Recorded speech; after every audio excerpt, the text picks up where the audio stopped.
Escape radio on the air. Turn that dial, we're already there. Escape radio.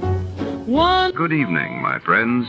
Tonight's first story is Escape Orient Express, originally broadcast on July 16, 1949. A luxury train, mysterious passengers, and a journey where danger may be closer than anyone expects.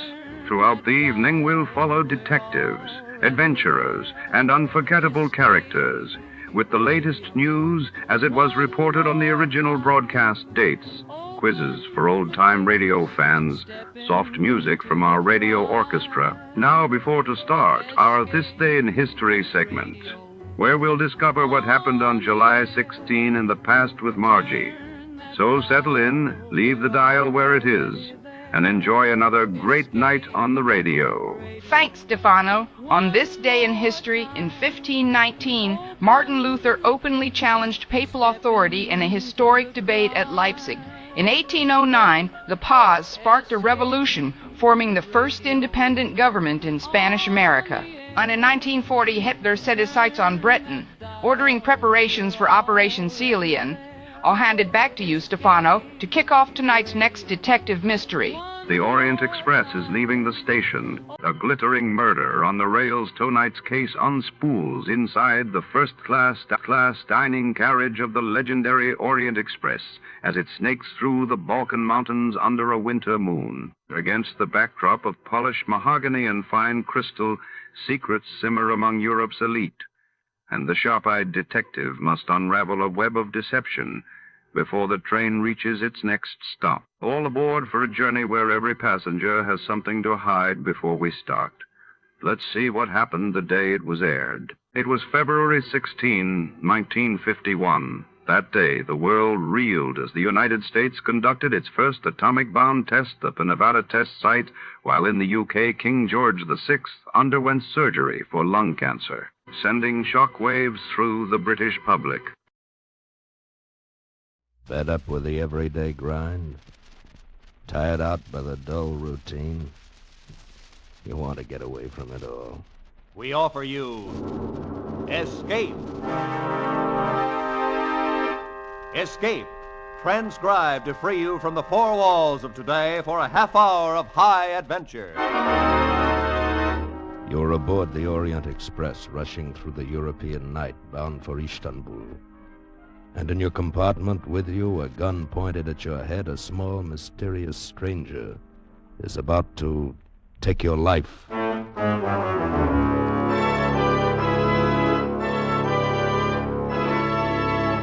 Today, we escape from reality to the tense world of Balkan intrigue as Graham Greene pictured it in his famous novel, Orient Express.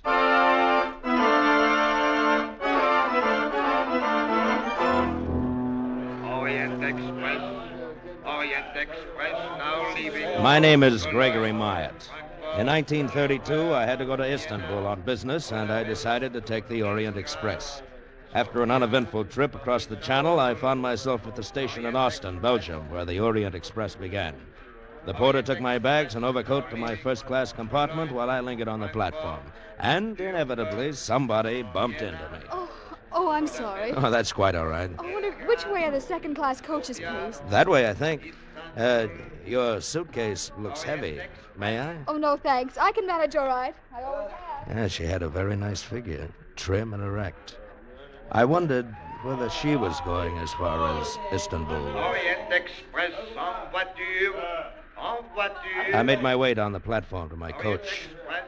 But there was a stranger in my compartment going through my overcoat. Young man, you have the wrong compartment. And you have the wrong overcoat. This coat is mine. Also this compartment, number 7. It happens to be number 8. 8?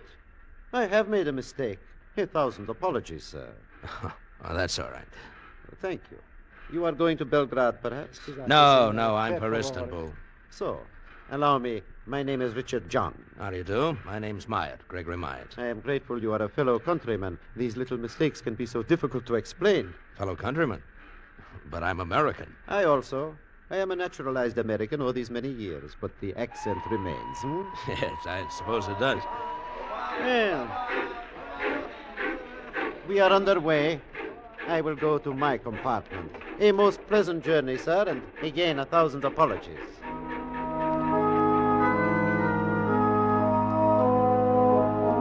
I looked at the landscape a while and then got out a book and settled down to read. And at that moment, of course, we ran into a string of tunnels, all of them pitch black. I was just about to ring for the guard to ask to have the lights switched on when the train was crashing to a stop. We were in a tunnel.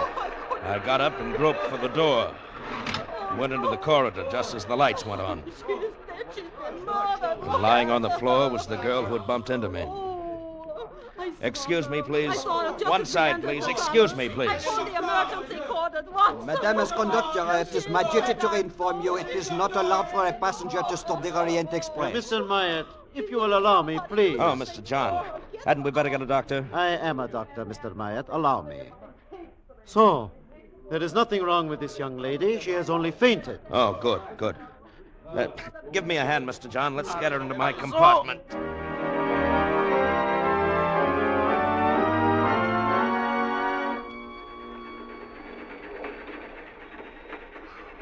I'm all right now.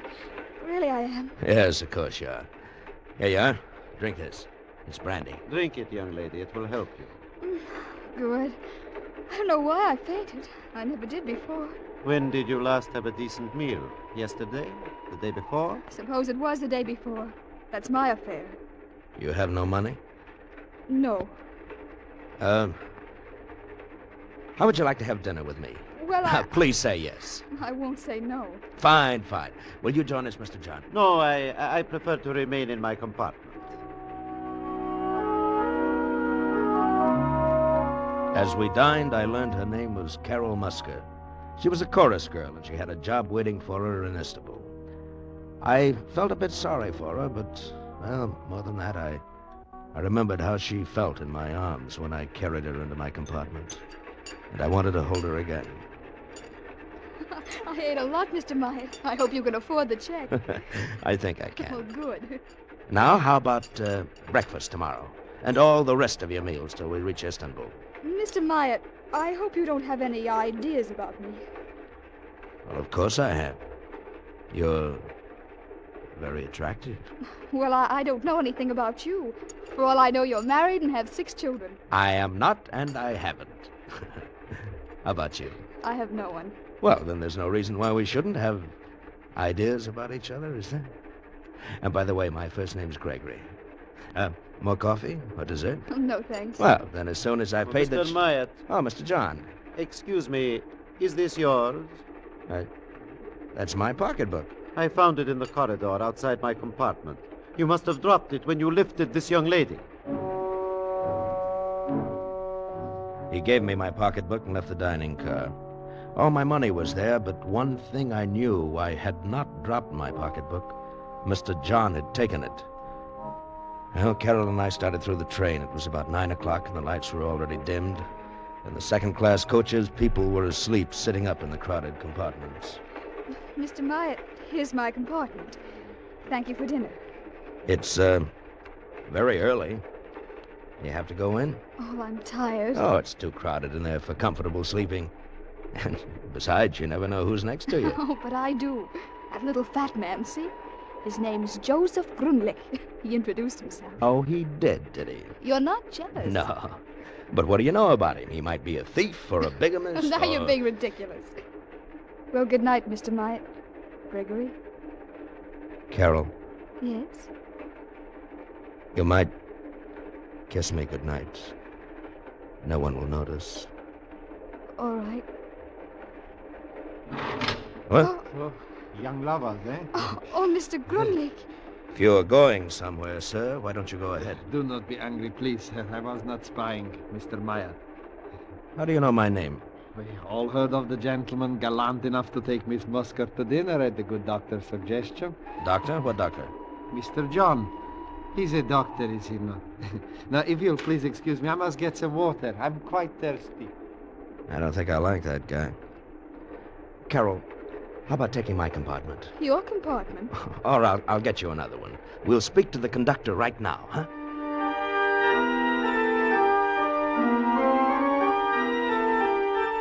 First-class compartment for the young lady, monsieur.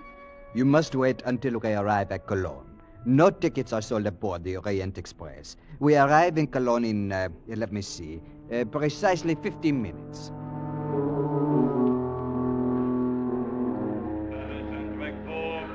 On track 2, Orient Express, leaving in 10 minutes. As we walked up to the first-class ticket window, a woman elbowed us out of the way. Please excuse me. You don't mind if I go first, do you? My train for Paris leaves any minute. Well, in that case, go right ahead. Thank you. Oh, Hans, bitte schnell. Ah, Fräulein Ware. One to Paris, Hans. My editor's got me up. She was a in the middle of the reporter, night apparently. for a story. While Some waiting for her art change, exhibit her on eyes foreign went past me to the inventions, Orient Express, and I'll trade you suddenly John. they widened. I followed her glance. Mr. John was just stepping back into his compartment. One moment, Hans. Change this ticket for a sleeper on the Orient Express. Make it Belgrade. Oh, you are lucky, Miss Warren. There is only one accommodation on the Orient Express left. Just a moment there. We were here first. I thought you were going to Paris, Not miss. when I see Dr. Zinner on the Orient Express. Dr. Zinner. The man you were looking at was Richard John. Is that the name he's using now? Oh, Fräulein? thank you, Hans. Just a moment there. I'm taking that ticket. Mein Herr, I regret, but the lady asked for it before you did, and she is an old customer. Here's the ticket, Miss Warren.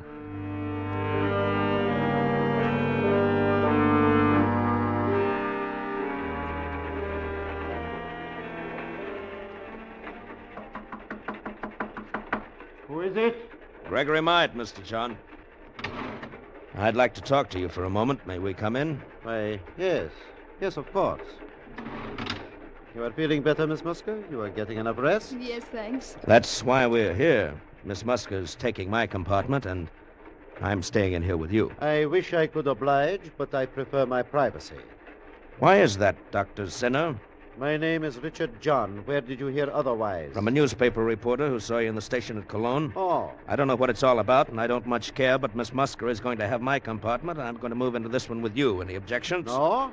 In fact, both of you shall stay here with me. What the devil? Gently, Mr. Myatt. He has a gun. I am an excellent shot, believe me. Oh, Craig. We shall all stay, I insist. Lock the door, Mr. Myatt. That's fine. Now, just who are you, Mr. Myatt? Who am I? A police spy? Here to keep me from getting to Belgrade? Oh, that's ridiculous. You surely don't expect me to believe your story about some... Mr. John. Mr. John. That sounds like the reporter from Cologne. Tell her she has made a mistake. Tell her, Myatt. Go away. You've got the wrong compartment. My name is Myatt. I'm a reporter. Mabel Warren, London Clarion. Myatt, put your arm around Miss Musker. Open the door part way, just enough for her to see both of you. I shall be behind the door. And remember, I have a gun. Oh, you're not the man I'm after, are you? My name is Myatt. I haven't the slightest idea where you can find your Mr. John. Well, I'll find him. He's on the Orient Express somewhere. Excuse me for interrupting your, Excuse me for interrupting you. Good night, Mr. Myatt. Bolt the door, please. Oh, perhaps you really are only an American businessman, Mr. Myatt. In that case, I owe you an explanation. Sit down. He told us a fantastic story. He was a political exile from his own country. He'd been forced to leave 5 years ago, and now he was going back to lead a rebellion, to overthrow the government by a coup d'etat. And to me, it made very little sense.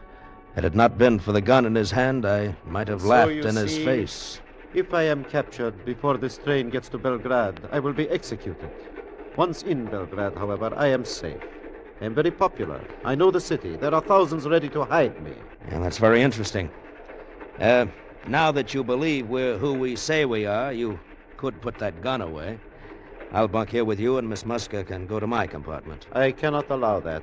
Among the passengers on this train are many of my countrymen. Some would be loyal if they knew about me, but others would not. Dr. Zinner will tell no one. I am sure you would not, intentionally, but it might slip out. No, I cannot permit you to leave this compartment. I'm warning you, if I can, I'm going to take that gun away from you. Don't try it, my friend. You're older than I am, Dr. Zinner.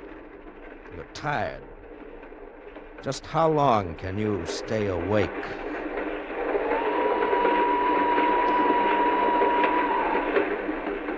I sat with Carroll on one seat. He was across from us, the revolver in his hand. And it got later and later and later. I'm tired, Greg. Now just close your eyes then, Carroll. Are you sleepy, Dr. Zinner? Not yet, Mr. Myatt. Carroll was asleep on my shoulder. I fought to keep my eyes open, but I dozed off. And then somehow I came awake. I lifted my head. Dr. Zinner was asleep. I reached across and grabbed the gun. Oh! Greg! It's all right, Carroll. I've got it. Well, Dr. Zinner? You are right, sir. I tried to stay awake, but... Stay here, Carroll. I'm going to locate the conductor. I'm going to tell him what's been going on. Oh, no, you must not. I shall never get to Belgrade. Greg, they'll kill him. No, we're still outside his country. He won't be hurt. But if you report me to the conductor, I shall be put off the train. Well, in short, no harm done. I'll be back soon, Carroll. I left the compartment and started down the corridor. I heard a noise behind me, and as I turned, I caught a glimpse of a shadowy figure, one arm raised high above my head. And then the arm swung down, and something hard and heavy crashed against my skull. And I fell into a pool of blackness, and I knew nothing more.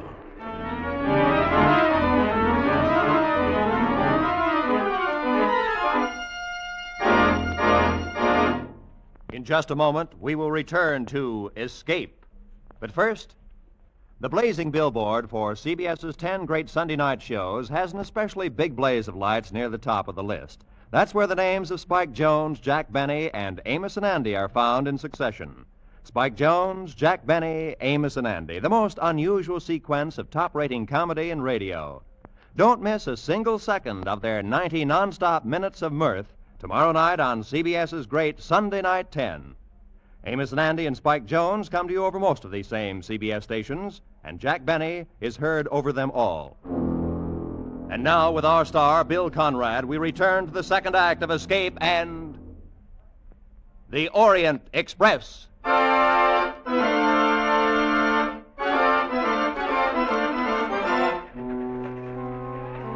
How much later it was when I opened my eyes, I don't know.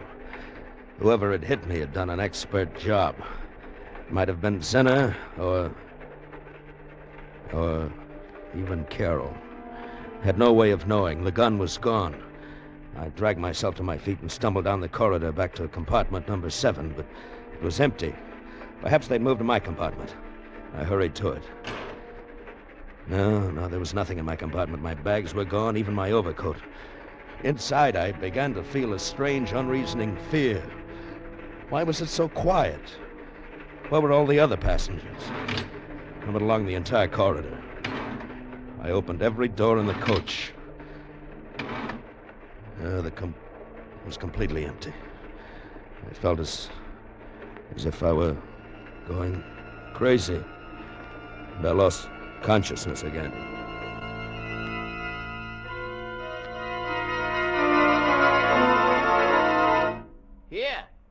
Here, you! What? Mister! What? Wake up! Wake up! Who are you? I, sir?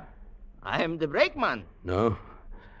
Tell me, what happened to everyone? This coach was full. I got on at Austin. Dozens of people got on at Austin. Oh, no, sir. This coach is empty, and it comes only from Regensburg. Regensburg? Huh? No, it's from Austin, I tell you. Look, compartment 8. This was mine. My bags, my overcoat, they were here, and now they've disappeared. Yeah, what was that? Oh, that is only the switch engine. We're on the yards outside Vienna. This coach is a deadhead. It was put on at the Orient Express at Regensburg, and now we take it off. Deadhead? You mean... No, it's not my coach at all. The regular coaches are... The Orient Express is in front of us, sir. If you do not want it to leave without you, you had better hurry, sir. Don't worry, I'll make it.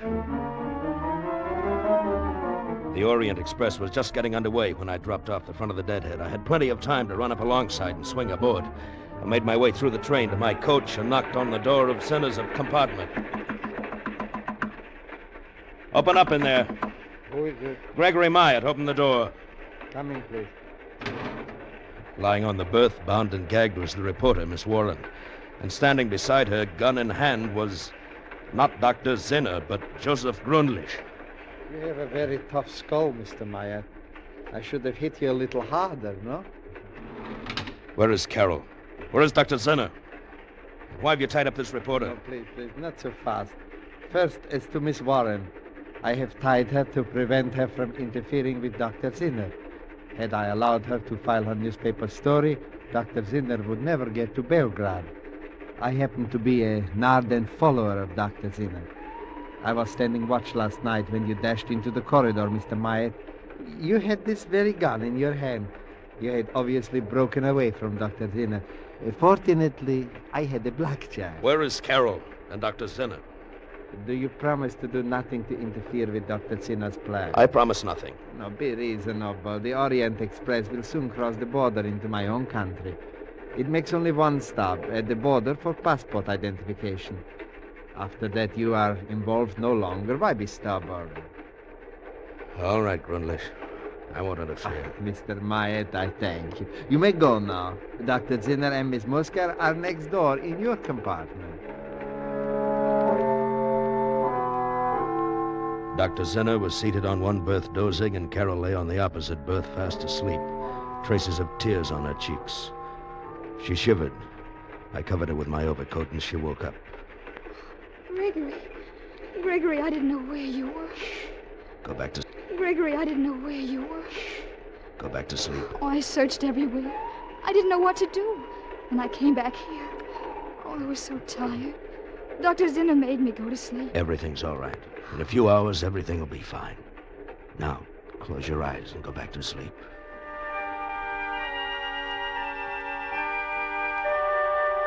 I left the compartment and went to the second-class coach. With both Carroll and Grundlich gone, there was space for me. I slept until I was awakened by a Hungarian passport inspector. The train had stopped in a town named Subotica, just inside the border. I showed him my passport. Then I went to the dining car. The breakfast rush was just starting, so I gave a waiter a pound note and had him get me breakfast for two. By the time the Orient Express was 10 minutes out of Subotica, we were going down the corridor, the loaded tray tinkling as the waiter followed me. We arrived at my compartment, but it was empty. No sign of Zinner, no sign of Carroll. A torn piece of paper was tucked under the cuff of my overcoat. It was a note. I have left with Dr. Zinner. I'm afraid this is goodbye. Signed, Carroll Musker. Sir, the breakfast. Where shall I put the tray?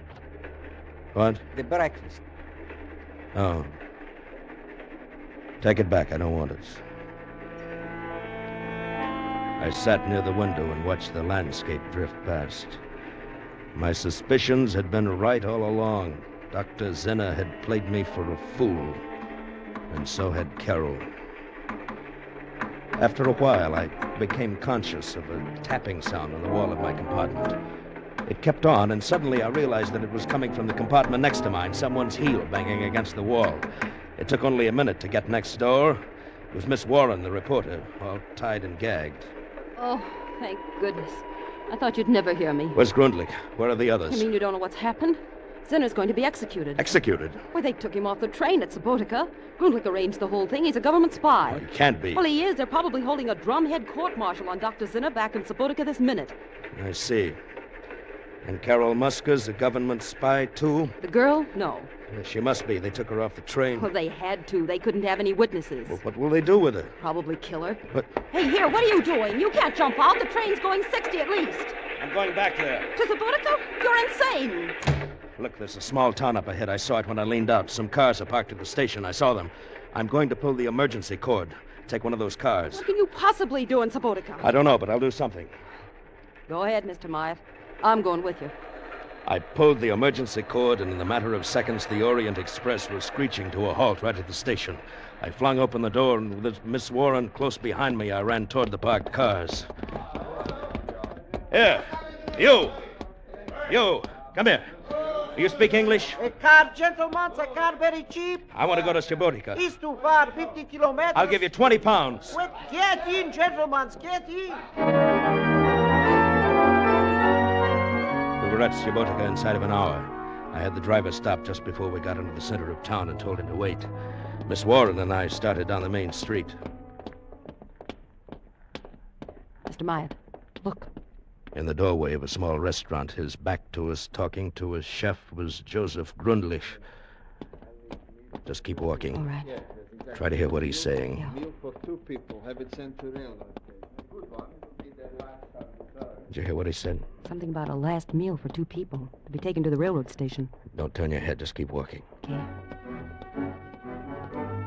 The railroad station platform was empty, so was the ticket office. But through the window, we could see the waiting room, and beyond it was a closed door to a baggage room. There was a large, old-fashioned key in the lock, and standing beside the door was a soldier with a rifle. That's why they must be in the baggage room. You don't have a gun, I suppose? No. Oh, neither do I. The key's in the lock, if I can get to it without the soldiers noticing. We've got to get the soldier away from the door, Miss Warren. How? Look, do you see that telephone over there in the far corner? Yeah. If we could somehow get the soldier over to the telephone, his view of the baggage room door would be cut off. Yeah. Look, that'll be your job, Miss Warren. Mine? Go into the waiting room and up to the telephone booth. Smile at the soldier as you go by. Then pretend you're having some trouble with the phone. Appeal to him for help. Right. When he joins you at the phone booth, keep him occupied while I go in and let him out. But he might look around. Just talk to him. Zinner and Carol and I will try to make the car. You'll have to hurry. Grundlich and that last meal may be here any minute. We'll hurry, all right. Through the grimy window, I watched as Miss Warren crossed the waiting room to the telephone, smiling at the soldier. She left the booth and walked over to him. Couldn't hear what they were saying. She smiled at him again, putting her hand on his arm. They went over to the booth. I took a deep breath and entered the waiting room. I could hear them talking as I started toward the baggage room. Anything about telephones, it's so nice of you to help. Oh, lovely. Yes, I'm glad to. What number you wish? Oh, yes, Carol. that's the number. Oh, here, I have it right here in my... Carol. Gregory. Shh. No noise. Dr. Zinner, Carol, go to the station platform. Now, no noise. Come on. What do you plan? All right, follow me. Oh, no, but I heard about you. I didn't know. We started back toward the open door that led to the station platform. We went out slowly, not making a sound. Miss Warren was still talking to the soldier, and then suddenly their voices stopped. I glanced back. The soldier's gun had fallen to the floor. He was kissing Miss Warren. We got out to the platform, and I shut the door quietly. All right, follow me. The car's 2 blocks away. What about her? She's a reporter. They won't dare touch her. Now, come on. All right. In a few moments, the station was behind us. The car was only a block away now. We turned the corner, and walking toward us, not 10 feet away, was Joseph Grundlich and a waiter from the restaurant. Before he could collect his wits, I ran at him. He crumpled to the ground. Then I hit the waiter. All right, run for it. All right. Grundlich fired a few shots at us, but hit no one. And then we were in the car, and he fired at us no longer.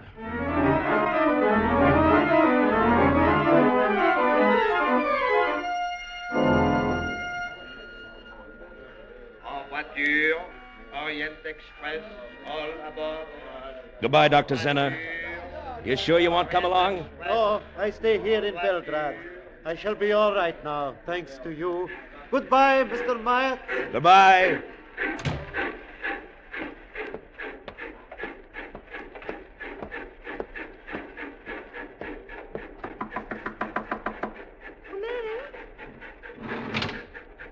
Hello. Hello. You, mind if I sit down? No, not at all. Well, we'll be in Istanbul tomorrow. Mm-hmm. A day late. You know, I probably lost that chorus job. Have any idea what you'll do then? Oh, I think so. I have an idea. Yeah. So have I. A very good idea. Come here.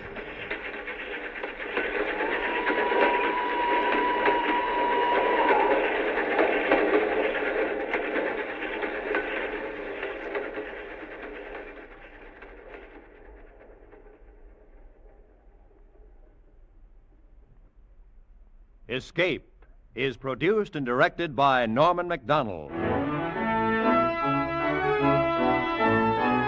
Today, we have presented transcribed Orient Express by Graham Greene, adapted for radio by Sheldon Stark and Walter Newman, with editorial supervision by John Dunkel. Starred as Gregory Myatt was Bill Conrad. Featured players were Edgar Barrier, Hans Conried, Gloria Grant, Harry Bartell, Ann Morrison, Jack Crucian, and John Daner. The special music was arranged and played by Ivan Ditmars. Next week, you are alone in the steaming jungle with 3 men. You know that one of them is a desperate criminal, a man you've come here to arrest, but you don't know which one. You'll have to find him before he can save himself by killing you.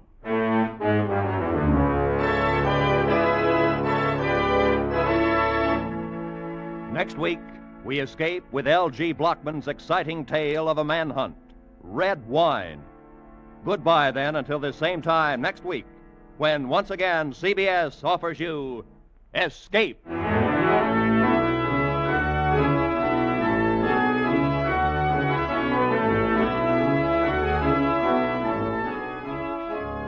Looking for more escape drama? There'll be more coming along on CBS tonight, when most of these same CBS stations will bring you The Adventures of Philip Marlowe and Gangbusters. They're both regular Saturday night features on CBS. Now, stay tuned for 5 minutes of the latest news, to be followed immediately by the Let's Pretend program over most of these same CBS network stations.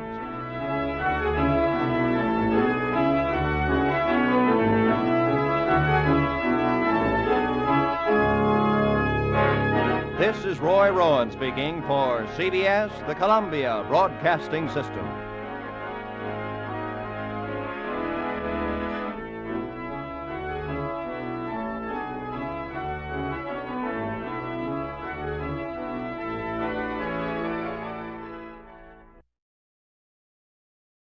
This is Escape Radio speaking, with our thanks to the fine folks at CBS. And now, ladies and gentlemen, a little challenge for true fans of adventure radio.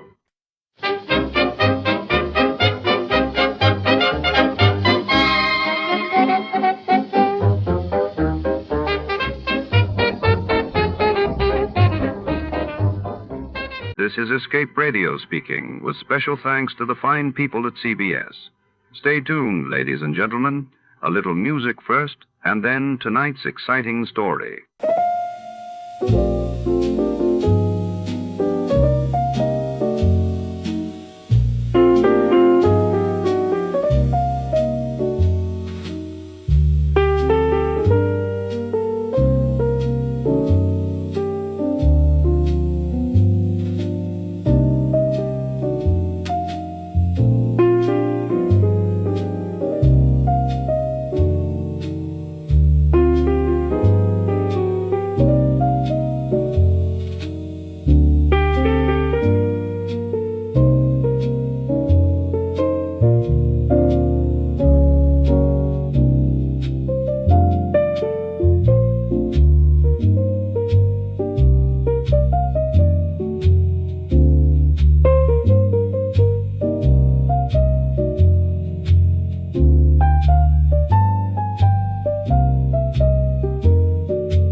Your cup still leaves a ring on the table by the bed.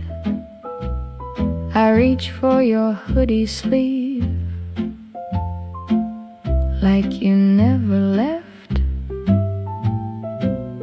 The hall is holding still and the room won't meet my eyes. I keep your name on my tongue like a wrong reply. I tried to let it go, but it keeps coming back. Every little shadow wants to bring you back. And I hate how quiet feels like it knows me now. It says your side is empty, and it says it out loud. Empty side of bed, empty side of bed. I keep pulling you back, but you're already gone. Empty side of bed, empty side of bed. I still say your name when the dark gets long. Empty side of bed, empty side of bed, empty side of bed. Your keys are in the dish, your scarf is on the chair. I've turned the lamp off slow like I'm doing prayer. The mirror keeps my face, but it don't keep your touch. I thought love was a door, now it hurts too much. I tried to let it go, but it keeps coming back. Every little shadow wants to bring you back. And I hate how quiet feels like it knows me now.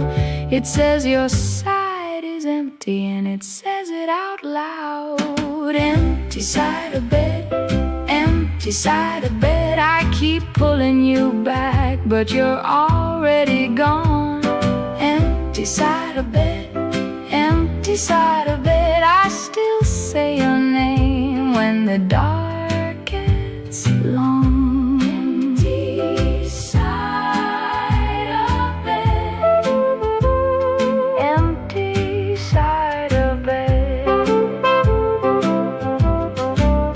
If I could trade one night for the way you used to stay, I would hand it over, I would give it away. But the door stays closed and the clock won't bend, so I lay here with the shape of the way we were then. Empty side of bed, empty side of bed. I keep pulling you back, but you're already gone. Empty side of bed, empty side of bed. I still say your name when the dark gets long.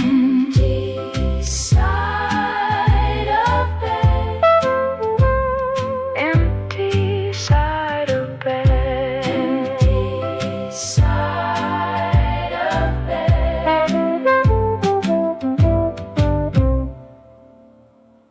Tonight, under the neon shadows and rain-slick streets, a detective with more secrets than friends finds himself entangled in a high-stakes mystery. When a glamorous stranger sweeps into his office, her request for help illuminates a dangerous world of jealousy, betrayal, and hidden agendas. As the ladies gather for a night out, something goes terribly wrong, leaving our gumshoe to piece together a puzzle where every answer leads to another question. What really happened at Ladies' Night, and who can be trusted before the clock strikes midnight? Before we begin, let's see what happened on the day it aired. It was March 8, 1947. That day, the world reeled as Britain announced plans to withdraw from India, signaling the end of an era, and in France, the Paris peace treaties officially took effect, reshaping post-war Europe's political landscape. Get this and get it straight. Crime is a sucker's road, and those who travel it wind up in the gutter, the prison, or the grave. This time a peddler of pulp paper love, a blackmailer with muscles, a south-of-the-border chiseler, a simpering prude, and a corpse in a bedroom. All had one thing in common. Each was a woman. It happened like this. From the pen of Raymond Chandler, outstanding author of crime fiction, comes his most famous character in The Adventures of Philip Marlowe.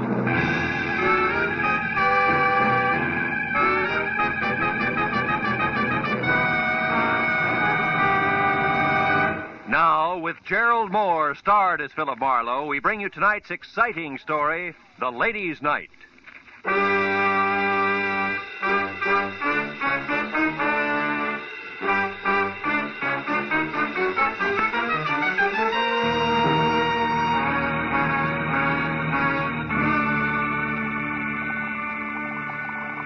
And the moment the sauce is boiling furiously, is right now. Add 1 full cup of tomato paste gradually and stir vigorously. Okay. 1 full cup of tomato paste. Oh, no, not now. I'll be a minute. Yeah, I said I'll be... Oh, no. Ooh, ow. All right. So add tomato paste, cup and all. Okay, I'm coming. Who is it? Western Union, telegram for Philip Marlowe. Oh, I'm sorry. I didn't mean to... Kay Vanneman. Yes, darling. Staunch friend Kay. Am I welcome? Me and my small Western Union Joe? Oh, sure. Come on in. Come on in, honey. We'll go in the kitchen. Oh, it's not Marlowe playing chef again. What is it this time? Well, sauce a la Marino. What's on your poor little rich girl's 14-carat mind tonight? You. It's Tuesday. Tuesday? Yes. This is meeting night in my crowd. The Greens Committee at the Country Club, the Beverly Hills Male Choir, the veterans of this and that. So, no men left. Oh, except staunch friend Marlowe, huh? Look, Kay, baby, just because I... I know it by heart, Phil. Just because brave private detective once saved rich Uncle Enoch's niece, Kay, baby, from lots of trouble. For which he was well paid. There's no reason why they've got to go on seeing each other. Well, mister, you're wrong. There is a reason, a big fat one. I like you. Lots. You do? Especially on Tuesdays. I can't tell you how happy that makes me. Now, I'm look... not being too bold, am I? I did call, 3 times. You weren't home all day. That didn't discourage you. If I can't have you, I'll take the doorstep. Tuesdays. On Tuesdays. Now, about this sauce a la whatchamacallit. What do we do first? Fish out the cup or wait for it to melt? Well, it all depends. If we want to, Hey, that thing sticking out of your pocket, real telegram or prop for gag? Oh, no prop, real thing. Oh? I met the boy in front of your door. Here. Open it up, will you? My hands are greasy. So I noticed. Over there, self-reliant. It's called soap and water. Oh. Well, read it, dear. Straight like, huh? Okay, straight like. Tried to reach you all day. Very important. Meet me at the Tulip Room, Sunset Strip at 8 tonight. We'll pay you triple your fee. Time means everything. Gigi Ormsby. You know her? Give me the towel, will you? Yeah, I think... Sure, she's the demon editor for Passman House. Who published what? Magazines, Torrid Love, Great Passions. You know, the shop girl's encyclopedia. Well, now tell me, shop girl, where'd you meet editor Gigi Ormsby? At a cocktail party about a year ago. She's quite a character. Sleek to look at. And listen to? Oh, someplace between a career woman and a Marine sergeant. Credit good? Excellent. Uncle Enoch once shook hands with her, and that's better than Dun and Bradstreet. Hey, where are you going? The Don jacket and professional demeanor. Both are going to the Tulip Room. Oh, Phil, but you're not. Phil, that's not fair. This is And Tuesday. the sauce a la Marino needs 1 measuring cup removed. That delicate woman's touch from here on in. Bye-bye, Kay. You're a staunch friend indeed.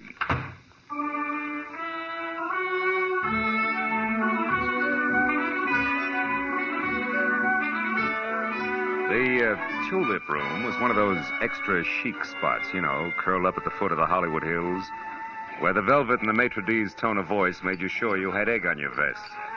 But that plus the crew-cut glamour girls who lined the booths and shrilled darling, no matter what was said, made finding my prospective client that much easier. In severely tailored banker's gray flannel, she stood out among the neighboring naked shoulders like a wart on a cue ball, as did her voice, which once it had gone through the introductions, came right to the point. Marlowe, my problem is simple. I want to find a woman in a hurry. Her name is Henrietta Lawrence. She's a good hack writer who disappeared, I know not why. Health? Likewise. Now, here it is. 1, 2, 3. A couple of weeks ago, Henrietta Lawrence showed up in my office from someplace like Seattle or Portland, I forget which, and handed me an outline for a 3-installment serial story that was excellent, according to our standards. 3 days ago, she brought in the first 2 installments, also excellent.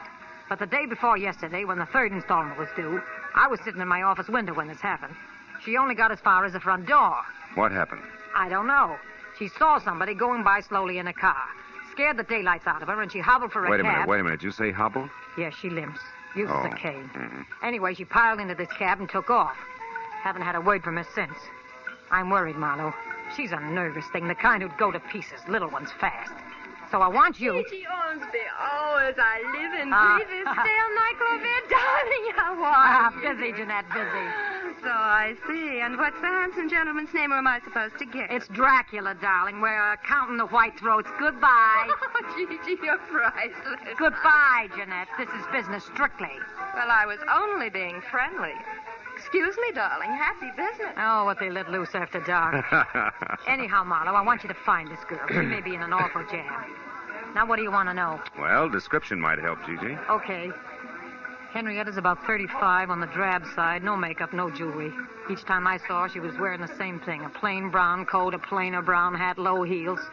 All in all, the sex appeal of a tumbleweed. Mm-hmm. Last address you had on her? It's the only one. The Brace Hotel for Women, room 7. It's over on Fountain near La Cienega. But she hasn't checked back there in 2 days either. The giggling flower of the old South desk clerk I talked to on the phone today hasn't the slightest idea where she is. But I figure for you, she might, Marlowe. She's probably got a face like wet hemp. Her name is Clarice. Well, we'll try it. Where can I reach you, Gigi? At my home in Brentwood. Sunnyside 9, 1011. 1011? Yeah, I'll stay next to the phone. Really do your best, will you, Marlowe? Okay, Gigi. It'll be my best, all right. Don't worry about it. I'll call you.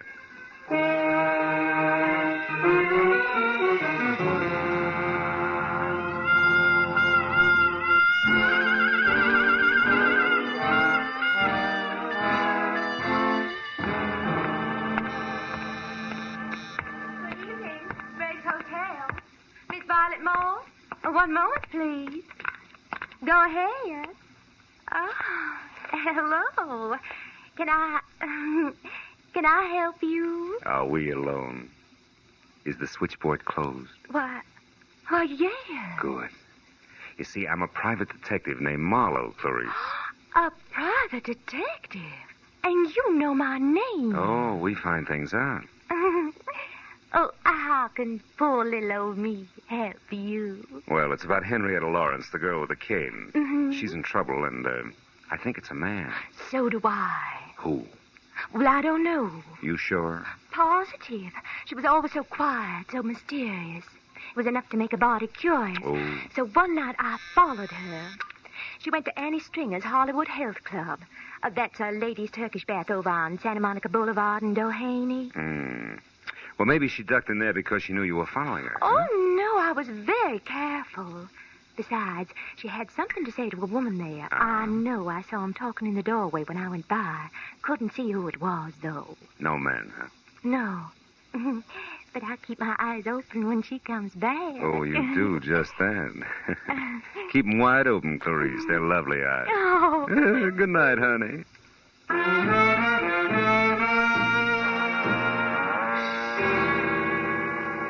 My client was wrong.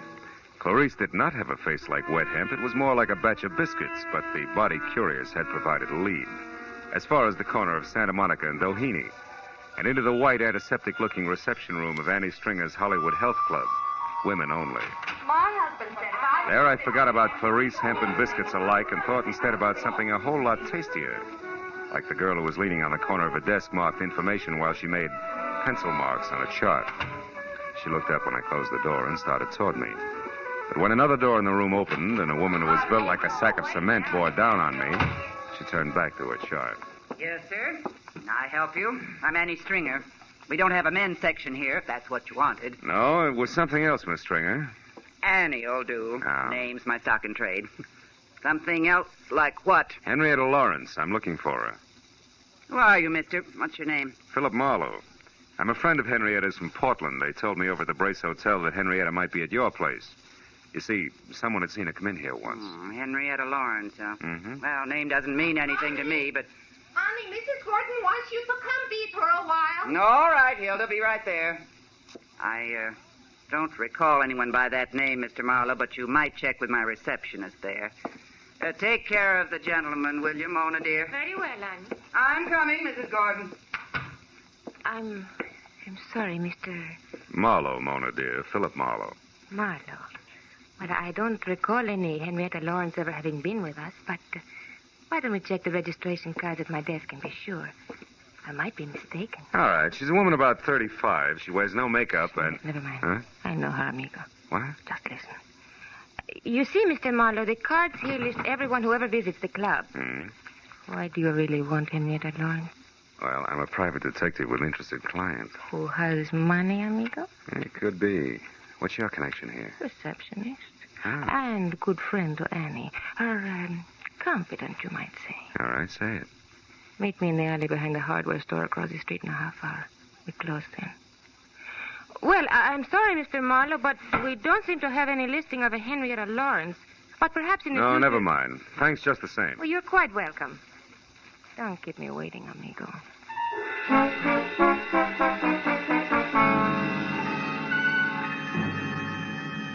I killed most of the 30-minute wait at an all-night beanery a block away where I drank bad coffee and listened to a special monologue from a waitress, which was worse.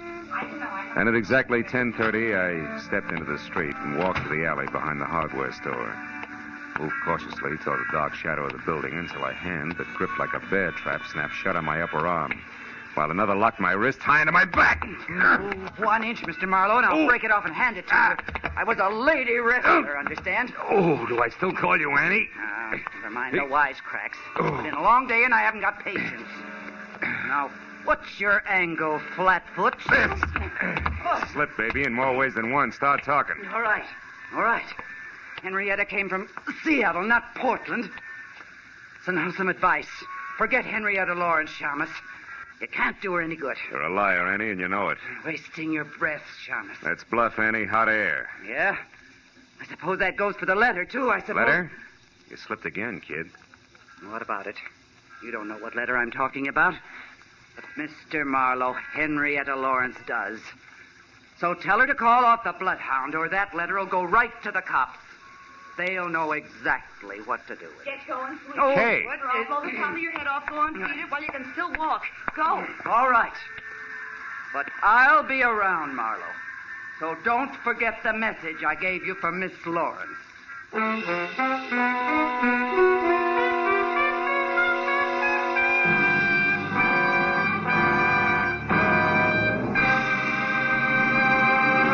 In just a moment, the second act of Philip Marlowe. But first, the kindly physician of River's End, Dr. Christian, will meet the spirit of George Washington in a most unusual way this Wednesday night when Dr. Christian tells his story on most of these same CBS stations. An elderly patient who claims to have a personal message from George Washington comes to Dr. Christian's office and presents him with one of his most perplexing cases.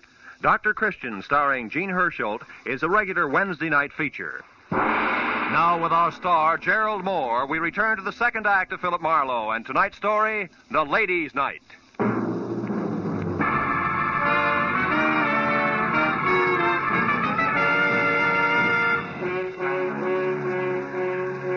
Kay watched Annie Stringer lumber out of sight down the alley. And she turned, tossed me an I told you so smile, and lit a cigarette for me. Here. Well, I guess it's a good thing I chucked that scullery maid routine and followed you after all, wasn't it? Look, I've already said thanks, so go ahead. Get real corny. Rub it in. Marlowe pinned by a woman. That was no woman, Phil. It was the late gargantuous cousin. Yeah, I was also outnumbered and surrounded. By the way, where's your gun, Kay? I don't have any gun, just What? a lot of bluff and curiosity about what you were doing out here in the alley with a creature like that. I was taking a judo lesson. By correspondence, maybe? What was all that about a letter? Well, for my money, the way things stack up, Gigi Ormsby's top writer, one Henrietta Lawrence, is being blackmailed by Annie Stringer, and that letter is Annie's protection. Goes to the cops if anything. Kay, get outside quick. What? What's the matter? Marlowe, not another one. Yeah, my date, Duck. Will you go on? It's important. All right, but don't forget you're a sucker for a hammerlock, so watch it. Phil? Senor Marlowe? Over here, Mona.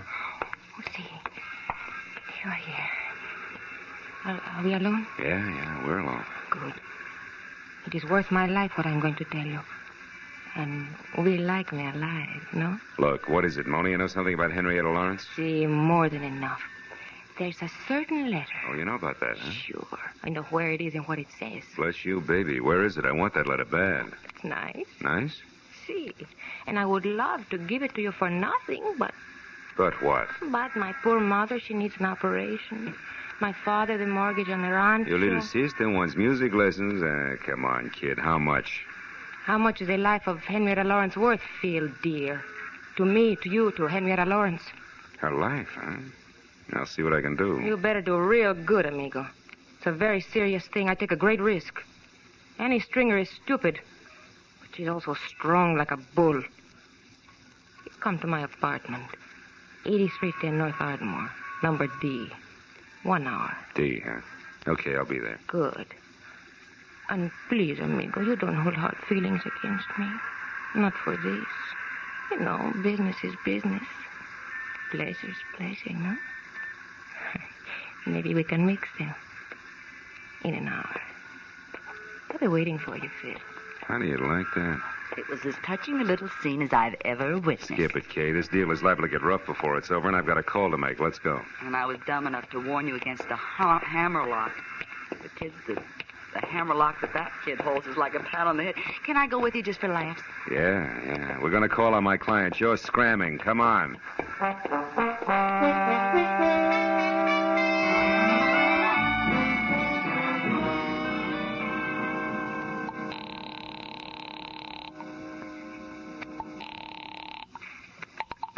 Hello? Marlowe, Gigi, got a line on Henrietta, but you're not going to like it much. What do you mean? How does it go, Marlowe? Trouble is, she's got blackmail. I don't know what the hook is, but I have word of one of the bargainers is plenty serious. Who's doing it, Phil? A female mastodon named Annie Stringer's the big wheel. I got onto it through a letter.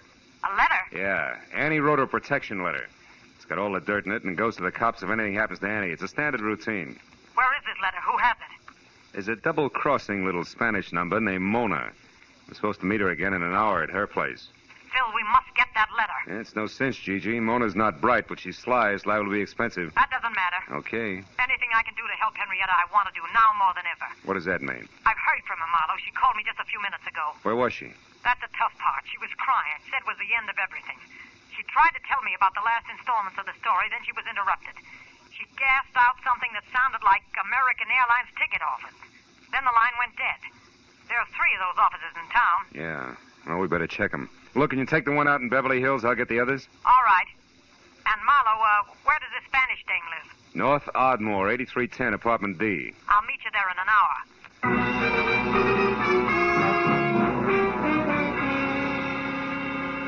When Gigi hung up, I sent Kay to check the airline office in Hollywood for a woman carrying a cane and a big load of trouble, telling her to call me at the downtown agency within half an hour. Then I headed south for the office on 6th Street. Halfway down, it began to rain. You know, the kind of dismal, misty drizzle that makes your clothes smell like blankets at a fire sale. I spent a fruitless half hour peeking into corners and trading descriptions, and finally, when Kay called in a negative report from the Hollywood office, it was high time to beat it out to my appointment with Mona. The rain had put enough dazzling sheen on the pavement to make the going slow and slick. But I got out to 8310 Ardmore not over a minute late. Apartment B was the last on the right and completely dark. As I walked toward it, I found myself following a set of feminine footprints rapidly filling with water. And besides each left print was a little round hole. By the time that registered on me, I was already at the door and could hear her crying inside. I didn't wait to knock. Mona, it's me, Marlowe. For Pete's sake, what happened to you? Phil, that woman was here waiting for me in the dark. She had a big club. When I came in, she grabbed me and beat me with it. It was a cane. Not that it makes any difference now. Hey, your apartment's a rest. She got the letter, huh? See, she got it, and look. Look at this awful Later. bruise. Right now I want to know what that letter said. You can forget about me paying the Mexican national debt for it. I want it free and fast. Come on, what's Annie got on Henrietta Lawrence? Right. She knows it. What? Somebody's outside there. Oh, it's Gigi. Come on in, Gigi. Hello, Phil. Who's this, the tortilla pounder you told me about? Just a minute, you can't... All right, hold it. Take it easy. You're a lousy housekeeper, sister. What happened? Your hat dance get out of control? Now, wait a minute. Henrietta scooped this Gigi. She was here and got the letter herself. She what? Yes. We were just talking about the letter when you came in. Now, let's get on with it, Mona. What's Big Annie's pitch? Supposing I won't tell you now. Then I'll have you in the pokey for attempted extortion before you can say Pancho Robinson beautiful. Come on. Well, okay. That's better. For you, amigo, I tell. I don't know what Henrietta Lawrence means to this dragon here, but she's a murderer.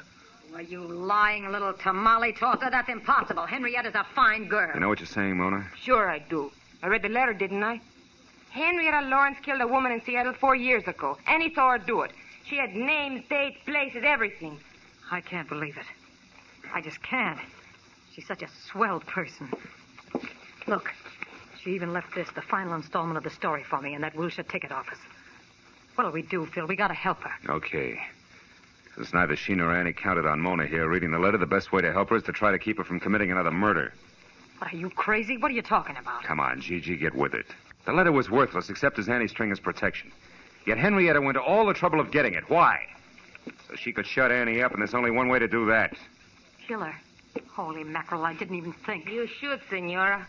You got nothing else to work with. Drop dead. Stop it, both of you. Oh, crazy. Better stay clear of it from here on, Gigi. Go home and wait for me. Okay, Phil, whatever you say. Call me as soon as you can. Sure. All right, come on, Mona, let's go. Me? Yes. Oh, no, amigo. The letter's gone, and so is Mona's interest.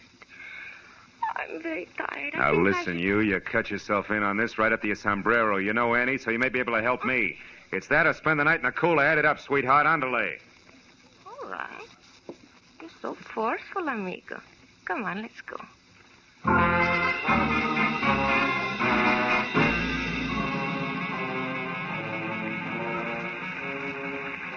Well, Annie's not in her apartment, and she's not around the health club. What's next, Mona?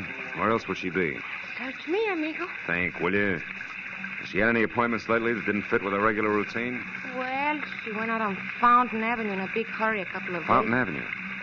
That's where Henrietta's been staying, in a hotel out there. The Brace Hotel? That's it, on the nose. Is Annie dumb enough to go there now tonight? Sure. She's stupid. And her strength makes her reckless. That's it. Let's go.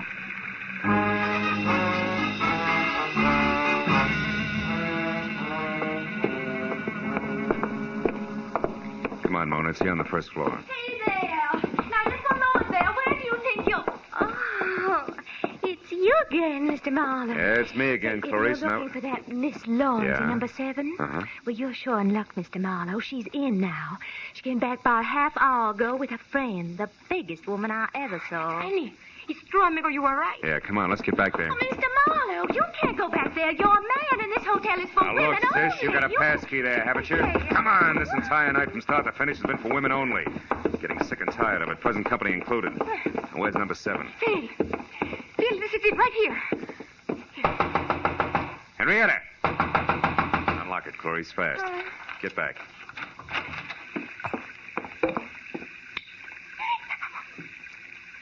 Henry. Dead. With a knife. Yeah. Go ahead and scream, Clarice. Get it over with.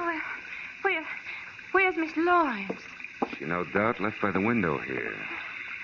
Yeah, it's still open. Only 5 feet to the ground and a clear set of footprints in the wet dirt, cane marks and all, just like... Just like what, Mr. Marlowe?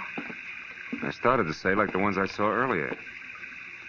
Sure, the last installment of the story, the letter at Mona's, the airline ticket. Now she's out of it slick as a whistle. Clarice, call the cops. Here, give them my card. I'll get in touch. Well, where are you going, Mr. Marlowe? To break the unpleasant news as gently as possible to my client. Phil, what about me? What will I do now? Just keep looking at Annie, you beautiful, chiseling, double-crossing jerk. Maybe you'll learn something, but I'm not going to count on it. Phil.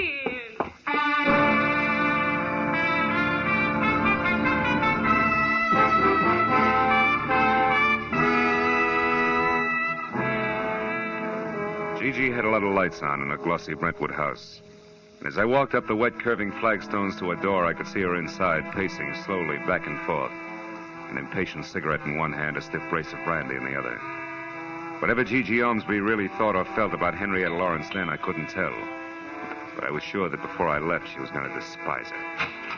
Phil, I've been waiting for you to phone me. Something bad, isn't it? I can see it in your face. We found Annie Stringer's body, Gigi, in Henrietta's hotel room. Ah, what a dirty, dirty shame. And Henrietta? Gone. But she won't get far, not this time. The circle gets smaller every time. She can't keep on killing.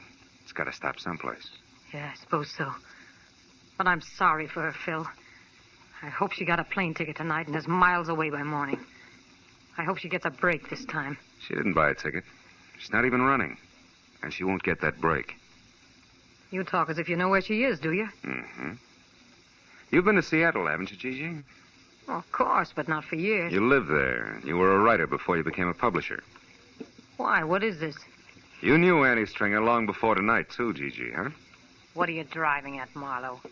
That your real name is Henrietta Lawrence, that you killed a woman in Seattle once, changed your name, and got away, but there was a witness.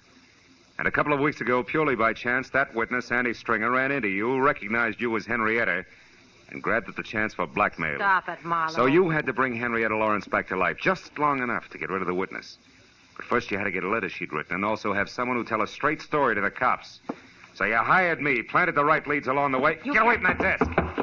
Don't try it, Gigi. You can't win, so at least lose gracefully, will you? If this was in one of my books, no one would believe it. You're right, I can't win. It's all true, Phil. Where was the loophole? It started only as a hunch, but everything fit. I got it from the cane you used, Gigi, at Mona's place. The cane marks were on the left side of your tracks. But outside the hotel window, they were on the right. Anybody who really has to use a cane couldn't do that. Such a little thing. As a matter of fact, it was. Look, Marlowe, you're the only person between me and that break. I got more money than I know what to do with. I can bid high, really high. You wouldn't be for sale, would you? No, baby. Just for hire. Get your coat, Gigi. We're going down to headquarters.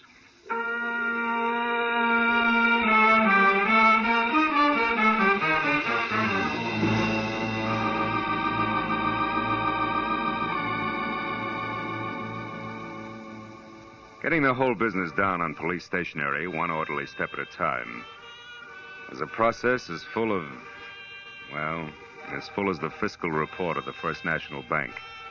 Took twice as long to whip up. But finally it was all over. I was on my way home to my bachelor apartment. And then I remembered something. Never mind explaining what took you so long, darling. You're here now. Dinner is ready and waiting, and the martinis are ice cold. Just come on in and close the door. Yeah.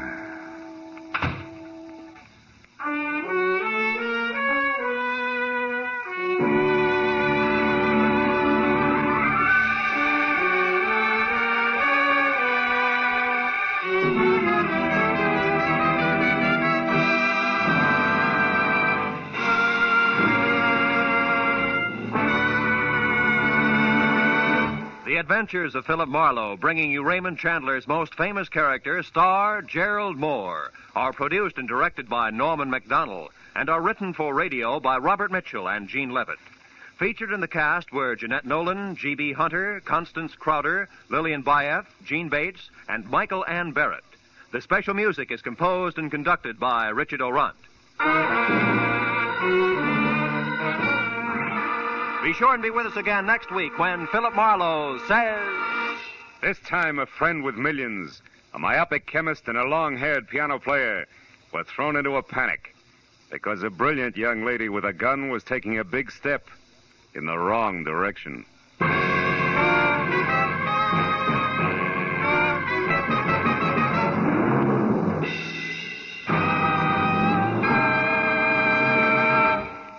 CBS wishes to remind you that Lum and Abner's wonderful down-to-earth Cracker Barrel humor is heard every week on most of these same CBS stations. This is CBS, the Columbia Broadcasting System.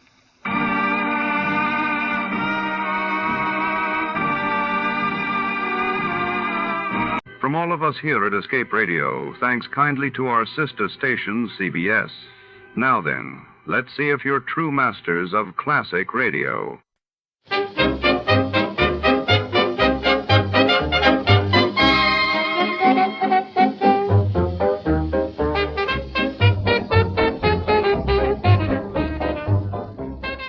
Step into the frosty heart of a small Colorado town where the snow is thick and the secrets run even deeper. Tonight, insurance investigator Johnny Dolar is called to a remote ski lodge surrounded by towering pines and silent drifts to uncover the truth behind a missing Santa suit and a missing man. Mistrust and danger swirl among the guests as the holiday spirit gives way to suspicion and deceit.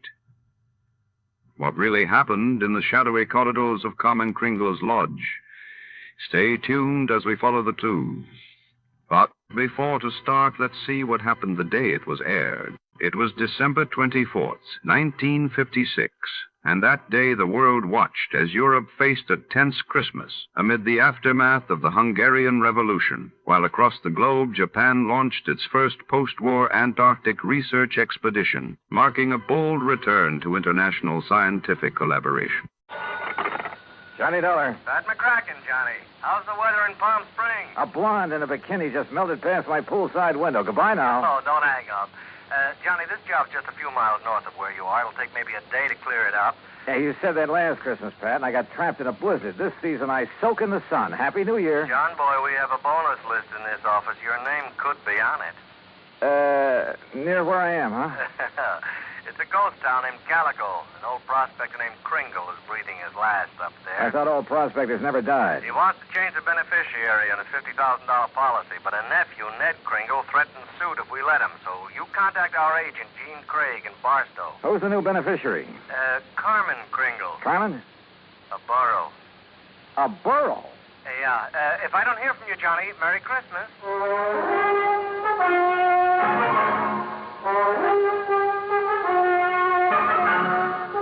Bob Bailey in the exciting adventures of the man with the action-packed expense account, America's fabulous freelance insurance investigator. Yours truly, Johnny Dolar. And now, Act One of yours truly, Johnny Dolar.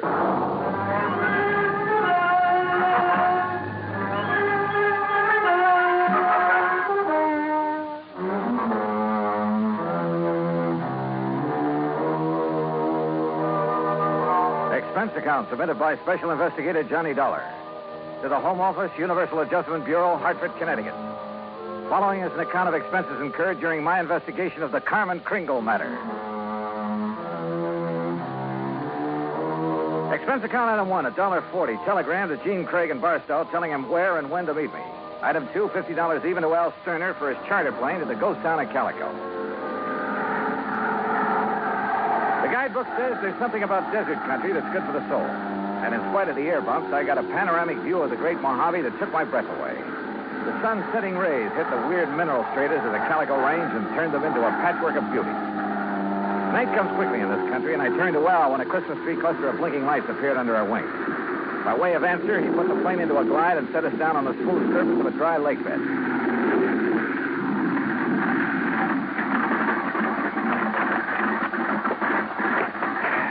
Johnny, you want me to wait around till your friend shows up? No, thanks. Well, there seems to be plenty of company. That's just an old coyote. Don't stand too long or you'll freeze to the spot. Okay. Good luck. Call me when you want to be picked up.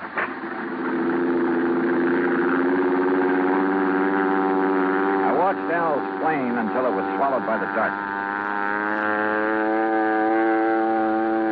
Then suddenly I got that feeling in the hair on the back of my neck that I wasn't alone. The moon was up enough to make out shadows, and silhouetted in a circle around me was a strange collection of figures. One of the pack moved toward me. And for a crazy second, I thought I'd bumped into Santa Claus's reindeer. Then a car without lights came rushing at me. The headlights slammed on, and I got a glimpse of a donkey herd scattering into the night. All right, mister. Walk toward me. Slow, with your hands high. I've learned never to argue with a Winchester 94, so I followed orders. I spotted the weaving headlamps of another car approaching and prayed it was the agent, Gene Craig. Close enough, Sonny. I can pop the rattlers off a sidewinder at 60 yards. So don't you make no sudden move. He was maybe 60 with gray sideburns and a frosty goatee. A marshal's badge was pinned to his leather jacket. All right, now, mister. Marshal, it's all right. That's Mr. Dolar. Huh? I'm supposed to meet him earlier. I'm awfully sorry, Mr. Dolar. I'm Gene Craig. Huh? I couldn't get here until I drove Doc Spangler up to Chris. He's had another setback, Marshal. Yeah, some darn fool let down a rail on his corral, and Chris Kringle's whole herd got loose. He don't give a chuck for most of them, though, except Carmen. Now he's fretting because she's running wild. Almost had him tracked down when this here fella showed up. If you vouch for him, huh, Gene? You are Johnny Dolar, aren't you? Well, a frozen facsimile. Come on, I'll drive you into Calico. You tell Chris that I'll have his Carmen back in the corral before the moon's full. And, Gene. Yeah, Marshal. Tell the old sourdough to stay alive, will you? We need him around here. Sorry about mistaking you, Mr. Dolar.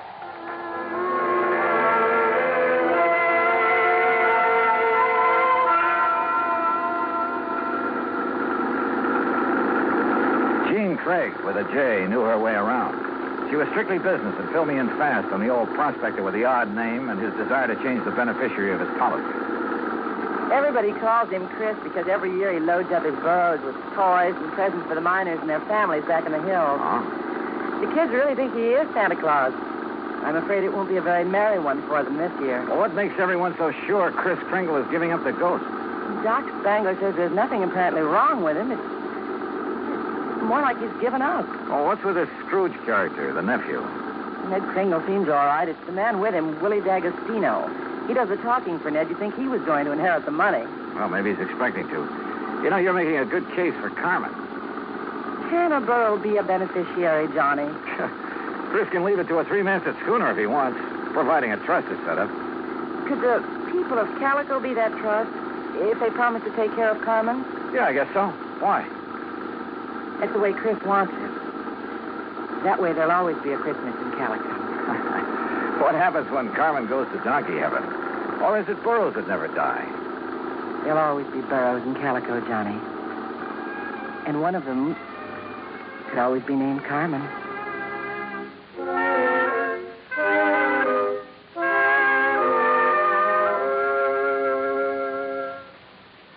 Act two of yours truly, Johnny Dollar, in a moment. Act two of yours truly, Johnny Dollar, and the Carmen Kringle matter.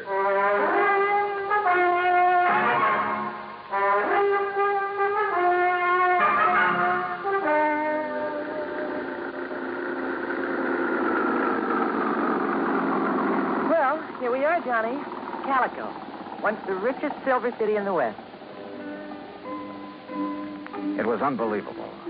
Like seeing a page from the past. Walter Nutt, famed creator of Nutt's Berry Farm and Western historian, had bought the old ghost town's battered remnants and restored it to the way it must have appeared in the wild and fevered days of the Silver Lode. I could make out signs nailed to weathered batten boards that told of a flourishing and colorful past. Joe's Saloon, The Last Chance, Hyena House Hotel, Lane's Mercantile, the Calico Prince. High on a hill at the edge of town, people were gathered at the entrance to a cave that was illuminated by hundreds of miners' lamps. Kind of gets you, huh? Almost like it was planned. They're rehearsing for the Christmas Eve pageant. Maybe you can spend Christmas Eve with us, Johnny, if you don't have other plans. I have a day with a steam-heated swimming pool. What? Come on. Let's meet the old man. Expense account item 3, $100 for a quart of perfume or a mink scarf, anything to wipe the hurt look off of Jean Craig's face. She led me up the steps to the rickety porch of Chris Kringle's wooden shack. A tall figure carrying a black bag stepped toward us out of the shadows. Jeannie, I'm glad to see you. Will you drive me back to town? Why, certainly, Doc. Oh, this is Mr. Dolar. Hi, son. Hi. Chris, is he still all right? I couldn't say. Been sitting out here waiting for you. You haven't seen the patient? The medical man knows the duty and all that, but I'm too old to talk back to a gun. They wouldn't let you in? Tired of it. Well, I'm not a medical man. Oh, please be careful, Johnny. I told you, Stallbone, stay away and leave the old man.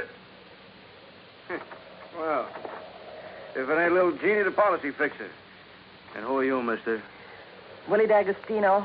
This is Johnny Dollar. He's from the insurance company to see about changing the policy. Who is it, Wooly? Who are you talking Relax, will you, and let him give us some tourist directions back to Barstow. There'll be no policy changing at this late date, mister. Ned Kringle is very bereaved at the imminence of his uncle's demise. Just family admitted at this sad hour, so mosey along, folks. I'll leave the young man to his grief. Your foot is in the door, mister. I don't like your foot, and I don't like you. His hand moved to his shoulder holster, but Jean was standing right beside me. It was Doc who suddenly shouldered past D'Agostino and fled up the stairs that gave him my chance. I kicked the door wide. Threw him off balance. I shoved Jeannie aside, and that was a mistake because a million Christmas tree lights blazed up in my skull.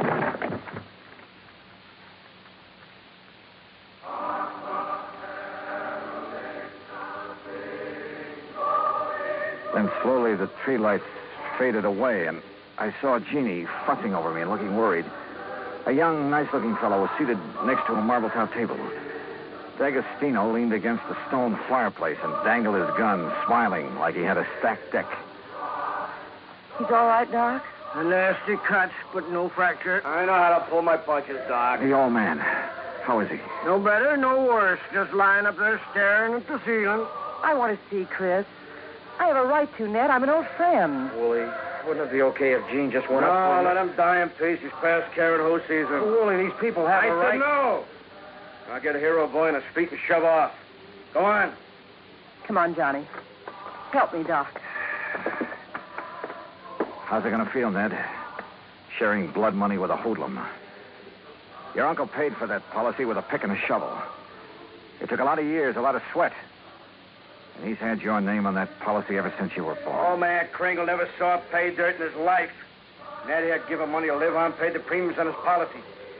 Chris was always tapping the kid, claiming he had a new find. He was going to mine $1 million. Wait, shut up. The old man's dying.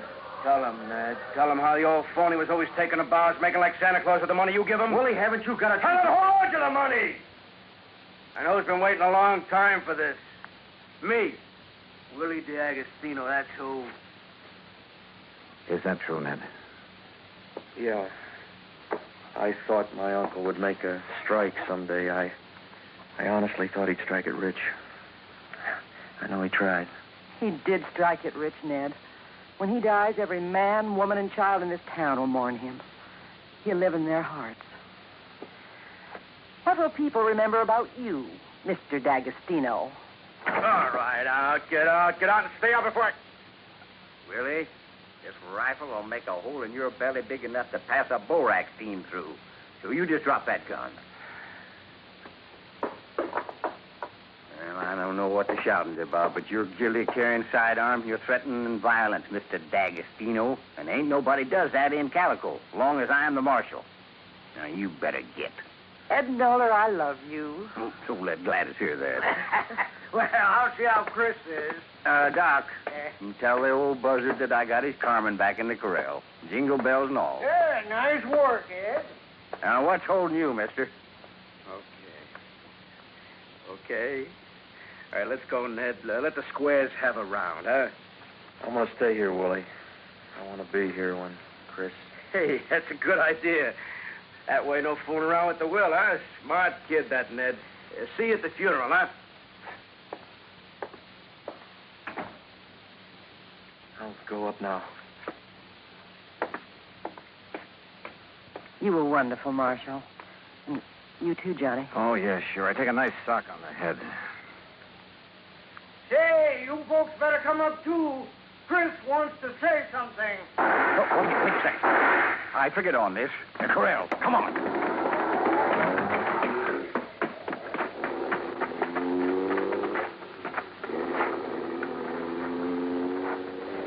D'Agostino must have had another gun in his car.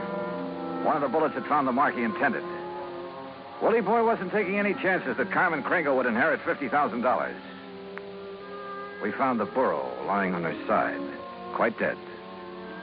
Jingle bells and all.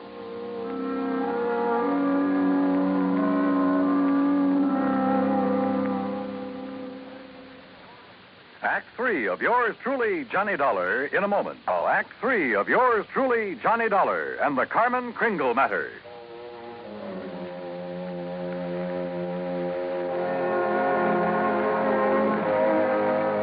Oh, Marshal. Johnny, how could he have been so cruel? Carmen dead. It's just not right. Yeah, I figured D'Agostino might be mean enough to try killing Chris's pet burro. We can't tell him about it. It would kill him for sure. You'll have to know the truth, Gene. You'll have to decide about the will. Yeah, truth is always the best. And easy this time. Easy? Huh? Yeah. I'll just take these bells off of this poor little feller, and I'll put them where they belong. Carmen? What? Carmen? Oh. Mosey over here now. Well, you pulled a switch. You put these bells on another book. Yeah. I didn't trust that greasy character, and I was right. And nice girl, Carmen. I'll be. Now, you folks going up and see old Chris. I'll keep an eye on this here $50,000 jackass. That's the way it's going to be, ain't it, Johnny? Yes, sir. That's the way it's going to be. But I was wrong. The roly-poly little old man on the four-poster bed with his white whiskers resting on the quilt changed his mind again, even after hearing about how the marshal saved Carmen. I wasn't going to scratch Ned's name off of that insurance, Mr. Dollar. I tried to shake that D'Agostino, figuring he'd take his hooks off of Ned if he thought my Carmen was going to get the money. Oh, I was scared for a while that I just might have to up and die to square my nephew's gambling debts. I'm sorry, Chris. I'll work my fingers raw paying every cent I owe, but I'll pay him back with interest. I want you around. Okay, Mr. Dollar. Yeah, Chris. Lift the lid on that footlocker and fetch me one of them bags in there. They're pretty heavy, but you look strong. Well, they're sure heavy enough. You got them stuffed with silver? It's better than silver. Open it up there. Yeah, that's it there. You recognize the dot? Yeah. Maybe you'd better have a good sleep, Chris. This here's plain old gravel. Oh, plain gravel. It's uranium, Doc. Huh? The last batch assayed at $900 a ton. And I got a mountain of it staked out. In both our names, Ned. You don't care. Why, Chris? Mr. Dollar, if you and Jeannie check with the Barstow Bank, you'll find that they'll extend credit on the strength of that assay. You reckon you can spend 2 days buying enough presents so as we won't disappoint the folks hereabouts?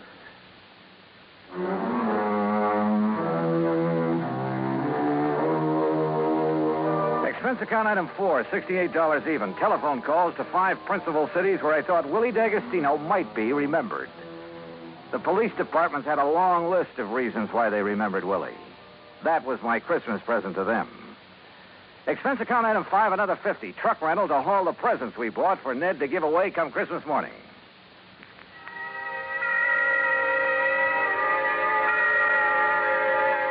And then it was Christmas Eve. We sat on the Kringle's porch and watched the procession up to the Maggie mine. The flickering lights from the miners' lamps reflecting on the faces of the happy children. Old Chris was bundled up in blankets, his little eyes twinkling, chuckling to himself like he knew all the answers to the universe. Jean was there, too. Kind of nice. Isn't it, Johnny? Kind of nice. Marshal Ed Nolar was one of the wise men in the procession. I recognized the sideburns. And Doc Spangler couldn't hide his height. Oh, he wore an awful beard. Ned Kringle led the burro that carried the Blessed Mother. Yeah, you guessed it. The burro was Carmen Kringle. Expense account total, including return to Palm Springs and incidentals, $229.75. But forget it, Pat. This is the best holiday I ever had. And I was only cold at the start. From all of us to all of you, may this be your very merriest Christmas ever. Yours truly, Johnny Dollar.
Good evening, friends. With a special word of thanks to our sister network, CBS, we invite you now to test your memory of the great radio adventures.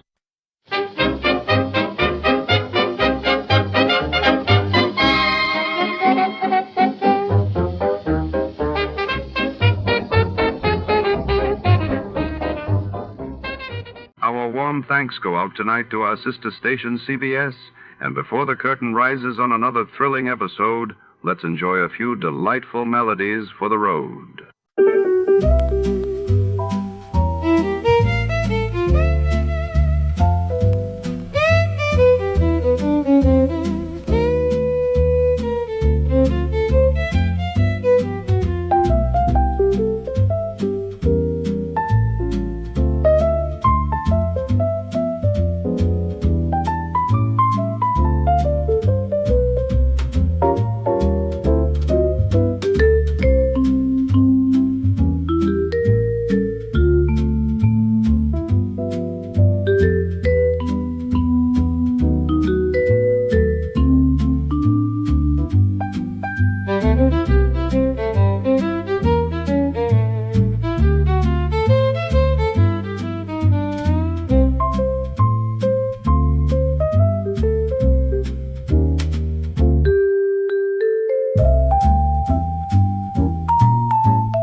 Tonight, under the shadowy glow of rain-soaked city lights, Detective Markson's routine case spirals into a deadly web of betrayal. A mysterious woman with secrets in her eyes and a criminal mastermind lurking in the darkness who is pulling the strings, and how far do their reach extend? As the clock ticks, every clue draws Markson closer to danger. Will justice prevail, or will the long arm of crime claim another victim? Stay tuned. Before we begin, let's see what happened on the day it aired. It was November 9th, 1946. That day, the world learned of the massive fire in Chicago's The Salle Hotel that claimed dozens of lives, while across the Atlantic, France held its first post-war parliamentary elections, shaping the future of a nation rising from the ashes. Get this and get it straight. Crime is a sucker's road, and those who travel it wind up in the gut of the prison or the grave. It happened in a place called Bay City, where I was unwelcome to a fat fry cook with a secret and a dapper gambler. But to the long arm of the law, I was poisoned. It happened like this. From the pen of Raymond Chandler, outstanding author of crime fiction, comes his most famous character in The Adventures of Philip Marlowe.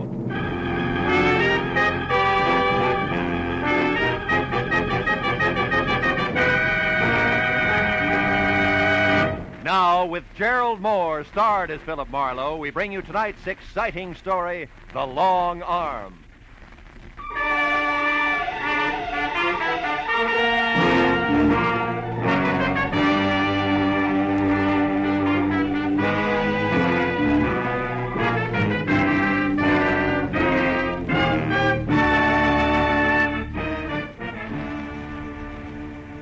I got my Sunday best on, going strutting with Miss Laura Belly. Oh, fine. Every time I take a shower, I've never seen it. All right. Okay. Hello. Mr. Philip Marlowe, please. Yeah, speaking. One moment, please, sir. Bay City is calling. Bay City. I Where's have your that party, town? sir. Go ahead. Hello, is that you, Marlowe? Yeah. This is Ernie Parch, Phil, at Bay City. Parch? Yeah, you remember me, don't you? No, I can't see. Oh, yeah, Ernie Parch. You're the guy who saved my life when the Bay City law left me beat up and bleeding all over the city dump, right? Yeah, that's it. Oh, yeah. Marlowe, please, listen. What? I'm in an awful jam. Like what? I just got out of jail yesterday. A year and a day. Jail, Ernie? Yeah. A very neat frame, Phil, but Oh? not half as neat as the one they're trying to hang on me now. This one's worse. You remember my wife, don't you? Grace, tall, blonde. Yeah. What about her? She's dead, Marlowe. Oh, no. She was murdered. They're going to try to pin it on me. You'll come right away, huh? Well, look, Ernie, I'm poisoned in Bay City. You know that. Please. Rake Thurman would give a year's pay just to watch me break an arm. 5 if I drown. But, Marlowe, you don't know it was Thurman who had you messed up for sticking your nose into Bay City politics? No, but I can sure second guess it. It was tough cop tactics all the way. And you mean you won't help me?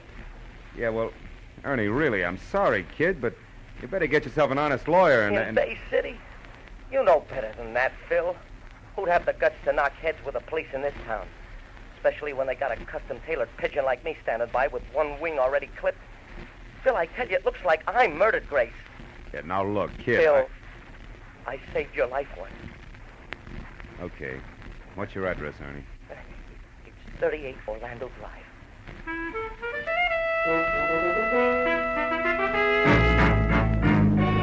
Bay City was a snug seacoast town some 20 miles southwest of L.A. and about twice that distance from being on the up and up. Its string of gambling houses were politely winked at by some elements of the law, and its gamblers, in turn, politely winked back, while the folding money passed from sucker to slicker to crooked cop. But Bay City also was home to a lot of honest fishermen, retired real estate brokers, and another element of the law, good cops. Which side Detective Lieutenant Rake Sturman was on, I'd never been able to figure. He only added one way, all cop, morning, noon, and night. The kind who made any private detective feel a little less welcome than a leper. Well, an hour after dark, I pulled up and parked well away from 38 Orlando Street. 5 minutes later, I was watching a nervous Ernie Parch wear out the carpet in his shabby living room. It was at Art Manelli's place, Phil, about a year ago. The little casino. It's out north on the edge of town. I'd had a few drinks with some of the guys who worked at my gas station. One thing led to another, and finally, we were out there trying to pyramid $50 into $50,000. That's when the cops came in, huh? Yeah. You know, one of those pre-election raids that look good in the papers. You want a drink, Phil? No, thanks. But look, that raid couldn't have gotten you a year and a day, Ernie. Oh, no. But the gun they found in my top coat pocket could have. Mm-hmm. And did. Yeah, 38 I'd never seen before in my life. Plant, huh? Yeah, a plant that I could only figure two ways, Phil. Either someone at Art Manelli's place just happened to choose my pocket to drop his gun into, or someone just happened to drop it in on purpose. Someone who was sweet on Grace and wanted me out of the way. Now, look, you're sure you know what you're saying, Ernie? I'm positive. 366 days in prison with only one miserable letter from her convinced me. That and the word I got at Gumbo's place late this afternoon. Gumbo's place? Yeah, Gumbo's shanty. The chicken joint run by a fat fry cook named Lou Gomborski. Grace worked there. I stopped in just before I ran into Lieutenant Rake Sturman. Wait a minute. What do you mean ran into Sturman? What happened? Well, Phil, I was on the street getting into my sedan, you see? Yeah. I picked it up from a guy who was using it while I was away. When Sturman pulled up alongside of me in a squad car, and He started to tell me how much he liked seeing ex-cons back in Bay City. What interrupted him? Oh, a call on the police radio. But before he left, he promised to drop around here sometime tonight and chat a while. Mm-hmm. And before that, at Gumbo's place? I found Grace. Now, wait a minute. You've had enough, Ernie. No. You found Grace in what? We had a fight. She admitted running around, said I wasn't worth waiting for. But she wouldn't say who was. I slapped her. Hard. All right, take it easy. Grace is dead now, murdered, remember? Yeah. Yeah, she's dead. Yeah, and they're going to tag me for it. Maybe. Now, tell me what happened after you left Gumbo's. I ran into Sturman, like I said. Yeah? Then I drove around for a couple hours to cool off. When I got hold of myself, I came back here and I found her strangled to death. In that chair, Phil. It was horrible. What'd you do about it, Ernie? I'm not sure exactly. Here. I changed my mind. Thanks, Phil. No. I decided to get her out of here. It was just getting dark, so I waited a little, and then I carried her down the rear stairs, and I put her in my car, in the back seat. I put a blanket over her. She's still there, Phil. I was going to drive the car away, but, well, I guess I lost my nerve. What am I going to do, Phil? Sturman might be here any minute. And you got to help me.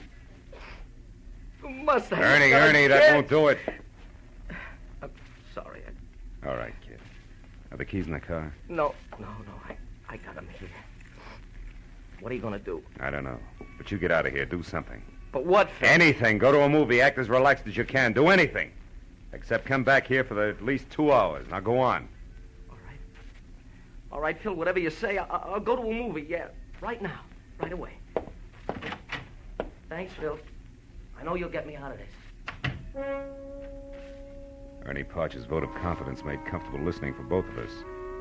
But when he was gone and I was down the rear stairs and out to his car in the alley, keys in hand, I realized that it stopped right there in the back seat. Then in the light that spilled from a nearby unshaded window, I saw I was going to have company. Sharp-pointed elevator shoes, careful blue flannel, and patent leather hair over a pasty face. All of it no more than 5.5 feet and held together by a hand-painted tie that sported a dapper knot the size of a cantaloupe. Good evening. I wonder if you could help me. I'm looking for Ernie Parch, 36 Orlando Drive. I couldn't find any number on this house. Is this it? Yeah, but Parch isn't in. He just left. Oh. You know where he went? No. It's all right, Cautious. I only want to talk to him. My name is Art Manelli. I'm a friend of his. An acquaintance. You? The same, yeah. He went to a movie, Mr. Manelli. I saw the picture, so I'm going home, back to San Diego. I live there. Oh, good. San Diego means US 101 to the south, and right past my next stop. I came in a cab, or don't those keys in your hand there say that you're leaving? I mean, I don't want to appear presumptuous. Or wait for a taxi. Or wait for a taxi. Shall I get in, or do you want to slide over to the driver's seat from here? I want to slide, if that's all right with you. Perfectly. Tell me, Mr. Cruishutter. Mr. Cruishutter? Yeah. You had business with Ernie? Personal business. You, Mr. Manelli? Yes, I wanted to see Ernie about a good location I have in mind for a new gas station. You know about such things? No, and I don't think you do either, Manelli. Unless, of course, the pumps can be converted into roulette wheels. Oh, you know who I am, eh? Yeah. I also know it's a little strange for you to show up at Ernie's place the day after he gets out of the state pen for a frame that took place at your little casino. What are you getting at, Mr. Cruishutter? An outside chance that you yourself were responsible for that frame? That you're anxious to see what, if anything, Ernie intends to do about it? The light's red, Cruishutter. No fooling. Now tell me, why would I want to frame Ernie Parch? I don't know. Could be, Manelli, that you did it accidentally, a little gun hidden in a big hurry. Or it could be you had a tighter reason, huh? Like what? Like Grace Parch, very pretty girl. You're out of your mind. Yeah, sure I am, Manelli. Just plain nuts. So why don't you get out here? Get yourself a nice, sane taxi cab. It'll be safer. All right. Just as you say. Mister, me and my pal need a lift going toward the highway. Sure he is. Aye, well, come on, Norm. We'll ride in the back seat. No, I got stuff in there. Close that door and beat it. Oh, okay, Happy. Thanks a lot. Stop. Mr. Crusoe, what kind of stuff? Rum, Manelli. I'm a bootlegger who never got the word, believe me. Oh, but I do. The light green, Mr. Crusoe. So long.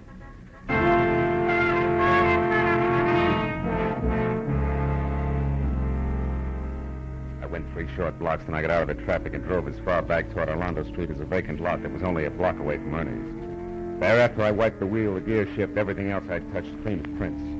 I left the sedan as is and walked back to where I originally parked my own car. Behind the wheel of my coupe, I spent the next 20 minutes finding Gumbo's shanty where Grace Barton and Daddy Longlegs, standing knee-deep in the Pacific Ocean, encircled at the waist by an imitation ship's deck for summertime outdoor eating. A gangplank led up from the street level, and when I'd gone about half the length of it, I saw something at the door ahead, shaped like a bowling pin, topped by a chef's hat, and encompassed by a yard and a half of Hickok belt that said, this had to be Fat Fry Cook Lou Gomborski. He was turning the reversible sign from open to close. Sorry, mister, I'm closing early tonight. Food's all gone. Oh, now how about a drink? I only want a quick shot, Gumbo. Gumbo? You're a stranger here. How you know the name? Well, it's written overhead in 4-foot letters. I keep my eyes open. Okay. Go on in. Make it fast. I want to hit the hay. Oh. You live here? Yeah. What do you want? Scotch. Anything with it? Little information. Oh. About what? Girl who works for you, Grace Parch. I don't know anything about it. Not even for 5, Gumbo? Make it 10. Okay, 10. And the drink's on the house, huh? Yeah, okay, mister. Grace Parch is 5'2", eyes are blue. Also, she quit work at 6 tonight like she does every night, period. Uh-huh. Here's to you. Now, tell me, where's she been going while Ernie's been in stir? For another 10? Yeah, for another 10. On one condition, no more lousy poems, Gumbo. Just a few straight facts, huh? Sure. Sure. Another drink? No. Facts first. Where's she been hanging around? A little casino.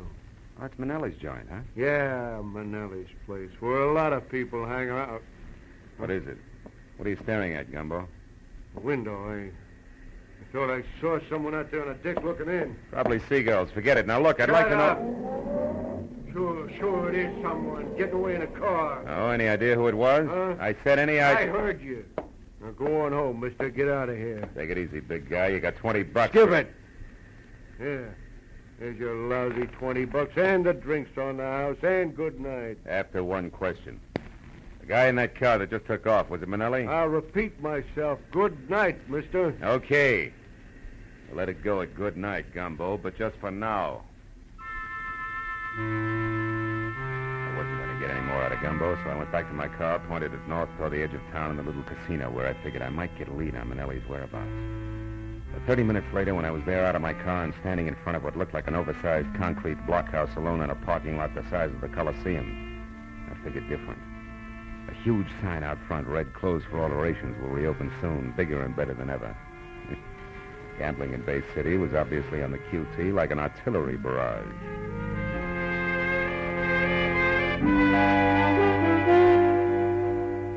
By the time I got back to 38 Orlando Street, nearly 3 hours had gone by since I'd last seen Ernie.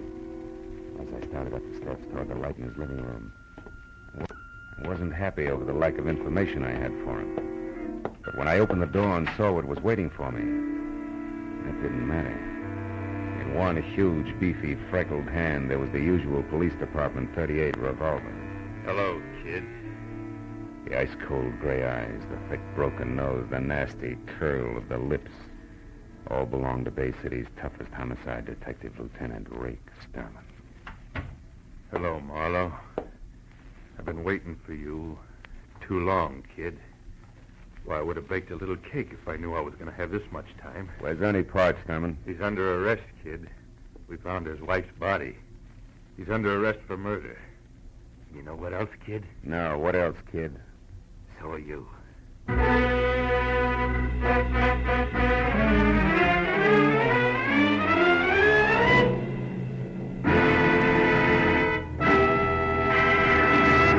In just a moment, the second act of Philip Marlowe. But first, Fred Allen's crack that it's no wonder comedians can't find work when singers go comical has had a fast reply from Bing Crosby. Bing has invited Fred to be his guest on his CBS show this Wednesday night. And you can get right into the very middle of the argument on most of these same CBS stations, where Bing Crosby's show is every Wednesday night. Be sure to hear Fred Allen's visit to Bing's show this Wednesday, following Groucho Marx and You Bet Your Life. Now, with our star, Gerald Moore, we return to the second act of Philip Marlowe and tonight's story, The Long Arm.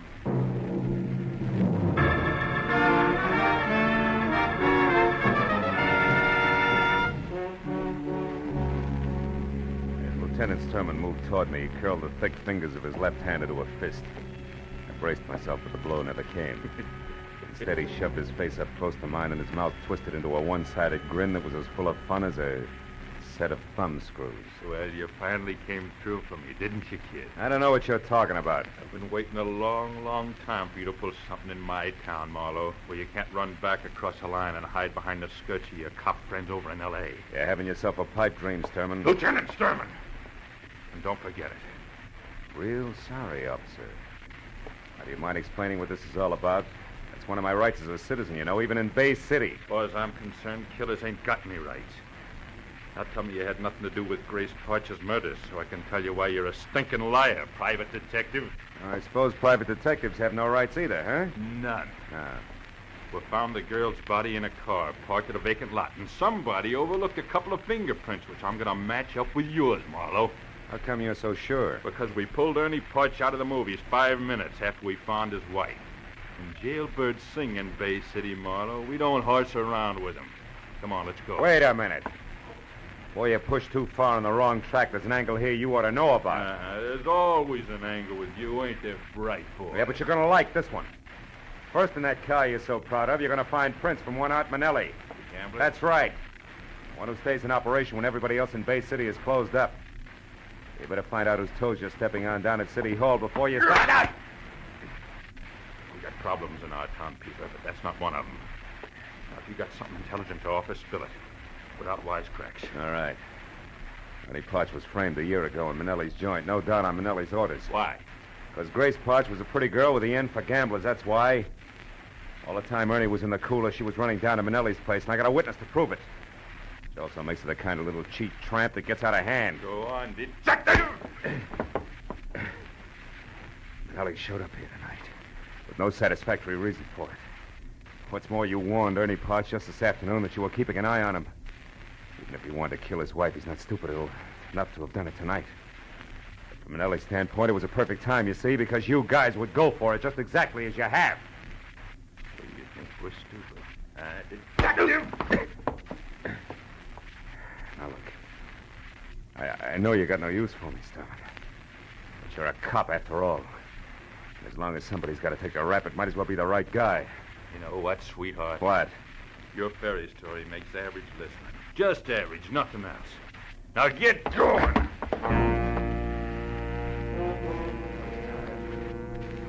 Too tired to take what I know I'd be given.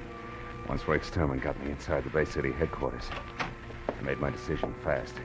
There were 3 steps in the front porch to the wall, and he was right behind me. I took the first 2, then turned and grabbed. He sailed over my shoulder, and I heard him land flat on his back on the sidewalk as I rounded the corner of the house. I crossed the backyard, vaulted the fence, and put 100 yards of alley between us before I even stopped to think. Then I went back to my car, drove down to the water again in Gomborski's chicken shanty. The place was dark and locked up tight. I went around to the back where his living quarters were and listened. A crocodile slithering over the floor inside would have made the same sound. I pushed the door open and went in. It was Gomborski, all right, but you couldn't tell it from his face. That had been worked over long and hard by an expert. He didn't know I was there until I touched him. Get away. Come on, get out of here. Who gave you the beating, Gumbo? Lay off, will you, please?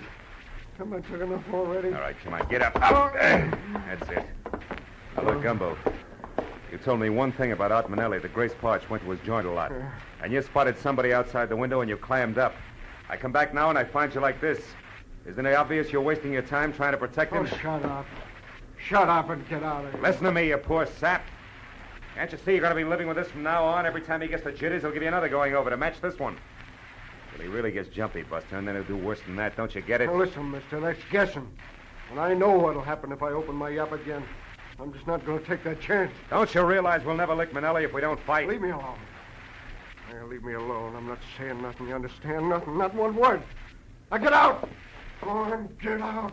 All right, you miserable sucker. I'm through talking to you. You'll think the other guy gave you a light massage by the time I'm through with you. Yeah, well, that's what you think. Hey, now stay where you are. I don't want to kill you, mister, but I will unless you beat it. I'd rather face that than talk. You're getting in too deep, aren't you, Gumbo? There's nothing else I can do. You're nothing to me. I know which side my bread's buttered on. Yeah, but you made one big mistake already. Mistake? What do you mean? You left yourself wide open for this coffee pot. I'm sorry, sucker, but I don't have much time. Drop the gun. Come on, drop it. That's better. Now just tell me one thing and I'll leave you alone. All I want to know is where I can locate out Manelli right now. He's at his club, at the little casino. You're lying. I was down there. It's closed. It's being remodeled. I'm not lying. All right, you need some more rubbing. Okay. He's got a suite room downstairs under the club. They're not being done over. That's where he lives. He ought to be there now. But you got to protect me. He's storming the Manelli. He'll kill me. He'll kill me. That's all I want to know. So long, Gumbo.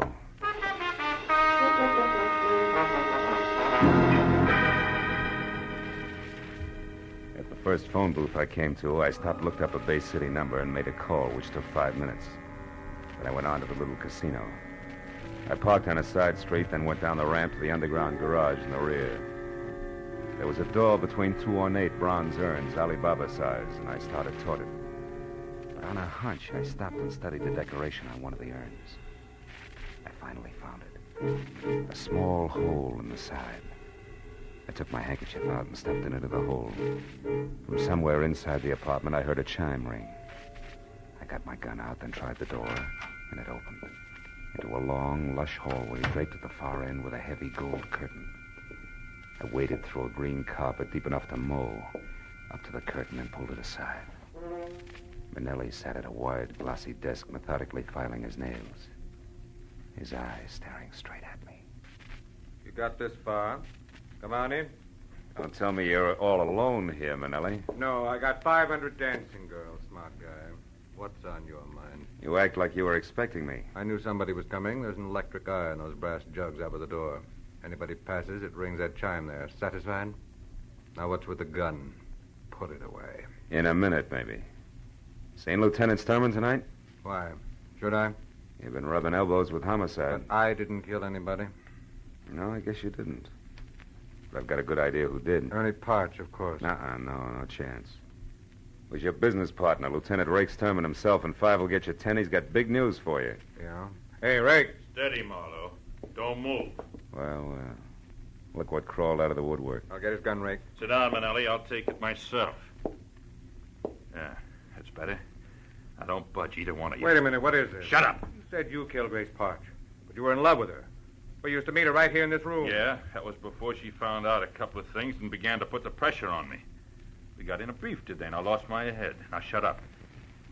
Okay, Marlowe. Let's have it. How'd you dope it? Oh? Gamborski took a beating tonight just because he mentioned Manelli here. With a little more pressure, he mentioned someone else. You, Sturman. And why would you shut Gamborski up about Manelli unless you and Manelli were connected? That connection was all I needed. Uh-huh. Right on the button, sweetheart.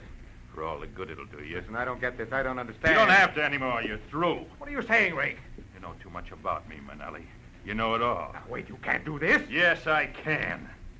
In fact, Marlowe here gave me the idea. He even worked out all the motives. So it's easy. I came here to arrest you for Grace Parch's murder. You resisted, and I had to shoot you. Ain't that a shame? But about this Ernie Parch. I intended to hang it on him, Manelli, but he's nothing to me. I don't care if he lives or dies. But you're getting too big for your britches anyway. So this is better, and I get 3 birds with 1 stone. Grace, Manelli, and you, Marlowe. Before you start pulling the trigger, Sturman, you better ask your boys. Huh? A couple of them are waiting for you behind that gold curtain there. Ah, you're a liar, Marlowe. The electric guy would have tipped us off if anybody else came in. I blinded that eye with my handkerchief on my way in. That's right, Lieutenant What? Sturman. Dirty. How long you been there? About long enough. Better drop it, Lieutenant. I don't take orders from you, Sergeant. You do tonight. Chief himself sent us out. Yeah, I took the liberty of going over your head, Lieutenant, just before I came in. Under the circumstances, you'll understand. Why, right? you better drop it, Lieutenant. Drop it! Okay, now come on. You two guys, too. Come along quietly. Sure. Always glad to ride with old Rake's Terman any time at all. Just as long as there's a couple of policemen in the same car.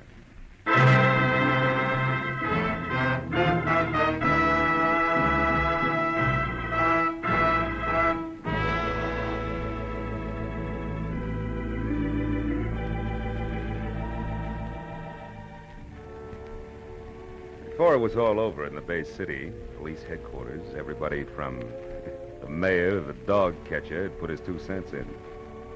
And I'd given the same answers to the same questions at least 50 times. All about crooked cops, and Rake Sturman in particular. But finally, hours later, I was free to go home. And as I drove through the quiet streets, I was still thinking about cops. This time, the other kind. The underpaid, overworked cops that pound the city's sidewalks day and night. You know the guys who do everything from telling kids the way to the grocery store to untangling the rush hour traffic. Yeah. And I thought about each one of those cops who someday chases a hopped-up gunman down a blind alley and doesn't get home that night. Or any night. Ever again. And then I forgot all about Rake Sturman. Because after all, he was just one bad one in a multitude of good ones. An insignificant sore on the long arm of the law.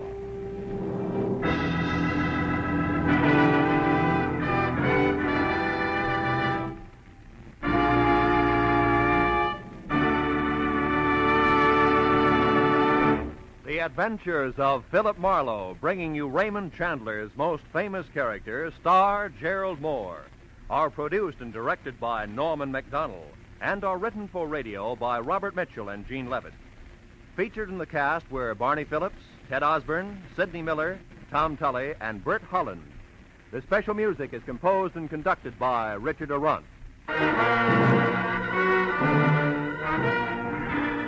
Be sure and be with us again next week when Philip Marlowe says... It could have been perfect. Snowbound in a mountain lodge with a girl who was falling in love.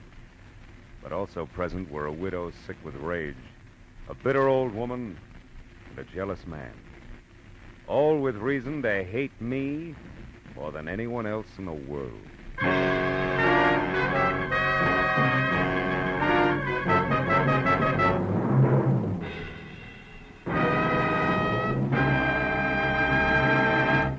Two all-star bouts are promised on CBS this Wednesday night. Bing Crosby faces Fred Allen across the CBS mic to battle it out on who's funnier, singers or comedians. And in the second attraction, Gracie Allen and a smashed fender team up against not-so-gorgeous George Burns and a guilty conscience. This Wednesday also brings you Groucho Marx, his ad-libs, and his teams of opposites on You Bet Your Life, and a Dr. Christian story about two redheads in love. Fun, action, variety, they're all yours with Dr. Christian, Groucho Marx, Bing Crosby and Fred Allen, and George and Gracie on most of these same CBS stations this Wednesday night. This is Roy Rowan speaking.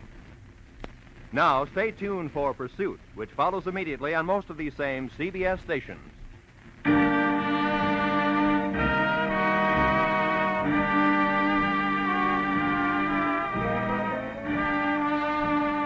This is CBS, where Wednesday night is Bing Crosby night, the Columbia Broadcasting System.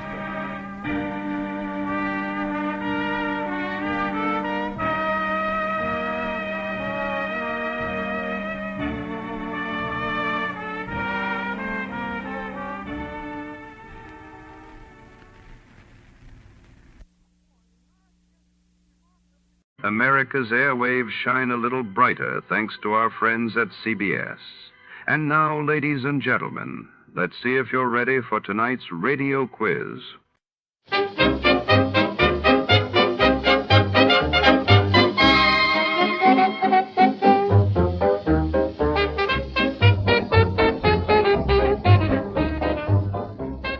Tonight, The mystery unfolds within the shadowy back room of a high-end antique toy shop where secrets are hidden among rare porcelain dolls and ticking wind-up curios. When a priceless black doll vanishes and a man turns up dead, Detective Nick Marlowe wades through deception, envy, and obsession tangled between the cluttered shelves.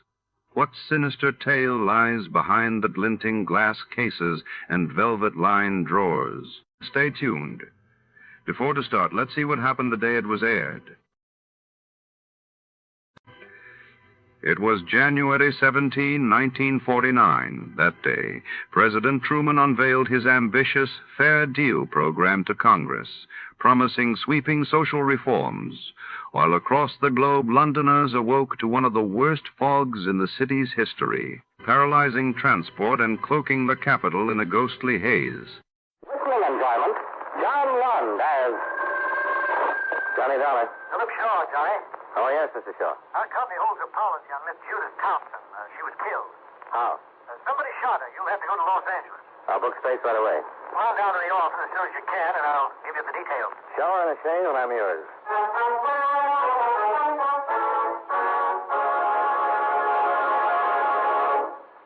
We'll return to our program in a moment. But first, I'd like to say a few words about jamming.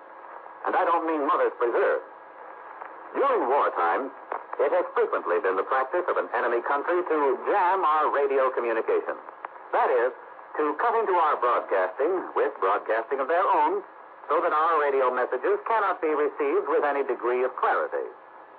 There was a time when our civilian radio broadcasts were jammed too, unintentional though it was. As you can imagine, it was quite a mess, and still could be. Can you imagine what would happen today if there was no coordination among our many radio and TV stations? Or if the telephone companies didn't cooperate? When radio broadcasting first began in our country, each station chose its own call letters, power, and spot on the dial. It wasn't long before 2 or 3 stations would try to come in on the same spot, and the poor listener couldn't understand a thing he heard. So, to get things organized, the Federal Communications Commission was born. Licenses were issued to each station and to qualified operating engineers.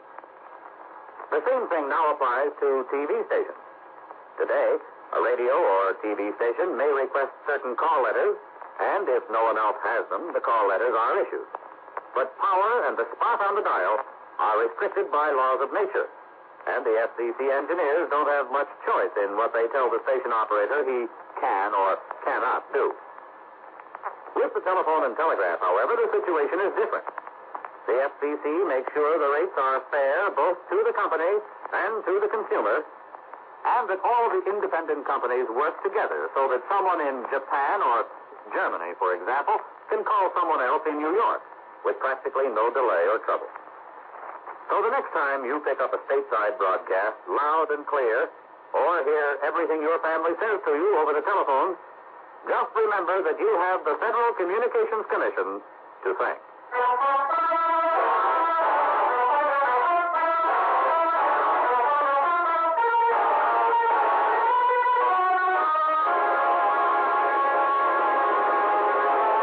Expense account submitted by Special Investigator Johnny Dollar to Home Office, National All Risk Insurance Company, Hartford, Connecticut. The following is an accounting of expenditures during my investigation of the Black Doll matter. Expense account item 1, $189.95. Plane fare and incidentals to Los Angeles, California. I arrived at 10 o'clock the morning of the 12th and went directly to Hollywood, where I registered at the Wentworth Hotel. Then proceeded to Central Division Homicide and Lieutenant Brickford. Got a teletype this morning that you were coming, Dolar. Supposed to give you all the help I can. I'll be glad to have it. Can you tell me something about the dead woman? Well, shot once with a 38 in the chest. Killed between 1 and 2, night before last. Any suspects? We've been checking on the people she knew. Talked to several of them. Couple, Mr. and Mrs. Lyon, a girlfriend, Miss June Fisher. She'd seen her during the day, but can't tell us very much. The Lyons hadn't seen her for several days. They couldn't give us any reason why someone might kill her. We've got some more names we've got to run down. Boyfriend, William Carnes. Works for Timken Aircraft. A test pilot. Girlfriend says Carnes and the dead girl started seeing each other about 2 weeks ago, but she didn't believe it was anything particularly serious. She was killed in her apartment. Yes.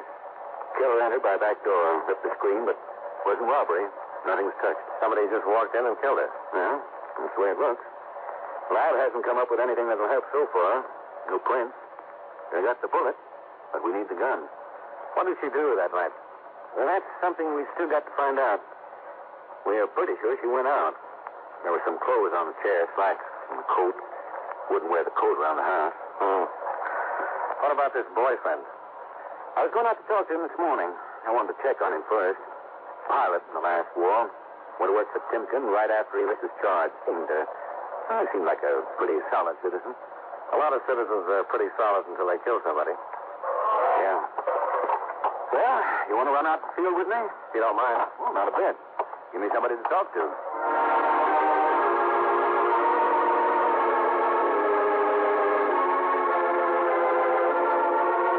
25 minutes later, we were driving through the gate at Timken Aircraft. As we passed the long, low line of gray buildings, I saw a plane sitting on the starting line. A bullet-shaped jet with stubby, swept-back wings. Inside the main building, we were shown into Mr. Rudolph Timken's big presidential office. Come in, gentlemen. Which is Lieutenant Bickford? I am, sir. This is Mr. Dolar. Pleased to know you. What can I do for you? Well, we'd like to talk to one of your pilots, Mr. Timken. William Carnes. Bill? Oh, certainly, but I'm afraid you'll have to wait a while. He's just getting ready to take up the XR-200. Is that the jet I saw on the line? Yes, it's a beauty. Well, thank you. We think it's the best. If you'd like to come out on the field, this test isn't security.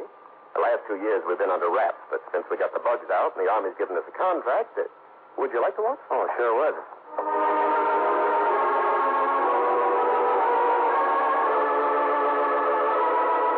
Timken took us out in the field, and we watched the jet take off and climb toward the west. It circled, climbing till it was out of sight. We kept watching and waiting. A cool breeze was coming in from the ocean, and the sun was warm on our faces. Finally, we saw it. Here he comes. Can't even hear him. He's traveling faster than sound. Do you fly, Mr. Dolar? Only when I've got an expense account. How fast would you say he's going? You'd be very surprised, Lieutenant. Even the Army was.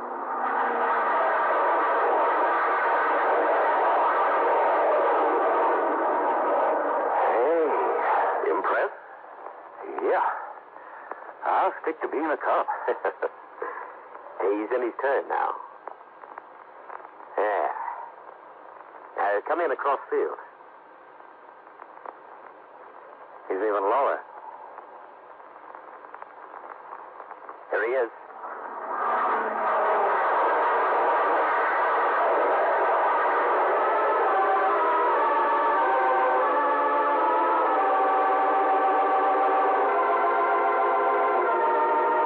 We waited on the field until William Carnes landed the plane.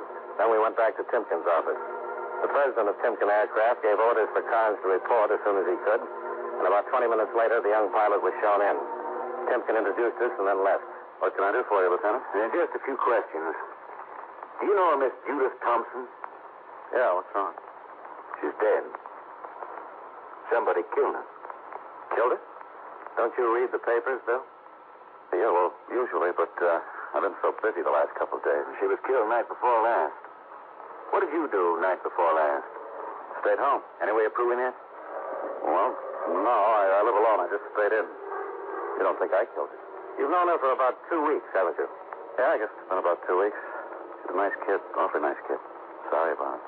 And you stayed home the night of the 10th. That's right. All night? Well, you'll find out sooner or later. No, I wasn't there. I took her out the night of the 10th, the night I knew she'd been killed. But look, honest, I had nothing to do with it. Why'd you lie about it? Because I'm married. No, we're not living together. We're separated. My wife's living in Chicago now with her folks. Always kind of hoped we'd get back together, but if I got mixed up in a killing... You got mixed up the night you took Judith Thompson out? Look, I was lonesome. Judy was a pretty kid. I saw her about 6 times in 2 weeks. It helped. But I'm in love with my wife. I've always been in love with her. You can understand it, can't you? Sure. The night of the 10th, where did you and Judy go? To the beach. Went down on the pier and played a concession. When did you get home? I don't know. I guess about 11:30 or so. Yeah, somewhere about that time, 11:30 or 12. You go right home? Yeah, right home. That's true. Anything happened during the evening? Anything unusual? Unusual? Anybody following you? No. Did Judy seem nervous or anything? No, she was fine. She didn't act nervous or anything. Okay. Is that all? Yeah, for now. We'll talk to you again. All right, but I sure wish you wouldn't tell the papers. Tell the papers? What about me? Being the one who took her out that night. Would finish me for good with my wife. I wouldn't have a chance. The family doesn't like me as it is. Why did you and your wife split up? My job. I don't really blame her. It's tough for a woman to sit around the house when her old man is flying new stuff. What am I going to do? I guess I love flying about as much as I do my wife. Just keep hoping she'll understand and... I don't know. It's a mess. Well, we'll see you later. Okay, Lieutenant. Nice meeting you, Mr. Dolar. Nice meeting you.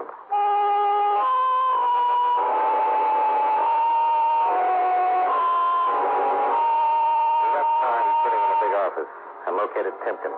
We thanked him for his cooperation, then went out to the car. We were about to drive away when Bill Carnes ran out of the building. Oh, wait a minute. Yeah. Just thought of something. Yeah? What is it? Well, I doubt if it means anything. In fact, I forgot all about it until just a minute ago. Something about the other night? Yeah. When we were down on the pier on the fight, playing the concessions, I down there had a fight. Fight? Yeah, that's a shooting gallery. I spent about $2 knocking down pipes and winning coupons. When I got done, Judy wanted one of the dolls, the plaster prizes. Yeah. This was a big black one, about this big. And the guy wouldn't give it to me. You got in a fight with him? Oh, darn near. I bought enough coupons for the doll, but he said it wasn't a prize. And I said, what did he got it up on the shelf for? Judy wanted it, so I finally made him give it to me. Then we had to fight him for it. Hey, it wasn't so much the doll, it was the principle. I hate to be had like that. No. I owed it much, but it was kind of strange. Of course, I don't know what it could have to do with Judy. Well, you never know. Did she take the doll home with her? Well, yeah, sure. And a lot of other things, the kind of junk. Okay, Bill. Thanks a lot. Sure. See you later. Yeah. Bye. Go on.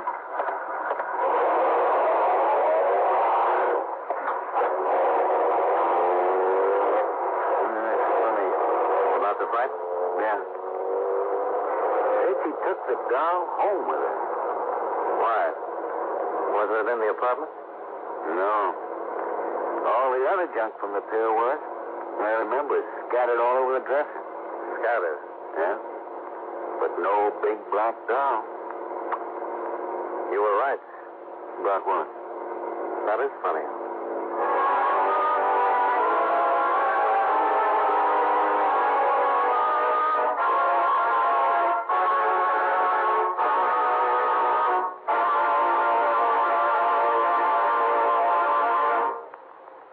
Many great men have attained the highest office in our land, the presidency of the United States. Can you guess the name of this man? According to historians, no other single man ever did as much for a country as this president did for the United States. After a brilliant military career, he was called from retirement to preside at a federal convention in Philadelphia, where he was unanimously chosen president. He was also unanimously reelected for a second term, but refused to run for a third. Although a Federalist, he named a man from another party, Thomas Jefferson, as Secretary of State. If you don't have his name by now, here are two more clues. During his presidency, the cotton gin was invented, and the first census was taken. Who was he? George Washington, first president of the United States. His life is part of your American heritage.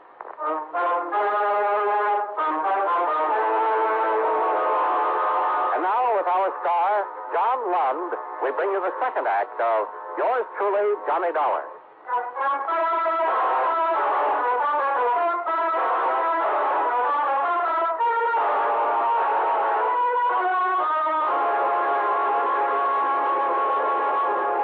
Lieutenant Brickford drove across town to the dead girl's apartment just off Franklin Avenue in Hollywood. A uniformed cop was still staked out at the door. He gave Brickford a casual salute as we let ourselves in. Yeah, body was here. Shot from where? From over here. And position of the body and wound puts the killer somewhere in this area here. Which way is the back door? Through there. And here's the stuff on the dresser. Uh-huh. Everything you'd win at an amusement fair. Everything but a big black doll. Why would a plaster doll be so important? I couldn't even guess. Well, it's the only lead you've got so far. You want to check it, I suppose. Concessions on the pier open around 6. You got any plans for this evening? I'm with you. Let's go talk to Bill Carnes again. I think it'd be a good idea if he came along with us tonight.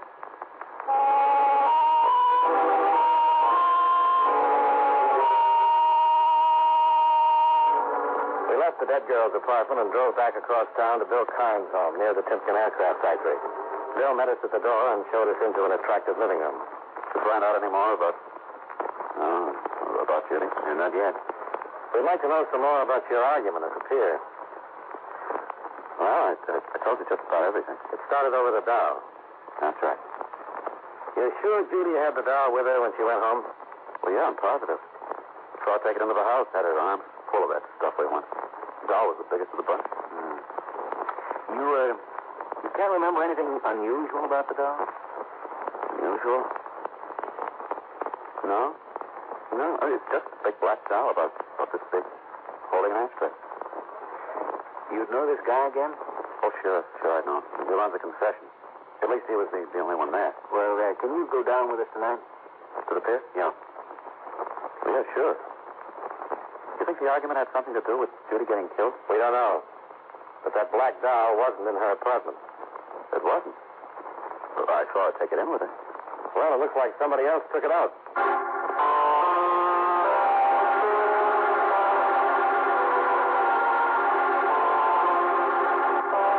Expense account item 2, $14.55. Dinner for Brickford, Carnes, and myself. A short drive later, we pulled into the big parking lot on the amusement pier. As we got out of the car, the roller coaster reached the top of the first dip high above us and started down.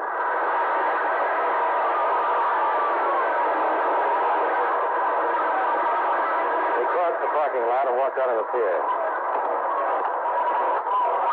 I haven't been down here in a long time. Where's the shooting gallery? It's down at the other end. We walked the length of the pier until we reached the shooting gallery where Bill had won the black doll. All right, step up and try it up. The man running the concession was in his late 40s, short, stocky, and bald. We stopped a few yards away. That's the man? No, he's not the one. All right, come on, boys. Try your luck. There's 6 shots for a quart. What can we win? Anything on the shelf. On the top shelf, one just like it. How about the big black doll? Sure, but you gotta hit all the clay pipes. Well, go ahead, darling. Aren't you gonna try it? If you don't hit them all. Okay. Let's see. There you are.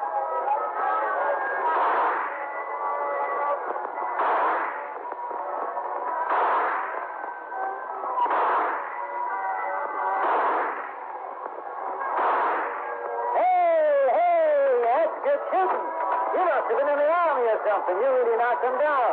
Say now, boys, how about another round? No, I'll just take the doll. Sure, how about you boys not going to let him show you up now, are you? He already did. Another round and you can win a cup and a cigarette. Just the doll. Okay. There you are. The way you shoot, you could win anything I got here. Say, you're the only man who runs this place? Yeah, right. You weren't running it 3 nights ago. How do you mean? The taller guy, younger than you, nasty disposition. He was here then. Oh, you mean Charlie? If that's his name. Yeah, he just works for me. Where is he? Why, that's an examination. We just want to know where he is. Oh? Are you a cop? Why? Well, you act like a cop. You win yourself a dolly. Where is he? I don't know. He quit. When did he quit? Last night. What's his full name? Charlie Gilbert. Where can we find him? I don't know. He worked for you and you don't know where he lives? That's right. I gave him a job one night. Didn't ask him where he lives. Why did he quit? How do I know? Just quit. Said he was through and took his pay. Ain't nothing illegal about that, is there? You ever been arrested? Me? You? No. I want you to tell me everything you know about Charlie Gilbert.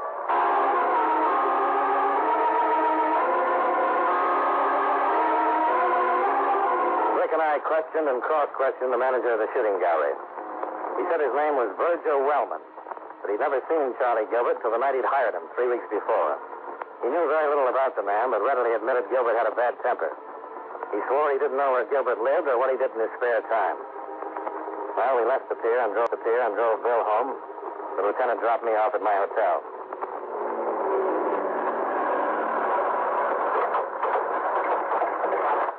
Oh, thanks. Thanks for the dinner. What happens now? Well, get some sleep and try to find Gilbert. Well, you got a pretty good description. Yeah. I'll put out an APB and check the mugs. Just might have a record. I'm going to check on that guy at the shooting gallery, too. I think I've seen that face somewhere. What are you going to do with the doll? Have the lab look it over? Bet you don't find anything. Then I'll give it back to you. You want it. Gee, thanks. It's just what I always wanted. Good night. Good night.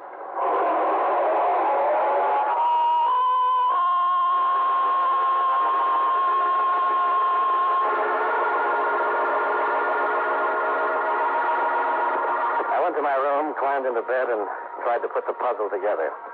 After a half dozen cigarettes, I gave up and turned off the light. I felt as though I'd hardly fallen asleep.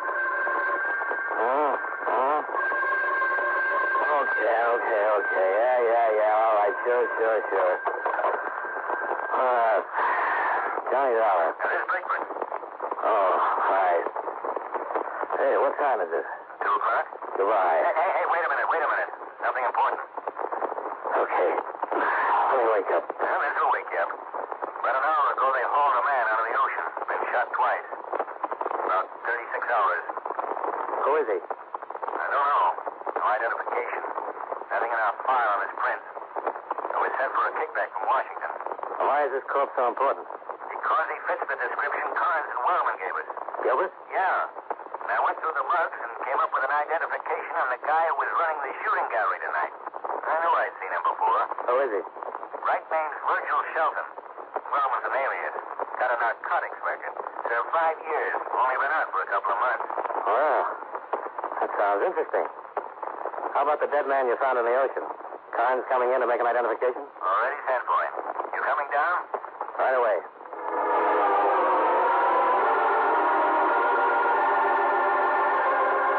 Expense account item 3, $2.60 cab fare to the city hall. But I went directly to homicide and Lieutenant Brickford.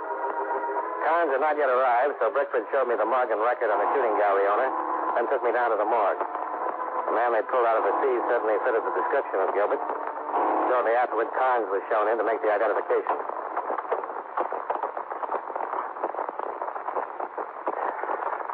Yeah. That Gilbert?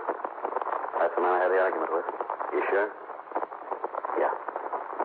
I'm sure. Lieutenant, he said he'd been dead about 36 hours. Close. And he was killed shortly after the girl was. Yeah. Here's the kickback we were waiting for, Darwin. Prints on the dead man identify him as Frank Sidney, alias Charles Sidney, alias Sidney Gilbert. Alias Charles Gilbert. Yeah. FBI wants him, narcotics for him. Well, it sure gives him something in common with the guy at the shooting gallery tonight. Let's take another ride down to that pier.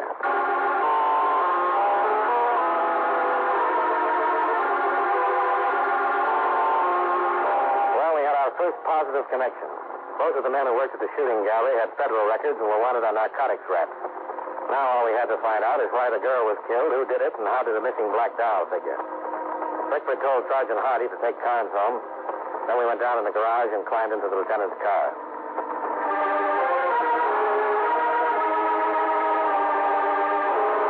25 minutes later, we were back at the amusement pier. The concessions were all closed.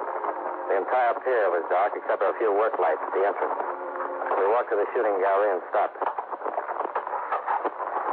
Could be a front. Yeah, it could. The lab find out anything about the doll? No thing. Well, remind me to give it to you. Yeah, I'll tie a string around my finger. Yeah, let's take a look around back. You know, I got a hunch. About the doll? Yeah, probably the same one you've got. Suppose the doll Carnes had the argument about was supposed to be picked up by a particular party, expected about the time Carnes arrived. Yeah. That doll you won tonight's hollow. Big space. Could hold a couple of bindles. Nice way to pass the stuff, huh? Oh, hold it. Boat coming in at the end of the pier. Come on. Let's take a look. You got a gun? Yeah. might just be a fisherman. Might, but I doubt it. Better take it easy. The boat was pulled up to a small landing where a ladder led down from a spot a few yards away from us. We got down on our hands and knees and crawled to the pier railing for a better look. Below us, we could make out 2 men in the boat and 2 on the landing. One of the men in the boat stood at the wheel while the other passed a large crate to the men on the landing.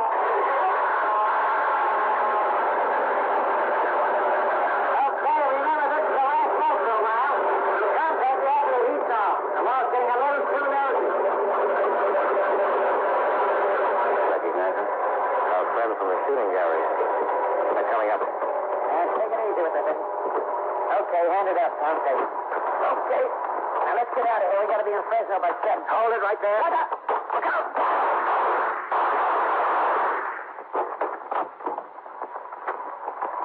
You okay? Yeah.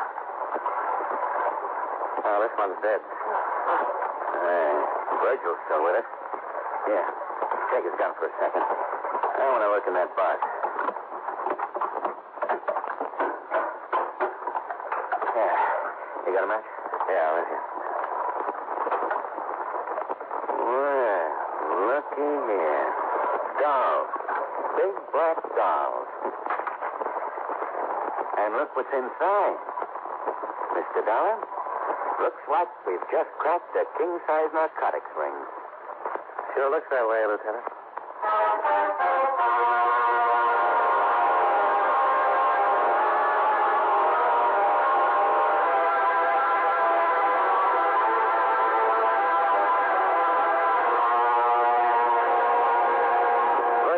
Lived long enough to tell us the whole thing. Once a week, one of the big black dolls was passed through a pickup. The night Carnes had the argument was one of those times. Gilbert knew he couldn't take a chance on a fight that would bring the police, so he gave Carnes the doll, closed the shooting gallery, and followed. Judith Thompson surprised him in the act of stealing the doll, and he had to kill her. Virgil Wellman knew Carnes would be able to identify Gilbert, and with a murder, the police would be sure to investigate. So he killed Gilbert and dumped him off the pier.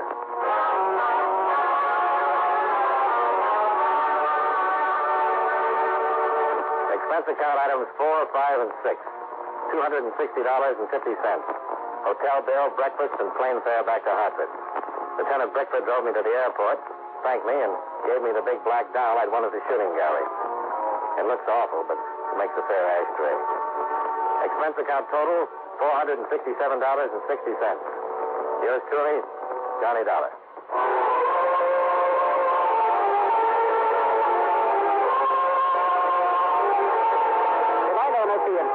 We've been listening to some of the best in radio drama with Suspense and Johnny Dollar. Be sure and join us again tomorrow night at the same time, 9:05, when at the end presents My Favorite Husband and the Great Gildersleeve.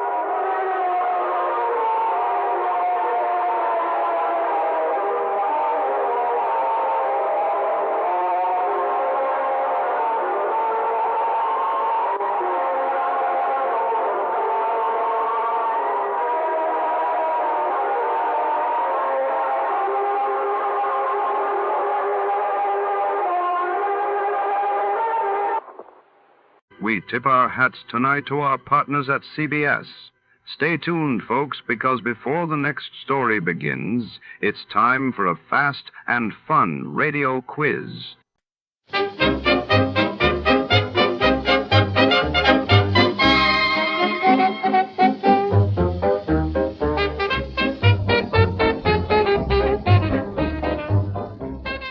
Tonight in the fob-choked streets of Calcutta, a mysterious trunk arrives at the bustling railway station. Inside lies a secret that could turn the city upside down, and only our hard-boiled detective has the nerve to follow the clues. But as he gets closer to the truth, a beautiful stranger steps out of the shadows, her motives as hidden as the contents of that fateful trunk. What is she hiding, and who else is willing to kill for what's inside? Shadows deepen and danger lurks in the Calcutta trunk caper.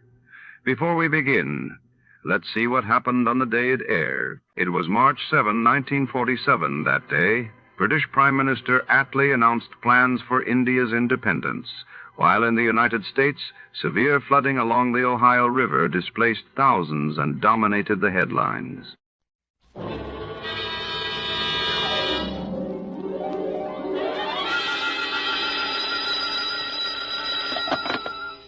Spade Detective Agency. Ahoy! It's me. Just came ashore. From what? A boat? A ship, Effie, a ship. Anything over 400 gross tons is a ship. Anybody knows that. Well, may I inquire what was your port of call?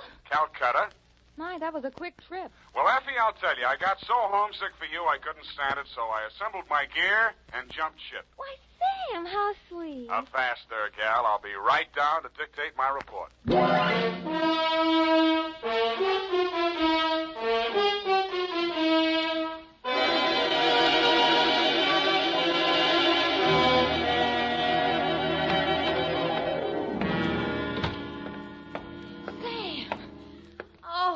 You are alive. Bon voyage, Effie. I've been worried sick. Where have you been? On my way to Calcutta, sweetheart, where the dawn comes up like thunder. Sam, what are you talking about? Calcutta? And the flying fishes play. Ready, Effie? Sam, why did you want to go to Calcutta, of all places? I didn't, Effie. I hate Calcutta. I was Shanghai. To, Mr. Philip J. Fogg, purser, SS Lurene. How do you spell that, Sam? Lurene. Oh, that's pretty. Sam, how could you be shanghaied in this day and age? I mean, isn't it against the law? Stow it, Effie. You're pumping bilge water. Sam, I am not. From Samuel Spade, license number 137596, when you have the time, regarding the Calcutta trunk caper. Dear Mr. Fogg, the following report will explain the enclosed voucher, which is a claim against your company for the amount of $500 and no cents. It will also answer any questions you might be asked concerning the recent unpleasantness on board your ship. It all started yesterday morning in San Francisco when my secretary announced briefly and caustically that there was a lady outside who wanted to talk to me. I judged that she was worth talking to. She was. Your secretary let me in. Well, I'm glad she did. What can I do for you? I'm Marcia Hopkins. I see. Mrs. Marcia Hopkins. I see. However, my husband is dead. I see. It's about my sister that I've come to you, Mr. Spade. I'm dreadfully worried about her. Who's your sister? Miss Constance Pendleton. And she's become involved with a ne'er-do-well, a completely worthless scoundrel, and a real foreign bluebeard. All three? It's one man, Mr. Spade. A Bulgarian, Major Andrea Rodnik. They're going to be married this afternoon, and I'm positive that his only interest is in her money. I'm convinced that he's going to kill her soon after the ceremony. He's done it to other wives in Europe. I've warned Constance and pleaded with her, done everything I could to stop it. But she's completely infatuated with him and refuses to listen to me. Mm-hmm. What do you want me to do? Prevent the marriage if you can. Get the truth about Rodnik's background and face Constance with it. Oh, Mr. Spade, in some way, you've got to make her realize the seriousness of the situation. He's a ruthless character. Well, do what I can, Mrs. Hopkins. Oh, thank you, Mr. Spade. Oh, I've felt so alone and helpless until now. Oh, really? But you will do everything you can, won't you? We've got to save her life.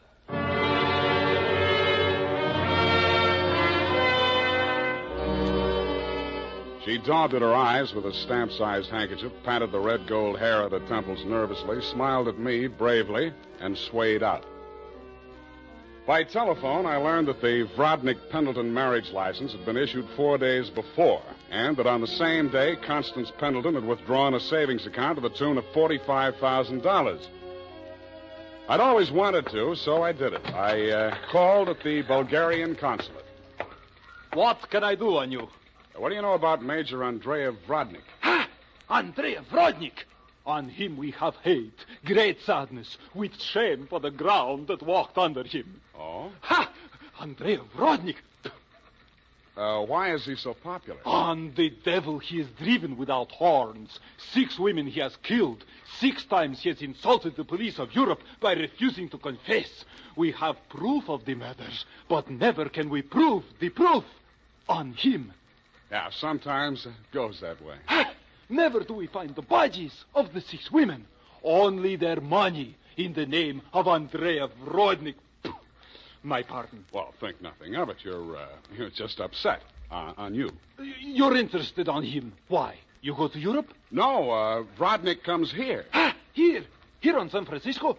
He marries again. So I'm told. Ah, Oh, by all the means, you must prevent it. Go to him, brave man. You do the world a service. Make violence on him. Even do you hang for it. Your name will live.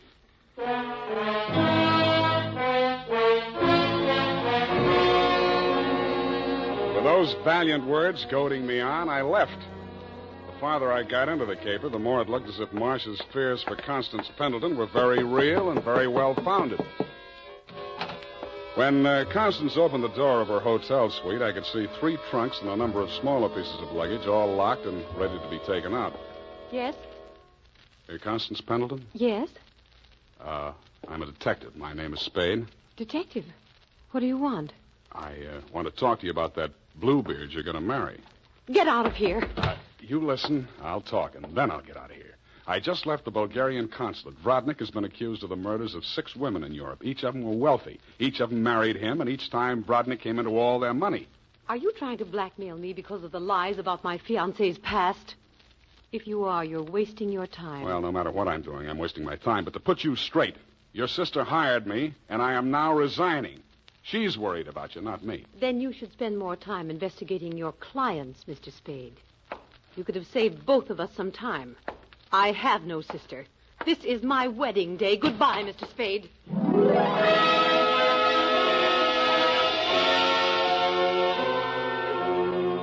As I left the room, I maintained the stern facial expression I reserve for moments of great shock. But once outside the door, I allowed myself to be carried on the wave of rage and embarrassment for just a minute, and I kicked over 2 potted palms. As I limped down the corridor, I was overtaken by none other than Marcia Hopkins. Did you see her? Let's talk about you first. Did you stop the marriage? Why did you really want that marriage stopped? But I told you. You told me you were her sister. Oh. She said she didn't have any sister. All right, Sam, I did lie to you about that. But I'll tell you who I really am. I don't want to know who you are. I don't ever want to know. All I want from you is my honestly earned fee and a brief but permanent goodbye. Oh, no, Sam, please, listen to me. We've got to save that girl. I have $500. That's all I have. Would it be enough? What's your real name? Marshal Brodnick. Yes, he's my husband.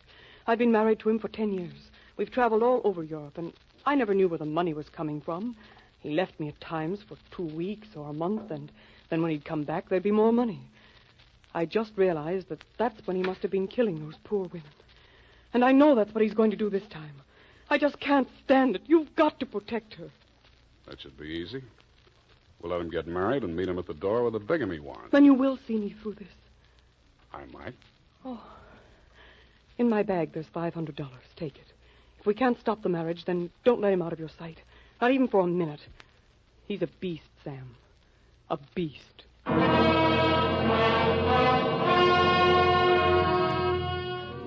Marcia dropped me in front of the Beast's Hotel, and I climbed some fake marble steps to the 2nd floor and knocked at his door.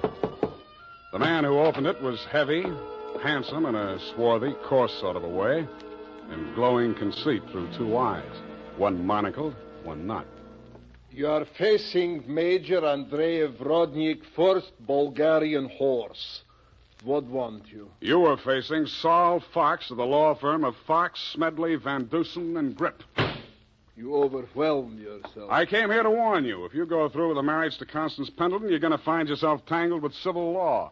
Warn Andrei Vrodnik, who has personally led more saber charges than you have teeth in your skull. Yes. Who has personally split, slashed, and impaled on his own blade more men than you have fingers and toes. You warn me?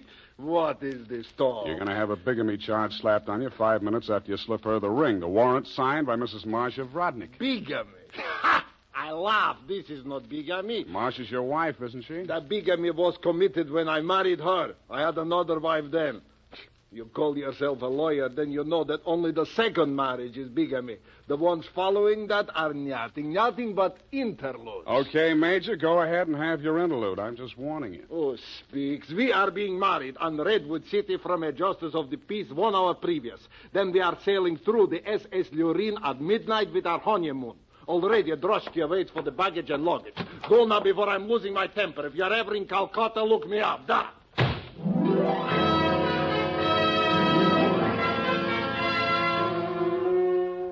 I could see the direct approach was getting me nowhere, so I decided to proceed by stealth. I waited outside the building, and when he left, I tailed him. He made 4 stops at a second-hand store, a hardware store, a surgical supply house, and an undertaker supply house. At these places, he purchased the following items: an oversized steamer trunk, black with brass fittings, a large ball of rope twine, 2 large lead sash weights, a set of surgical instruments, and at the 4th and final stop, the undertaking supply, he bought 2 items: a 20-foot length of rubber tubing and a pump. He returned to the second-hand store with his other purchases, put them inside the trunk, and ordered it sent up to Constance's hotel immediately, and thereupon it took himself to the same place. Marcia was waiting in the empty lobby when he went in.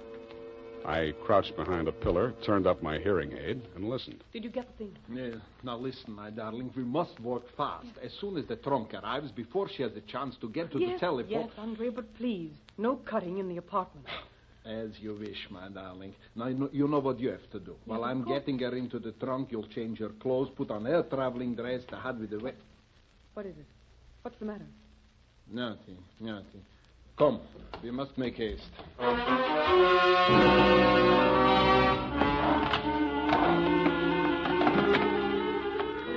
They made haste to the elevators, and I made haste to the row of house telephone booths around the corner and called Constance's room. Hello? Mrs. Rodnick? Speaking. Listen, get out of that room right away. Don't take the elevator. Get down the stairs. Who is this? What are you talking about? I haven't got time to explain, and you haven't got time to listen. All those stories about your husband are true. He's going... Hello?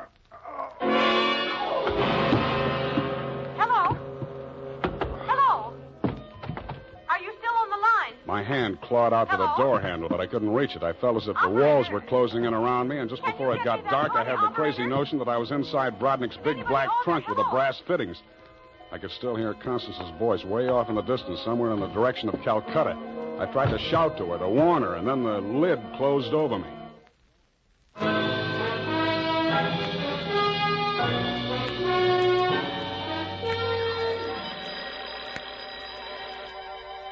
I shook my head trying to get the bells out of it. Then I remembered where I was and what had happened. I was still wedged into the bottom of a phone booth where I'd slumped when Brodnick sapped me. I got out of there somehow and grabbed a taxi for the Embarcadero. The time was 11:55. The SS Lorraine was scheduled to sail at midnight.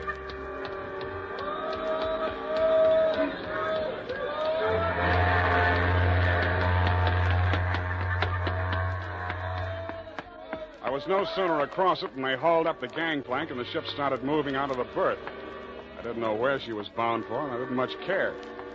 I checked the passenger list and found that Major and Mrs. Andrea Brodnick were in stateroom 12, A deck.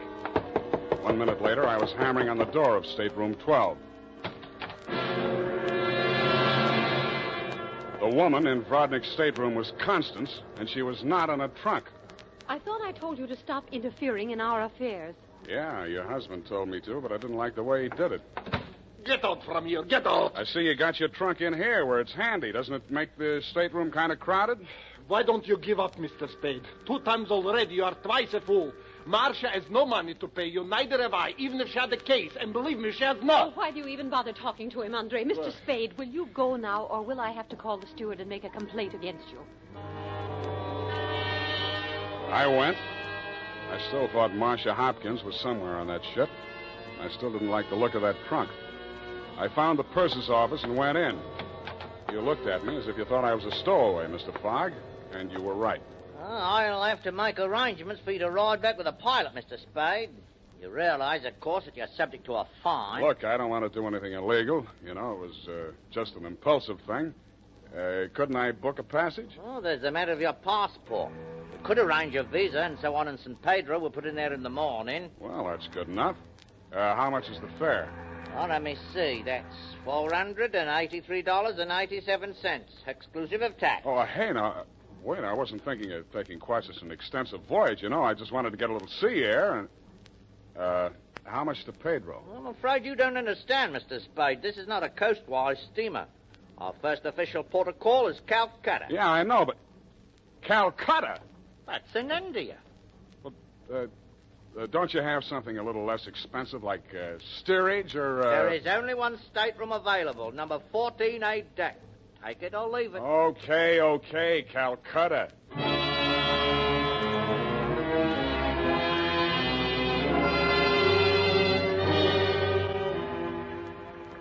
After buying my passage to Calcutta, I had exactly 12 cents left. This I gave to the steward who showed me to my stateroom. He thanked me, kicked me in the shins, and left. Out on deck, a tall, red-nosed old gentleman in knickerbockers and a yachting cap was taking a turn around the deck. With him was a face I'd seen in the morning lineup down at the Hall of Justice a dozen times. He was a hotel thief by profession, name of Norman Gorman.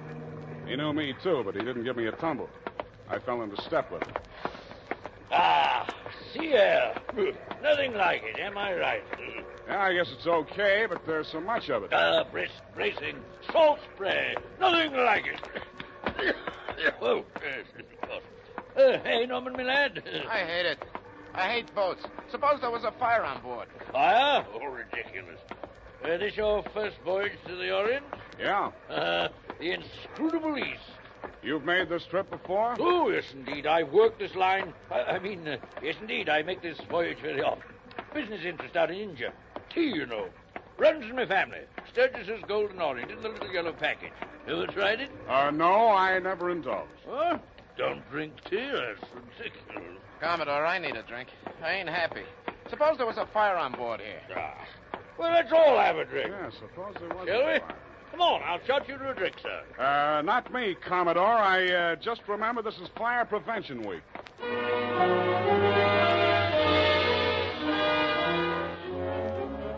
The nearest fire alarm to Brodnick's stateroom was on the companionway leading to the A-deck corridor. It was a glass-enclosed box with a small hammer hanging on a chain. I broke the glass and turned the key.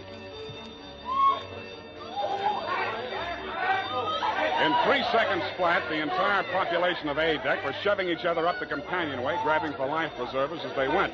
The steward hammered on the door of stateroom 12, opened it, shouted inside, and Brodnick and Constance reluctantly came out. I ducked inside, grabbed the handle of the trunk, and started dragging it.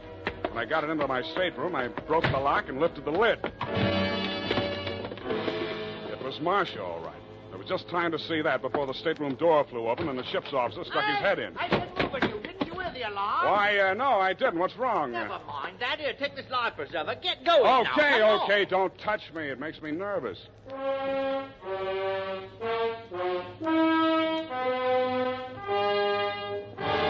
20 minutes later, the captain announced to the mob up on the deck that it was a false alarm, and the passengers drifted back to their cabins. I tried to look casual as I unlocked my stateroom door and walked in.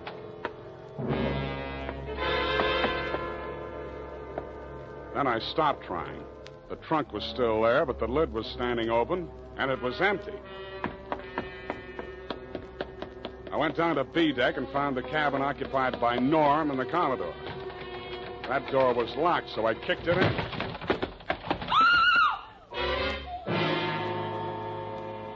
You could still see the marks on her wrists and ankles where the cord had been. It was the girl I had seen in the trunk.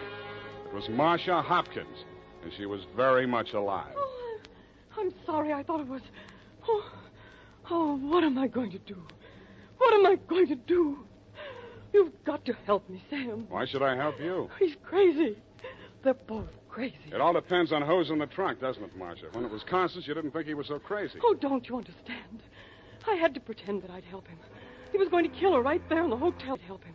He was going to kill her right there in the hotel room. I told him it was too dangerous. If anybody looked in the trunk, it would be safer if she was in there alive. So he finally agreed and said he'd wait until we got out to sea to kill her. And then he was Yeah, going I know about that. Oh, the idea was so awful, I couldn't stand it. I started to scream, and then he stuffed the gag in my mouth and tied me up. He must have used chloroform or something, because the next thing I knew, I was in the trunk. And that little dark man was leaning over me. He and that old man with the knickers. They brought me here. So they pulled a switch on you. You were the fall gal all along. Oh, you've got to believe me. It was the only way I could save her life. You're the only one I can turn to, Sam. That little thief and the old man, they'd deliver me dead if there was an extra $25 in it. Oh, say you'll help me, Sam. Please say it. Well, when you ask me like that, what else can I say? Oh, you do believe me, darling. You do believe me. Come on, let's get out of here. I'm sorry, Mr. Spade. Please step back inside. I promised my associate, Mr. Gorman, that I would not allow this young lady to risk her life by leaving this cabin. You're getting into this caper at the wrong end, Commodore. It's wound up. They've bungled it. It's no good anymore. You may be right. But you understand my position, sir. I can't take any chances. You've talked to Mr. Gorman? Norm? Yeah, I talked to him. He took you into his confidence? Stop making with the pistol, Commodore. You don't know how to use it anyway. Oh, heavens, Norm. You're as white as a sheet. What is it? Oh, he's sick. Go get a doctor. Yes, indeed. Right away. Listen, Spade. Take her with you. Get out of here. I don't want no part of this. You got it bad, Norm. I'm sick, I tell you. The way I had it sized, this was a clean caper, a snatch. I figure the dame here's an heiress or something. Maybe they drop her off in L.A., connect some ransom, and go on. I figured there was enough for all of us. Oh, but that creep, that Rodnick, he's crazy. He's a regular Jack the Ripper. Stop babbling, Norm. Tell me what happened, exactly what happened. I get a sinking feeling in my stomach every time I think about it. Well, I go in, see? He's very smooth, very businesslike. He offers me a drink. I accept it. He mixes a couple of highballs for me and the dame, then he starts talking. I guess she don't know all about it before this, because she gets just sick as I do. First, I think he's kidding. Then he drags out this set of cutlery like a doctor uses to operate on people. Only he's got something else in mind. The porthole, you understand? Oh, please. I don't want to hear anymore. Being as it's you he has in mind, I don't blame you. My stomach. Hey, Norm. Norm. Here he is, the ship's surgeon. Oh, dear me. What? Stand away from him, please. Help me get him into the bunk. Sure, Doctor. Take the shade off that light, please. Yes. He's dead, isn't he? Oh, yes, he's dead, of course. Who poisoned him? I didn't waste any time answering him. I grabbed him by the arm. Before he could object, I was pushing him up the companionway to A deck. It was probably too late to save Constance's life. She'd drunk the same poison, and I was pretty sure she had, but if I was going to nail him for the murder of Constance, I had to get there before the evidence vanished. We got there just in time. I don't need to tell you what we saw, and I'd rather not. Rodnick rose slowly to his feet, clicked his heels military fashion, and bowed very low. The ship's surgeon. How opportune. Perhaps you could advise me, Doctor. After all, I am, in all honesty, even still a mere amateur at this sort of thing.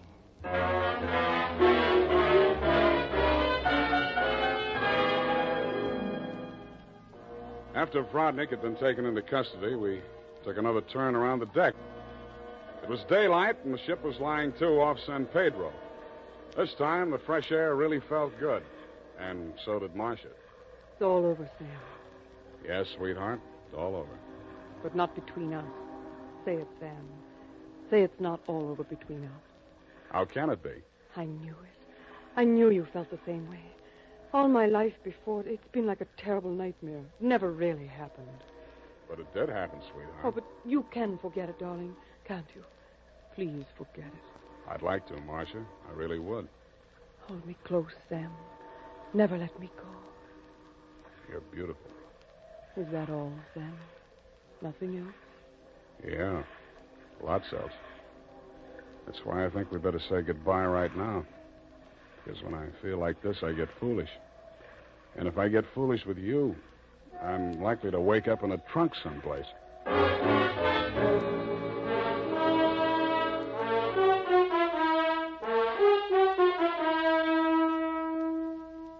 And that, Mr. Fogg, is the true account of the Calcutta trunk caper. As my voyage was interrupted through no fault of my own, I trust you will advise your company to refund my passage minus the one-way trip to San Pedro. Period, and a report.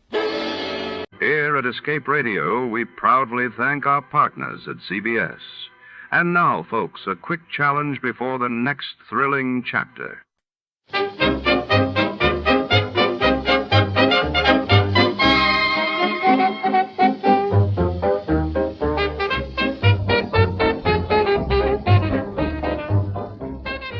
From all of us at Escape Radio, a gracious thank you to CBS.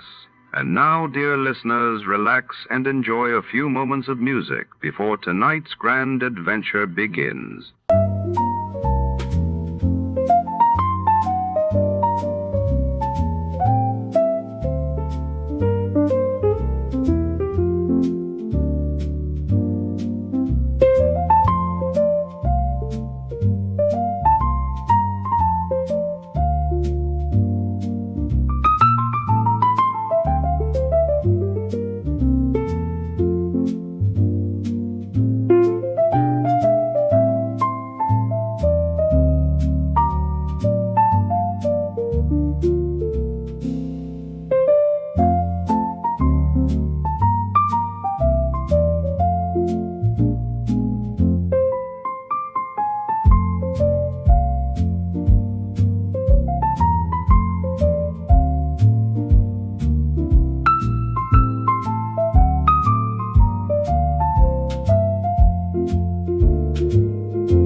Tonight's mystery unfolds inside the opulent halls of the Barton Drake Art Gallery, where priceless paintings line the velvet-draped walls and secrets lurk behind every gilded frame. When a celebrated portrait disappears during a high society gala, suspicion falls upon every guest, from the cunning curator to the glamorous heiress. In a world of shadowed corridors and whispered alliances, can Detective Barton Drake unravel the web of intrigue? Before the thief strikes again. Before to start, let's see what happened the day it was aired. It was February 24th, 1954, and that day the world learned that the first mass vaccination of children against polio began in Pittsburgh, while across the Atlantic, the French government grappled with political turmoil as Prime Minister Laniel narrowly survived a crucial vote of confidence.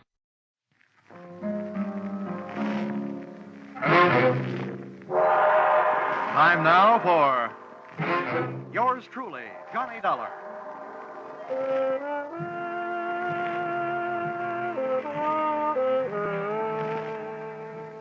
The next half hour has its baggage packed to take a trip with America's fabulous freelance insurance investigator, Johnny Dolar. At insurance investigation, he's just an expert. At making out his expense account, he's an absolute genius.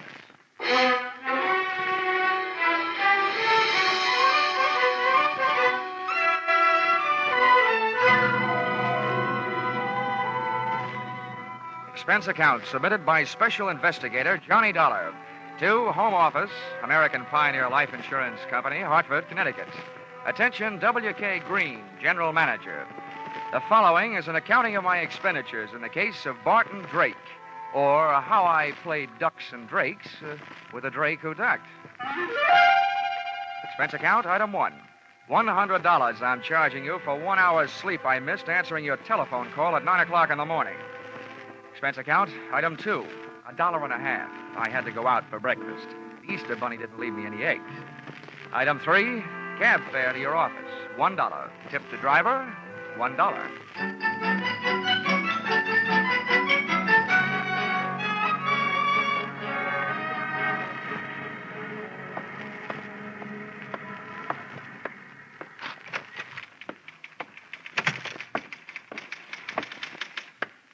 Good morning, Johnny. Why don't we make that good night sometime soon? Shall we, Chickie? Well, I've had to type up some of your expense accounts. I think maybe an evening with you might be fun.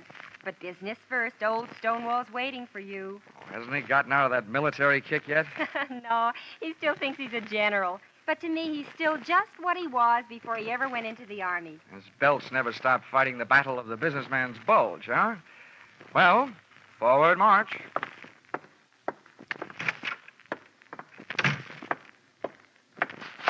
Good morning, Mr. Green, sir. Mr. Dollar reporting as ordered, sir. Eddie?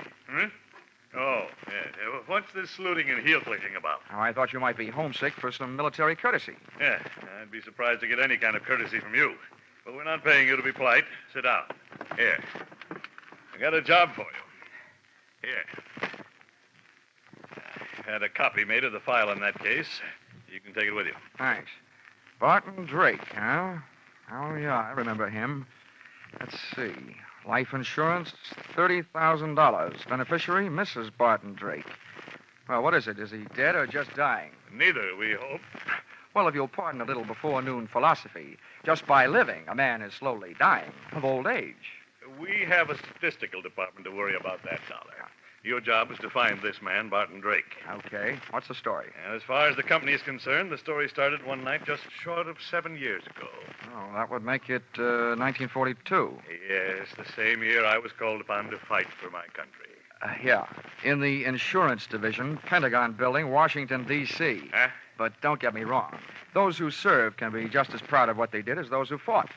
As you were saying. I merely used the word fight as a general term.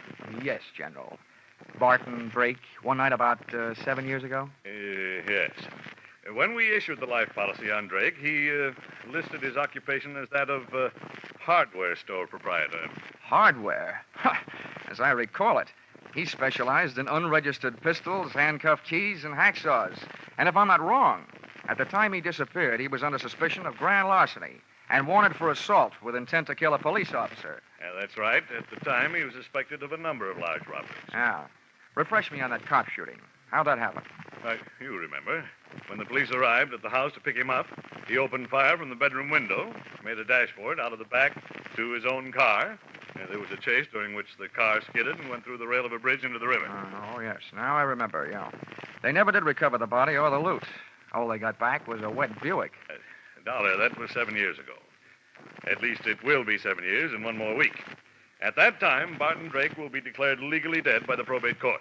His wife has already instituted proceedings. And when the court says she's a widow, she says, I want my $30,000, and you have to pay it, right? Exactly. But we're not going to pay that $30,000 if we can help it. At 9 o'clock this morning, the Missing Persons Bureau of the New York Police Department called us and gave us reason to hope that Drake is still alive. What happened? Did they see him in a crystal ball? You don't know how close to the truth you came, Dollar. Oh? The Missing Persons boys have a new habit these days. Whenever there's a television show where there's a public crowd involved, they watch it. Last night, they think they spotted Barton Drake at the prize fights. Now, that's all we've got to go on, but we think he's alive and that he's somewhere in New York. Well, that's a start, anyway. I know where to find New York.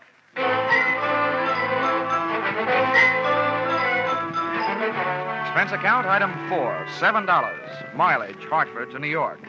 I stopped in Bridgeport to soak up a dish of coffee and whatever information there might be in the insurance file. Of the two, the coffee was the stronger. All I learned from the file was Drake's physical measurements, the birthplace of his mother, his wife's maiden name, the last known quotation on his blood pressure, and his home address in Manhasset, Long Island, to which I went.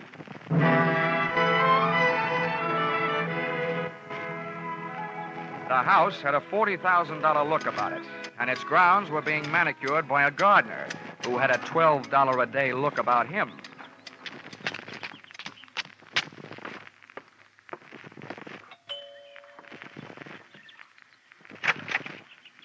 Yes, sir?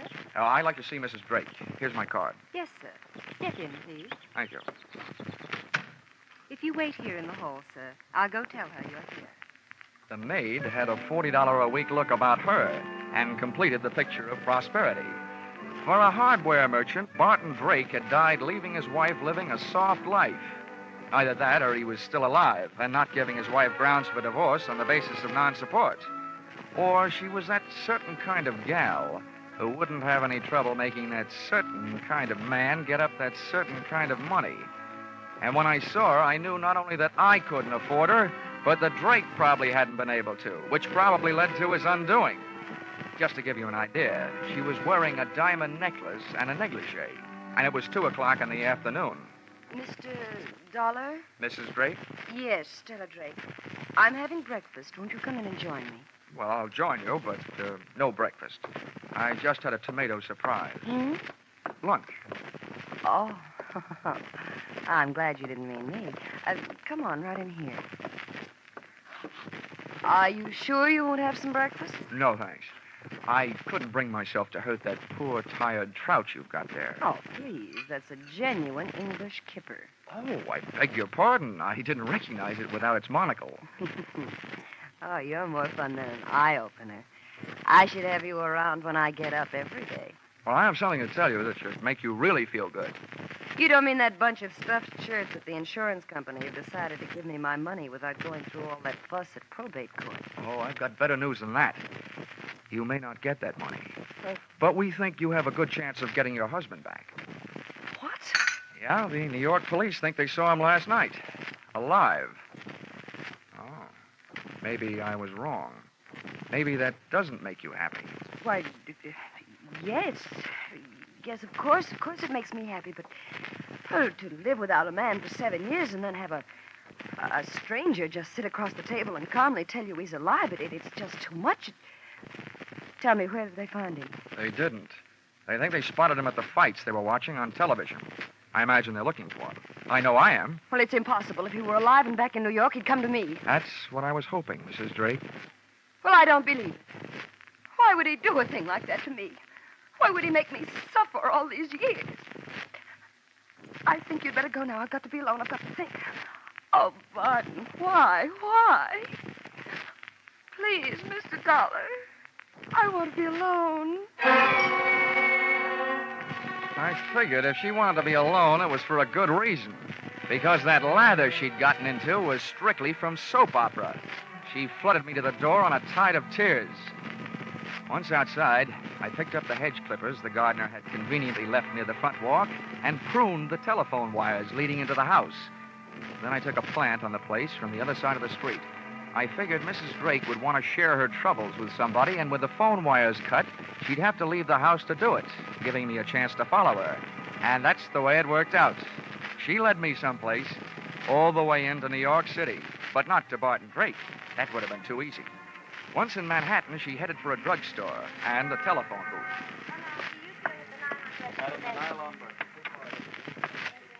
I slipped into the phone booth beside hers.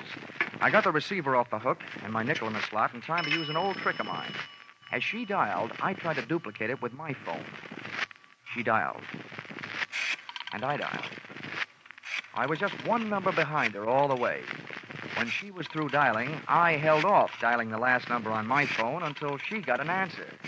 And then I let it go.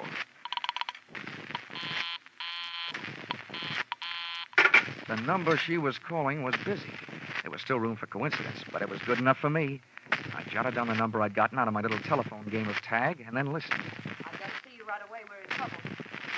All right, I'll meet you in 20 minutes. The usual place.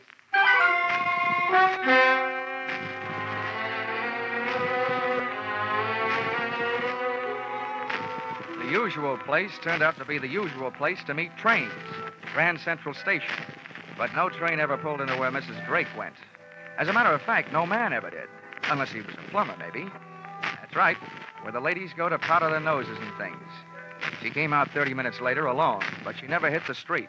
Instead, she went through the tunnel into the adjoining Commodore Hotel and checked into room 407.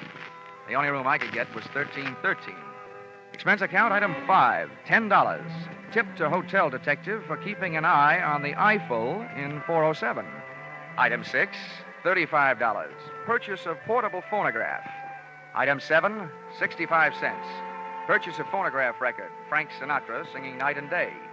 With this for ammunition, I went back to my hotel room and, gunning for a bird I'd never seen, I set up the phonograph near the telephone, put on the record, and placed a call to the number Mrs. Drake had called earlier in the day.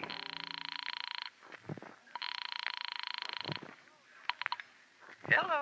Hello there. 7 p.m. again, and this is your favorite disc jockey, Happy Jack the Money Man. Yes, your favorite disc jockey, your spinner with the winners. Tell me, are you listening to our show? My radio is not on. Goodbye. Oh, hold the phone, madam. A little thing like that doesn't make any difference to Happy Jack. Here's all you have to do to win a house full of prizes. Now, you just listen closely over the phone and identify today's puzzle platter, and you'll win all these wonderful prizes. A genuine Sunbeam Mixmaster that makes those fresh little eggs just happy to get beat up. Yes, and you'll clean up with the next prize. Make a real clean sweep with a Hoover vacuum cleaner with all attachments and no strings attached. And to send you tripping happily through life, you'll also receive a handsome set of easy-to-lug luggage, a pair of Gladiator bags. Are you interested? Why, of course I am. All right, then. Here's the tune.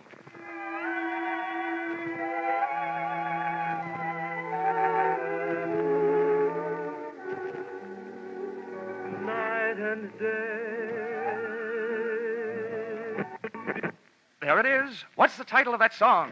Night and day. You're right. You win all the sensational prizes. Quickly now, give me your name and address. They'll be delivered tonight. Mrs. Knott, Yes, Mrs. Knott. The street number? 127 East 89th Street, apartment 3C. Thank you, Mrs. Knott. You'll get the whole works immediately.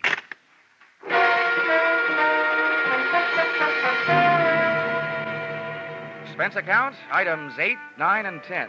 $39.50 purchase of Mixmaster, $79.50 purchase of vacuum cleaner, and $89.50 purchase of luggage. You may resent this expenditure, but there's one thing you must remember.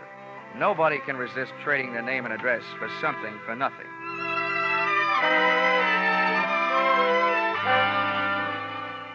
I felt like an out-of-season Santa Claus when I knocked on the door of apartment 3C at 127 East 89th Street.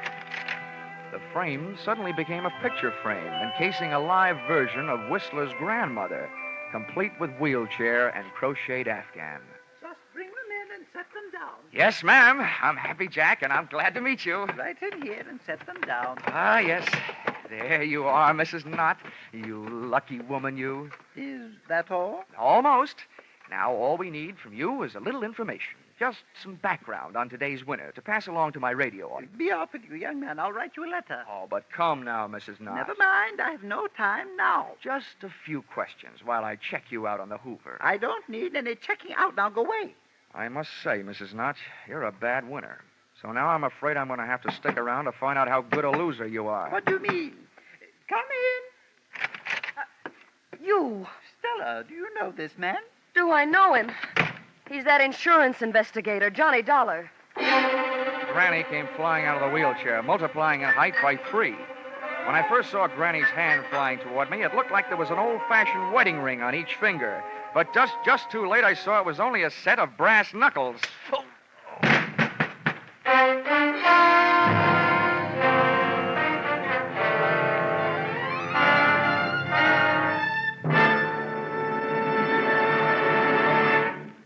In just a moment, we'll return to the second act of yours truly, Johnny Dollar. CBS cordially invites you to hear the adventures of Philip Marlowe and the stories of modern crimes and their solutions as unfolded on Gangbusters when they come to you every Saturday night on most of these same CBS stations. Tomorrow night, Philip Marlowe will investigate the mystery behind the cloak of Kamehameha, and Gangbusters will deal with the case of the callous killers. Now back to yours truly, Johnny Dollar.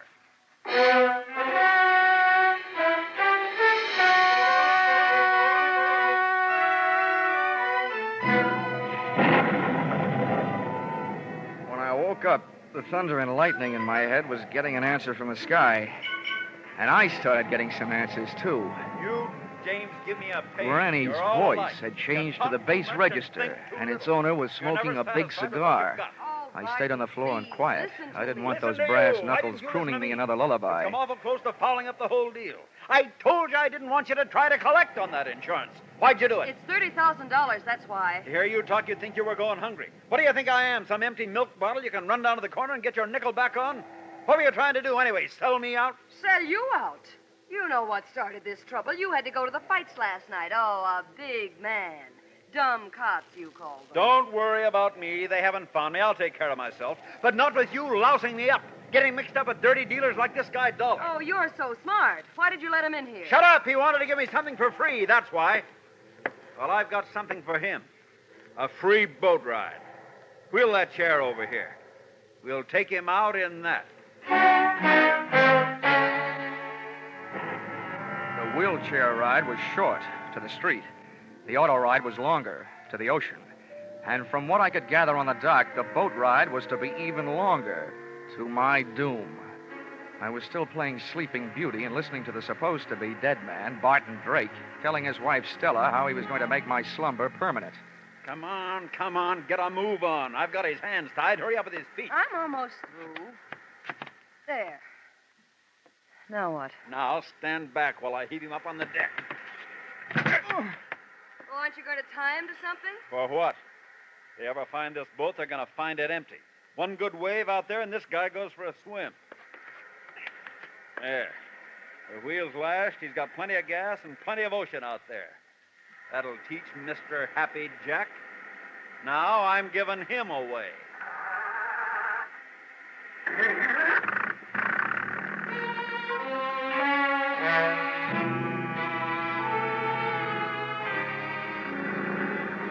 Taking that salt shower bath with my clothes on wasn't the big chill in my life. I was scared. My heart was racing faster than the boat engine. And for the first 20 minutes, all I could think about was hanging onto that slippery deck with all I had to hang with, my hopes and my heels. I was on a thin strip of deck after the wheel. Hard by my hands was a deck cleat. With that for a starting point, I went to work, trying to out-navigate that rope, with which Barton Drake had lashed the wheel. I worked my tied wrists over the cleat and dropped my legs down over the side into the icy racing water. I had rigged myself into a human jury rudder to swing the boat off its course. I didn't know where it would take me, but I didn't care, so long as it wasn't out to the open sea.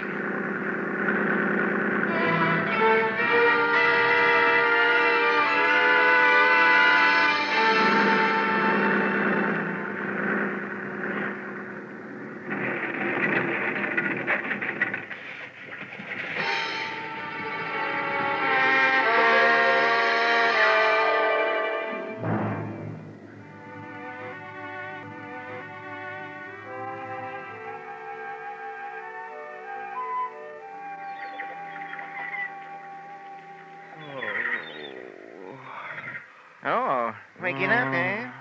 Might as well tell you. Your boat sunk and you ruined my dock last night doing it. I have to pay for it. Oh. My name's Fred Kindly. I pulled you off the beach. I'm expecting to be paid for that, too. Will it cost me to find out where I am? It ain't worth nothing. Talk ain't. You're on Slate Island. Ain't worth much neither. All slate. Didn't have sense to grow no chalk to go with it. Dandy. Where are my clothes? Out in the sun. How about my wallet? Fish must have got it. Mind if I feel your back for fins? Don't get funny, young feller. Might want to be getting off this island someday. Someday? Some minute is more like it. You got a boat? Of course I got a boat, but ain't got much food. Maybe if I could afford to buy some of supply canned goods when I got to the mainland, well... Well, how much would it cost? Much as $100, maybe? Okay, it's a deal. Let's go. Hold on now. Only said maybe. Come think of it, might cost $200. Oh, okay. You swindler. 200 then. Oh, swindler, am I? I say, fellows might as well have the game as a name. Makes my price $500 worth of grade A canned goods. And if you don't want to pay it, you can get out in this shack and wait for the mailboat. Maybe I will. When does it get here? Week from Tuesday. Okay. You'll get your $500 worth of canned goods. When can we start? I'll give you your clothes soon as you put it in writing and sign your name. Where's the paper? Right here. Keep it handy. Just fill in the amount here. $500 worth. It's my regular contract for shipwrecks. Okay. Give it here. 500. And where do I sign? Right there at the bottom. There you are. All signed. That's a peculiar name. Ali Khan. I'd had more than my share of wind the night before, so I decided to throw caution to it. I went into the building at 127 East 89th Street and up to apartment 3C. First, I knocked with my knuckles and got no answers, so then I knocked with my feet. Well, what do you know? The lock broke. There was nobody home, and Barton Drake must have been out calling himself Granny at the moment because the wheelchair part of his disguise was also among the missing. The closet was empty, and the brand-new Gladiator bags I had delivered the previous evening were nowhere to be found. Now, nobody could say I hadn't made it easy for Drake to make a getaway with my little giveaway. I'd even supplied the luggage. But all the traffic wasn't going. Some of it was coming. Oh, well, Stella, there's one bad thing about kicking your way into places. You can't lock the door behind you. Well, now that you're in, you better come all the way in. What are you doing here? You should be asking me what I'm doing alive. The only answer I've got for that is I don't murder easily. Where's Barton? Ah, that was the next question I was going to ask you. Now that one's gone, I've got a couple more I'd like to ask you. And don't argue. I don't know anything. Well, then let me tell you something. If you're not guilty of anything else, you are guilty of attempted insurance fraud. That's in my department. The tougher you make it on me, the tougher I'm going to make it on you. Now, about those questions. How long has your husband been back here in New York? He never left here. Oh, the night his car crashed through the bridge, he just grabbed himself a hideaway in New York and stayed put, huh? How long has he been using that old lady disguise? All the time. Okay. Well, now my last question. That bag in your hand, where were you going? Okay, let's find out. Give me that bag. Uh-huh. What's this? Well, it's either a bathing suit or a two-piece handkerchief. And that blouse there, that doesn't look like it's for dinner wear in an igloo. You were headed south. So we were headed south. What about... We, huh? If you ask me, and I doubt that you will, so I'll tell you anyway, your hope's just headed south. Lady, you've been double-crossed. Your husband took off without you. I don't believe it. If he left here, he had a good reason. That's your guess, but we're not playing your hunches. We're playing mine from here on in. Just where did he say you were going? I don't remember. Maybe it'll help if first you remember what I told you about insurance fraud. It's good for 10 to 20 years. Now, do you remember? He bought tickets on the Orange Blossom Special for Florida. It leaves Penn Station in an hour and a half. Oh, you've got that a little backwards. The Orange Blossom Special pulls out in half an hour. What? That doesn't even give me enough time to get down there. Get out of my way. Sit down.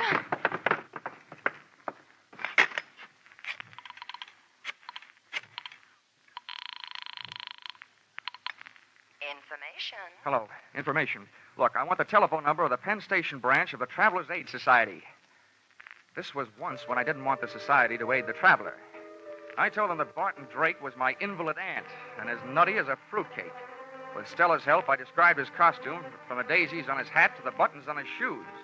I tagged it off with a warning that when my aunt left the house, she thought she was a honeybee and was on her way to throw herself in front of the Orange Blossom Special, wheelchair and all. The guy on the other end of the line took off to round up the railway police, and I took off to round up a taxi.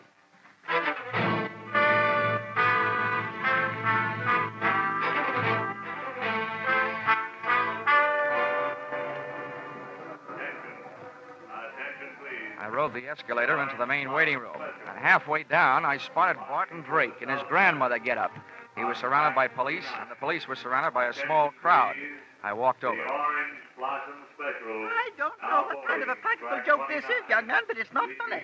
You made me miss my train, and I don't even have a nephew. No, Mother, don't be upsetting yourself. Don't you now, me, young man. Just get me on a train. Any train headed south will do. Drake was getting ready for trouble. If the cops couldn't see it, I could. His hand was under his Afghan, and I knew the least it could be holding was a fistful of brass knuckles, but probably more. He was getting ready to make a run for it. I wasn't taking any chances. I edged my way through the crowd, up behind the wheelchair, and spun it around, and hit what looked like somebody's grandmother a beautiful shot in the whiskers. He hit the old lady. I got him. Now, wait a minute, officer. You don't understand. Don't understand, don't I? Hit an old lady, will you? He's not an old lady. It's trouble you want, you scoundrel. Here, maybe this'll quiet you Oh, down. so you don't...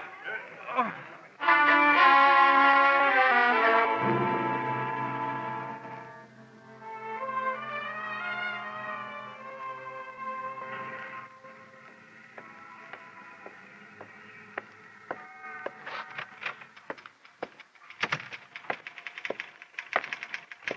Johnny. Hiya, Chickie.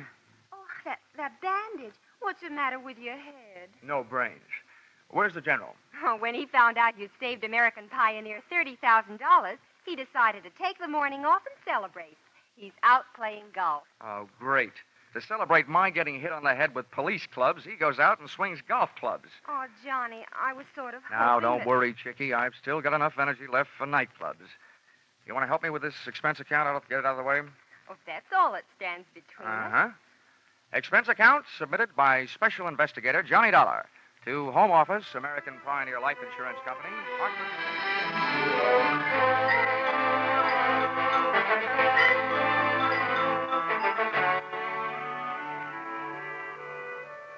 First, the police held me and let Granny Drake go to the hospital, where they learned the truth. Then they let me go to the hospital and transferred Barton Drake to the pokey, where he was soon joined by his lady-in-waiting, Mrs. Drake. Expense account item 11. Something I almost forgot. $500. Canned goods.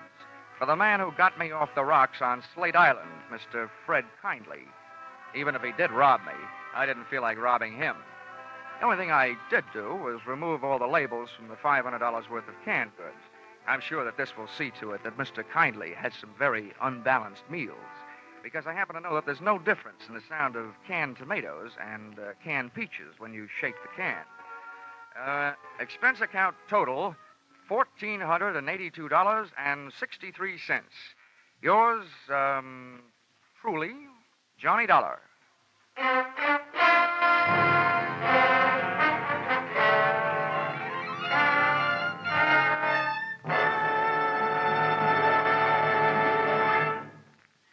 At last, mankind is facing up to one of its most feared diseases, cancer. Research scientists are working tirelessly, exploring every avenue that might lead to new treatments, new cures, and new insight into the causes of the disease. At the same time, the American Cancer Society is working to keep the public informed of all the progress that has been made, trying to reach everyone with the message that the sooner a diagnosis is made, the better the chances of cure. Together, this public education and research attack should bring great progress in the control of cancer. But both phases of this program are costly. Realizing you are giving to a fight against a disease that could menace you, give generously to the American Cancer Society's drive for funds this year.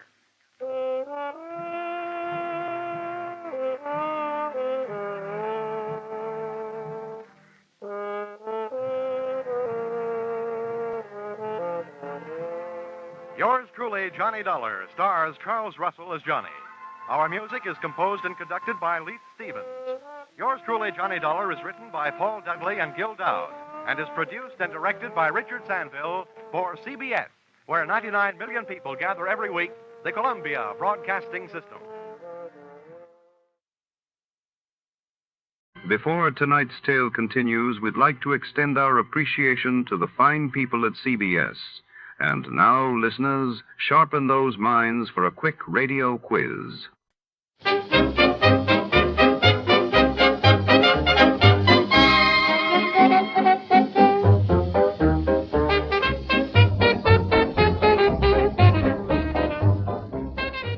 Tonight, we delve into the shadowy corridors of intrigue with Operation Fleur De Lys.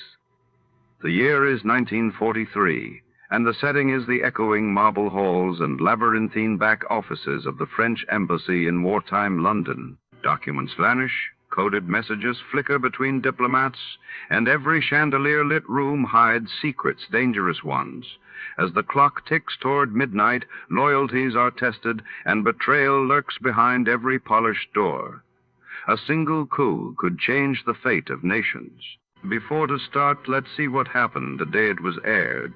It was March 5th, 1952, and that day, King George VI was laid to rest in St. George's Chapel, Windsor, as Britain mourned while in the United States the trial of suspected Soviet spies Julius and Ethel Rosenberg gripped headlines and the public imagination.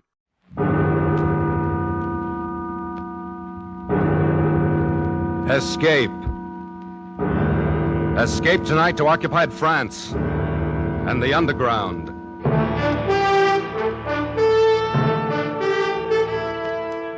The Columbia Broadcasting System and its affiliated stations presents Escape, a new series of programs of which this, the second, is Operation Fleur De Lys, written and directed by William N. Robeson.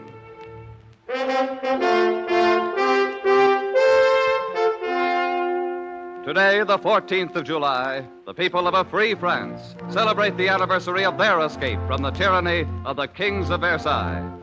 158 years ago today, the people of Paris stormed the Bastille and let loose the French Revolution. The torch of liberty set afire that day never burned more fiercely than during the years when France was occupied by the Nazis. We escape tonight to occupied France, from which 3 years ago there was no escape.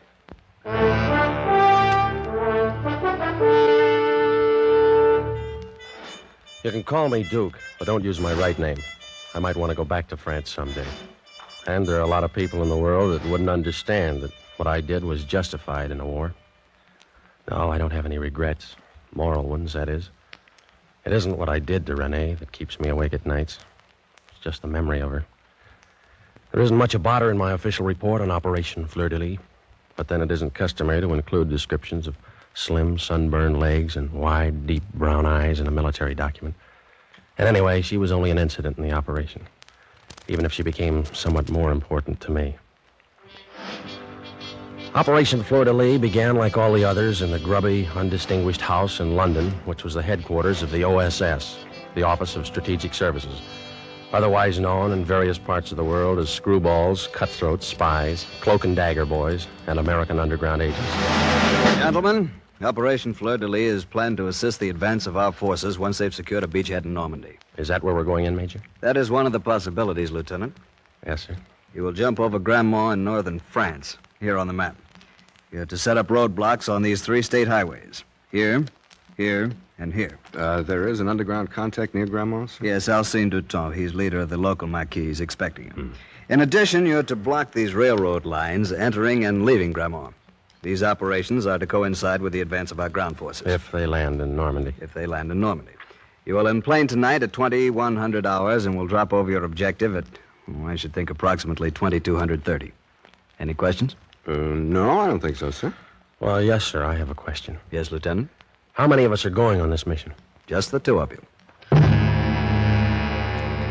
Just the 2 of us. And all we had to do was organize an underground army, disrupt the supply lines of a half a dozen Nazi divisions, and give support to the entire Allied invasion. Just the 2 of us. But that's the way the OSS worked. And nobody ordered Hill and me into it. We'd volunteered. I don't know why. Maybe for moments like this one, when you get a B-24 assigned to you as a personal taxi, and there's lots of room to sprawl around after the Bombay. How do you feel? Fine. Scared? Of course I'm scared, aren't you? Me? No, this is a walk.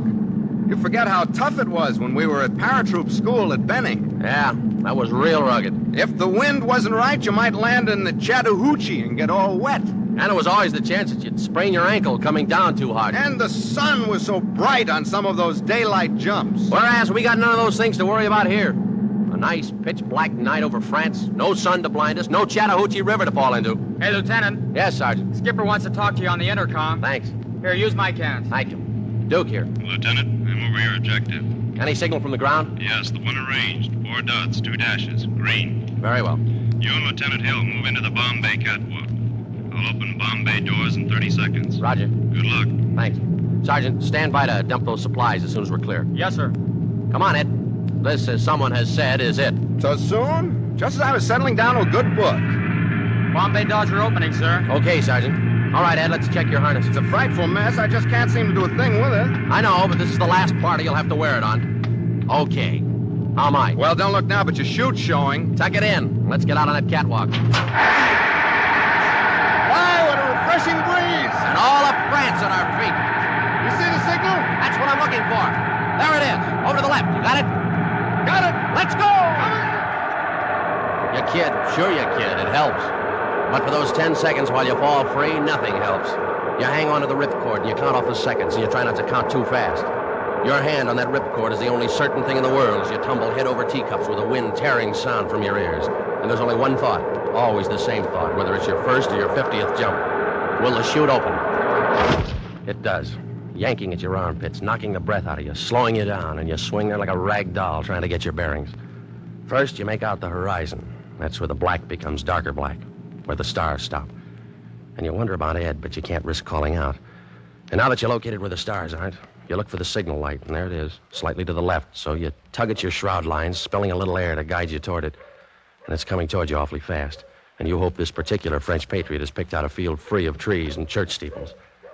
And then you try to remember all the things they taught you about hitting the ground and rolling with the wind and collapsing your chute. Because it's always like this. You always feel like you've never hit the silk before. And then you're down, and you roll just right, and you collapse your chute, and it's second nature to you after all. And then you hear footsteps running towards you. And you remember another important instruction. You whip out your automatic, and you hope your French is good enough to get you by. Qui va? Who is it? Alcine here. Fleur. De Lys. Okay, Alcine, come on. At last you've arrived, Lieutenant. So it seems. You have no idea how long we've wished for this moment. Hold it. That's my partner. Come on. Hey, Ed. Ed. Over here, Duke. You okay? My empennage is slightly damaged, otherwise okay. This is Alcine, our contact. Alcine, Lieutenant Hill. Hello, Alcine. Lieutenant, it is a great pleasure to make your acquaintance. And on behalf of my countrymen... Yeah, well, let's get these chutes buried and blow this place. Where's your transportation, Alcine? We haven't any. What? Where's the safe house? You might be able to stay at my aunt's. I don't think she'd talk. You don't think, aren't you sure? Oh, yes, I'm supremely confident that Where are the Germans? They're everywhere. And that is why I'm so glad you're here. Now we can fight again. With your help, we will kill many Boche. Oh, wait a minute. How many are there in your Maquis? Myself and 2 others. Just 3 of you? Oh, my aching back. But now that the Americans are here, we can do anything. Oh, why don't they get these things straight in London? How can we block roads with a 3-man Maquis? 3 men and an aunt who perhaps will not talk. Well, let's get cracking. Duke, you're not going through with this mad venture, are you? What would you suggest? Well, as for me, I'm all for taking the next plane back to London.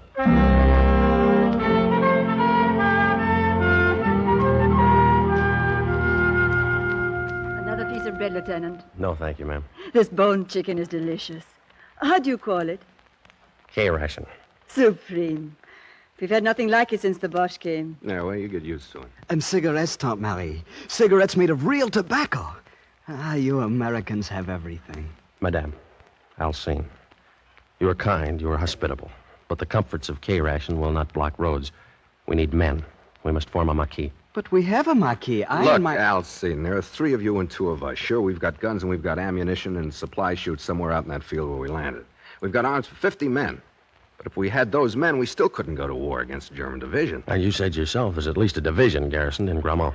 What must we do? First, we must organize a Maquis. We need men. Can you get them? I can go into the village and talk to my friends. You should have done that a long time ago. Alcine, that would be most unwise. Why? Didn't you know? Alcine is a patriot. He's a deserter from the Vichy army, so he's wanted by the Gestapo. Oh, great. And there's a Gestapo headquarters in Grammont, of course. Of course. Alcine is not one to run from danger. Well, quite the contrary. I can get Renee to help. Who's Renee? Alcine's sweetheart, a lovely girl from Paris. Poor thing, she had to come down to the country because her house was bombed out. Let's leave her out of this. But, Lieutenant, she would be most happy to help. Alcine, you got a lot to learn about guerrilla warfare. You might as well study your first lesson right now. It's short and to the point. No dames.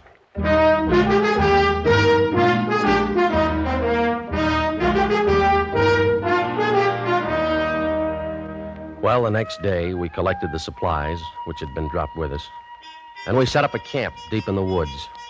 Hill and I were loaded with French money, so we were able to buy food from the friendly farmers. Maybe it was the food as much as patriotism that brought us recruits. Anyway, after a week, we had nearly 30 men.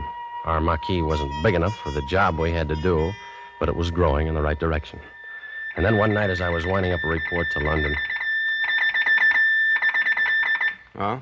What do they say? What do they ever say? Message acknowledged. Carry on. Well, what about new batteries for the radio? What about extra ammunition for the Buck Rogers guns? When are they going to get another drop to us? Why don't you ask them? Yeah, I know. They do the best they can, I guess. After all, we're not the only Boy Scouts in this jamboree. Mm-hmm. Hey, Duke. Yeah? There goes Alcine again, off toward the road. What the... Hey, Alcine! Yes? Come here a minute. Yes, Lieutenant. Where are you going? I was just taking a stroll. You on night guard? Not tonight. You weren't on night guard last night, were you? No, Lieutenant. Or the night before? No, sir. But you weren't in camp all night, were you? No, sir. What's the matter? Don't you like the camp? Rather sleep at your aunt's? Is it too rugged out here for you? No, sir. Then where were you? In the village. You know the orders. No one is to go into the village. Yes, Lieutenant, but I only go in at night. That makes no difference. But it does. You see, Lieutenant, I'm so in love.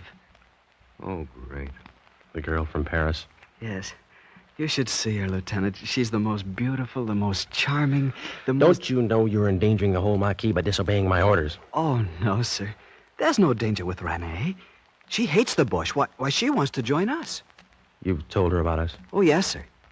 Are you out of your mind? How do you know she's all right? I just know that's all. She's the most wonderful person in the world. She's a real patriot. I told you, rule number 1 is no dames. Yes, but Renee is different. Yeah. Well, you better marry her before you bring her around here, or you'll have to share her with the rest of these wolves.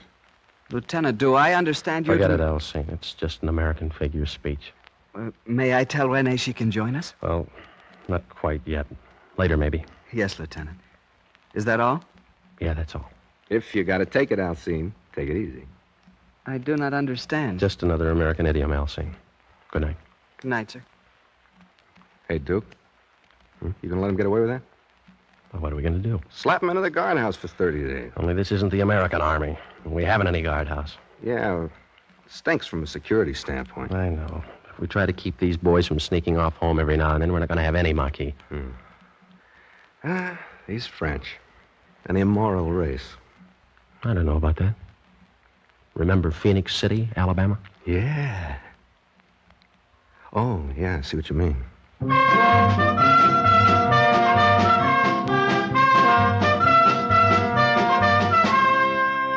There wasn't anything we could do.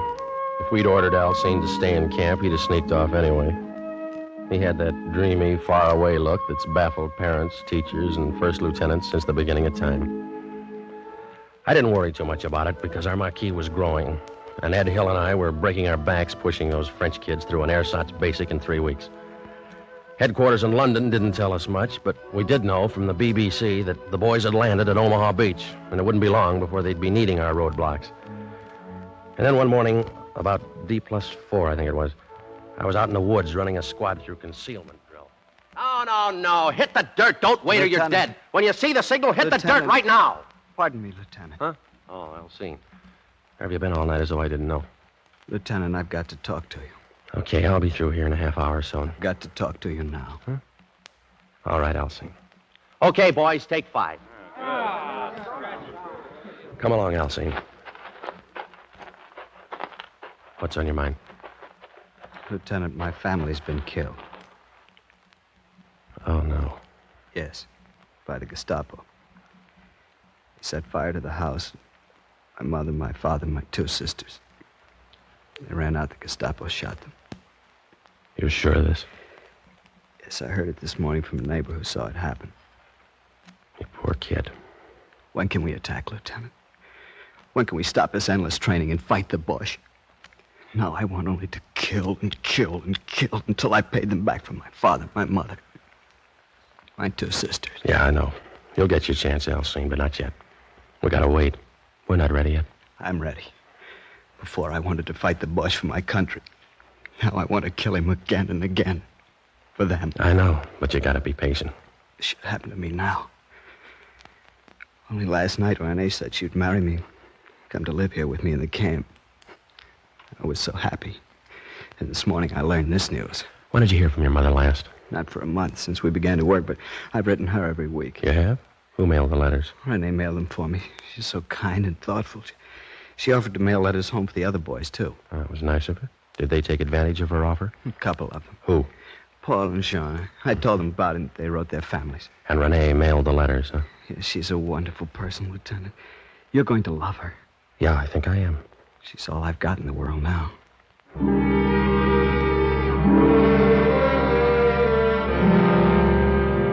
2 and 2 make 4 in occupied France, just the same as anywhere else. And sometimes it's just as hard to prove. But one thing was sure. Now I wanted to meet Renee in the worst way. But I had to postpone the pleasure because early that afternoon, one of the outposts broke into camp out of breath. Lieutenant. Yes, Paul. The Boche. They're coming down the road through the forest. How many? I did not stop to count them. Several truckloads, to be sure. Pass the word to Lieutenant Hill. Ask him to bring his detail into camp on the double. Yes, Lieutenant. Alcine. Yes, sir? Take 2 men and go down by the road and see what they're up to. Yes, sir. Just reconnoiter. Don't fire at them. But this is my chance for revenge. Listen to me. Don't fire at them. That's a command. Yes, sir. They may not be after us at all. Now get going. Immediately, Lieutenant. What's the order of the day, Duke? Plan scram? Yeah, it looks like it. All your men here? President accounted for. All right, boys, now gather around, will you, and get this. There's a convoy of Germans coming down the forest road. Now, wait a minute. We're not going to fight them. You know what our job is, roadblocks. We got tanks, artillery, and airplanes that'll be along soon to do the killing. But we have guns. Now, look, our security's been pretty good. And those Krauts may be on a routine patrol. Chances are they don't even know we're here. They do now. Listen. Yeah, well, that does it. All right, you men got your weapons? Yes, sir. Good. Well, you know the procedure. Get lost. Before you leave the forest, bury your weapons, ammunition, and equipment. Rendezvous at the home of Alcine's aunt at 2200 hours tonight.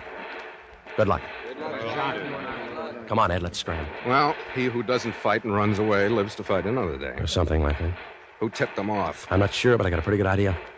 Who's down there at the road? Alcine. He's fighting a private war, the poor jerk.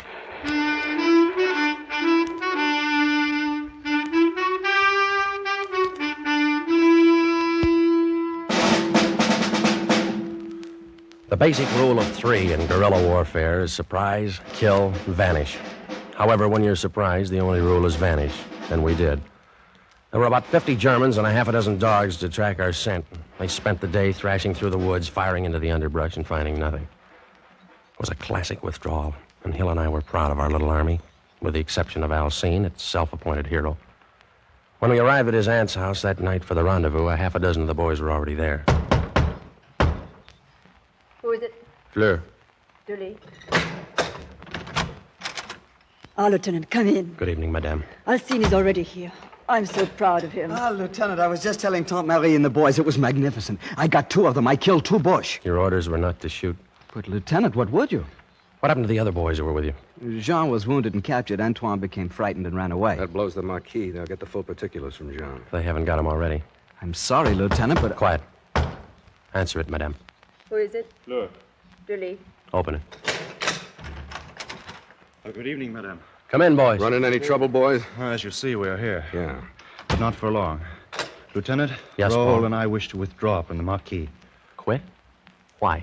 The risk is too great. You afraid? For myself, no. But after what happened to John. He was wounded and captured. We all take that risk. Yes, but last night the Gestapo got John's family. Like they did Alcine's. Stood them up in front of their house and shot them. Who knows who'll be next? My mother, Raoul's sister, Alcine's aunt. I wish to withdraw. So do I. All right, now, wait a minute. I don't blame you for being worried about your families. But whose families do you think the British and American armies up in Normandy are fighting to liberate? Their own? No, yours. Now, this thing isn't as bad as it looks. There's been a leak in our security. Somebody's been putting a finger on us, so we lay low until the leak's plugged. But the Germans are everywhere. Spies, perhaps, too, are everywhere. I think I know who's responsible for these murders. I'll make a deal with you. Give me a couple of days to work it out. We'll issue you boys some money, and all you've got to do is to get lost until Saturday night, and then meet me back here.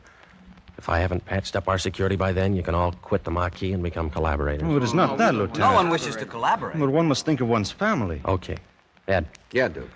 Give the boys 1,000 francs apiece. Right. Come and get it, boy. Come on. Alcine. Yes, my lieutenant? I'm going to have a little time on my hands for the next couple of days. Do you think you could arrange to introduce me to your girlfriend? Oh, but of course, Lieutenant. Maybe. Oh, but of course, Lieutenant. Maybe, if she's okay, like you say, we can let her sign up, huh? I am desolated with happiness, Lieutenant. One thing. None of that lieutenant business around her until I make sure she's all right. Very well. You think my French is good enough to pass as a native? But of course, Lieutenant. All right, then pass me off as a friend of yours. Let's see, I'll need a name. Let's call me Jacques Dufresne. Jacques Dufresne. Good, I will make the arrangements immediately. I thought you'd like an excuse to get into town tonight.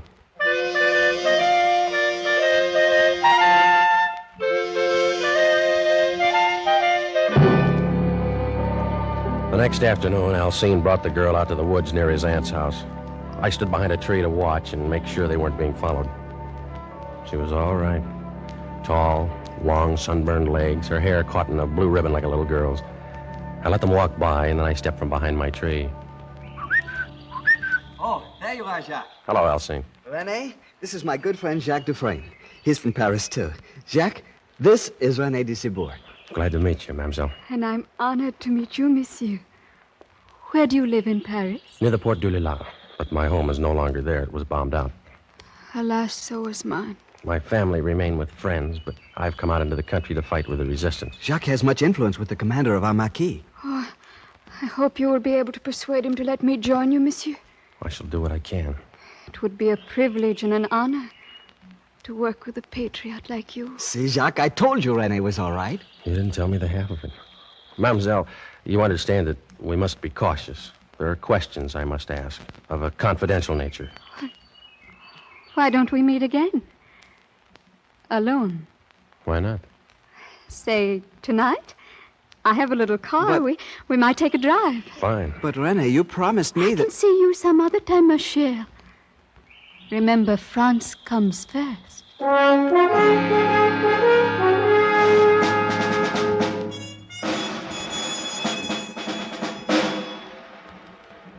We just drove that night.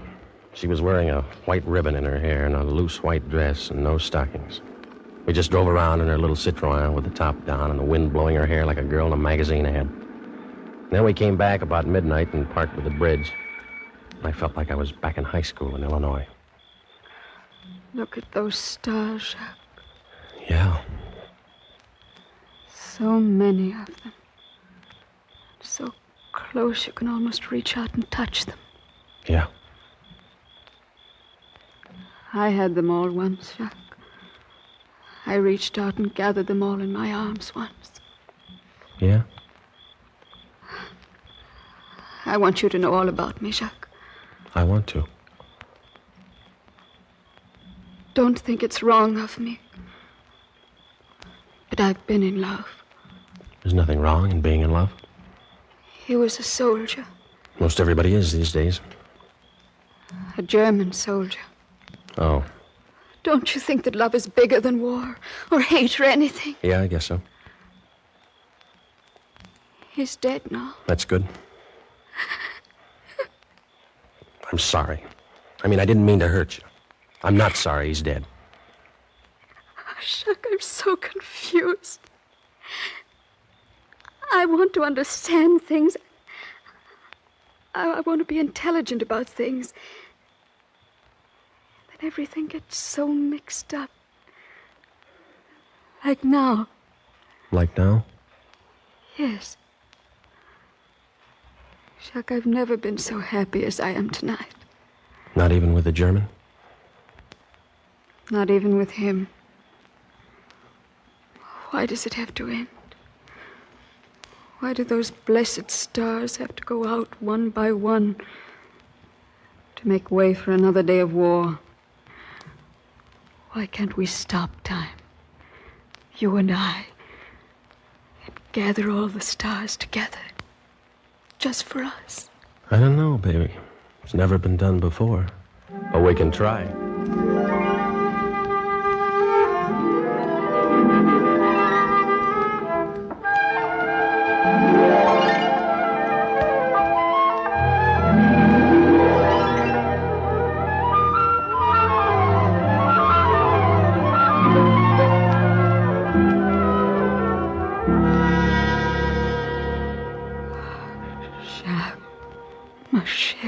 Jacques. Yeah. Tomorrow night, Same time, same place. Forever, if you say the word. forever. Sure, why not? Who knows how long forever is in this crazy world? Why not have it together? Why not get married? Why not, my most beloved? See you tomorrow night. I'll only be half alive until then.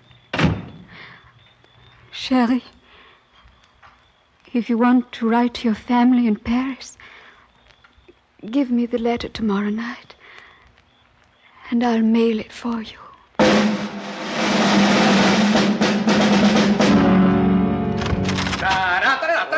Oh, no. All right, drop that rock and grab a sock. Rise and shine, lover boy. I brought you a cup of chocolate. Figured you want breakfast in bed this morning. Oh, thanks. How'd you make out last night? Okay. Details. Let's have the details. Nothing much to report. We drove, and then we parked for a while and talked.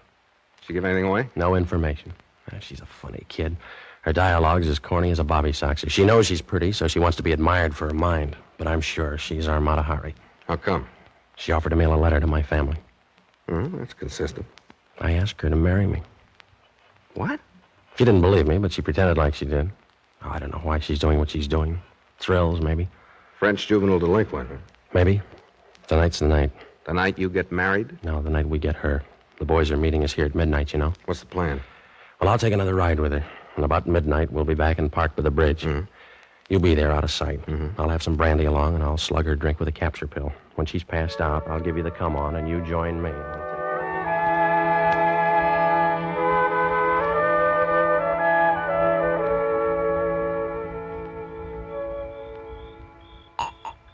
Here, baby, have another drink, huh?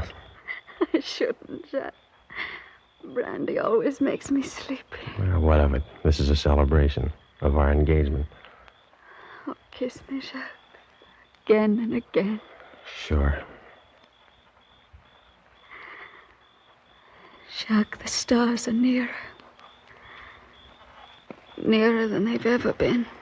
Nearer than you think, baby. I love you, Jack. I do love you. Kiss me again. Do it again. And again. Renee. Baby. Are you asleep? You collaborationist pig, can you hear me? Okay, Ed. Is she out? Like a red light in an air raid. Here's her purse. Start through it while I untangle myself, will you? Now, take a look at this. What is it? A letter from Gestapo headquarters confirming receipt of 3 addresses. Let me see that. Well, that one's Alcine's family, and that one's Jean's. And here's a Gestapo identification card. Flash your light over there. Look at her. What a dish. Look at that kisser. And she's responsible for the death of 6 people whose only crime was being born French. She'd have wrecked our marquee, snafu'd our mission, and turned me over to the Gestapo with her lipstick still on my collar. That gorgeous hunk of double cross. Well, we got the proof. Let's get on with it. Okay. I guess you'd rather I... No, this is my job. Gee, she's gorgeous. Yeah. So long, honey. Thanks. She ain't so gorgeous now. Release that handbrake. Got it. Come on, shove. Not yet. Keep that steering wheel straight. The river's deepest right at the center of the bridge. Yeah. Now, hard right on the wheel.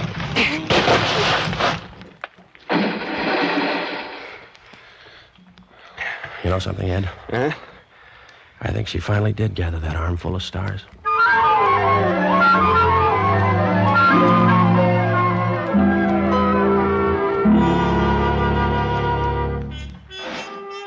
Sure, the operation was successful.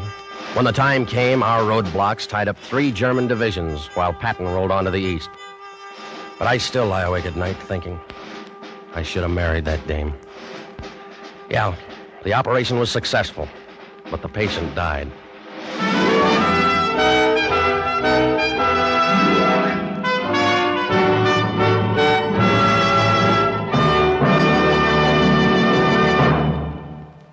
Operation Fleur De Lys was written, directed, and produced by William N. Robeson with Jack Webb as Duke, Elliot Lewis as Hill, Peggy Weber as Renee, and Harry Bartell as Alcine. Operation Fleur De Lys was based on an incident from the files of the OSS, recorded in Sub Rosa by Stuart Alsop and Thomas Braden. The special musical score was conceived and conducted by Cy Feuer.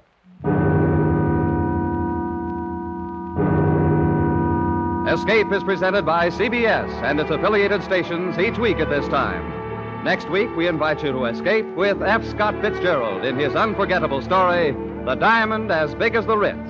And so, good night, until next week, when again it will be time to escape. This is CBS, the Columbia Broadcasting System.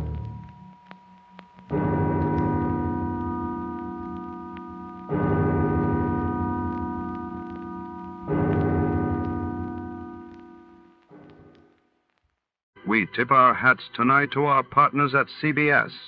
Stay tuned, folks, because before the next story begins, it's time for a fast and fun radio quiz.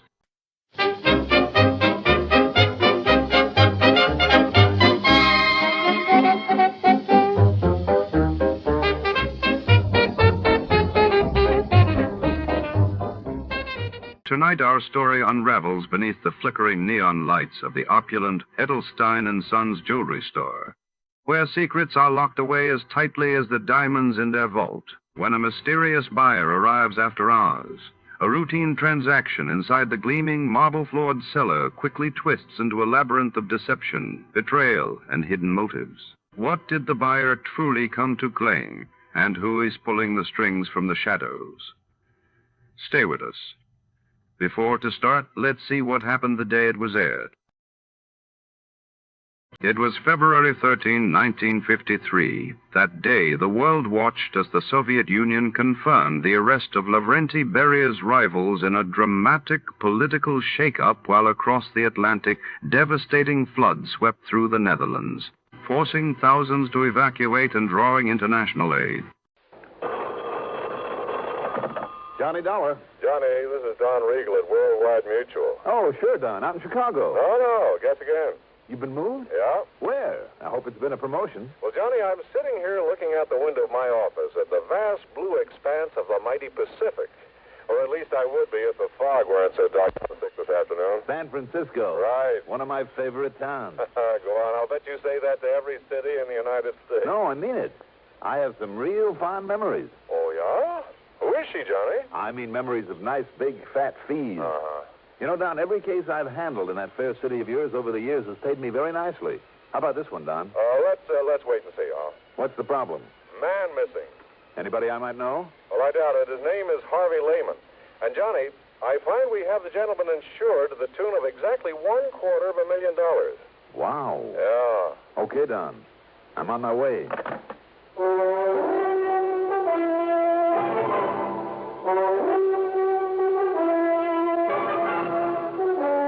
CBS Radio Network brings you Mandel Kramer and the exciting adventures of the man with the action-packed expense account.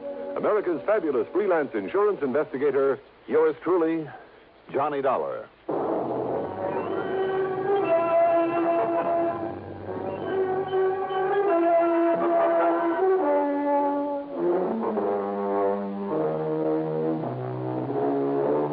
Expense account submitted by Special Investigator Johnny Dollar to the Worldwide Mutual Insurance Company San Francisco office. Following is an account of expenses incurred during my investigation of the buyer and the cellar matter.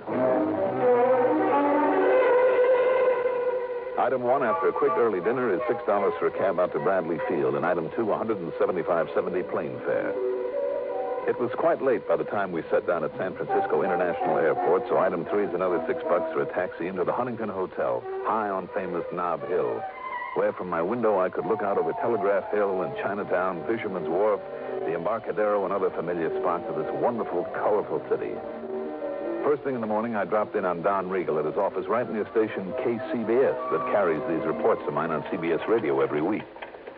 You know, come to think of it, the last time I was in San Francisco, a couple of them in at KCBS helped me solve an important arson case. Yeah, I remember that one, Johnny. Where are you staying this trip? Over at the Huntington, as usual. Well, I hope you didn't bother to unpack your bag. No, why? Well, you may have a little more traveling to do. What do you think I did to get out here? Had my way, I'd stick around and enjoy this town of yours for a little while. Well, no reason why you shouldn't. You can come back after you've cleared up this case for us.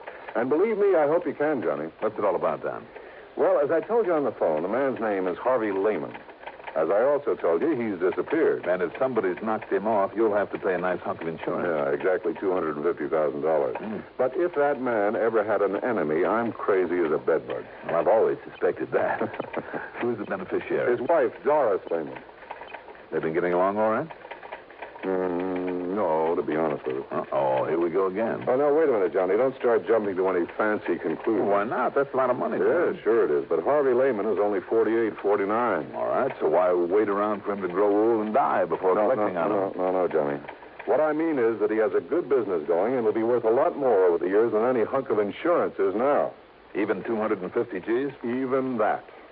Even if it means putting up with him over the years? Well, any putting up with it, Johnny, I'd say is on his part. How do you mean? Well, Lehman's a real solid, hard-working citizen who's so completely straight and decent that, well, he's the sort that other folks often take advantage of, especially his wife. Yeah? Domineering. She's overpowering. And while he's working, she's spending, and not on him or his house, anything like that, mind you, but on her own selfish self. Well, then you've just opened up possibility number 2. That he's disappeared deliberately to get away from her? Sure. No. Why not? Well, he's simply not the type. And there's a stubborn streak in him, Johnny, and I'm sure he'd keep trying to make a go of it in the hope that she'd get over this extravagance and nagging one day, and... Well, I just don't think he'd give up. I know he wouldn't run away. Maybe. Maybe not. I'm sure of it. How long ago did he disappear? By the way, what sort of business is he in? Well, he's a buyer, Johnny. I guess you'd call him a commission buyer. Oh, buyer of what? Well, antiques, that sort of thing. You want a giant ruby from some ancient Persian idol, Lehman would get it for you if anyone could. Or the suit of armor that King Arthur wore.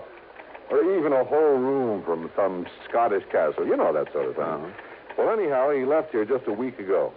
A week ago? Mm-hmm. Well, that means a pretty cold trail. Yeah, I know. He told his wife he was going down to Los Angeles, to Beverly Hills to be exact, to see a man. Told her he'd be back the following day. But he wasn't. Any reason why he couldn't have just stayed over for a while? Well, look, Johnny, if Lehman said he'd show up at 9:16 on Tuesday morning, he'd be there at 9:16 on Tuesday morning on the nose. Not a minute sooner, not a minute later. That kind. Yeah, that kind. Anyhow, Johnny, I've checked every hotel and apartment down there, so the police. There's been no sign of him. What about this man that he went to see? Well, his name is John Arthur Whittington Maynard.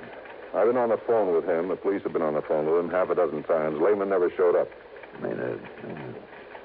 John Arthur Whittington. Yeah, you remember him, Johnny. Big producer-nick of a lot of big movies some 30 years ago. Well, at least they made a lot of money. Yeah. All of them horror films, Edgar Allan Poe and vampire and werewolf sort of stuff, before all this science fiction type of stuff came along. Well, the old screwball made himself millions. Well, why did Lehman say he was going down? Well, like I said, Lehman was a buyer of some pretty unusual stuff on commission.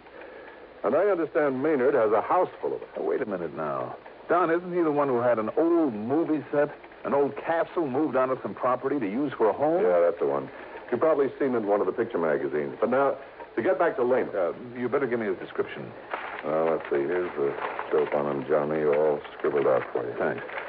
And if you want a picture without having to go to the police, his wife has promised to have one for you. Good, because she's the one person that I want to talk to about this. Now, have you got a car I can use? No, sure, you can have mine. But listen, Johnny, so far as Mrs. Lehman is concerned, I thought I made it clear a couple of minutes ago Okay, Don, okay. Let's just wait and see. The Lehman house was up in Marin County over the Golden Gate Bridge, and it was quite a mansion. From the minute I stepped inside, it was plain who dominated this household. The rugs, every piece of furniture, every bit of decoration, everything was in the unmistakable taste of a woman. Even Lehman's so-called study would have done much better as a sewing room. There was certainly no place where a man could open his collar, take off his shoes, put up his feet, and relax. And the more I talked with Doris Lehman, the more I became convinced that one of two things had happened. Either he, in spite of what Don had told me, either he'd skipped out simply to get away from her, or she had done him in for that insurance.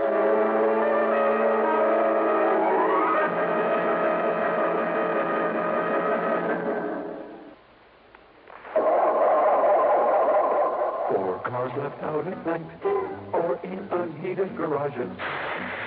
Don't ask for trouble, ask for DuPont, Xerox, antifreeze. Wintertime is trouble time for many of us who leave our cars out at night or in unheated garages. So don't ask for trouble. Ask for DuPont Xerox Antifreeze. Xerox outlasts winter. It protects your car against sudden drops in temperature all winter long. It won't boil away, even during a warm spell.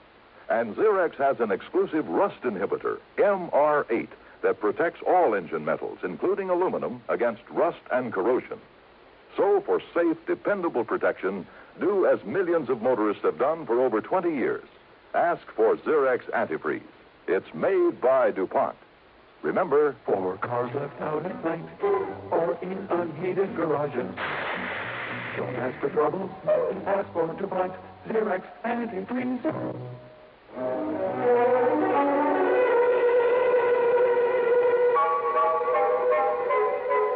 Now, just a minute, young man. If you came out here to insult me... I'm sorry, Mrs. Lehman. You very well should be. But in my job, we have to consider all the possibilities. Ridiculous. Do you think for 1 minute I'd dirty my hands with such a low act as murder? It's ridiculous. Even for $250,000? Make no mistake about it, Mr. Dolar. Harvey is worth a great deal more to me alive than he might ever be dead. He's done very well for me and will continue to. If you can find him and bring him back to me... I'm sure he will. Of course he will. Have you considered that he might have just wanted to get away from you for a while? I beg your pardon. Harvey just run off and leave me? Well? He wouldn't dare. I wondered. Well, you can stop wondering right here and now. Harvey would no more... He would no more... Yes? Go on, Mrs. Lehman, or if I hit a sore spot. Mr. Dolar, if I thought for 1 minute, if it were possible that you were right... No, I refuse to believe it. And if you have no better theory, I suggest you get out of here and forget the whole thing. If he's to be found, the police can do it. Have they accomplished anything as yet? No. Big, talking, do-nothing men.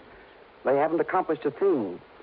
And those bumbling, movie-struck police down there in Beverly Hills are just as bad. Now, just a minute. It just happens that Beverly Hills is a mighty fine police department. I know. I've worked with them. Then why haven't they found him? That's where Harvey went. Well, how do you know? How do you know that he ever got there? Because he telephoned me from Mr. Maynard's home. If you can call that atrocity a home. He said that's where he was calling from? The night of the morning he left here. Harvey always calls me when he gets to a destination, wherever it is. I insist on it. And naturally, Harvey obeys. I'm sure he does. Did you tell that to the police? Of course I... Yeah? No, I guess I was so confused. These stupid police annoy me so with their endless questions and insinuations. They're even worse than you are. Thank you very much. What? Don't you realize they're only trying to do a job for you? Well, then why don't they? Why don't they know that Harvey got there? Because you didn't tell them. Why did he go to see Mr. Maynard? To collect the money due for a lot of junk he bought for him. $10,000. Junk? Oh, chunks from some ancient Roman ruin. Artifacts out of the temple of some old pagan god. And a lot of other nonsense that castle is stuffed with. Maynard simply refused to pay. He told Harvey he should feel honored for having been able to contribute to the decoration of that silly place. And that if he didn't stop dunning him, he'd what, Mrs. Lehman? Oh, I don't know. All I know is that he threatened Harvey, and more than once. For simply trying to collect a bill? Well, you don't know that crazy old Maynard. Oh, I guess I don't. Anyhow, I got fed up with it. I told Harvey to go down there and collect that money or else. Why should I tell you this? I don't like you. It's none of your business. So just leave and forget about it. Goodbye, Mr. Dolar.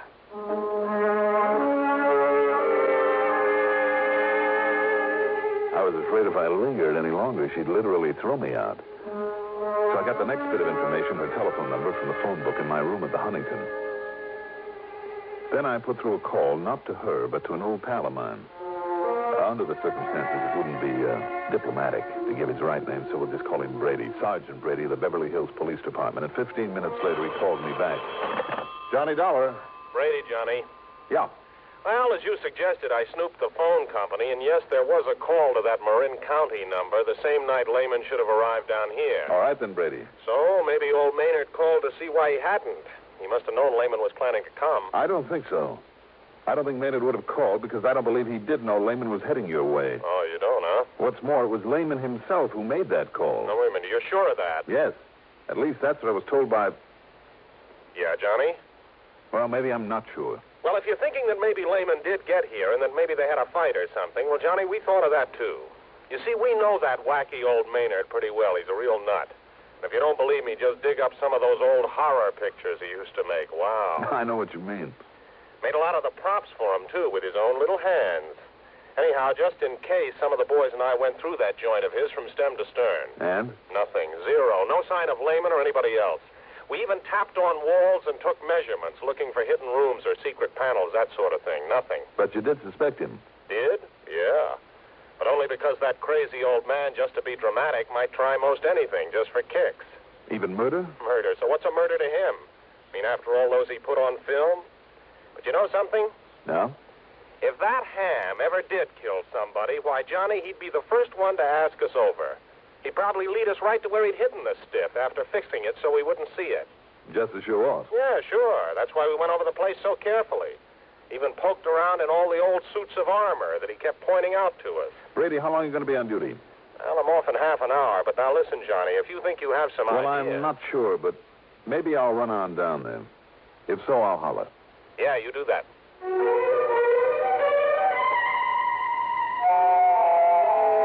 Item 3, $83 even for a cab to the airport, a jet to Los Angeles, and a deposit on a rental car.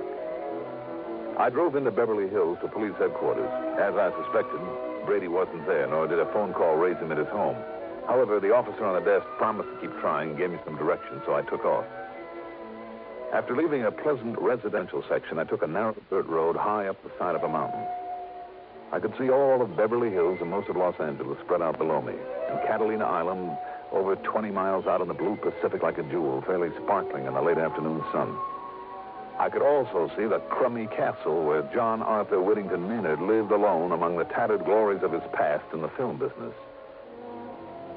And suddenly, that wee small voice in the back of my brain spoke out loud and clear. Watch it, Dolar. You may be getting into more than you bargained for, so watch it, Dolar. Watch it.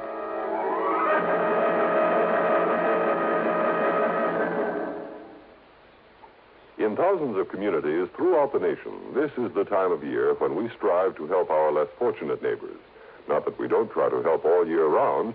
It's just that now many health, recreation, and welfare agencies band together in a common fundraising campaign. When you give just once to your United Fund or community chest, you'll help many people in your city, the sick, the needy, the aged, the serviceman, and veteran. So give the United Way, and please give generously.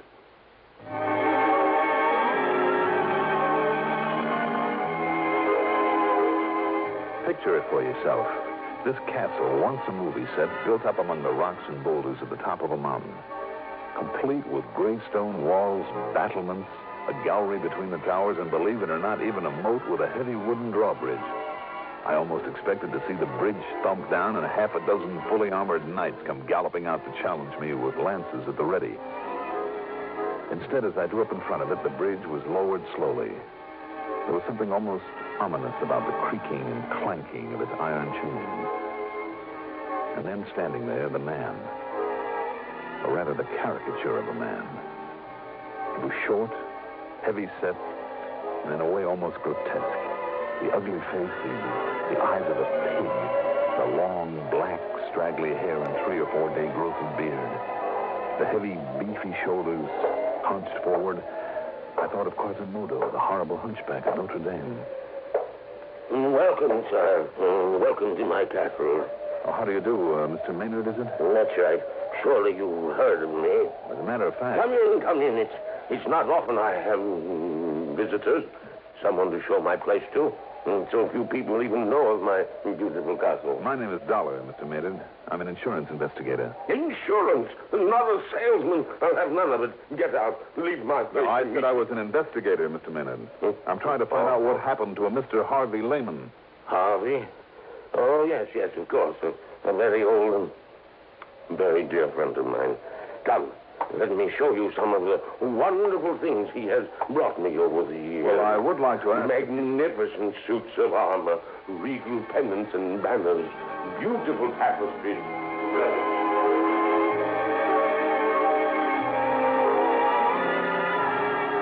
Pinning him down to talk about Harvey Lehman was almost impossible.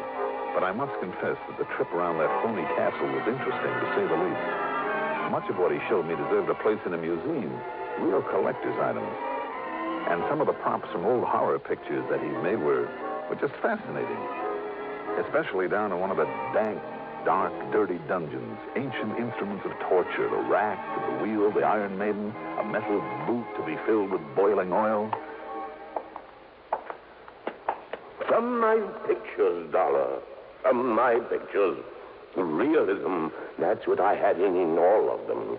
Because I was the greatest plotter of them all. When it came to mystery and torture and murder. To get back to Mr. Lehman. And can you think of a better place to keep them than down here? And think of a better place to keep them than down here in this dusty old dungeon, eh? Yes, very fitting. Now, in here, I must show you my wine cellar. There are still a couple of questions, though, that 29 years ago, I laid down the wines in here. Yes, all that time they've been aging in here. Cases and cases of them, rack after rack. Do you see them under the dust and cobwebs?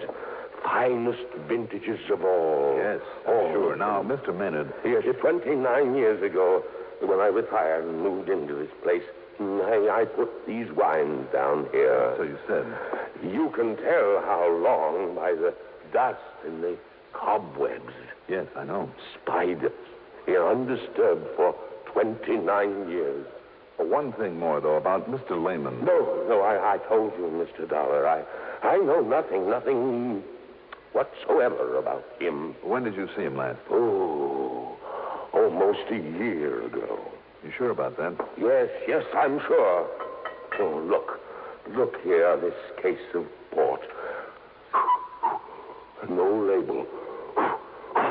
But the finest vintage port. Mr. Maynard? Over here. Do you see them? The sherries. Magnificent sherries.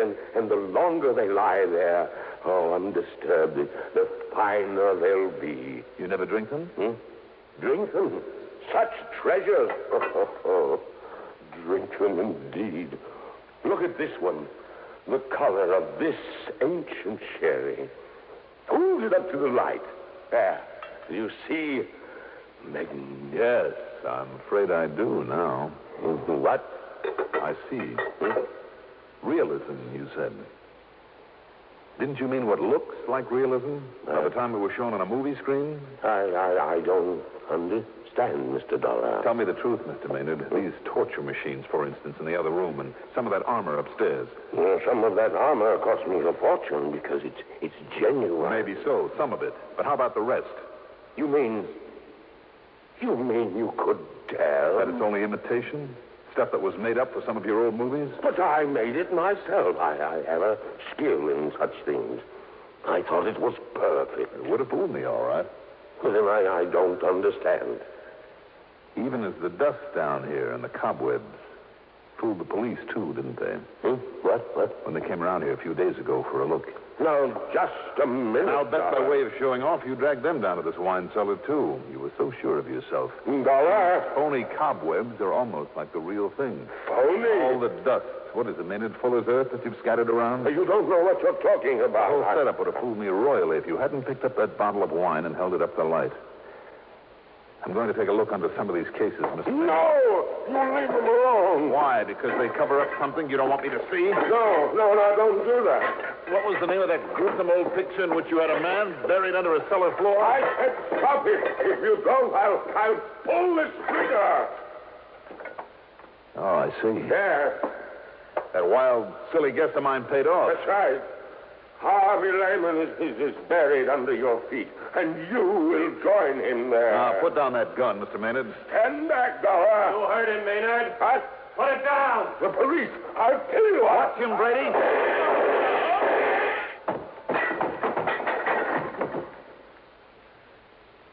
Thanks, Brady. Well, it was a pleasure, Johnny. I'm sure glad you left word for me at headquarters. Oh, believe me, so am I. And he certainly fooled us when the boys and I went through here a couple of days ago. But how did you ever guess? A bottle of wine when he held it up to the light. Well? He said it was fine old sherry, lying around down here for 29 years. So? Sherry? There should have been a sediment in that bottle this thick. Uh-huh. So the age and dust and cobwebs were a fake, huh? And he must have moved the bottles over this spot only recently. That's right. I just took a wild guess. You know the rest. Pretty smart, Johnny. Pretty smart.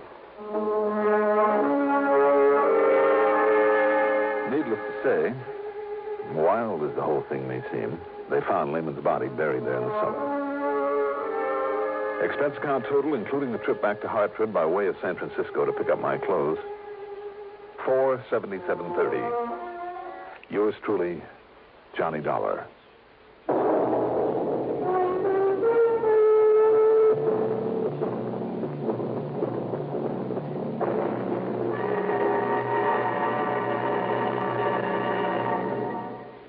Now, here is our star to tell you about next week's story. Next week, Savannah, Georgia.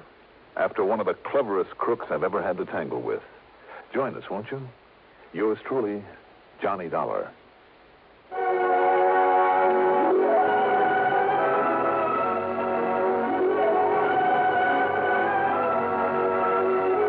Yours truly, Johnny Dolar, is written by Jack Johnstone, produced and directed by Bruno Zerato Jr., music supervision by Ethel Huber.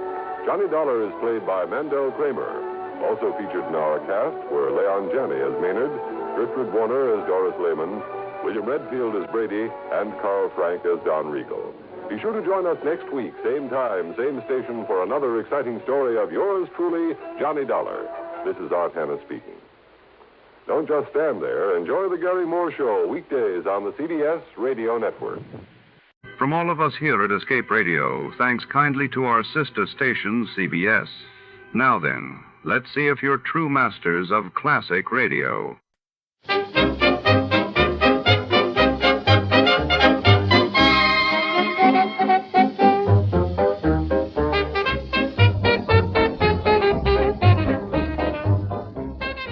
Tonight, under the flicker of neon lights and the shadow of suspicion, a routine bail bond job spirals into a tangled web of deceit. Where a hard-boiled detective is hired to track down a missing client, he soon discovers that every clue leads deeper into danger, and that nothing about this caper is quite what it seems. In the city's darkest alleys, trust is the rarest currency. Stay tuned for The Bail Bond Capper. Before we begin, let's see what happened on the day it aired. It was March 31st, 1949, that day. The world witnessed Newfoundland officially joining Canada as its newest province, while in Berlin, tensions flared as the Soviet Union announced new restrictions on Western access, deepening the ongoing blockade crisis. The Adventures of Sam Spade, Detective. Brought to you by Wild Root Cream Oil Hair Tonic, the non-alcoholic hair tonic that contains lanolin. Wild Root Cream Oil. Again and again, the choice of men who put good grooming first.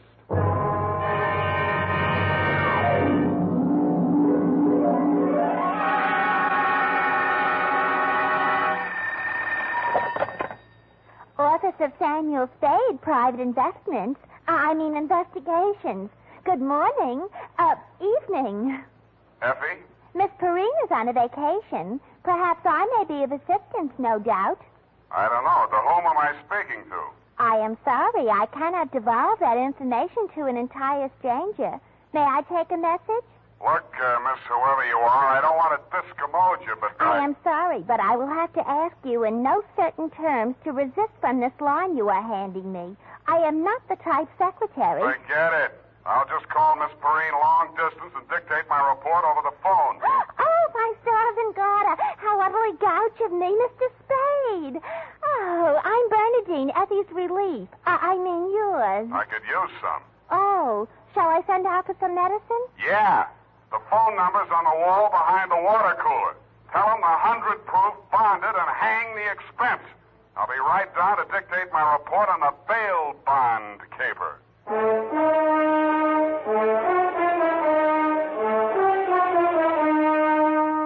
Dashiell Hammett, America's leading detective fiction writer and creator of Sam Spade, the hard-boiled private eye, and William Spear, radio's outstanding producer-director of mystery and crime drama, join their talents to make your hair stand on end with the adventures of Sam Spade. Presented by the makers of Wild Root Cream Oil for the hair.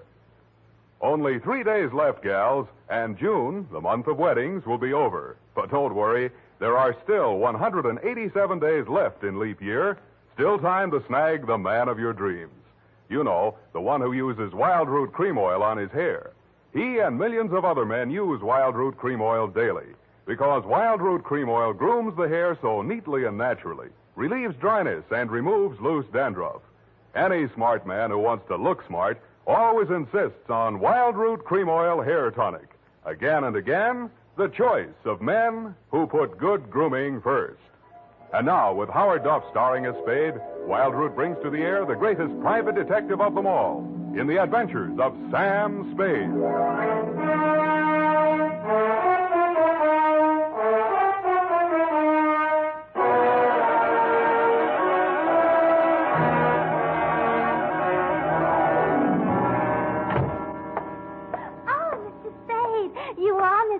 You just gotta be.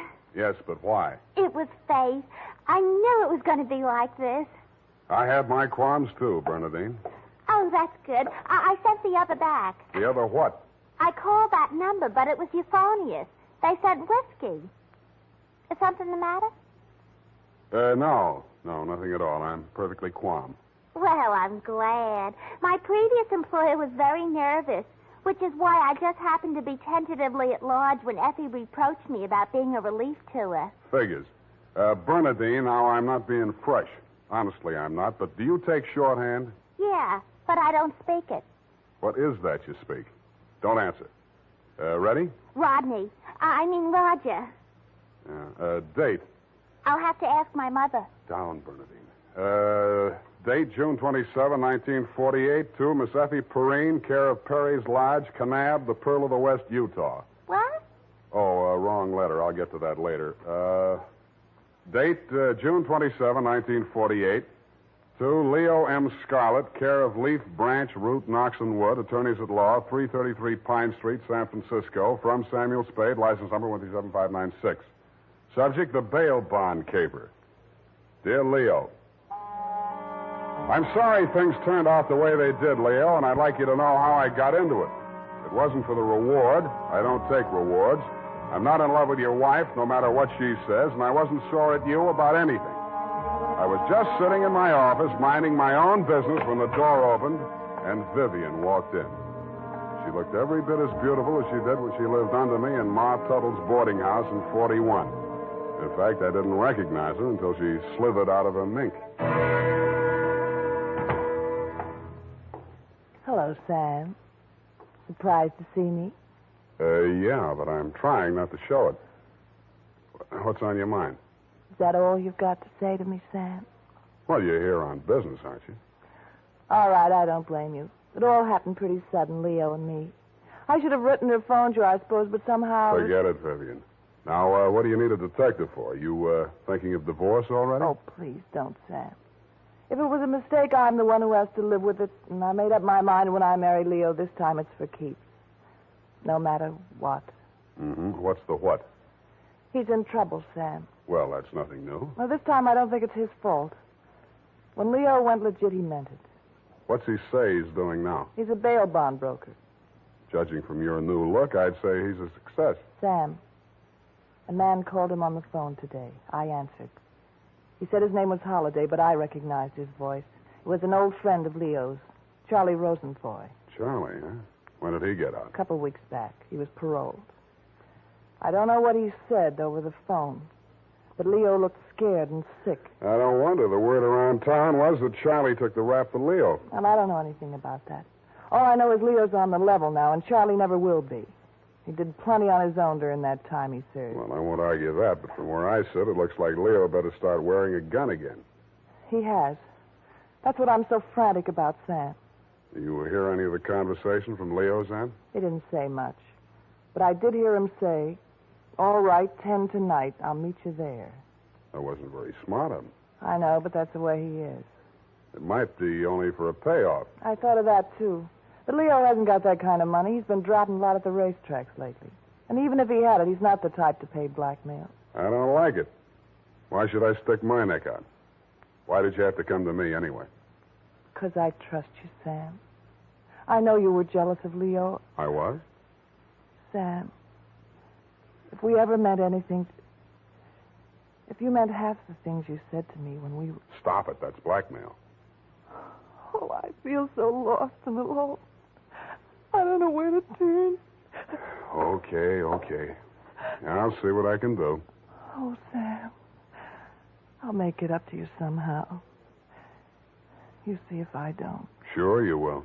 And tell Leo to stop dropping his money at Tan Ferran. This is going to cost them plenty.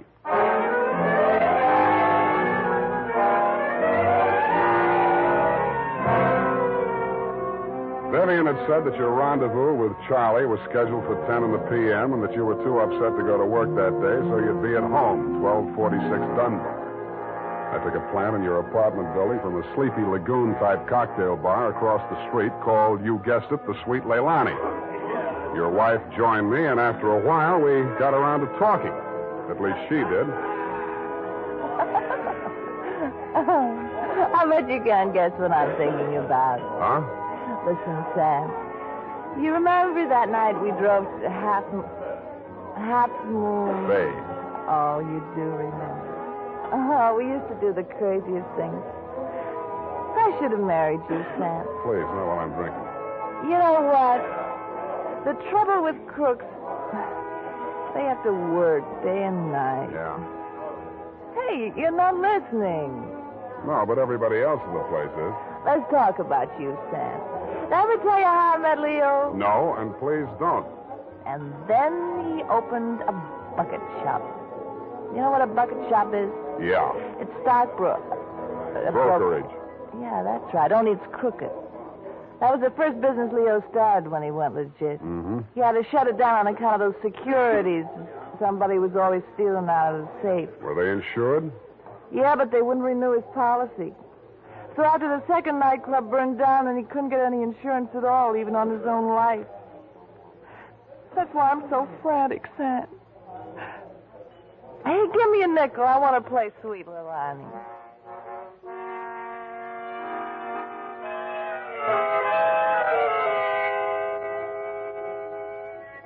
$50 nickels, and 2 hours later, Sweet Leilani broke under the strain, so we had Princess Papuli to leave a night gave out, and we're starting on the Hawaiian war chant when she disappeared through a door marked Wahine, Hawaiian for powder room, and never came back. Around 9:45, I mumbled something to the bartender about the lady will pay, put on my smoke glasses, and strolled out and across the street. You came out of the building a couple of minutes later. You led me a zigzag course up Merchant Street to Salon, across Salon to Commercial, down Commercial to Drum, and made a lateral pass over Drum back to Dunbar. Your destination, I'd never have guessed it, was the Sweet Leilani. Happily, they were not playing Sweet Leilani. It was very, very quiet. The regular customers had taken a powder, and I didn't blame them.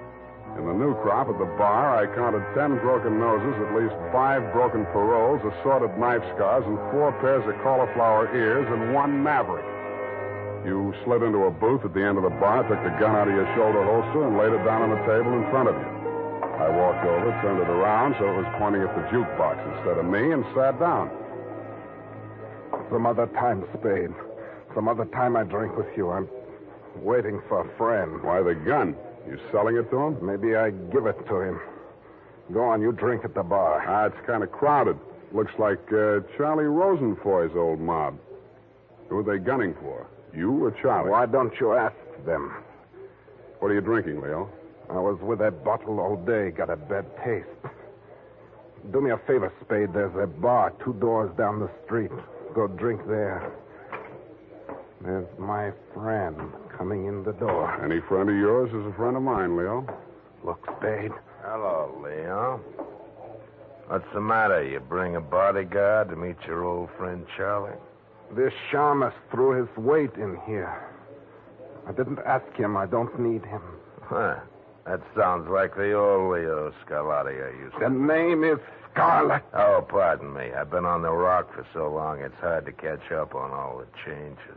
There's been a war, Charlie. Anyone tipped you to it yet? You got a smart bodyguard, Leo. Let's talk. Let's go somewhere else and talk. I like it here. Okay, we start. How come you tipped the mob we were coming here? You promised you wouldn't. Like the Shamas, they got to drink somewhere. All right, say what's in your mind and I'll go. Yeah, and if you don't mind, I think I'll do my drinking at the bar.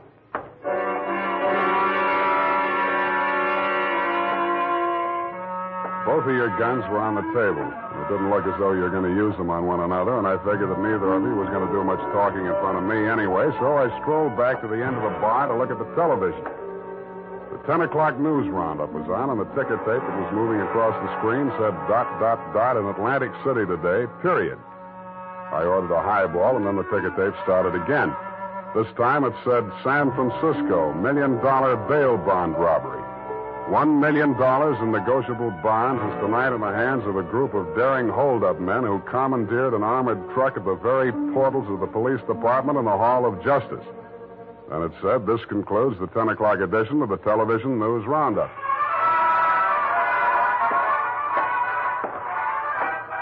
I had a slight hunch that if the television boys had had their cameras on the big bail bond robbery, that at least some of the characters would have been played by at least some of the bad actors that were foregathered in the Sweet Leilani. In fact, what you and Charlie were saying and doing when I walked back to your booth was almost too much to the point. You let me see the bulky portfolio Charlie shoved across the table at you. It looked like a carrying case for bonds, bank messenger type. But it was sealed with wax blobs bearing the imprint of the Great Seal of the state of California. I was impressed. Where'd you get this? You can read about it in the papers, and if I was you, I'd get this out of sight before them papers hit the street. One thing more. Don't try to clip none of them coupons. And one thing more in addition. Don't open it at all. Sure. Spade? Yeah, Leon? I think I hire you after all.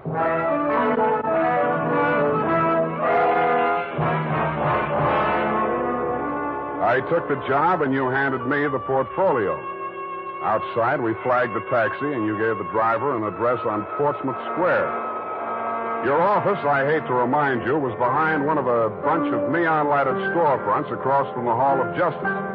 The sign on the door said, press the button and let freedom ring any hour, day or night. The only bell in sight was a stop-press-type burglar alarm. You unlocked the door and we went in.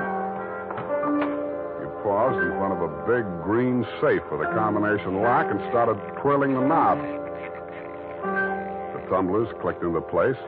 I picked up an inkwell and waited for the safe to open. All right, Spade, give me it. I did, with both hands. With my left, I handed you the portfolio, and with my right, I pitched the inkwell at a well-wired slab of plate glass window. When the burglar alarm went into action, so did you. You dropped everything and were out of the door and out of sight before you could say, let freedom ring.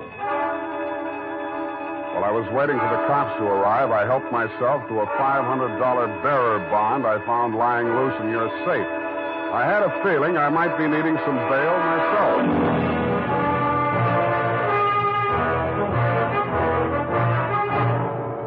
The makers of Wild Root Cream Oil are presenting the weekly Sunday adventure of Dashiell Hammett's famous private detective, Sam Spade.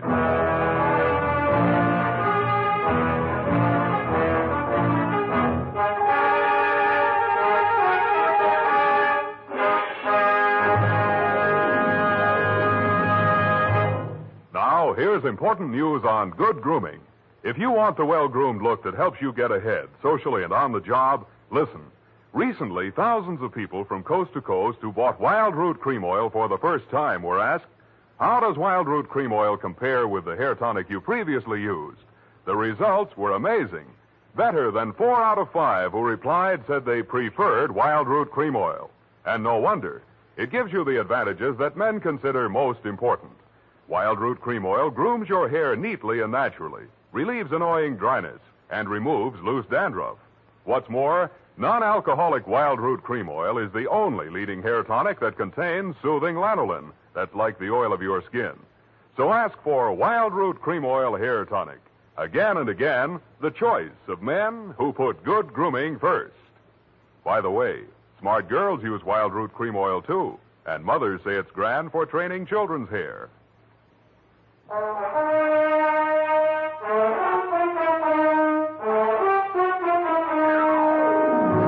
And now, back to the bail bond caper. Tonight's adventure with Sam Spade.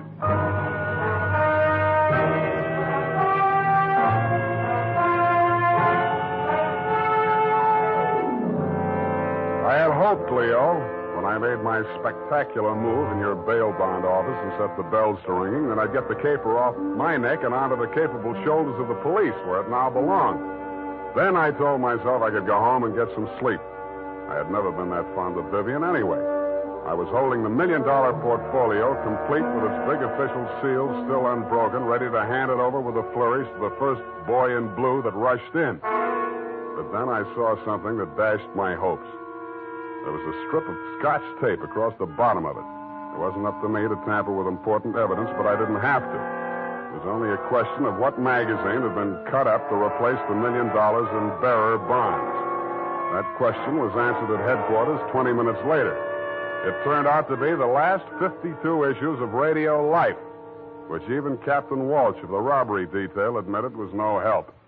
Neither was Captain Walsh. Now, Spade, in your statement here, you state, so-and-so, Sweet Leilani, and that Rosenfoy did hand portfolio exhibit in question to Leo M. Scarlett, alias Scarlatti, at approximately 10:20 p.m. this date. That's it, Captain. Now, you sure you want to stick with this? You don't want to change any part of the statement? No, I just want to go home and go to bed. I'm afraid you're going to stay with us for a while. Who, me? Statement of Jordan Joyce, M.D. Statements of Hilda Sackwriter, R.N. and Mildred DeVille, Bis, R.N. Day and night nurses, respectfully. Who's sick? Rosenfoy. He's been quarantined in his home in Daly City. He's been quarantined in his home in Daly City since his release from Alcatraz 4 days ago. Chicken pox. Sorry, Sam, I'll have to book you. You sure you don't want to add anything to that statement? Only this. Kelsey Walsh, if you continue to do such brilliant police work, you will be waving a stop sign at a school crossing in time for the fall semester. You are a hangnail on the finger of justice.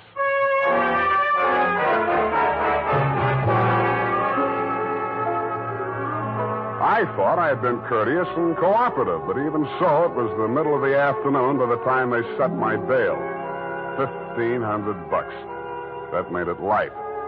But I hadn't had time to hang the curtains in my cell when I got even worse news. My bail had been posted by who? Vivian, a banana peel in the steps of progress. She met me outside.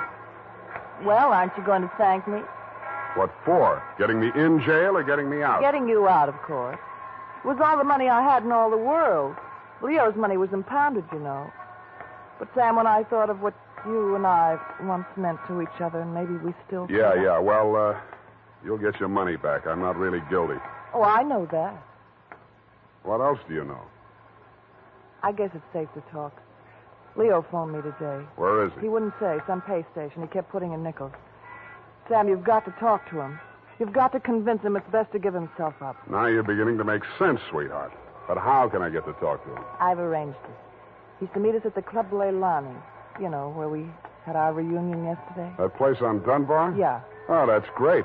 A crowded saloon less than a block from the police department. Besides, the place has lousy memories for me. By the way, did you ever get out of the ladies' room? If you don't mind, I'd rather talk about something else. Okay, let's talk about how do we bring this big secret meeting off in a crowded cafe. Is Leo coming in a false beard? You really think I'm stupid, don't you? I didn't say so. Well, it so happens that the place is closed on Tuesday. See that sign in the window? Closed. Tuesday? Mm-hmm. Now, how do we break in? I was counting on you. You're a detective.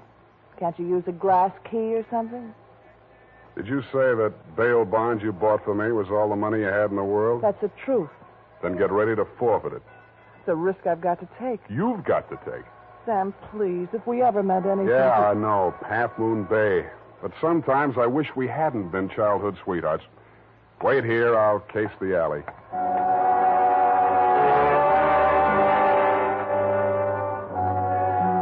The alley wasn't much better. There were 2 windows, washroom type, all glass brick except the 2 small ventilators big enough to put your hand through.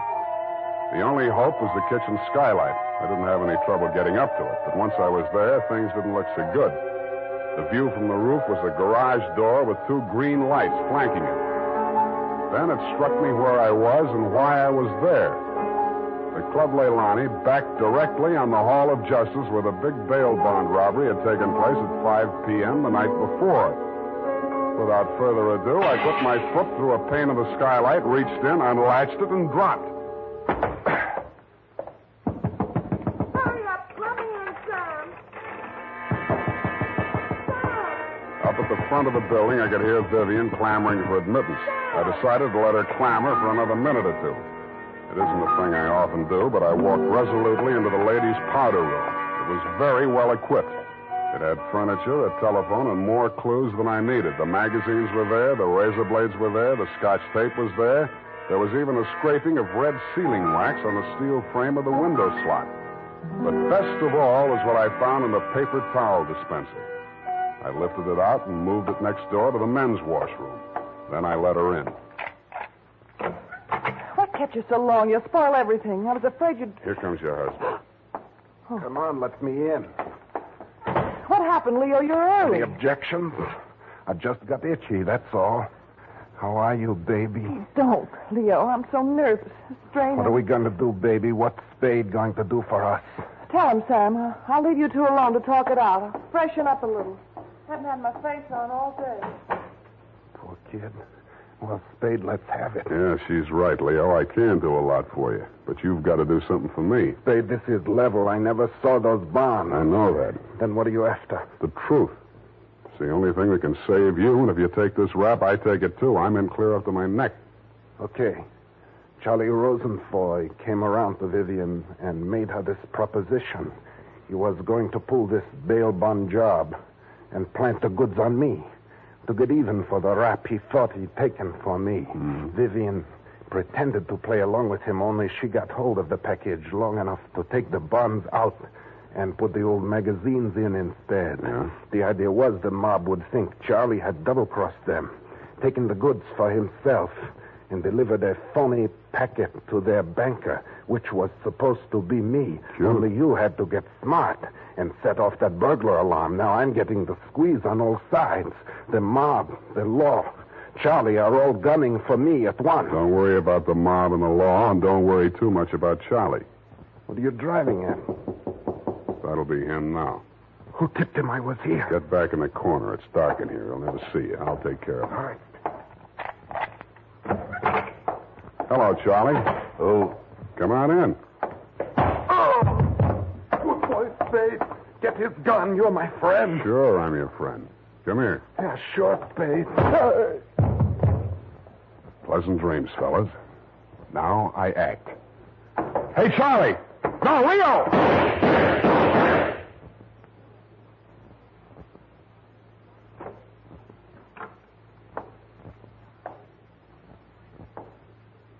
Vivian?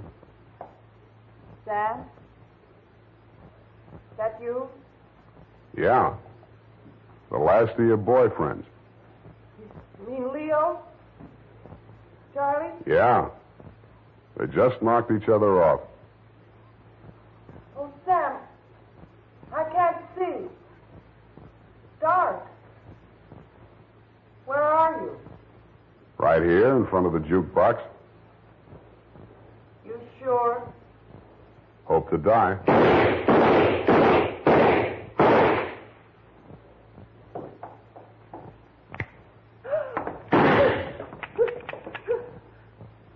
Drop it, Vivian. It's empty. Sam. Grandma.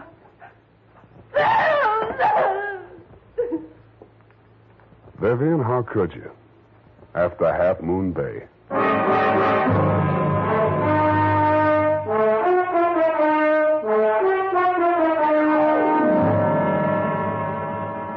I'm sorry I had to knock you boys out, Leo, but better lumps than bullet holes, eh? After she started wrapping up the caper, it wasn't too hard to figure what she was up to, providing you could keep her smoke out of your eyes. She told Charlie how to operate on you and told you how to operate on Charlie. $1 million for her and 2 dead gangsters lying on the floor of an empty joint where they'd shot it out. The secret of the missing bonds would have to be written off by the police as having died with either one of whichever of you ever had them. Period. End of something. Pardon me, Mr. Spade. I know you're tired, and if you're too brushed, please feel free to allude the whole matter. But Yes, okay, let's do that. thank you. Effie said that you were always glad to qualify any little points that she didn't understand. She said that, did she? Yeah, but she also said that quite accidentally that you sometimes leave things out that should be left in. Bernadine, times are very bad. They're cutting salaries everywhere. But where were they during the whole afariousness affair, if you'll pardon the expression? The bonds? In the paper towel dispenser, didn't I say so? Oh, that's what you moved to the men's. But how did they get there? In the Walreenies, if you'll pardon the expression. Simple. When the thieves whizzed through the alley after the heist, Vivian had her well-manicured little lunch hook thrust through the window slot to receive them. Oh, that's how the red sailing wax got there. Bernadine, you're spectacular. Now go and type this up. You're making me nervous.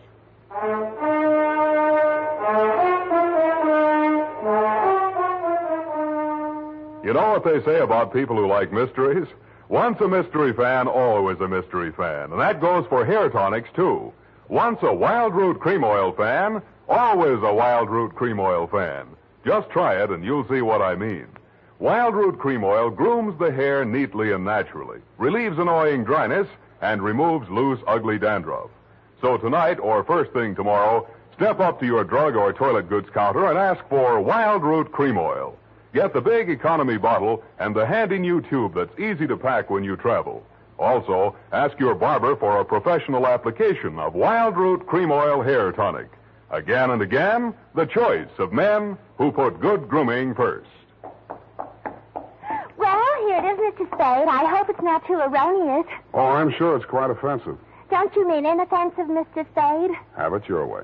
I don't want to sound imprudent, Mr. Spade, but I must say that your conduct through the whole thing was very brave and outrageous. Don't you mean courageous? Now I've got you doing it. You're going to be just like Mr. Cummel. Your previous employer, no doubt. Yeah, poor man. You know, he finally became completely erasable. They had to take him away. What were his symptoms? Well, when he ordered the puppy biscuits, I thought he was just being concentric. But after a while, he wouldn't answer to anything but Rover. I had to sprinkle his flea powder in the morning, you know? And then he had his little tricks. He always wanted to show off, you know, sitting up and rolling over. He could shake hands, too. What's so great about that? Any dog can shake hands. Yeah, but can you scratch your ear with your foot? If I set my mind to it. Now go home, Bernadine, or I'll report you to the SPCA. You can't frighten me. Effie told me that your bark is worse than your bite. Good night, Mr. Spade. Effie, in far-off Kanab, come home, sweetheart.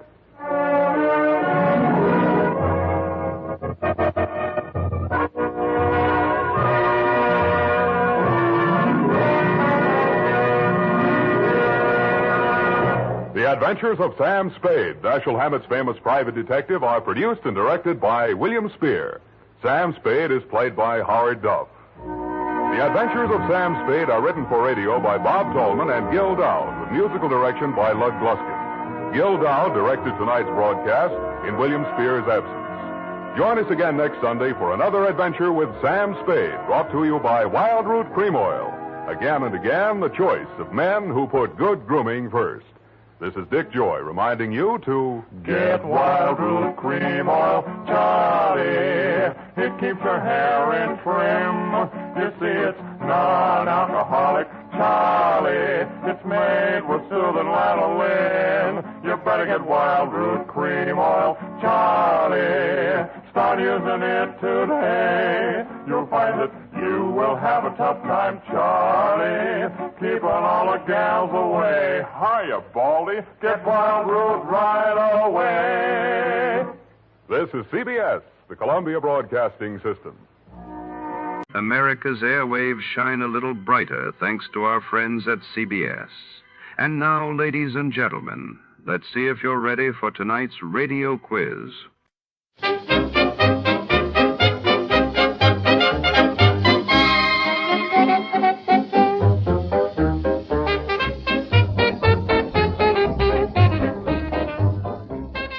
Tonight, mystery ignites at the edge of the city's industrial quarter.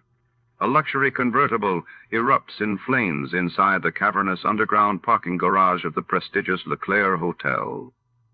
Among the charred remains, secrets smolder and the scent of gasoline lingers. Was it sabotage, revenge, or something more sinister?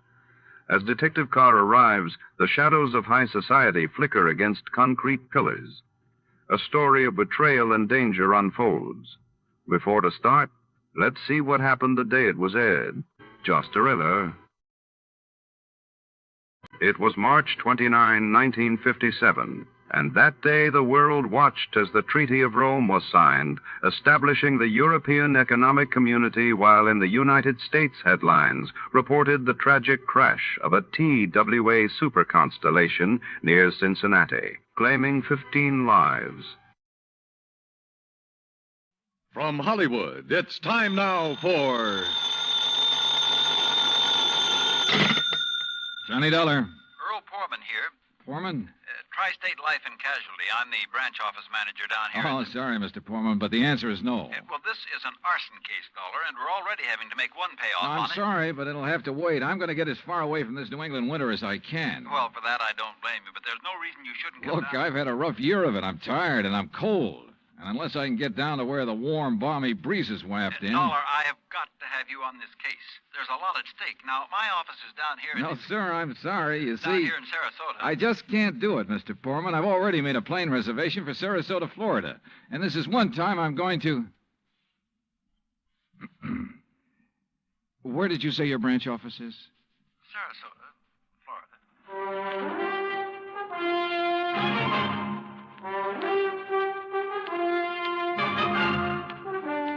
Bob Bailey in the exciting adventures of the man with the action-packed expense account. America's fabulous freelance insurance investigator. Yours truly, Johnny Dollar.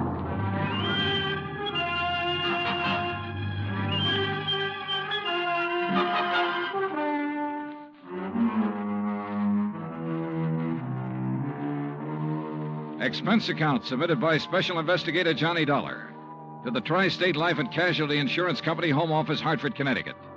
Following is an account of expenses incurred during my investigation of the burning Carr matter. Expense account item 1, which I thought I was going to have to absorb myself. $129, transportation and incidentals to Sarasota, Florida. It was nearly 5 p.m. when I got there, so instead of checking into a hotel, I taxied, that's item 2, $1 even, I taxied to Earl Poorman's office in the Conroy building. He turned out to be a tall, lanky, easygoing fellow with clear blue eyes and a ready smile. Sit in an office and talk business this time of day? You're in Florida now, Johnny. Well, I thought from your call this was a pretty urgent matter, Mr. Poorman. It is. Arson, you said. Yeah, probably, but here's no reason we can't go out to my little shack on the quay and be comfortable while we talk about it. Besides, Michael wants you for dinner. Mike? My wife, Gertrude. Oh. Come on, my jalopy's right out at the curb. Come on, Johnny. Poor man was a misnomer for this man because his jalopy turned out to be a spanking new Cadillac, complete with air conditioning and all the fixings. And the shack, anything but. It was on St. Armand's Key across Sarasota Bay from the mainland, a beautiful 2-story concrete and stucco job.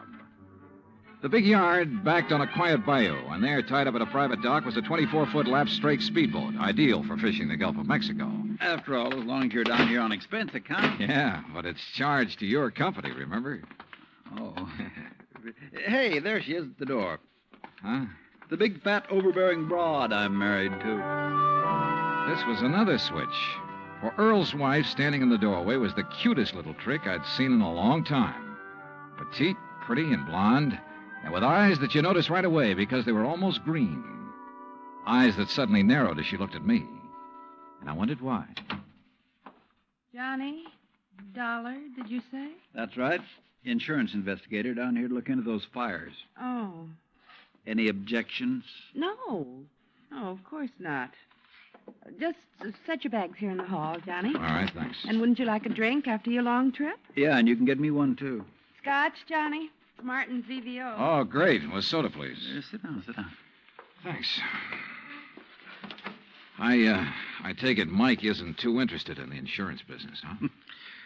You know, she used to be a singer, dancer. Oh, well, this is a little different. But now, tell me all. Well, actually, I guess we ought to wait until Arnold Carr gets back. Carr?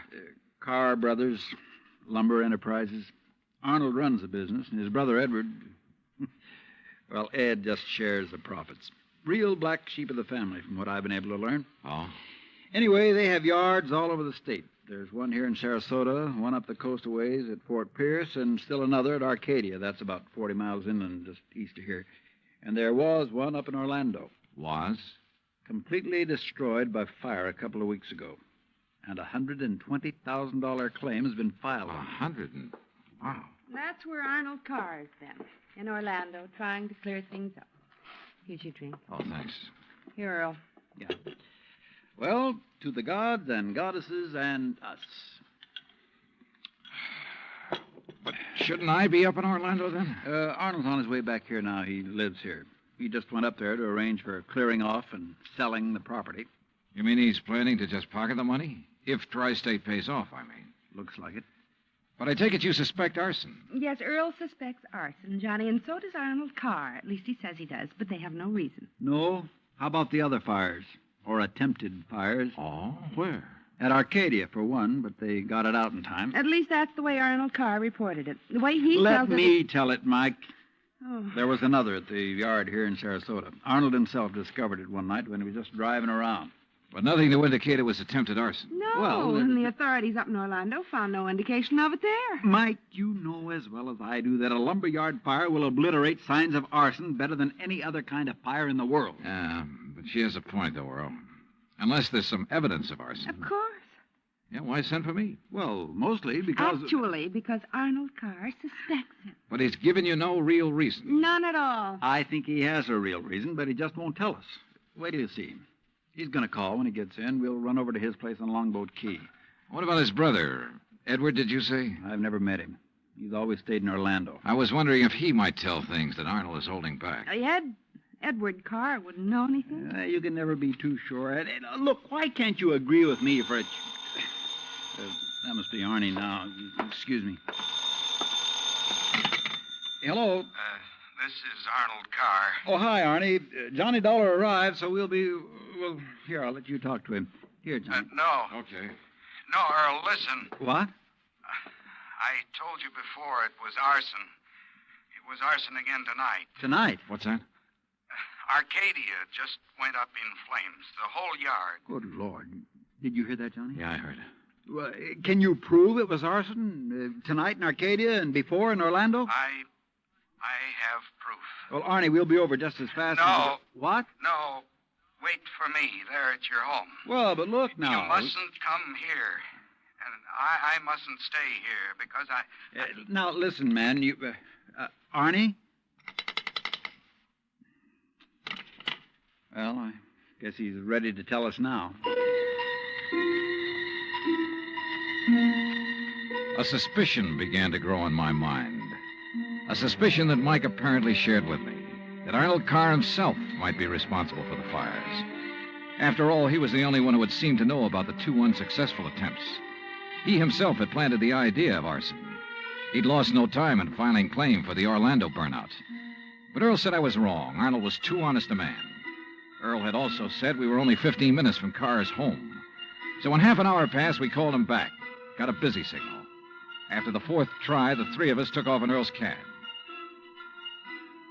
As we pulled into Carr's driveway, we could see him through the picture window, sitting at his desk, telephone in hand, apparently engrossed in a call.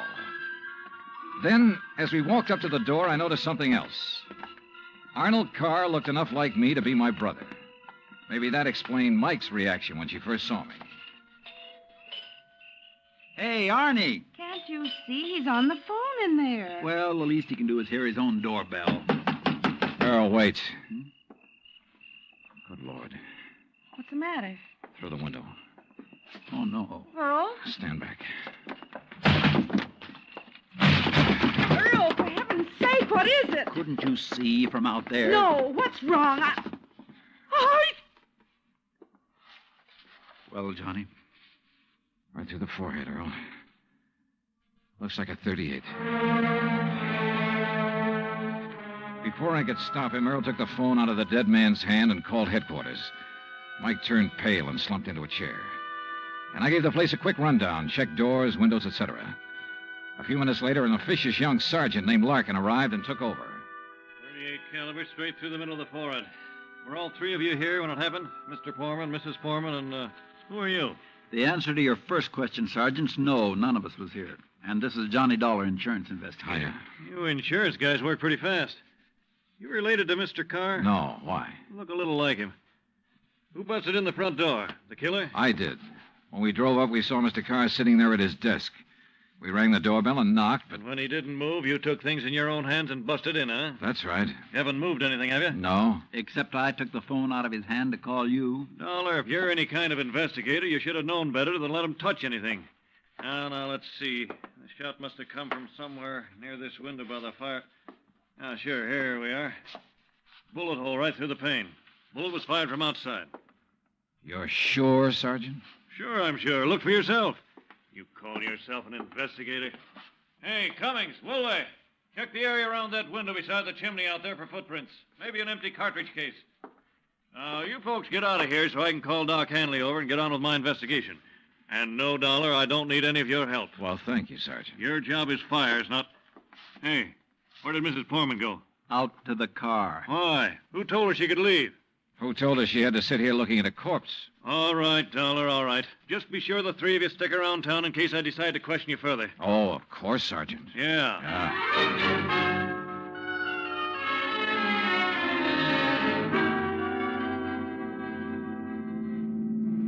Not shot by somebody standing outside? What do you mean, Johnny? Oh, I spotted that bullet hole in the window, too. So? I also noticed there were no particles of glass on the inside sill. But there were some on the outside. Yeah. The shot that made that hole was fired from inside that room to make it look as though it had come from outside. Then somebody was in there with Arnold Carr. Yeah. Either somebody he let in or who had normal access to the house. And he had to stop Arnold from talking about the fire in Arcadia. Hey, how much do you know about his brother, Edward?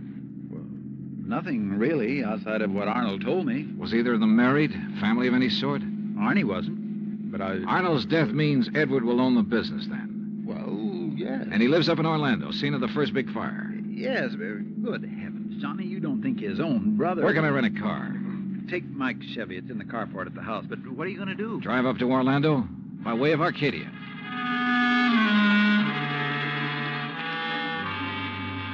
When I got to Arcadia, only a few people were standing around the remains of the fire.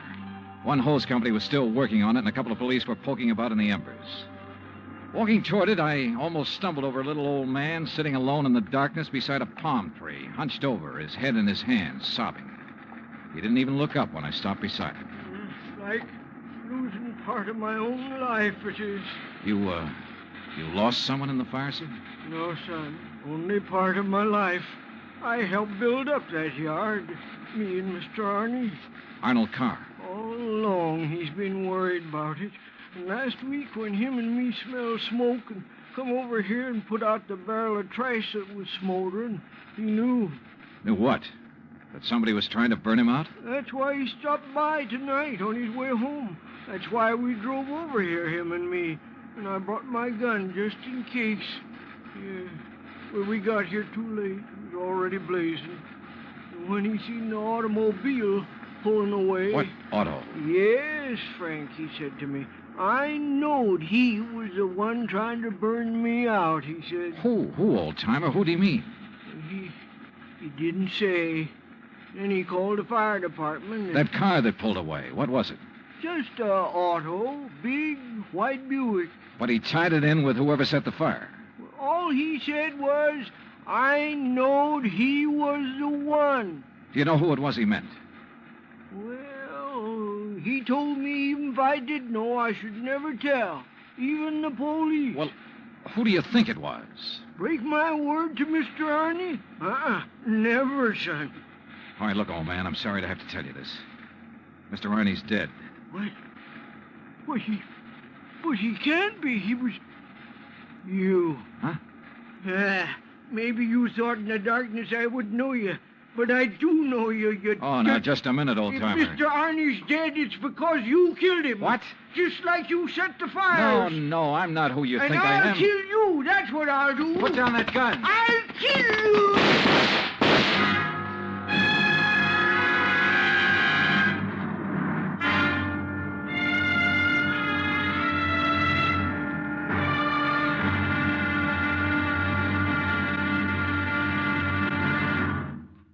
Act 2 of yours truly, Johnny Dollar, in just a moment. Back in the old days, the very old days, that is, a girl named Cassandra had a corner on the oracle market. But nowadays, you can do some foretelling yourself. On Jukebox Jury, for example, you can help decide which of Tin Pan Alley's new recordings are destined for the hit brackets and which ones are likely to spiral all the way down to oblivion. Remember, Jukebox Jury is yours to hear on most of these same stations every Sunday. Now, Act 2 of yours truly, Johnny Dollar, and the burning car matter.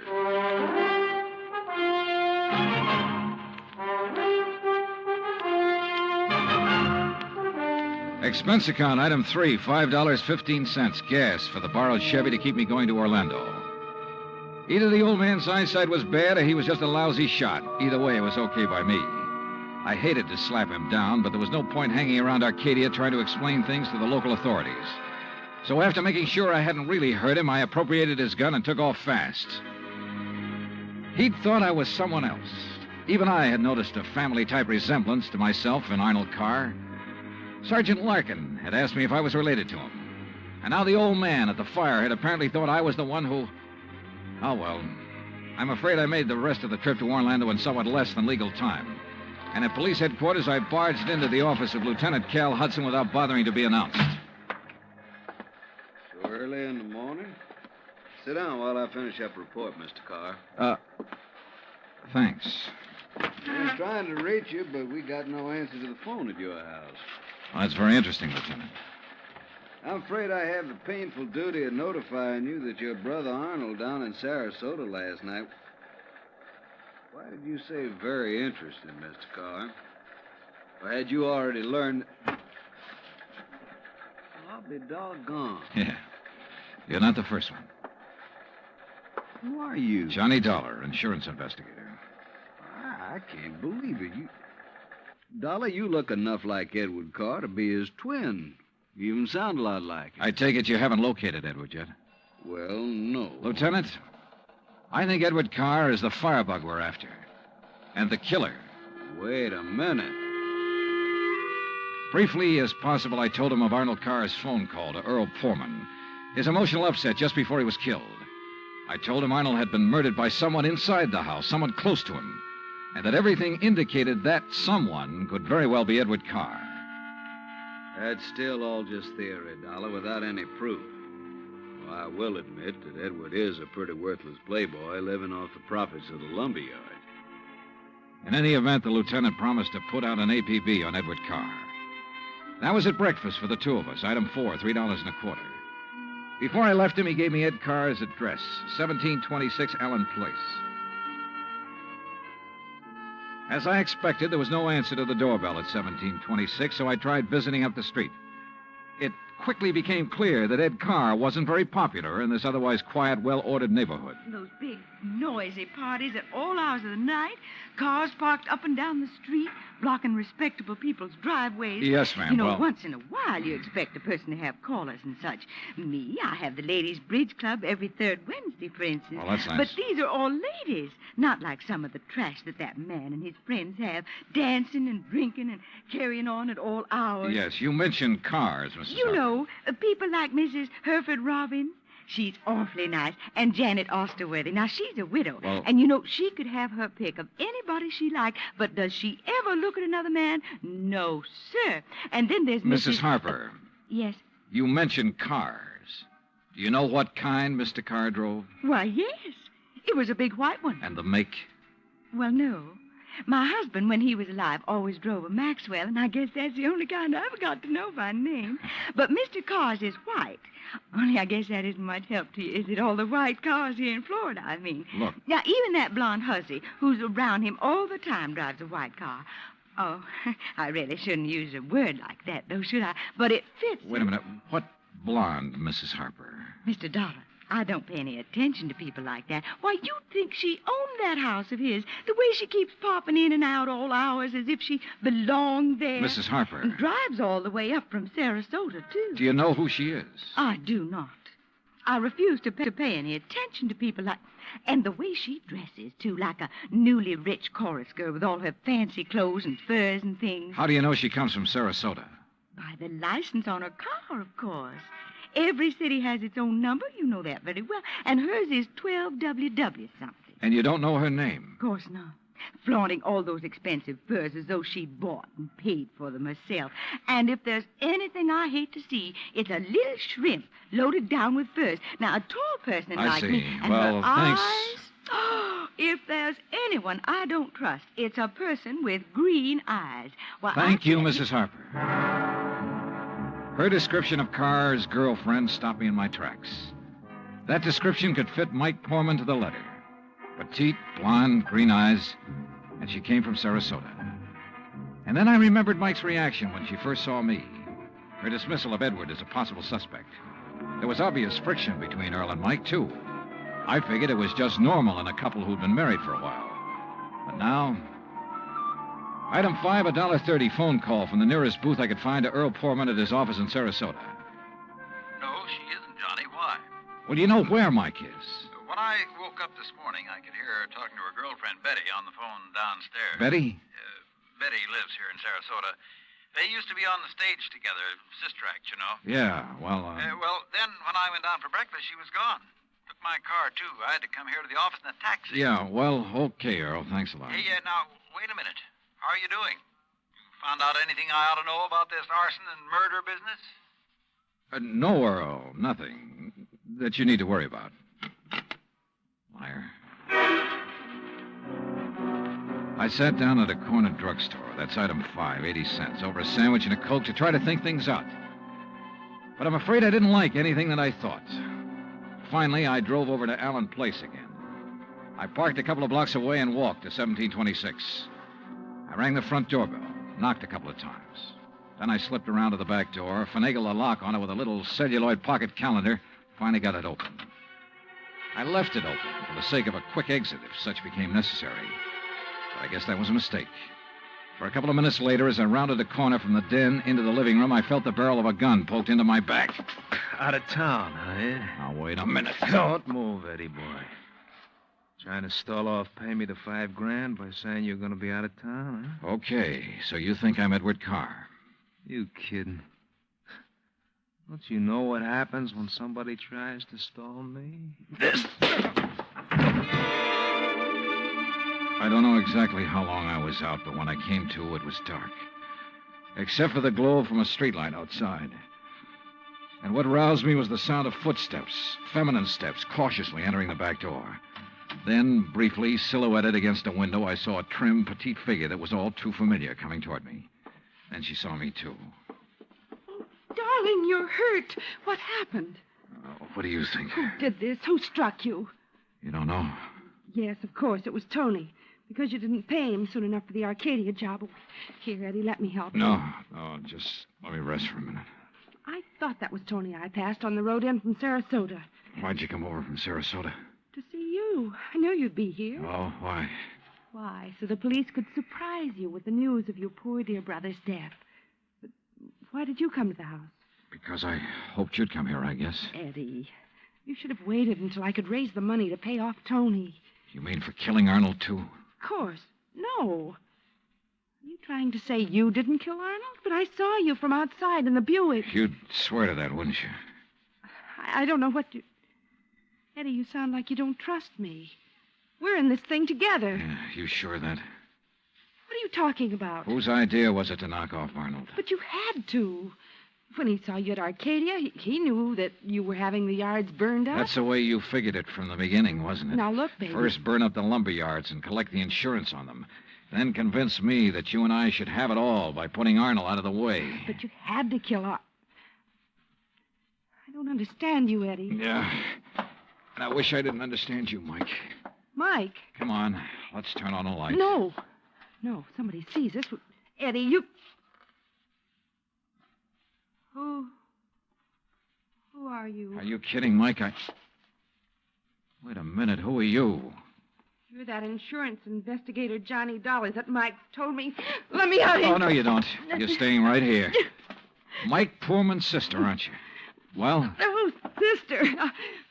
So we once did a sister act before she married that Poorman guy. Now, let me go. Not by a long shot. You may as well, Dollar. What? Eddie. Don't move, Dollar. Get his gun, Betty. Get it. Yeah, sure. Here, Ed. Good. Ed Carr, huh? That's right. You know we do look alike, you and me. Yeah, sure.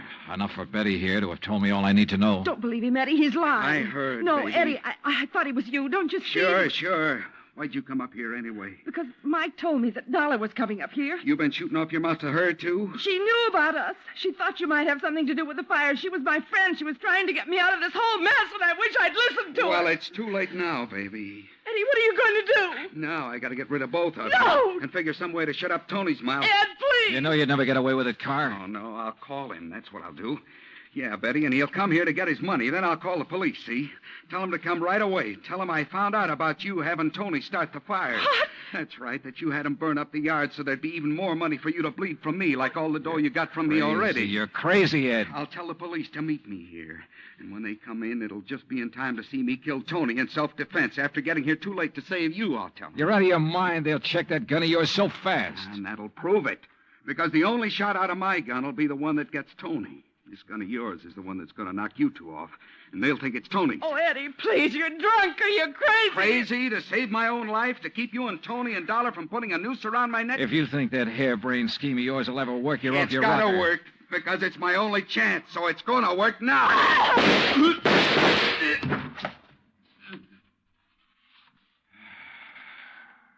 Thanks, Lieutenant. I'm afraid I was too late to save it, Johnny. Mm-hmm. Yeah. But Eddie Carr will live to face a jury. What brought you here, anyhow? I did, Johnny. Mike, stay there.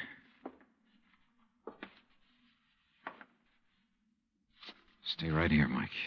I know. I don't want to see it. She was my friend. Where's Earl? I came alone. When I talked to Betty this morning, I knew your suspicions about Ed were right because, you see, I knew Betty and Ed were going together. Earl didn't know. Yeah. Maybe you better call him.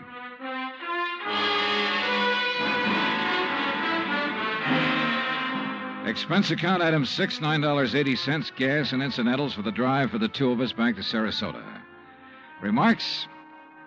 Betty, of course, has already paid for her part in the deal, and I guess it's pretty obvious what'll happen to Ed Carr and Tony Ricardo. The insurance money in the Carr estates will be distributed according to Florida law. Further remarks? The apparent friction between Earl and Mike was only part of a normal married life. They're a pretty nice pair. Oh, and I thoroughly enjoyed 3 days of fishing in the Gulf, thanks to Earl.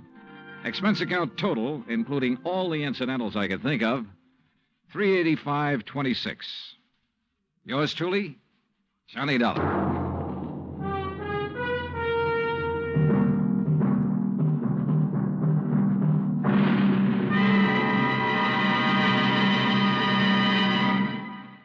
Our star will return in just a moment. You don't have to be an efficiency expert to figure out that it's easier to lend your support to several worthwhile fundraising campaigns all at once than it would be helping one campaign at a time. That kind of efficiency is yours to enjoy through the United Community Campaigns. CBS Radio hopes that when the United Community Campaigns are underway in your town, that you'll remember how much good you can accomplish with one gesture of support. Now, here is our star to tell you about next week's story. Next week, a case with a real twist. One that I think will just about tear your heart out. Join us, won't you? Yours truly, Johnny Dollar.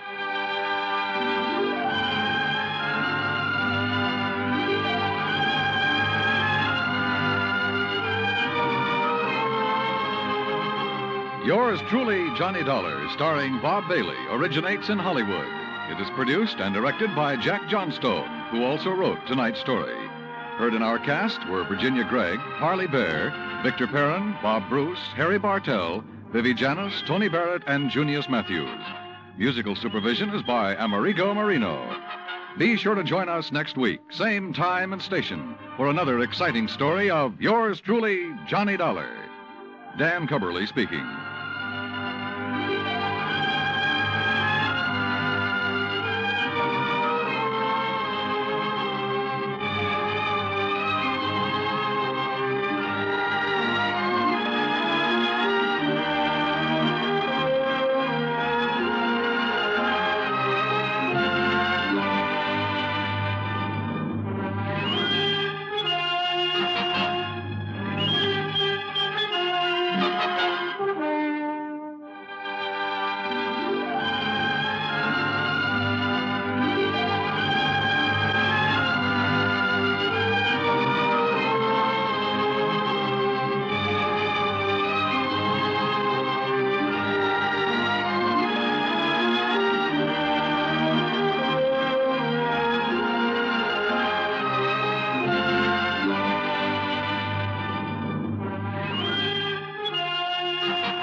Ladies and gentlemen, we begin tonight by thanking our good neighbors at CBS.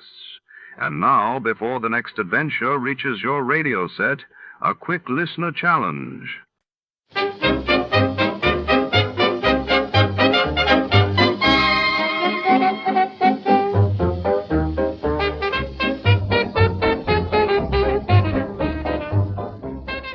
Tonight, in the shadowy alleys of the city, a desperate genius flees the law his inventions, too dangerous to leave unchecked. Our hard-boiled detective is drawn into a tangled web of intrigue when a mysterious woman with secrets of her own seeks his help. Can he outwit the mad scientist before chaos is unleashed? Or will darkness swallow the truth? Stay tuned for The Mad Scientist Capper. Before we begin, let's see what happened on the day it aired. It was March 12, 1947, that day. President Truman announced the Truman Doctrine, pledging U.S. support against communist threats, while across the Atlantic, British coal mines faced crippling strikes, signaling unrest in post-war Europe. The Adventures of Sam Spade, Detective, brought to you by Wild Root Cream Oil Hair Tonic, the non-alcoholic hair tonic that contains lanolin. Wild Root Cream Oil. Again and again, the choice of men who put good grooming first.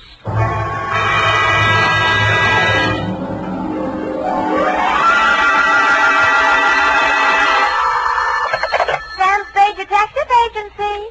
This is Mad Scientific Detective number 137596. Sam, no matter what anyone says, I'll stand by you. You're nothing of the sort. Not scientific? Of course not. You're two-fisted. Well, thanks, Effie, and that ain't all, Effie. I was actually mistaken for a convolutional melancholiac. Oh, Sam, are you all right now? Wrong diagnosis, Angel. It turned out to be melancholia catatonica. Oh, you poor darling. What is that? Well, it's a thing where you lie motionless and silent with fixed eyes and indifference to surroundings. Unquote. Sam, what happened to you? What hospital are you in? Can I bring you anything? No, Effie, I am now at large. Pull down the blinds, check the corridors for men in little white coats, and set a bottle in the window if the coast is clear. Oh. I'll be right down to dictate my report on the Mad Scientist caper.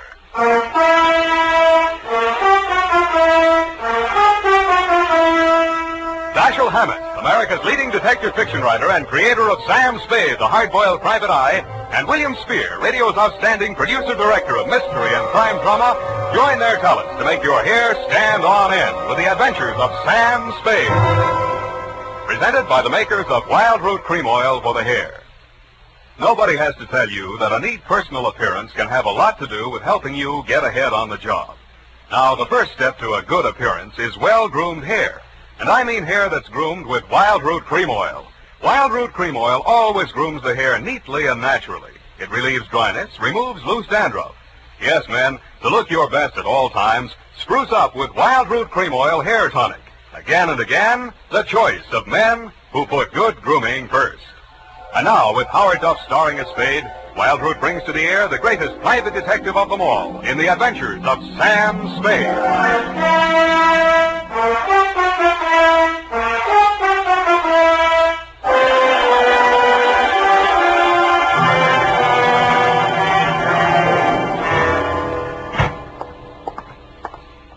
Effie!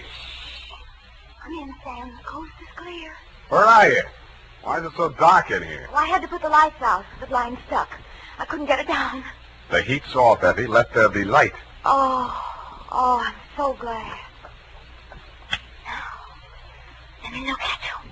Don't look at me like that and stop whispering. Oh, Sam. Did you get me all upset like that just for a joke? It's no joke, sweetheart. You really sick? Yeah, just sick of some of the types I made in this business. Oh, Sam. Date July 25, 1948, to Detective Lieutenant Dundee, Homicide Detail, San Francisco Police, from Samuel Spade, license number 137596. Subject, the Mad Scientist Caper. I worry so. Dear Dundee, he looked like a mad scientist, and that's exactly what he was. His eyes had a wild gleam in them, his hair was a wild tangle, and he was wearing a wild assortment of clothing that looked as if they'd been slept in shifts. He leaned across the desk at me and said, "They have stolen my secret formula." They had? Gee, that's too bad. Oh, you think I'm crazy? I don't know yet, I just met you. My name is Raymond Fox. Does that mean anything to you? Raymond Fox, yeah, I think it does, but I don't quite remember what. I invented the helioscope. Helioscope? No, that wasn't it. I also synthesized hydroxylamophotochronaton. That was it? Yes, but unfortunately, production costs were prohibitive. But you didn't let that discourage you. Oh, no, indeed. You see, after a brief illness, I was back in my laboratory, perfecting my greatest contribution to science. What may prove to be the greatest contribution of science to humanity. I call it penetron. Penetron? That is what they have stolen. The secret formula for penetron. Penetron, huh? Now, what exactly is penetron, Mr. Fox, and who are they? Well, penetron is a plastic with a molecular structure which repels atomic radiation more efficiently than lead, yet weighs less than aluminium. Oh, that. Do you realize the significance of this? Well, And imagine a motor no larger than a cigar box, with a power potential that even I don't believe, but they do. Who's they? Grierson Enterprises. Now, how do I know this? When I applied to the patent office to protect my discovery, I received this letter. Here, come on, read it for yourself. Commissioner of Patents, Washington, D.C. Dear Mr. Fox, your application for patent on formula designated under the trade name penetron is hereby rejected. You see. Both formula and trade name, together with descriptive material identical to yours, have been registered by Mr. Albert Grierson, Grierson Enterprises, San Francisco. Very truly yours, George Sherman, Acting Deputy Assistant Commissioner. Yeah. You see? Yes. You don't need a detective, Mr. Fox. What you need is a good patent lawyer. Lawyer? I have one. A legal ball of fire named Roscoe Manning. You know this scoundrel? Yeah? He's got an okay reputation. And I am paying for it. $3,000 in retainers. And now he tells me he can do nothing. Insufficient evidence, he says. What is this outfit, Grierson Enterprises? Yeah, a snare in a delusion, with rented furniture, unscientific ventilation, and dirty work at the switchboard. Mm-hmm. How did they get hold of your formula? Well, it must have been while I was ill. They came and took it away. Out of your laboratory? Oh, well, what did it matter where? I've got to start someplace. Start with the man. I promise you he's a crook. If he steals from me, he's stolen from others. If we can prove that, then I have a case. Well, I can't promise you anything, Mr. Fox, but I'll see what I can do. Will $100 be enough for your retainer? Too much. 25 now, and the balance if I can do anything for you.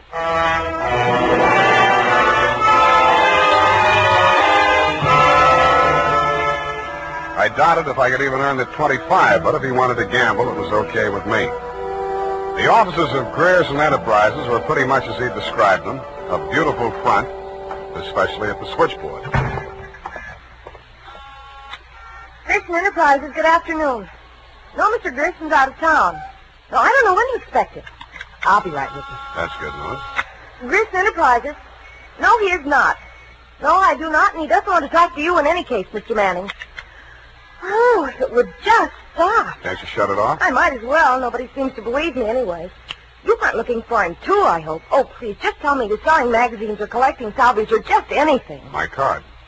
Oh, detective. Mr. Grayson hasn't done anything, has he? That's what I want to find out. My client says he swiped his secret formula. Oh, not that maniac. You don't look the type.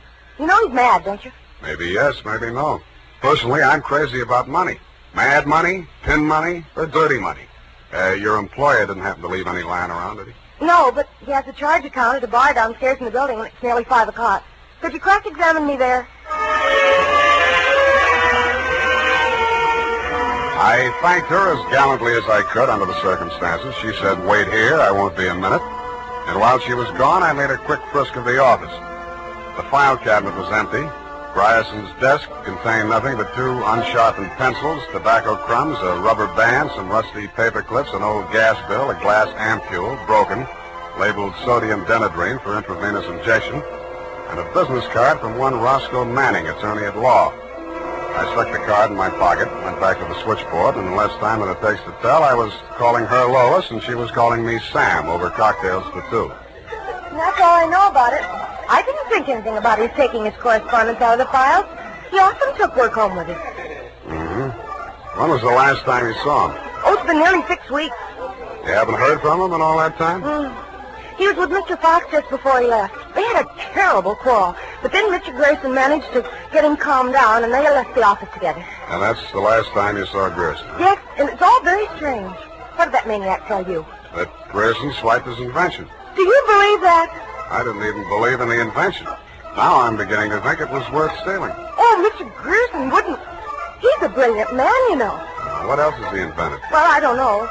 He always had a lot of projects, but of course he never took me into his confidence. Just exactly what is your job? Oh, it's quite simple, really. I just tell people he isn't in. Yeah. Look, sweetheart, you really mean to tell me it never occurred to you that there might be something slightly fishy about Grayson Enterprises? I know. Why should it? Because there's a smell of red herring up there. It's in the air. You mean Mr. Grayson's a crook? Well, what does that make me? Worry that out on his time. Drink up.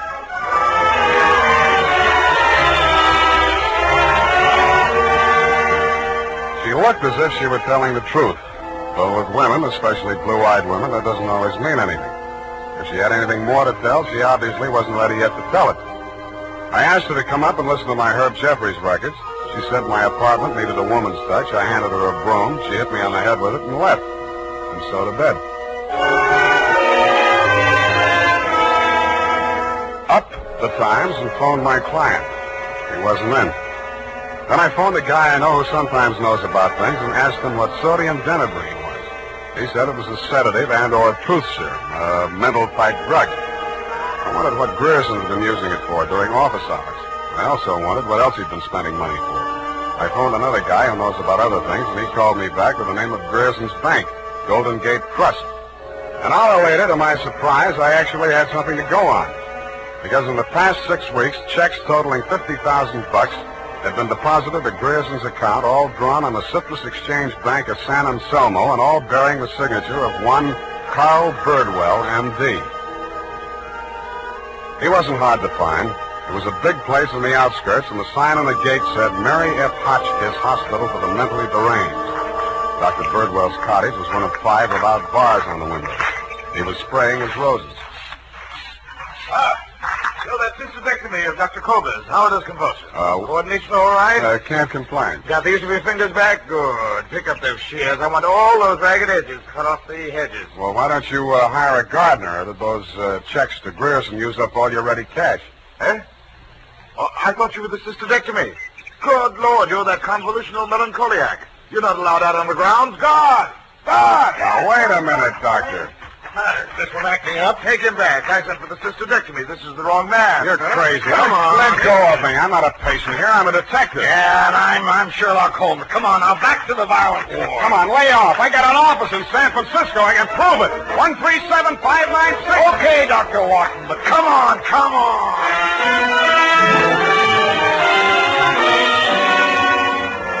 And in more time than it takes to tell, due to the guard's jiu-jitsu, I was disrobed, straitjacketed, and rolled into a wet sheet.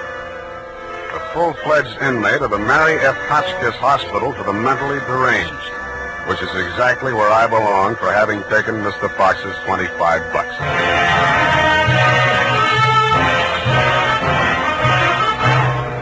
The makers of Wild Root Cream Oil are presenting the weekly Sunday adventure of Dashiell Hammett's famous private detective, Sam Spade.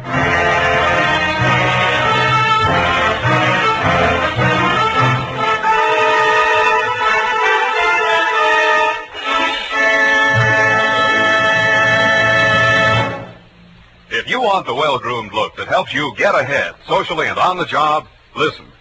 Recently, thousands of people from coast to coast who bought Wild Root Cream Oil for the first time were asked, how does Wild Root Cream Oil compare with the hair tonic you previously used? Better than 4 out of 5 who replied said they preferred Wild Root Cream Oil. And no wonder. Wild Root Cream Oil grooms the hair neatly and naturally, relieves annoying dryness, and removes loose dandruff. What's more, non-alcoholic Wild Root Cream Oil is the only leading hair tonic that contains soothing lanolin. So ask for Wild Root Cream Oil Hair Tonic. Again and again, the choice of men who put good grooming first. By the way, smart girls use Wild Root Cream Oil too, and mothers say it's grand for training children's hair.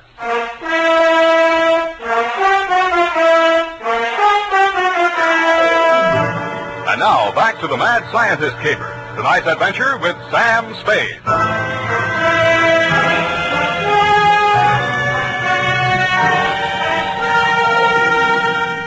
I have been shot, stabbed, slashed, pistol whipped, and sapped into unconsciousness. But until you have spent a night rolled up in a wet sheet, Dundee, you don't know what punishment is. You feel hot and cold at the same time, too miserable to sleep, too exhausted to stay awake. And after 4 hours of it, you just give up and join the crazies pushing up the daisies. There's only one thing I can say in favor of the Mary F. Hotchkiss Hospital for the Mentally Deranged. They get the patients up early.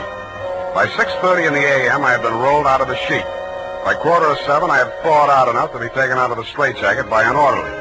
I was glad to be out of it because it was very heavy, and that gave me an idea.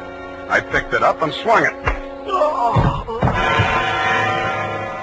In less time than it takes to tell, I was in the orderly's uniform, out of the violent wing, and shuffling up the walk through Dr. Birdwell's rose garden and through his cottage door. Good morning, Dr. Birdwell.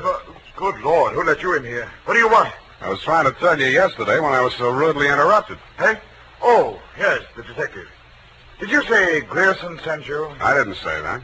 I'm afraid you'll have to be absolutely specific or I can't help you. All right. My client is an inventor who claims that Mr. Grierson stole a formula from him, got a patent on it, and stands to profit to the tune of about $1 million. The last 2 items check.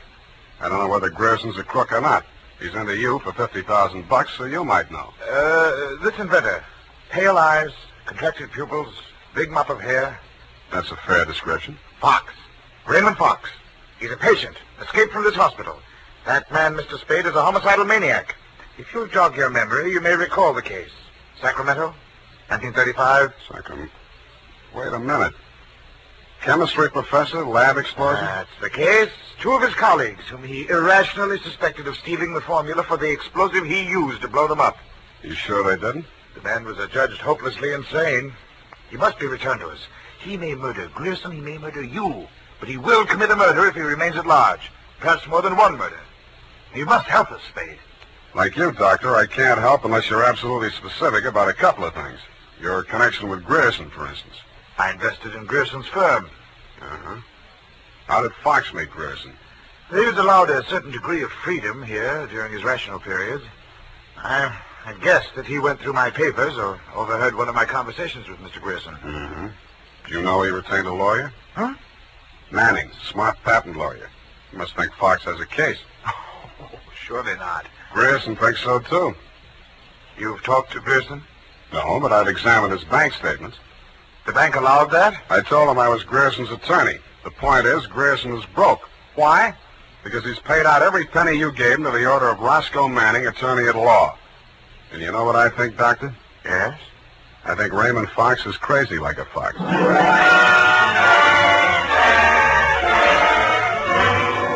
I I had the same idea about Dr. Birdwell, but I didn't say so. I didn't feel up to spending another night in a wet sheet. I also didn't feel up to the interview that was awaiting me outside the gates.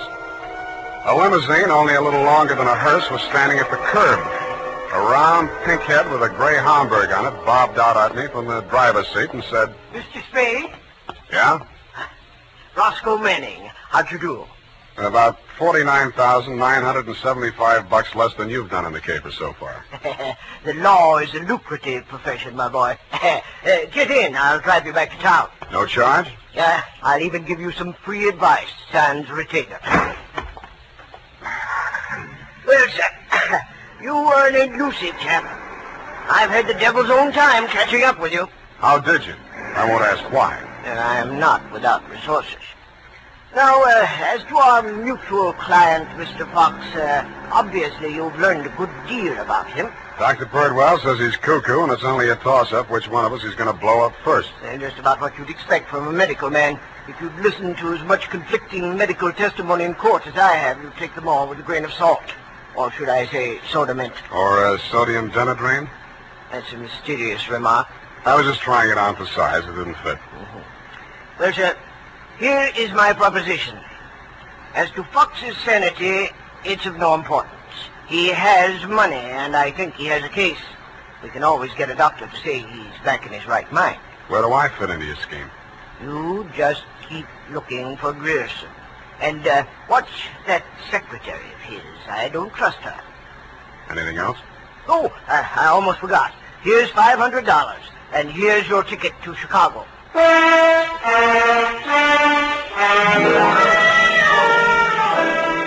I don't know why, but somehow I got the impression that Mr. Manning was trying to get rid of me. He should have used that ticket to Chicago himself. We stopped at Sausalito for breakfast, and the condemned man ate a hearty meal. We drove the last mile through the Marina District and pulled up in front of his house. Well, sir, have a nice trip. Or take the car, Mr. Spade. I'll pick it up at the depot. Goodbye. It's been charming. Pick it up at the depot.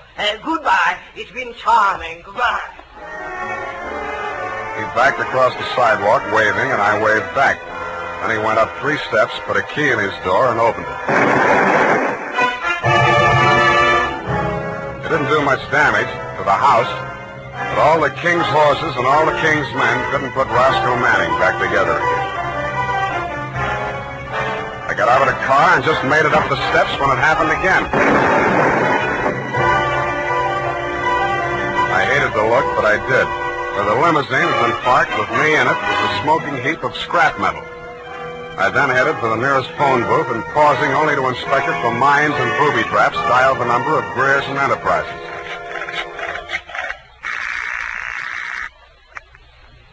Grierson Enterprises? Lois, Sam Spade. Sam, darling, thank you for the present.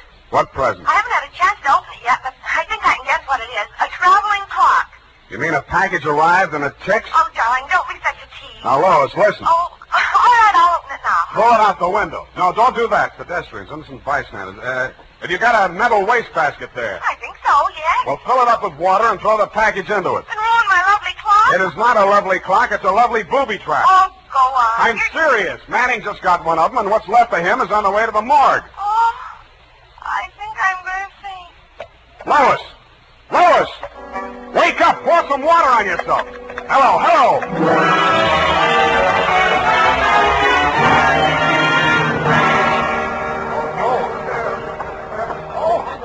Let me through here. Come on, let me through. Lois. Lois. Oh, you're okay. Glad of that. All right, she's all right now, you people. Come on, get out of here. She's all right. Come on, get up. You're not hurt. What happened? It exploded in the water. At least you had sense enough to do what I told you to. Oh, this is a new dress. Now look at it. It looks fine. Here. Put this coat around you. I don't think that was a very funny joke, Sam. Neither do I. Now, try and forget your clothes for a minute. And try and answer a few questions for me. There isn't much time. Sam, what is it? I want you to be very sure of this, Lois. Try and remember accurately. How many people has Grierson seen since he opened this office? Well, not very many. It was hardly ever in. It's strange. Now that I think of it, I can only remember 2. Mr. Manning and that mad scientist man, Mr. Fox. Yeah, did you hear any of the conversation between Grierson and Fox? He just screamed at Mr. Grierson about how his invention had been stolen from him. Then it sounded as if they scuffled, and all of a sudden Mr. Fox calmed down. Mm-hmm. When they came out, his eyes looked funny, as if he'd been hypnotized. Yeah. What does Grierson look like? Oh, he must have been quite handsome at one time. He's sort of like Gregory Peck with a mustache, only fatter and balder and older. Mm-hmm. I wouldn't have put it exactly like that, but I can see what you mean. But you've never seen him. Don't make book on it, but I think I have.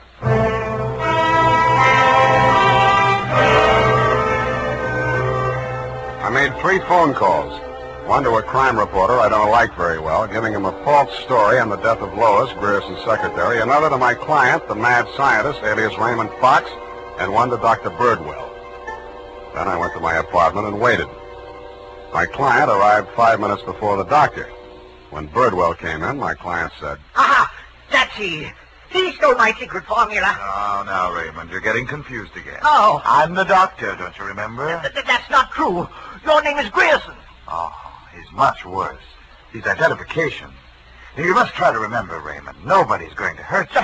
But you'll be much sicker if you don't remember. But I do remember. I remember everything. Do you remember setting the bombs at Manning's house and the one you sent to Mr. Grierson's office? No. Grierson isn't dead. You're Grierson. No, Grierson isn't dead. Only that poor girl. No. She didn't steal my formula. It was you. Oh, you're trying to mix me up. I'm trying to help you. Now, roll up your sleeve. I'll give you something to quiet your nerves, and we'll go back to the hospital. Put it away, Doctor. You've helped him enough. Huh? Now, look here. This man is my patient. He needs medical attention. I won't argue with you, but I think you'd better get it from some other doctor. Right now, he's making more sense than you are. Just keep on the way you're going, Spade, and I'll have you back in that wet sheet. I did it once, and I can do it again. Sit down. You got delusions of grandeur. Stop shaking, Raymond. I said you're making more sense than he is, and I can prove it. You think you're very astute, don't you? No, I'm stupid, but I'm lucky. I should have tumbled to the whole caper when I found that you'd invested 50,000 smackers in Grierson Enterprises. When I found out that Raymond was an escaped patient, I should have tumbled to what that Denadrine vial was doing in Grierson's desk. I should have known then that you and Grierson were one and the same person. I told you. When I discovered that you'd paid Manning all that shakedown money, I should have known you were planning to knock him off and everybody else who could identify you. But it didn't work out that way. I got out of the car before it blew up. Dumb luck. And you can identify me as Grierson? I don't have to. Oh, God. Surely you're not counting on Raymond's sanity to that extent. He can't even remember that I was his doctor. Can you, Raymond? You're trying to mix me up.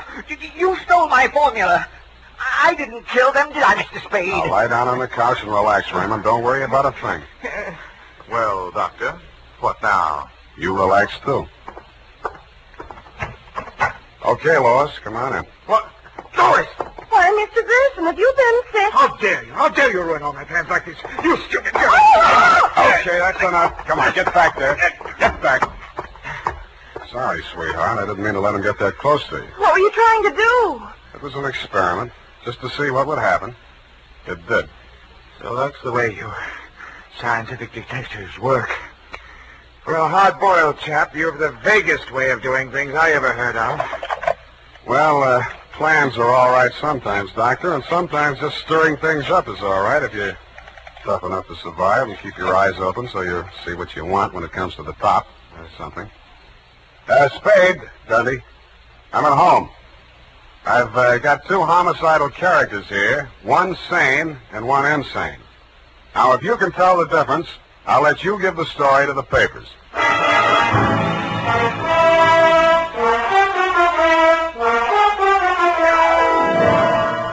And that, Lieutenant D, is the crop. You picked the wrong one. Figures. It's as simple as this. Raymond Fox was the loony, but Birdwell, alias Grierson, conceived and executed the whole scheme, including the explosions. Don't worry about Fox. He's now back at the hospital working on a new secret formula. I don't know what it is, but it might be an anti-truth serum, because that's how Birdwell got the Penetron formula, by using truth serum on the mad scientist to make him talk. Anyway you figure it, he's crazy like a fox. His enemies are all dead or on their way, and he's as snug as a rug in a bug house. Period. End of Looney Tunes. Well, of all... Well, just imagine. Well, it takes all sorts to make a world, I guess. Well, I guess you never spoke a truer word, Effie, but don't forget a stitch in time saves 9. Don't feel too badly about it, Sam. Better late than never. You took the words right out of the horse's mouth, but it's later than you think, Angel. Type that up, Angel, and while you're at it, see if you can think up a way to teach an old dog new tricks.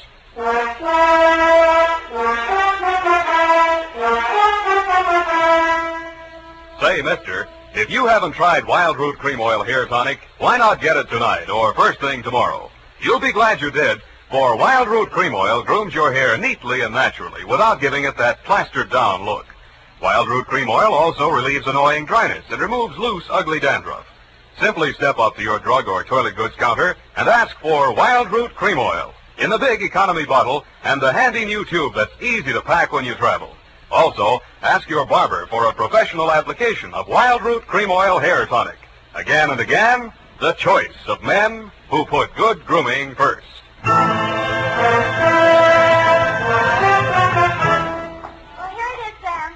Thinking over what you said. Which? About teaching an old dog new tricks. You're only as old as you feel, Sam. Then send in the application for my old age pension. Oh, Sam, I won't let you talk that way now. You're just tired and nervous and run down. Yeah, backaches, stay up nights, sour racket. You're just feeling sorry for that Mr. Fox. I wouldn't worry about him.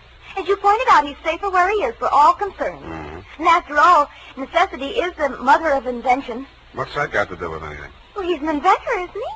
Hold that. You see? All's well that ends well. Good night, Sam. Good night, Pollyanna. Pollyanna. Oh, she's a glad girl. Oh, no, Sam, that's Shakespeare, that old... You know best. All ashore that's going ashore. Good night, sweetheart.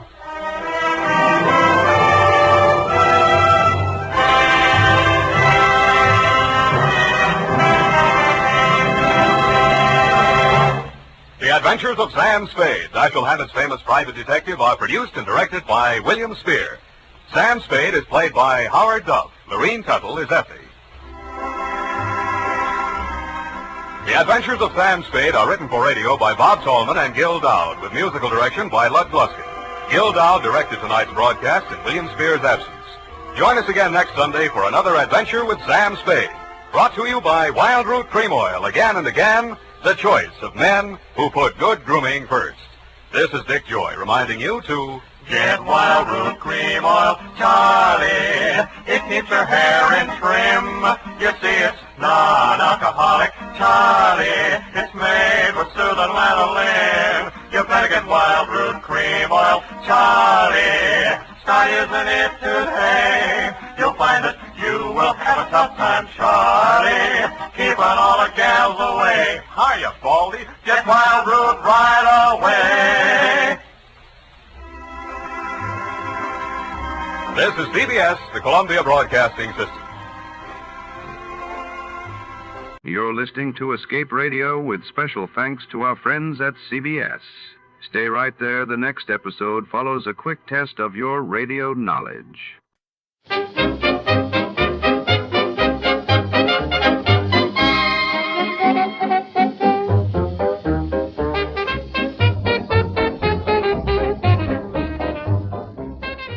Tonight's story unfolds in the shadowed corridors of a high-security government records office, where secrets are locked away behind steel doors and suspicious glances linger longer than the filing of classified documents. When a top-secret dossier vanishes and a body is discovered among the endless rows of files, a hard-boiled detective must navigate a maze of double-crosses and coded messages. In a place where every whisper could be a clue and every ally a potential traitor, the line between truth and deception blurs.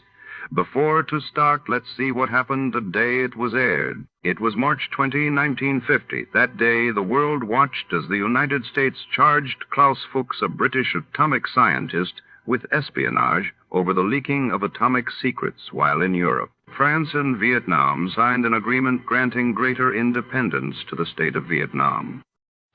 For your listening enjoyment, John Lund as... Johnny Dollar. Did I wake you up, Dollar? Oh, how could you? It's only 4 in the morning. Sorry, this is Ted Albright. I'm Eastern Indemnity's new branch manager in Chicago. Congratulations and good night. Oh, wait a minute, Dollar. I need you out here right away. It's about Frank Harvey.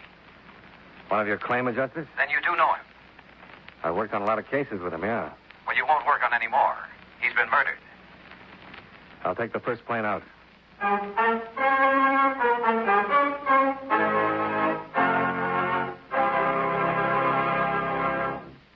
Mind if I cut in to say something, fellas? It won't take too long, since a word to the wise is sufficient.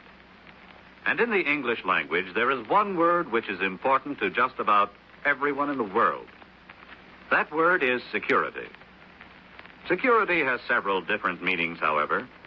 Usually, we think of it in connection with the protecting of our military installations and defense industries. But it means more than that.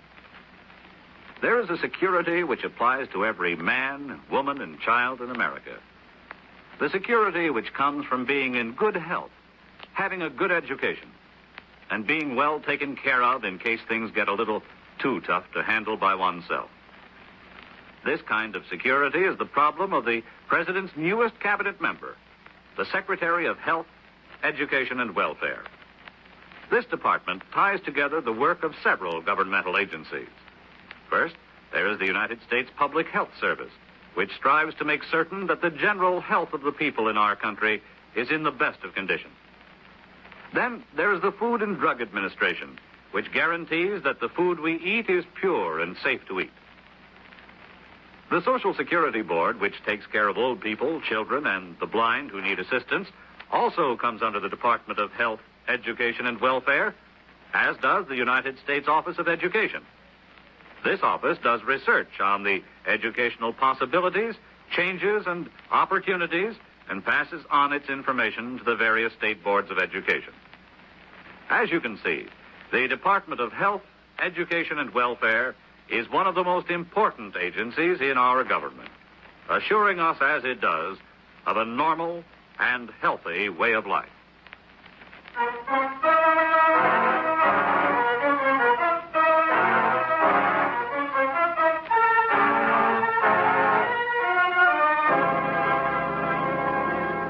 Expense account submitted by Special Investigator Johnny Dolar to Home Office, Eastern Indemnity and Insurance Company, Hartford, Connecticut. The following is an accounting of expenditures during my investigation of the classified killer matter. Expense account item 1, $71.30. Airfare and incidentals between Hartford and Chicago. I was greeted at the airport by Ted Albright and one of Chicago's winter blizzards. Sorry about this lousy weather, Dollar. It'll slow us up plenty. Oh, no hurry. It'll give you time to fill me in on Frank Harvey. Well, I can tell you everything I know in about a half a minute. I wasn't even in town when it happened. The wife and I were visiting her folks in Milwaukee. The police traced me there at 2 this morning. What did they tell you? Oh, lousy drivers think they own the whole road. Yeah, what did the police tell you? Well, Frank was apparently at the office until 6:45 last night. That's when the night elevator man signed him out in his book. He left the office alone. But now, later, a truck driver found his body half buried in a snowdrift out on Mannheim Road near the Northwest City limits. He'd been shot 3 times at close range. And that's all I know. Well, not very much, is it? Watch what you're doing. All the stupid morons. Everybody thinks he can drive a car. You're kind of on edge, aren't you? Well, who wouldn't be? This thing happening to Harvey, driving back to Chicago in the middle of the night, no sleep. Oh, I'm sorry, Dollar. I guess it all piled up on me. I suppose you want to go right to our offices here. No, I'll check with the police first. You want to drop me off? Sure.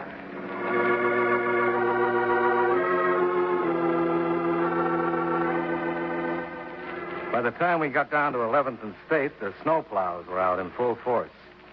I went up to Homicide, where I met Lieutenant Franchetti. A blizzard like this always cuts down the crime incidence rate, fella. Homicide particularly. There'll be a rise in deaths from natural causes and Yakky-Dack, but not much for our department. Yakky-Dack? Yeah, antifreeze. Favorite cold weather drink of the bums on West Madison. They drain it from the radiators of parked cars. It's pretty lethal. And here. Oh, thanks. So you want to know what we got on Frank Harvey, do you? That's the general idea. Well, we picked up a little more dope since we talked to Albright. Looks like Harvey was murdered while trying to sell his car. How do you figure that? We've been running a classified ad in one of the evening papers for the last couple of nights. Here's a copy of it. Thanks. For sale, 53 Cadillac convertible, perfect condition, all accessories reasonable. How does this tie in? Well, according to one of the mechanics in the garage where Harvey kept his car, he met a prospective buyer there last night. He heard him discussing the car, and then Harvey and the man got in and drove off. That was about 5 to 7. The mechanic give you a description? Yeah, pretty detailed one. Didn't catch his name, though. Ziegler's checking over the mug books right now. That's the mechanic's name? Yeah, Will Ziegler. So far, he's drawn a blank. Anyway, at 8:37 last night, we clocked in a call from a truck driver phoning from a pay station out on Mannheim Road. He'd found Harvey in a snowbank. He was shot to death, huh? Yeah, 3 bullet wounds, 2 slugs still in him. Third one's missing, .38 caliber. The land and groove marks are clean enough to identify the gun if we ever find it. What about the car? It's missing. Put out an APB with a description of the man and the general pickup on the car. No luck so far. Well, how do you see it, Lieutenant? Well, my guess is somebody figured out a cheap way to get himself a good automobile. Well, that's it, Dolar. Looks pretty routine from here on in. Nothing much you can do to help. No, maybe not, Lieutenant, but I'd like to stick around. Well, sure. Nothing else you can cover. Excuse me. Lieutenant Franchetti. Yes, Sergeant. Oh, good. The address again? No. Yeah, I got it. Thanks. Would you like to take a ride, Dolar? Where to? Mannheim Road. I just found Harvey's car.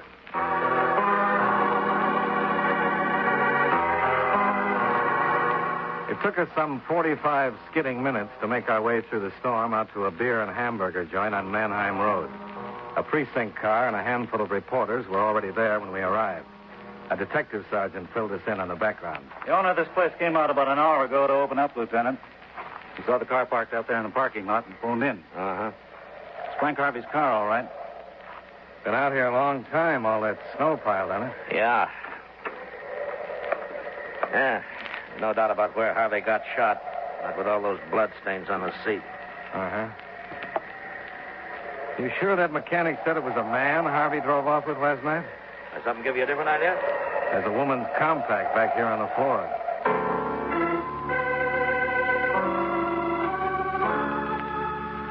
Expense account item 2, $3.80. Cab fare back to your offices in downtown Chicago. We got nowhere talking to the beer joint owner, and there weren't any more physical clues in the car to tell us anything. But I figured maybe Ted Albright could. Just doesn't make sense, Dolar. Why not? Well, you said the garage mechanic saw Frank drive away with a man. How'd a woman get into the picture? Well, I thought maybe you could help us with that. Me? How? Well, you were Frank's boss. You must have got to know him pretty well. Well, sure. But what's that got to do with this woman? Well, did he have any girlfriends? Anybody in particular that he went around with? Oh, no, not that I know of. I'm sure he didn't. A young, single guy making a good salary, driving a 53 Cadillac convertible, and he didn't have any girlfriends? Well, I didn't mean it that way. Sure he did, but there wasn't anybody in particular I knew of. No women involved in any recent adjustments either. Oh, you've been going through Harvey's claim files, huh? Yeah, I thought it might be a good idea. Didn't come up with anything, though. What about life insurance? Yeah, I talked to him about that. All he was carrying was 10,000 GI. Mother was the beneficiary. No motive there. Yeah, looks like the police were right, and somebody was just trying to get himself a car, Chief. Would you get it, Dolar? Yeah, sure. Hello. Is this the insurance company where that fellow worked who was killed? That's right. Who's this?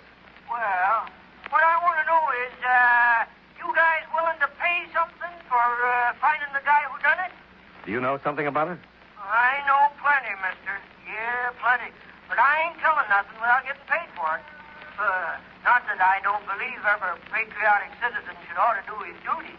But if there's a few bucks lying around, well, a fella's got to make a living these days, you know. Yeah, sure. Suppose we get together and talk it over. Well, no, I wouldn't want to do that, mister, unless I was pretty sure of making a deal. Oh, not that I ain't on the side of law and order, you understand. But it ain't too easy for a guy to get along these days, what with the high cost of living and all. If you have information, you've got a deal. Now, where do we get together? Well, it ain't that I want to chisel you for anything, mister. Always willing to do my duty as a honest citizen. Yeah. Where do we get together? Well, now, my name's Taggart. Spell it with 2 G's. I'm the room clerk at the Biloxi Hotel. Where's that? Well, it's at Wells and Grand. Now, I ain't trying to chisel or anything, mister. It's just that I... Be right there. Expense account item 3, $1.25. Cab fare to the Biloxi Hotel. Expense account item 4, $20. To help the room clerk, Martin Taggart, combat the high cost of living. 2 principal items of which were obviously garlic and bourbon. That's her name right there. Wrote on the register. Miss Alma Carter, she calls herself. She checked in here around 9:30 last night. That's right. All kind of scared and frightened looking. Noticed some stains on her coat, too. Looked like blood to me. Oh, not that it's any of my business. I just give them their rooms and collect their money. That's all I'm paid for. All right, let's have the rest of the packet. Well, when she come out here in the lobby every couple of hours or so to listen to the news broadcast on the radio there, and when she wanted me to go out and buy the papers for her 3 or 4 times, well, I started wondering about things. Very shrewd. Yeah.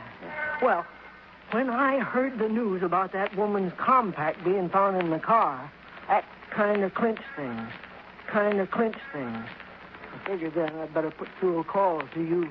She's in room 14? That's right, room 14. You'll find it right straight down Thanks.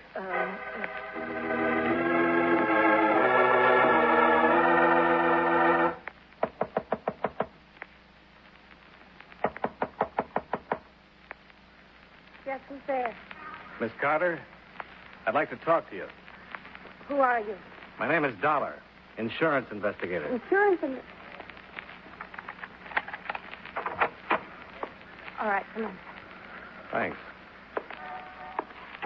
Now, what's this all about, Mr. Dollar? Knocking on a perfect stranger's room, saying you have to talk with me. Let's get one thing straight first. You're wrong about our being strangers. Wrong. I've never seen you before. No, but I've seen you. Or at least your picture. My picture? Yeah. On the desk of the Chicago manager for Eastern Indemnity. On the desk of... That's right. Mrs. Albright.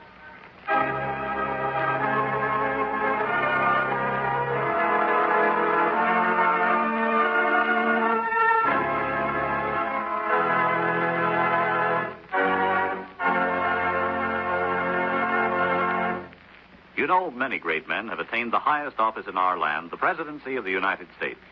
Can you guess the name of this man? He was president longer than anyone else. Probably no other president since Lincoln had as many friends and enemies. During his administration, many beneficial measures became law, such as unemployment compensation and Social Security. During a serious banking crisis, he reassured the people by declaring, "All we have to fear is fear itself."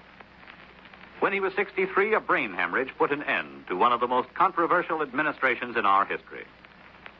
If you don't have his name by now, here's one more clue. He was the first to broadcast the so-called fireside chat. Who was he? Franklin Delano Roosevelt, 32nd President of the United States. His life is part of your American heritage.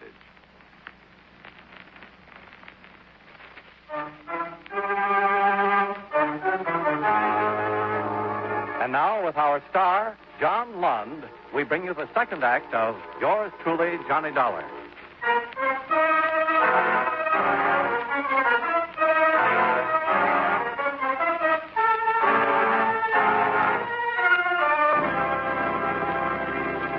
Under the proper circumstances, Mrs. Ted Albright could have been a very attractive woman. Under the circumstances in which I met her, she didn't come even close to making the grade. You know who I am. You know I'm Ted's wife. You were with Frank Harvey last night Yes, when he was killed? yes. What happened, Mrs. Albright? Can I have a cigarette, please? Yeah, sure. Yeah. Thanks. I ran out a couple of hours ago. Didn't help my nerves any. Yeah. Thank you, that helps. All right, what happened, Mrs. Albright? Well, Frank was going to give a prospect a ride in the car last night. He asked me if I'd mind going along. Pretty friendly with Frank, were you? We were good friends. Your husband know that you had this date with her? No, Ted thought I was visiting my folks in Milwaukee. Mm-hmm. Go on. Frank picked me up at the main entrance of the insurance building about 7. This other man was in the car? Yes, the front seat next to Frank. I got in and sat between him and the door. Did Frank introduce you? He mentioned the man's name, yes, but it was in kind of a mumble. I didn't get it. Okay. What happened then? Well, the man asked Frank if he'd mind driving out to his house so he could have his wife look at the car. He didn't give the exact address, just told Frank to drive up Manheim Road. Mm-hmm. Go on. We were driving along a lonely stretch of road when the man told Frank to pull over to the side and stop. He had a gun in his hand. Frank asked him what the big idea was. And the man laughed in a kind of crazy way. Pulled the trigger. What happened then? Everything was kind of a blur after that. I think I screamed. Tried to get out of the car. I know I fell to the ground. And I got to my feet and started running. Did the man chase you? I don't know. I just kept on running, and when I saw that old shack down the road, I ran behind it and hid. I think I fainted then. Sometime later, I got a lift from a passing motorist. He took me into town, and I came here. You've been here ever since? Yes. Why didn't you call the police when you got into town? Don't you realize what happened? I was out with a man who wasn't my husband. Involved in a murder. I couldn't tell anyone. My only chance to avoid being involved in a scandal. Can't you understand that? No, I can't. And I don't think Frank Harvey could either.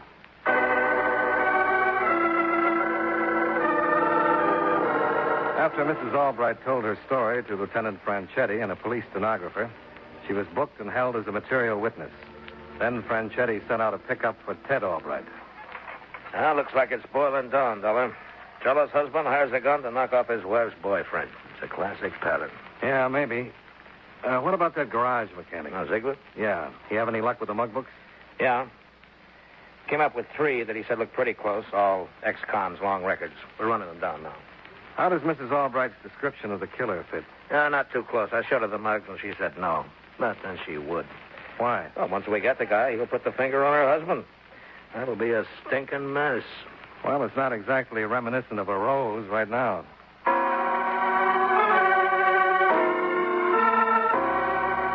It looked like routine police procedure from then on in, so one of Franchetti's men drove me to the Palmer house, and I checked into my room. I was looking forward to a hot shower, but I didn't quite make it. Johnny Dollar. This is Albright, Dollar. I've got to talk to you. Where are you? Down in the lobby. Come on up.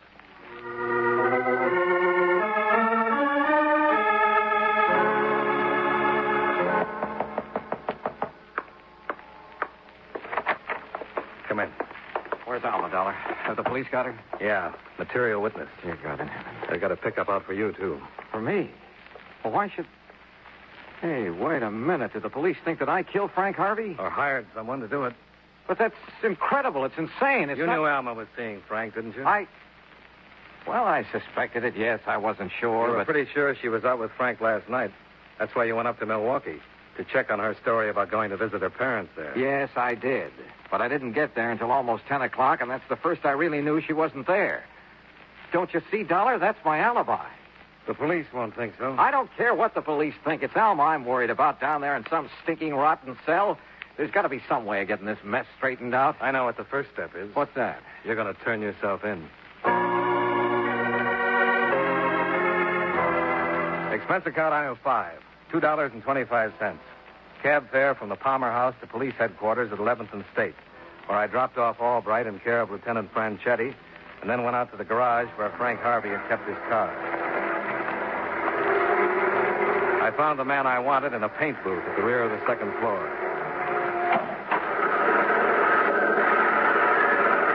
Ziegler?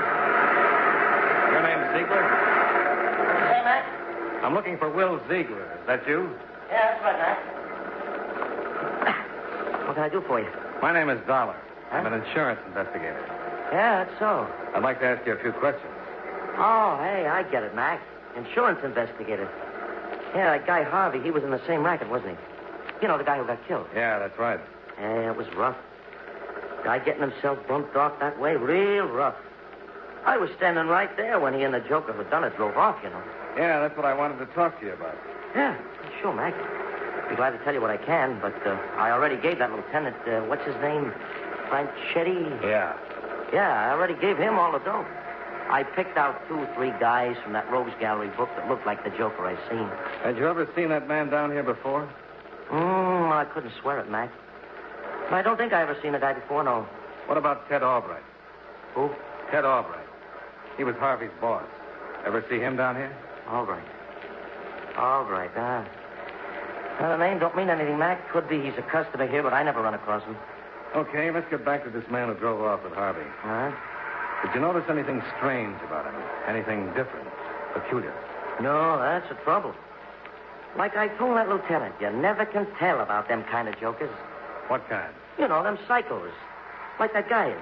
Oh, you figure he's a psycho? Oh, sure, has to be. I got it all figured out. Yeah? How's that, Steve? Look, here's a guy, sees an ad in the paper. Car for sale. So he figures he'll meet the guy who run the ad, drive out on some lonely stretch of road, bump him off, and make away with the car. Just don't make sense. Why not? Any guy who's in the hot car business don't go through all that trouble. And letting people see him besides. He picks out some nice-looking jalopy parked on the street, picks a lock, jumps the ignition, and he's off. Clean. Get what I mean? Yeah, I get what you mean. Sure, but this guy don't do it that way. He puts himself in a spot where I can see him. And even worse, when Harvey picks up that dame in front of that insurance building, he don't back out of the deal. He bumps Harvey off with one perfectly good witness sitting right there beside him. The guy has to be a psycho. Seems to make sense. Sure. I got it all figured. Hey, look, when that lieutenant, what's his name? Franchetti. Yeah, Franchetti. When he picks up them three guys I put the finger on, all he's got to do is find out which one's the psycho. That'll be the guy he's after. But look, I got to get back on the job, Mac. Guy wants it by 5 this afternoon. Hey, I hope I helped you out, Mac. Let me know if you get that guy, huh? Yeah. I'll let you know.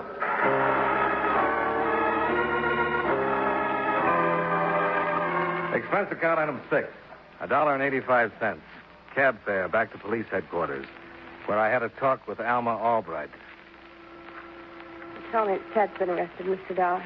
That's right. Why'd you have to do that to him? He didn't have anything to do with it. I'm not too interested right now in what happens to you or Ted. No, I don't blame you. That man who killed Frank. Do you have any idea what kind of work he did? Work? Yes. Did he say anything about what he did, who he was, or where he lived? No, nothing. All he and Frank talked about was the car. Was there anything peculiar about his hands or his clothes or anything like that? No, nothing. Wait a minute, his clothes. Yeah, what about him? There was a kind of a faint, sweet odor I noticed, like... Nail polish remover, maybe? Yes, that's it, nail polish remover. How did you know? Did that have anything to do with Frank's death? I'm not sure.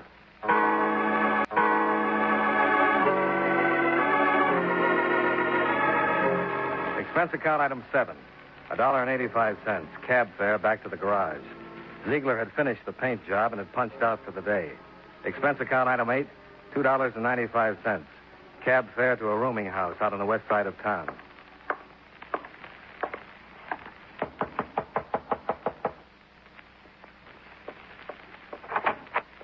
Hey.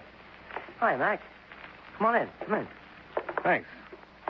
Well, what brings you out this way, Mac? Something turn up about that joker who bumped your insurance friend? I wanted to talk to you about that theory of yours. Theory? Oh, you mean about the guy being a psycho? Yeah. I think you've got something there. Oh, yeah, sure I have. It figures. Say, look, I was just getting some clothes together to take down to the cleaners. You mind if I go ahead with it while we talk? No, go right ahead. Thanks.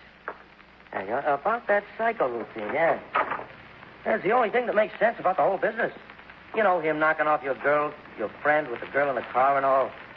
I thought of another angle about the girl, Ziegler. He might have had some plans about her, too. Hey, that's right. Never thought of that. It ties in, though. Yeah, no telling what a psycho will do where a pretty girl's concerned, huh? How do you like this jacket, Mac? Some class, huh? Sent me back a C note. You kind of go for classy clothes, don't you, Ziegler? Oh, yeah, I like them fine. Big cars, too, huh? Oh, you ain't just whooping, Mac.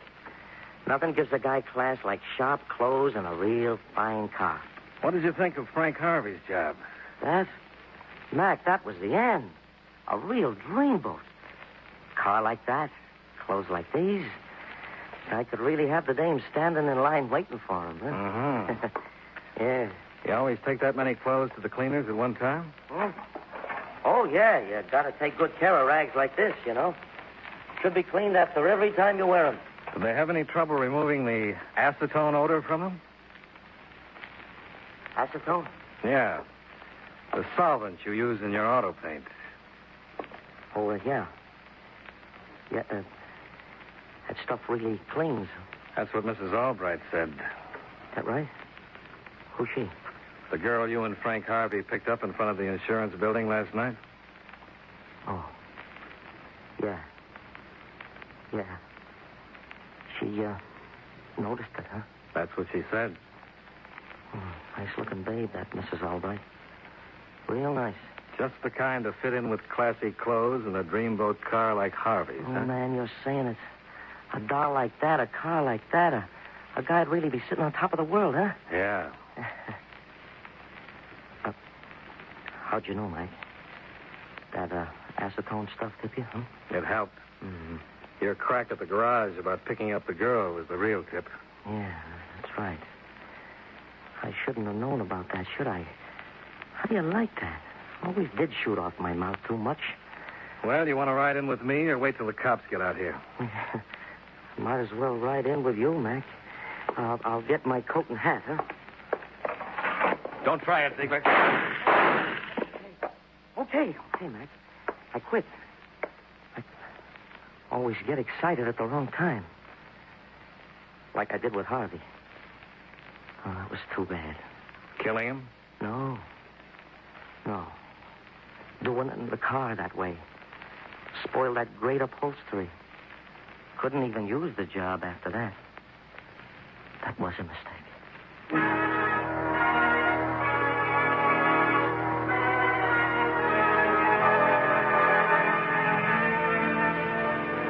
Expense account item 9, $17.50. Food and hotel bill. Expense account item 10, $68.40. Plane fare and incidentals back to Hartford. Expense account total, $191.15. Yours truly, Johnny Dollar. Tonight's broadcast comes to you with special thanks to our friends at CBS. And before our next mystery unfolds, here's a question for the sharpest listeners in America.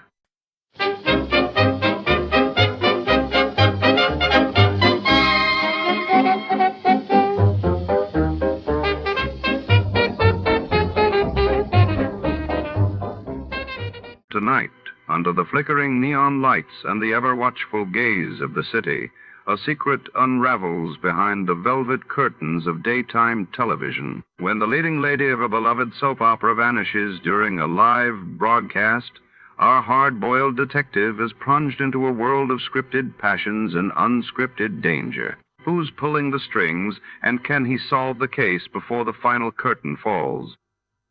Stay tuned for a tale where nothing is as it seems.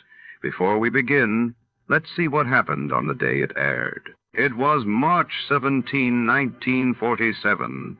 That day, the world witnessed Britain announcing the end of its mandate in India, setting the stage for independence, while in the United States, President Truman delivered a pivotal speech urging Congress to aid Greece and Turkey, marking the dawn of the Truman Doctrine. The National Broadcasting Company presents The Adventures of Sam Spade, Detective.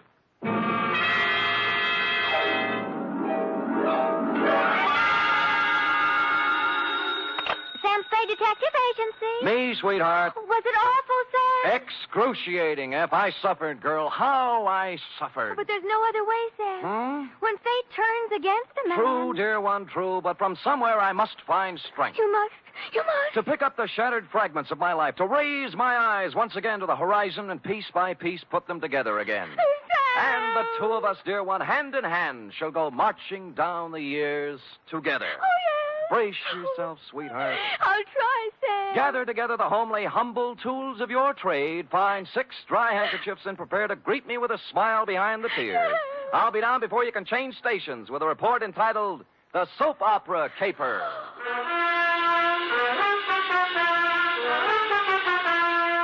For NBC, William Spear, radio's outstanding producer-director of mystery and crime drama, brings you the greatest private detective of them all in The Adventures of Sam Spade. Sam? Who called, young widder Perrine? Lane F. Is it all over, Sam? Is a soap opera ever over, dear one? Oh, but it's out on the phone like you... I know, but it's not the end. It's never the end. Pull up a chair now. Take a firm grip on pad, pencil, and your emotions. Got 'em? I'm at the ready, Sam. Good show. To Agatha Pilbeam from Samuel Spade, license number 137596. Subject, the soap opera caper.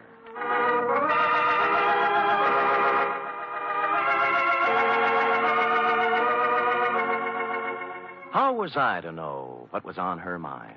This strange woman, this mysterious Agatha Pilbeam, this voice on the telephone, directing me to the big, sprawling house in Hillsborough. Is that clear, Mr. Spade? How urgent is it, Miss Pilbeam? Very, very urgent, Mr. Spade. I don't know which way to turn. So I went to the big, sprawling house in Hillsborough, pulled up behind an ancient Model A parked at the curb, and was walking past it toward the gate when... Spade. Huh? Oh, Croc Morton, isn't it? Good old Sammy, you remember. Yeah. When'd you get out? Last month. But I'm a good boy now. Here, take one of my cards. If you know anyone who needs a first-class private eye, Croc's available. What are you doing here, Sam? A lady wants to see me. The soap opera queen?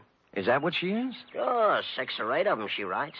Oh? Behind the Clouds, The Heart of Julia Jukes. That must be Life, I forget the rest. Yeah. Beats gumshoeing, Sammy. Yeah, well, right if you get work, Croc. I'm on a job right now. I mean, you got your license already? Oh, me? Well, you can always run off a photostat of someone else's. Oh, Sam, that's mean. Croc was a crook, but a nice crook. He never killed anybody. He was just an uncurable camera fiend, specializing in taking pictures of people doing what they hadn't ought to be doing. Stuff like that. Or if you wanted a photostat of somebody else's document, Croc was your man. Well, I walked up the drive to the door, threw it past a white shirt front that turned out to have a butler in it, and toward what seemed to be your study. But it wasn't. It was your bedroom, and you were reclining on 6 pillows with a cigarette in a long holder in one hand and the mouthpiece of a dictating machine in the other. But, John... Hush, Melinda. There is no way to go now but ahead. John, you're so strong. I need you. I need your courage. We must face this thing together, Melinda. The organ What was a Veronica phonograph says is true. playing in her ear. There is indeed. I About a waited for an woman whose opening, but there life- just wasn't any, Don't so I had to say it, interrupt. John, don't even... Miss Don't Pilbeam. you see, Melinda? We can't run away from life. Miss... We must approach this Miss thing Pilbeam? calmly, Melinda. Don't... beg pardon? Just a minute. My mood music. I see. I'm Sam Spade, Miss Pilbeam. Come. Come sit beside me, Mr. Spade. Well. It's time we talked things over. Well, thanks. Oh, maybe you'd better start at the When a beginning. woman reaches 40, Mr. Spade, she comes to lean upon her man. Oh? To look upon him not just as someone to cherish, but as a source, a spring, a fountain of strength. Mm-hmm. Are you still dictating? I'm talking about me, Mr. Spade. Oh. Whom can I turn to? Whom? I grope, I flounder in the darkness. I cry out, I listen in vain for an answer. But there is none. Well, you always have a better chance of getting an answer when you ask a question. What do you mean? What are we talking about? What indeed? Well, I haven't caught the show lately. You'll have to bring me up to date. Why don't you run through the announcer's part, will you? Right after the organ when he says, when we left Julia Jukes yesterday... I'm sorry. I thought I told you on the telephone. No. For many days now, I've seen somewhat of a strange new look on my husband's face. Husband? Dr. Martin Hawkes. Oh, you're married. I thought it was Miss Agatha Pilbeam. 2 years ago today, I met young Dr. Hawkes and married him. Good. Life became beautiful, a gay, laughing thing, a road to happiness. And then... Then? A cloud passed over the sun. Martin became moody, silent. I tried to penetrate the shell, but he only drew farther into it. A strange, terrifying crevasse seemed to have opened up between us. Well... What is it, Martin? I asked him repeatedly. But he'd only stare silently out the window and finally walked silently from the room. Well, how long did this go on? How long a series did you get out of it? For weeks, until a few days ago when the final blow fell. It was evening, and Agatha and Martin were at dinner. Let's look in on them as... Oh, sorry. We were at dinner when the doorbell rang, and I answered it. It was a telegram from Martin. From Mexico. I gave it to him and watched the blood drain from his handsome features as he read it. His hand trembled, his jaw clenched.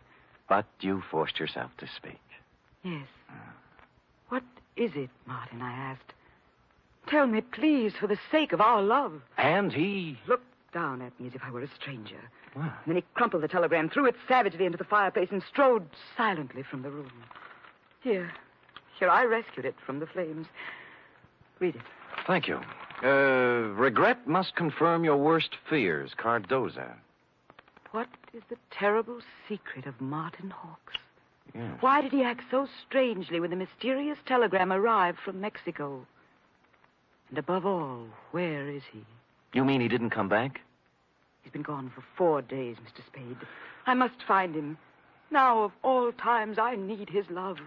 When a woman reaches 40... I know. What do you mean, now of all times? It's been just a week now since the report came back from the laboratory after my physical examination. Oh. The doctor from Vienna. Mm-hmm. You see, Mr. Spade, I, too, have a terrible secret. Well, don't you want to tell me about it? Yes. I have a very rare, incurable disease. There are only 6 short weeks to live.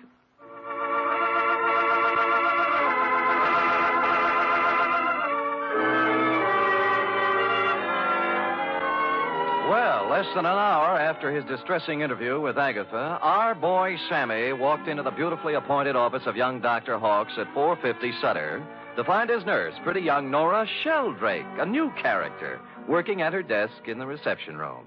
In response to a question from Sammy, we hear Nora saying, I have no idea where Martin has gone, Mr. Spade, but I can tell you why. Tell me, Nora. Please feel free to tell me everything. It's that woman, Mr. Spade. Agatha?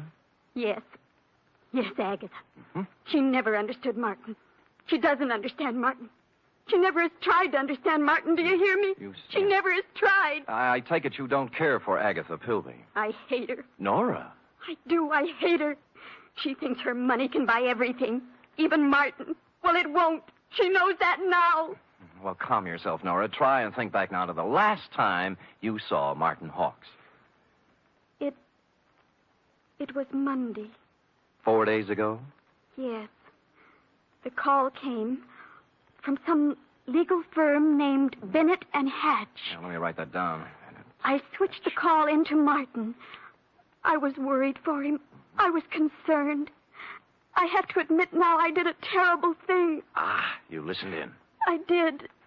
They told him his sister was in town, that she was working at some nightclub, and wanted to see him. What nightclub was this? Let me see. It was the Tortuga. Mm-hmm. What else? That's all. They hung up then, and Martin came out. I watched the blood drain from his handsome features.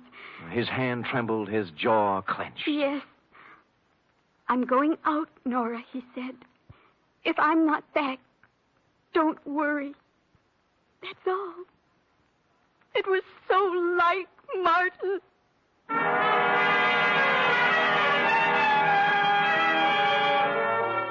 The Tortuga was only a few blocks away on Post Street, so I walked there. They were just tooling up for the dinner trade when I arrived, sailed around backstage like Billy Rose on an inspection tour, found the doorman and showed him the snapshot you'd given me of young Dr. Hawks.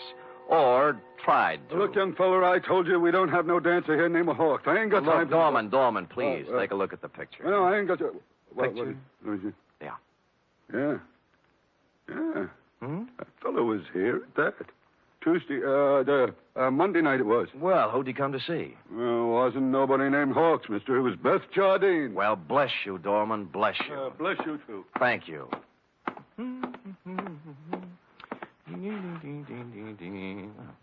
Beth Jardine. Well, Come in. Close the door, will you? Yeah. Drafty. Yeah. Is there anything I can... There sure is. Zip me up, Jack. I'm Sam. I don't care if you're Boris Karloff. You got hands, haven't you? Well... Zip me up. Okay. You say when.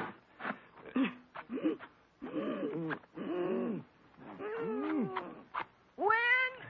Can you breathe? Oh, no. You can't have everything. Ouch. Well... What's on your mind, Jack? Martin Hawks. Sorry, never heard of him. Look, we're getting along beautifully up to now, honey. Let's not spoil it. You not only know Martin Hawks, you're his sister. What makes you think What's I that know? card stuck over there in the mirror? Bennett and Hatch, attorneys at law. Aha! The same Bennett and or Hatch who called Martin Monday afternoon and told him his sister wanted to see him here. Now, what's this all about? I can't tell you. He got a telegram from Mexico. Mexico? Yeah, it upset him. Something awful. What'd it say? Regret must confirm your worst fears. You're dead, huh? Yeah. Oh, that's great. Great. Pretty hilarious, huh? Jack, you just ain't got no idea. I got a piece of advice for you, Jack. Oh? Forget about Monty Hawks and live a long and useful life. Mm-hmm. I got a tip for you, too. You're in a tight spot. Watch that zipper, Jack.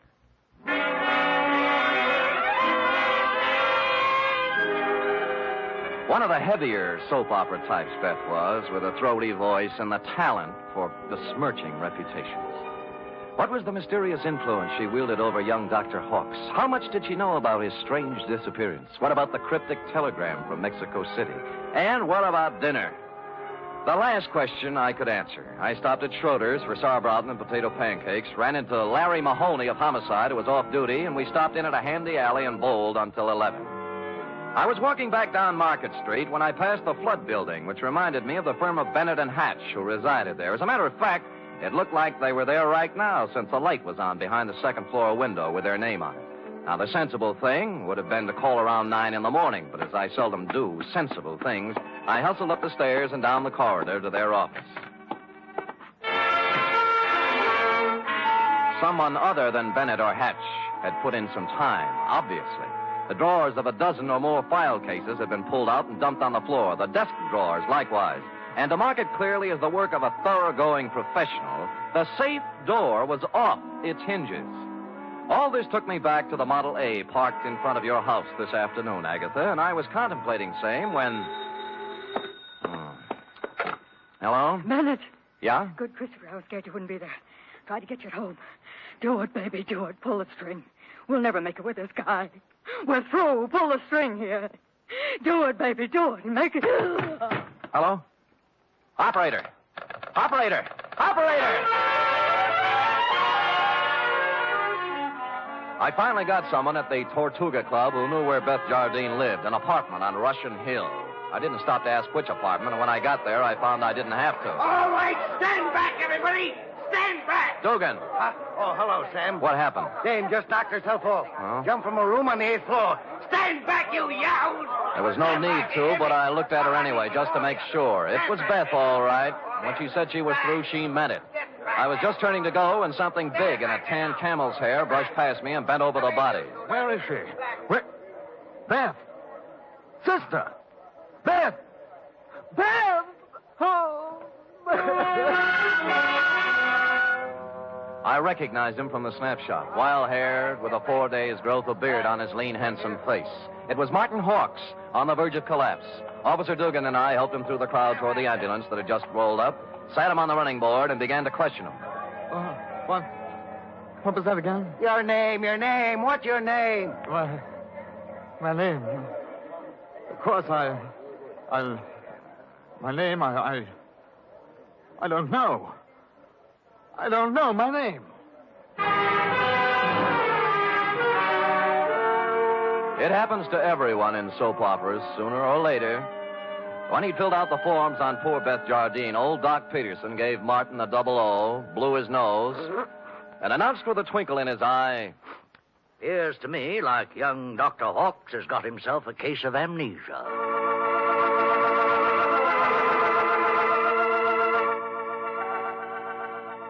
will the mind of young Dr. Hawks come out of the fog? What does he know about the death of Beth? Was it murder or suicide or both? And what of the mysterious telegram from Mexico City? Will Agatha ever discover the terrible secret of young Dr. Hawks? And will stupid Sam ever discover anything? Before we continue, a word from our announcer.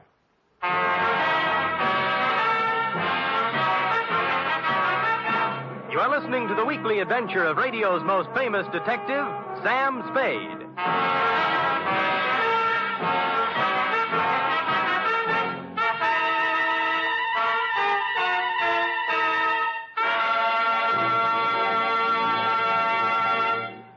chimes mean good times on NBC.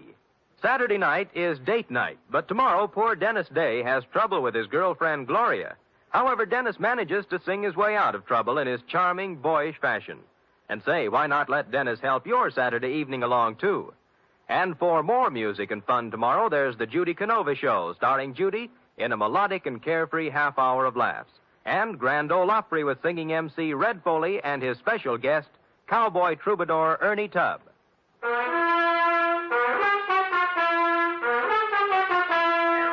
And now back to the soap opera caper, tonight's adventure with Sam Spade.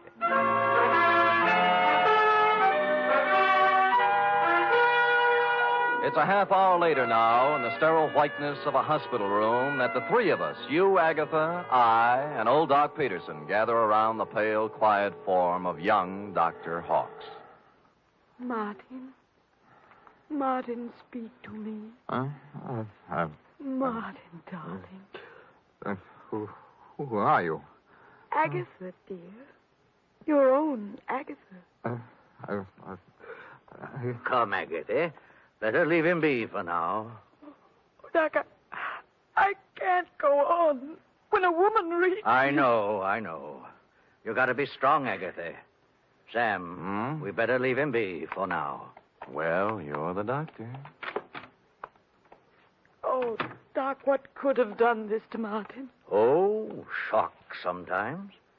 You don't mean... Yes, I'm afraid I do.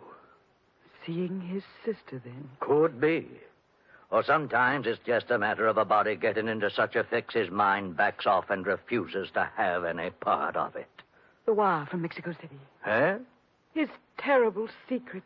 The strange threat hanging over him and his sister. Driving one to suicide. And the other to this. Well... No wonder poor Martin gave away before this. Sure. And there's still another explanation. How's that, Sam? That he figured amnesia was a nice, easy way not to have to account for what he's been up to for the last 4 days. Or where he was when the dame took off from the 8th story. Mr. Spade, you're not accusing Martin. There's something buzzing around in his little mind. The nurse tells me she got him into a pair of pajamas and tucked him in nice and cozy before we got here. Well? Yes, well... You may not... Yes, well... You may not have noticed, Agatha, because he'd pulled the covers up around his neck, but our boy had his clothes back on just now. What? Martin! Hey, he's gone. Indeed he was Martin, as we could plainly deduce from the open window and the curtains blowing gently out over the fire escape. Young Dr. Hawkes, indeed, had packed up his amnesia, his terrible secret, and his toothbrush, and taken off into the night. So I left you sobbing gently on old Doc's shoulder and found me a phone in a drugstore a safe distance away. On the 48th ring, Bennett, of Bennett and Hatch attorneys, answered. He was sleepy.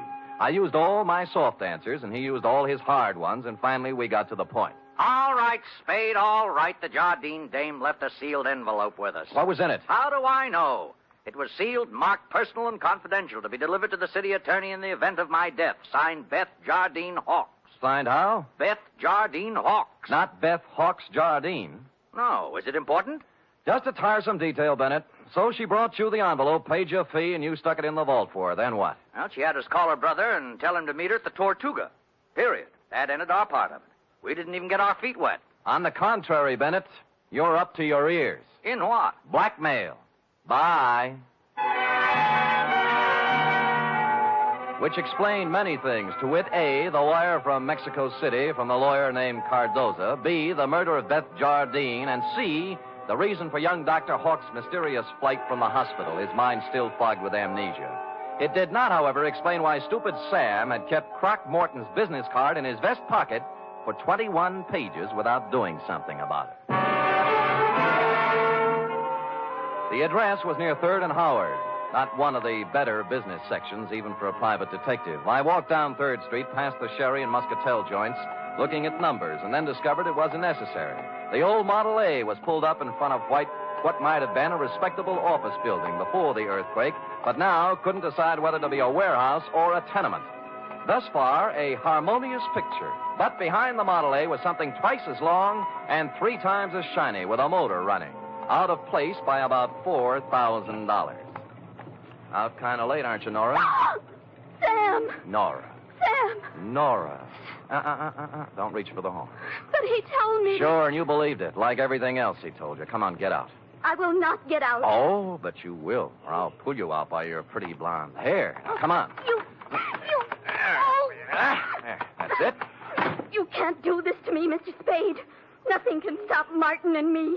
We have our right to happiness. Uh-huh. Just the two of you, chins up, eyes on the horizon. Let the dead past bury its dead. How can you joke It's about... no joke, believe me. You got taxi fare? Why? Because you're going to get in my cab, go home, put your hair up in curlers, and go to bed. After saying to yourself 1,000 times, what a lucky little girl you are that Martin Hawks didn't shove you out a window, too. Now, scoot. Scoot! It was a kind of a dark stairway that made me yearn for the comfortable feel of a shoulder holster under my left arm. At the top was a 3.5-watt bulb, and at the other end of the hallway, a crack of light under Croc's office door. Between the two was a cat, more's the pity. So abandoning my stealthy approach, I walked up to the door, turned the knob, stuck my hand in my side coat pocket like Edward G. Robinson, and kicked the door open. Croc was sitting at his desk behind a stack of bills. The closet door was just closing softly. Who was in the closet? And did he still have his toothbrush, his terrible secret, and his amnesia with him? Well, Sammy. Yeah. You took me up on it right quick, huh? Uh-huh. Yeah, have a chair. I sat on a chair in the corner out of line of the closet door behind the desk. Oh, Sammy. Mm-hmm. You got a job for me, huh? Yeah. You don't look like you need a job, Croc. Huh? Oh, this? Yeah. Oh, this is nothing. Good day at the track, that's all. What's on your mind? Remember the Blennerhassett job? Huh? The one with the letters before you went up? What are you talking about, Sam? The shakedown, Croc. The dame who wanted you to get the letters back. Remember? You know, so you got them for her, delivered and collected after you had the photostats made. Sam, you're crazy. I never done no such thing. You can level with me, Croc. You collected on the photostats for 8 years. Oh, wait, Sam. Well, forget it. Anyway, I got another one. Dr. Martin Hawks, married to the soap opera queen, you know. What about it, Sam? She's worth $2 million and has 6 weeks to live. As her husband, he's her only heir. Nice spot to be in.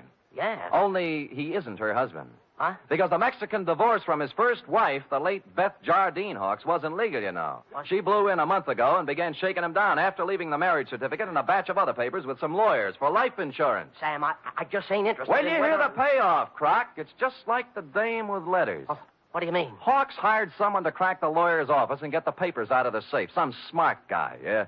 An unfrocked private eye who doesn't have a license. I found out where he had the photostats made, though. I can get copies. Spade, for crying out loud, shut up. The closet doorknob was turning slowly. I waved him out of the way and picked up the chair. It was all over 2 seconds after it started. The door flew open. He came out with his terrible secret, which turned out to be a gun. And I wrapped the chair right around his head. So I picked up the gun and Croc and young Dr. Hawks, and we all picked up a ride to headquarters. Only one scene remained to be played in today's exciting episode. I shall try to be brave, Mr. Spade. Sounds like such a cliche now. Good show, Agatha. Good show. Good show. Life must go on, you know.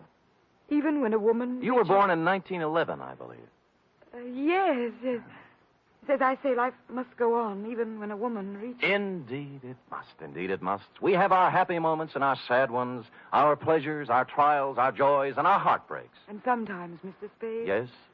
Sometimes at the bottom of our cup of bitterness, we find a pearl. We do?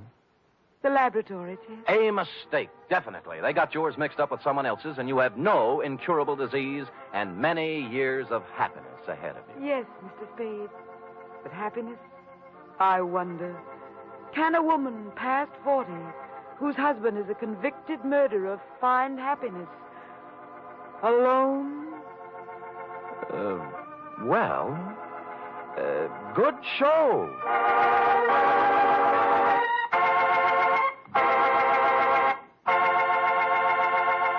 Period. End of opera. Oh, Sam. Uh-huh.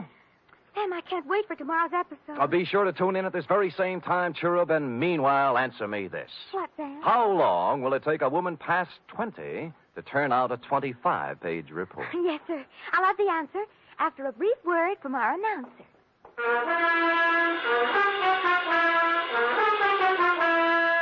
3 chimes mean good times on NBC. Tomorrow, Arturo Toscanini will conduct the renowned NBC Symphony in the 4th of a Saturday concert series.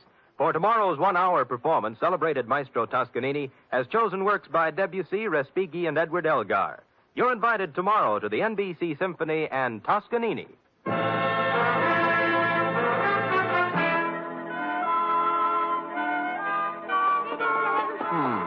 dear. Oh, there, little girl. No tears now. No tears. They're tears of gratitude, Sam. When I read all this about other people's troubles, I'm so grateful to you for the smooth life we have together. Effie. Sam. Effie. Sam. Effie. Sam. That takes about 10 seconds. Go ahead. I'm only merely a secretary, but... It's over now.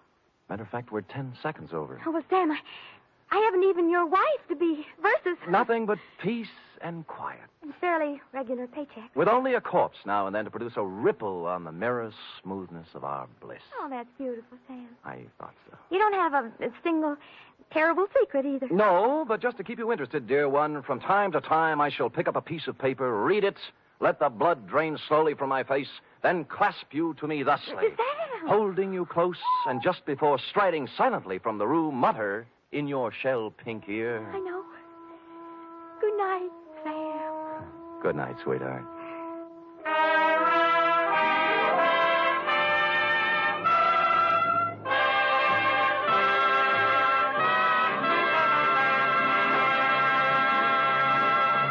The Adventures of Sam Spade are produced, edited, and directed by William Spear. Sam Spade was played by Stephen Dunn. Lorene Tuttle as Effie. Script for tonight's adventure by Harold Swanton. Musical scoring by Lud Gluskin, conducted by Robert Armbruster. Here at Escape Radio, we proudly thank our partners at CBS. And now, folks, a quick challenge before the next thrilling chapter.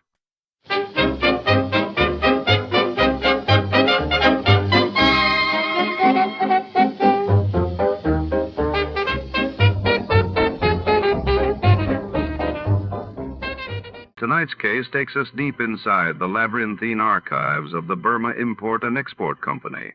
A shadowy warren stacked with crates, ledgers, and secrets. When a mysterious shipment marked red matter vanishes under the neon flicker of the warehouse's lone desk lamp, Detective Slate is drawn into a web of espionage, betrayal, and forbidden science.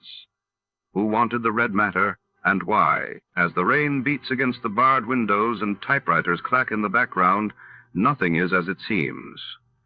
Before to start, let's see what happened the day it was aired. It was June 14, 1951. That day, the United Nations called for a ceasefire in Korea as peace talks gained traction, while in London, the Festival of Britain dazzled visitors with innovations and cultural displays along the Thames.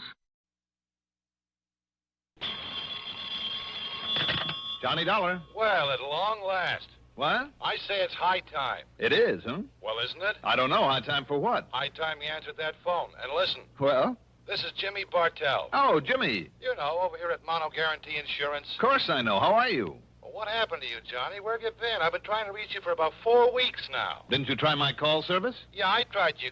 Huh? Oh, no, I guess I kind of forgot about that. Oh, well, if you had, you'd have found out that last week I was at Grand Canyon, the week before in Corpus Christi, the week before that in Knoxville, Tennessee, and before that up in Boston. Yeah, sure, gallivanting around the country while I've been sitting here up to my neck in trouble, beating my brains out, working my head off. Sounds to me like you need a plastic surgeon. Huh? What's the problem, Jimmy? The Burma Red, Johnny. The what? You heard me, the Burma Red.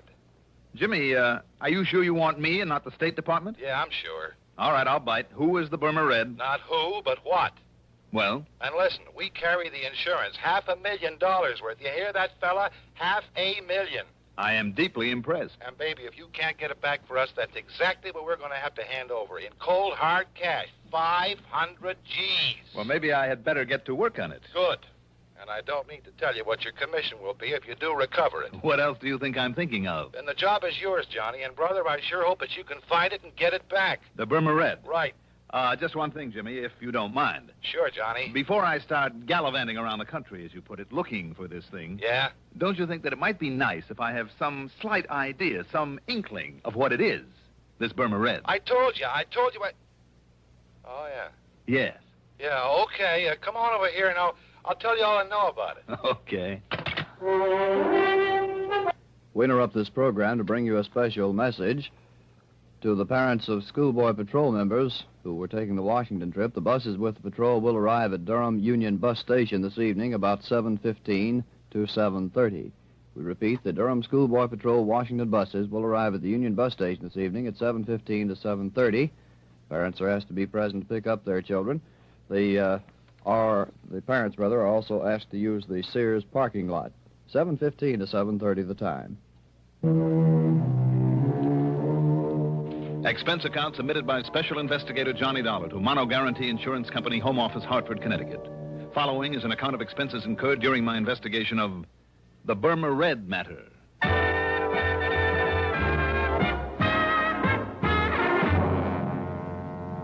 Expense account item 1. $1.20 for a cab from my apartment to Jimmy Bartell's office in the Spear Building down on the square. Jimmy's specialty, incidentally, is property insurance, especially where fine artwork is concerned. And in this case... Yeah, Johnny, 4 solid weeks I buzzed that phone of yours, and what I thought of you for not being there to answer it wouldn't be fit to print. All right, I'm here now, so stop bellyaching. But maybe you're too late, fella. He's already gotten into the country with it. The Burma Red. That's right, the Burma Red. Which is what? I told you, Johnny, it's... Oh, yeah, that's right, I didn't. Now, listen. I'm listening. It was brought over here a couple of years ago as part of a collection by some countess or other. Got written up in all the picture magazines. Do I hear a slight echo? Echo? Yes, from the case I had on my hands last week. Well, I don't know, because I don't know what you had a case of. But listen. Go on. Having been a part originally of the Buckingham collection, over there in England, you know, well, as you might expect, it was picked up here by Winkler and Winkler. The big jewelry outfit down in New York. The same? Oh, then I do hear an echo. So it's a piece of jewelry and it's been stolen from them. No. The same as the Otara's necklace I recovered last week. No again. For Northeast indemnity. No? No, Johnny. It's just a single unmounted stone, a ruby. But so help me, it's big enough to choke a horse, and now it's gone. When did you say it was stolen from them? I didn't, because it wasn't. They'd sold it to that wealthy old Mrs. Harvey Larriman Brittingham. Lives out in the edge of town. Oh, I see. But 4 weeks ago, somebody neatly chiseled open her wall safe and walked off with it. Chiseled? Okay, blew it. What's the difference? Plenty. Knowing a safecracker's method can help a lot in pinning him down. No, the police think they know who did it, all right. But what do you need me for? To get that stone back. But if they already know who did it... But they couldn't prove it. Sure, the modus operandi, the way the safe was blown, it pointed straight to him and nobody else. But also he was known to be here in town. Who? But they couldn't pin it on him. He had himself a perfect alibi. Who, Jimmy? So maybe it was rigged. They couldn't break it. Jimmy... But, Johnny, it had to be Oscar Mayfield. Mayfield? They held him as long as they could, went through everything he owns, checked out every contact he made while he was here in Hartford. And all that got him was nothing, and not very much of that. I'll say this. If Oscar Mayfield, the old master, made that heist... So what could they do but let him traipse merrily on back to New York, where he's been living lately? Look, Jimmy... But I figure, despite the police report and all the work they did, I figure that somehow Mayfield got away with that ruby. Jimmy, I'm inclined to think you may be right. I know Oscar Mayfield. He's clever. I've tangled with him before. And, come to think of it, he made a promise to me once. Mayfield? Made a promise? Mm-hmm. What was it, Johnny? That if I ever tried to interfere with him again... Yeah? Well? He'd see to it that I had a very nice funeral.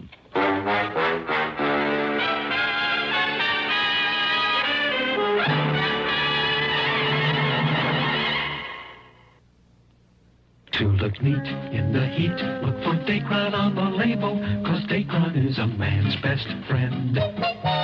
Right, men, Dacron is your best friend when it comes to staying wrinkle-free and neat all summer. Look for Dacron in lightweight suits, handsome slacks, good-looking sport coats, too.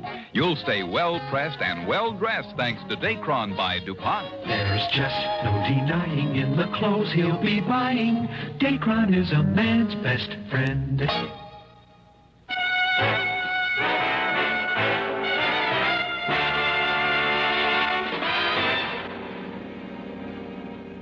Expense account item 2. 65 cents for a cab to police headquarters, where, after some inquiries, I ended up talking with Sergeant Holly Holcomb. He wasn't very encouraging. Sure, Dollar. He was known to be in town. Known to have tried to leave right afterward. Trademark he left on the wall safe was his. Plain as the nose on your face. Mm-hmm. And we pride ourselves on knowing the M.O.s of all the safe men within 1,000 miles. Yes, I know you do, and rightly so. But we couldn't pin a thing on him. All the direct evidence we didn't have on him because of his alibi apparently checking out all the way. We simply couldn't hold him on nothing more than suspicion any longer. No. Especially with that smart mouthpiece he dragged in. If we tried, he would have sued us from here to Kingdom Come. I mean, if you know Oscar Mayfield. Only too well, Sergeant. And you know what I mean. I suspect him just as much as you do. But till we have something definite, some real tangible clue. Well, anyhow, he went back to New York. Have you notified the police down there? Sure I am. Lieutenant Singer at the 18th Precinct. And, isn't he an old friend of yours? Randy Singer? He certainly is. Well, I haven't heard a word from him, not in over a week now, so why don't you call him? Or better still, go down there and see him. See what goes. All right, Sergeant. Maybe I'll do that.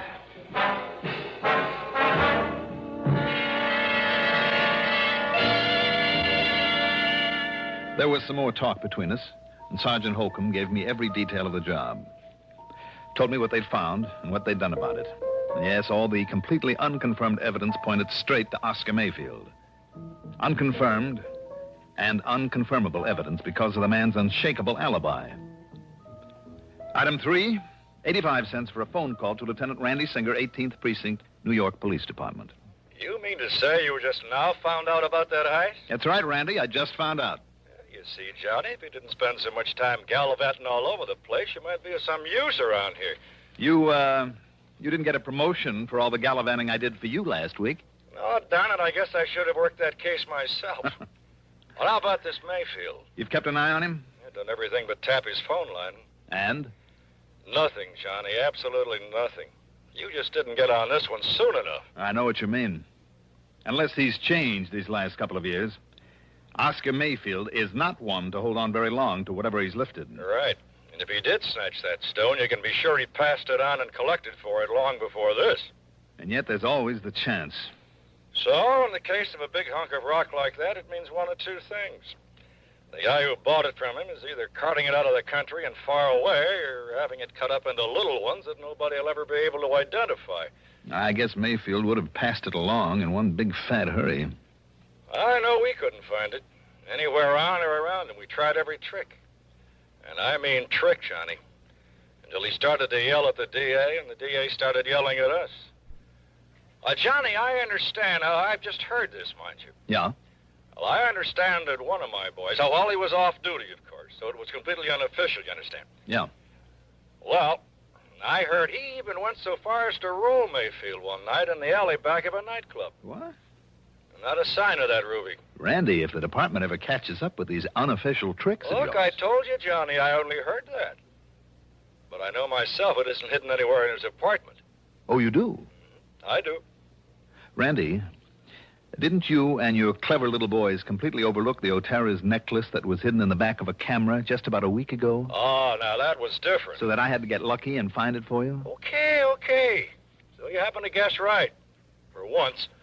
So maybe I better get on down your way and look around for myself. Tell me, where does Mayfield live? A hotel apartment over at 614 East 49th.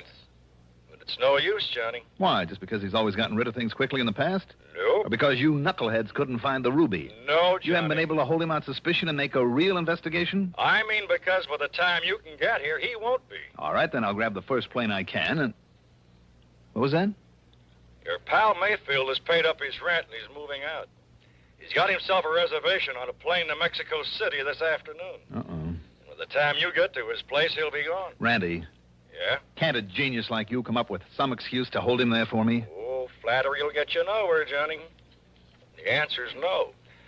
I've run out of tricks. Anything else I might try would only get me into hot water. Oh, wait, Randy. Yeah? Maybe I know a little trick to hold him over. Well, don't expect any official help from me or the department if you do come down it. What kind of a trick, Johnny? What's the difference? Now, look, if you're thinking you're doing something illegal... Oh, Randy, how that you would talk. only get us in order to clamp down on you. Don't worry about it. I'll be in touch.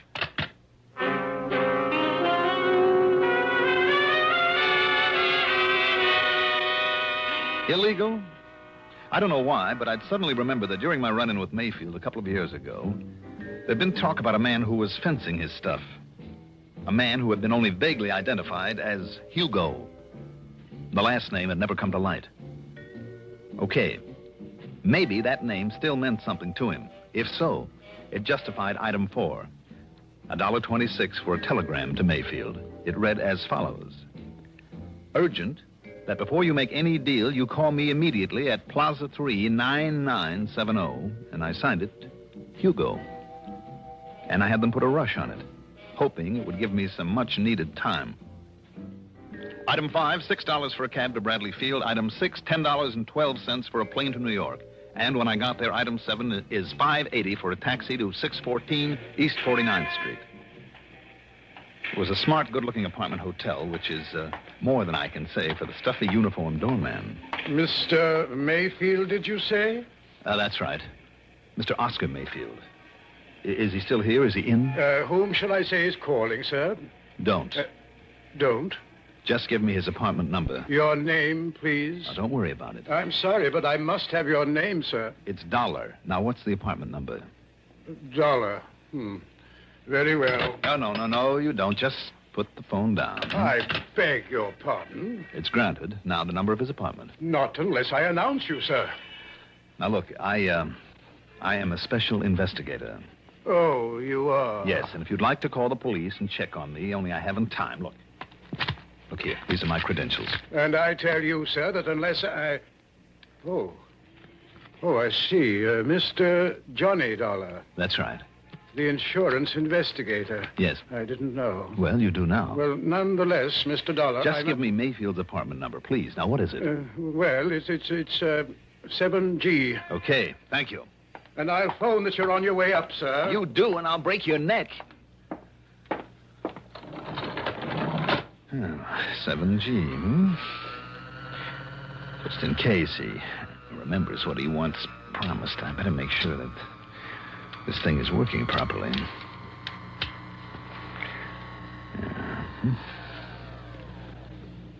Here we are.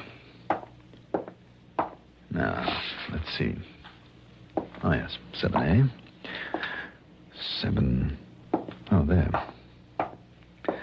7E, 7F, and 7G. Well, Mr. Mayfield, I hope you are still here. Mr. Mayfield? Mayfield? Doggone it, if he's already flown the coop. He left it wide open. Mr. Mayfield?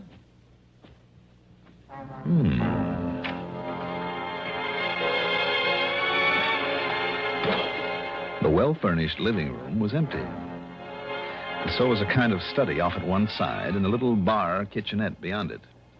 As for the bedroom in the back, well, as I started through the door, I caught sight of a couple of handbags in front of a chest of drawers. So he was still here. What I didn't catch sight of, though, was the gun shoved around the side of the door into my back. Just lift them up slowly, Dollar.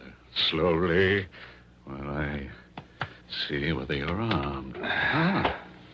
Yes, here it is. Thank you. Okay, Mayfield. Now, over there, next to the bed. Go on. Sure, why not? Are you happy now? Dollar, I made you a promise once. Kind of foolish of you, wasn't it? I'm going to keep that promise now. You going to pull off a shot in a place like this? This apartment is absolutely soundproof. One of the reasons I selected it. I see. Well, are you ready?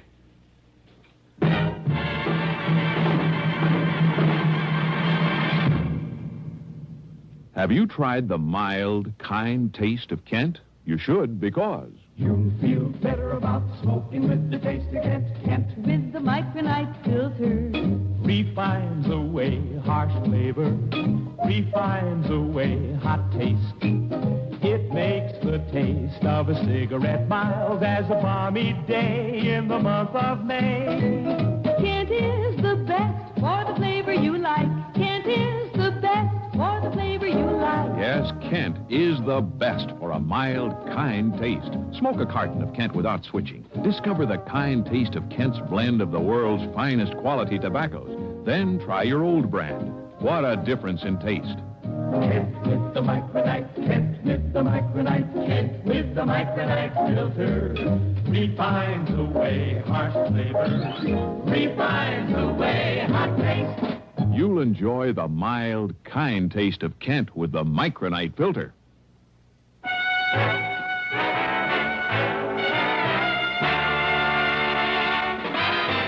And it looks like you were expecting me, Mayfield. Oh, yes, Dolar, I was. You see, I figured right from the beginning that you might be called in on this case. Then you do have the Burma Red, the ruby. Now? Oh, of course not. You should know that I wouldn't hold on to a thing like that. Let's say it's been successfully disposed of. And why do you hang around here? Because I'm waiting for... Yes? I was waiting for you. To settle my old score with you. When I received that silly telegram, I was certain that you would be here. No? You mean I pulled a boo-boo? Your old pal Hugo is dead? I mean that ridiculous number you gave me to call. It's too bad. I thought it was a pretty good idea to keep you trying it until I could get here. Oh, I'll confess it did make me change my reservation to a later plane. But after all, when I got nothing but a busy signal 8 times in a row, I naturally called the operator. And she told you? Yes, that it's a number used for testing. That a busy signal is all it ever gets. Obviously a trick, then. Worthy of you. So I waited for you. And when the doorman, following my explicit instructions, called me, told me you'd arrived, Oh, but I'm wasting time. What's more, I'm expecting someone else. So, Dollar, this is it. Expecting me, maybe? What? Randy. Just drop it right there, Mayfield. Gently now. All right, now dollars again. Now sit over there in that chair next to the window. All right, anything you say, Lieutenant. Oh, Randy, you're like the U.S. Marines. Here, you better keep this gun of his. You know, I'm just glad you got careless and left that front door open out there. I thought I heard a door close just before you made your dramatic entrance. But how come, Randy? What do you mean, how come? Well, from what you said on the phone... So what? I'm off duty. Any reason I shouldn't just kind of drop around for a visit? Oh, I'm glad you did. You know something, Johnny? What? So am I. You did. You know something, Johnny? What? So am I. Now, I'll probably hate myself in the morning for saying this, but I've waited a long time for a chance to return some of the favors you've done me over the years. That I've done you. Well, Mayfield? I'm afraid your so-called visit is completely pointless, Lieutenant. You must know very well that you won't find the ruby around here or anything to even remotely connect me with it. Do I need to, after the little party I walked in on? Yeah, that's right. Huh? You can stop smiling now. Oh, very well. Very well, if you insist on booking me for an alleged attack on Johnny Dollar with a, quote, deadly weapon, unquote. Let us go down to your station house and have done with it. This Grand Central Station? Shall we? Shall we go, Lieutenant? You just stay in that chair, Mayfield, while I... No, Randy.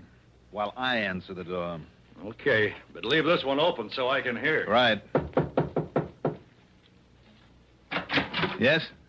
Yeesh, what a fancy layout this is. Who are you? You Oscar Mayfield. Well, who did you expect to find here? Santa Claus? Yeah, well, no. Look, Mr. Mayfield, you mind putting down that gun, huh? Not till I'm sure you're okay. Come inside. Yeah, sure. All right, now what's your name? Yeah, Rosie Gilliam. Look, you can frisk me. I'm clean. And that package? Well, you know, it's from the boss. It's from Hugo. It's what you've been waiting for. Oh, it's from Hugo, huh? Yeah, sure, honestly. He said I should deliver it and get a receipt, then maybe you'd hand me a fin or a tenner. Oh, he did, huh? Yeah. Maybe I better make sure that it's, whatever he was supposed to send over to me. Well, you think I'd meddle with it, maybe do myself out of these delivery jobs he gives me and pays me so good? You're on the level? Yeah, honest, if you hit it. Well, this contains, and I think it does. By the way, where does Hugo hang out? Well, how should I know? All I know is he calls me now and then, meets me at some place, and gives me something I should deliver. I guess you're okay, then. Sit down there while I take a look at this. Yeah, sure. We'll just see now. You know, you're the first gent to ever open one of those deliveries in front of me. Am I? Yeah, you're the very first. Holy jumping, look at that loot.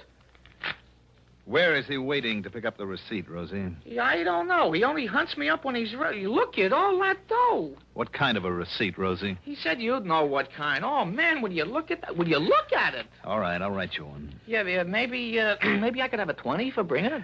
I'll give you a receipt to Mr. Hugo. Let's see, how is it now that he spells his last name? You don't know, Mr. Mayfield? Well, don't you know? I should know how to spell Hemperschlag. Hemperschlag. So that's it. Hey, now, wait a minute. Listen, you are Mayfield, ain't you? All right, Randy. Randy who? Lieutenant Singer of the police. Come in, Randy. The police? Oh, no, I've been took. Mr. Hugo will kill me. No, Rosie, I don't think he'll ever get the chance. Just take it easy, Rosie. Oh, no, listen, cop, I was... We'll give you all the protection you need after we sign you in at headquarters. Rosie, whatever your name is, you hair-brained idiot. Just take it easy, Mayfield, and sit down. You too, Rosie. Well, now, look at all this beautiful money. Randy, unless I'm awfully wrong, it's payment to Mayfield for the ruby. And if you can locate a Hugo with the unlikely name of Hemperschlag, or maybe you'll save us the trouble, Mayfield. After all, now that we have his name, and who knows, if you talk, maybe the judge won't throw the whole book at you. Well? Okay, Dollar. I know when I'm licked, I'll talk. Mr. Hugo Hemperschlag, believe it or not, turned out to be a gem setter for the famous jewelry house of Winkler & Winkler, where he couldn't help knowing about all the important stuff brought into this country, and with the know-how to break it up after he'd arranged to have it stolen.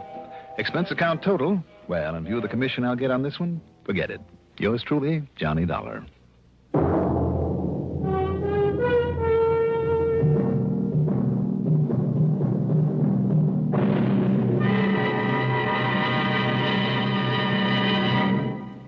Now, here is our star to tell you about next week's story. Next week, I'll be back with a rather unusual story.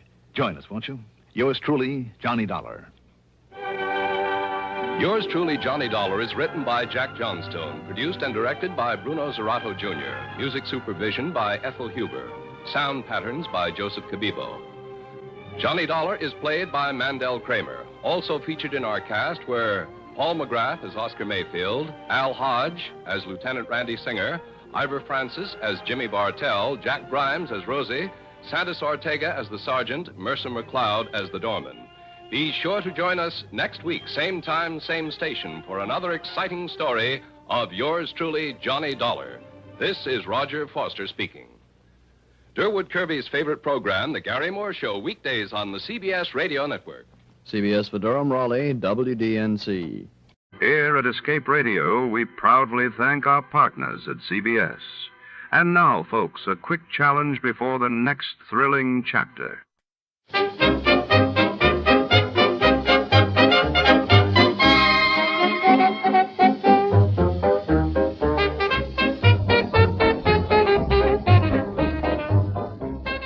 Tonight, our story plunges deep into the velvet shadows of 1947 Los Angeles, where the whispers of forbidden secrets echo through the polished marble halls of the exclusive Elysian Club. Behind its gilded doors, power brokers and starlets gather, weaving a tangled web of desire and deceit. When a revered judge turns up dead in the club's clandestine poker room, only a world-weary private eye can navigate the smoke-filled corridors to expose the truth. Prepare for a tale where loyalty is a luxury and the stakes are life or death before to start. Let's see what happened the day it was aired. It was February 10, 1950. That day, Senator Joseph McCarthy made headlines by claiming to possess a list of communists working in the U.S.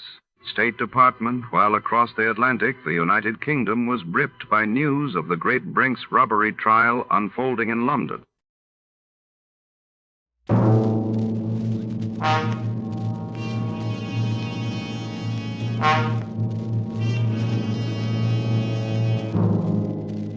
You are alone in the dark forest, and behind you somewhere is the werewolf waiting to drink your blood. And you desperately desire the impossible, to escape.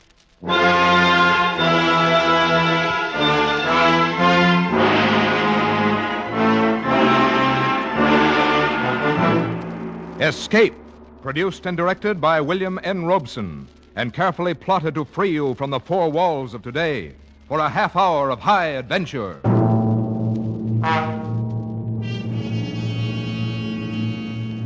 Tonight we escape to the backward world of Eastern Europe, where ancient superstitions still live in the minds of men. Tonight we escape with Jeffrey Household's grim story, Taboo.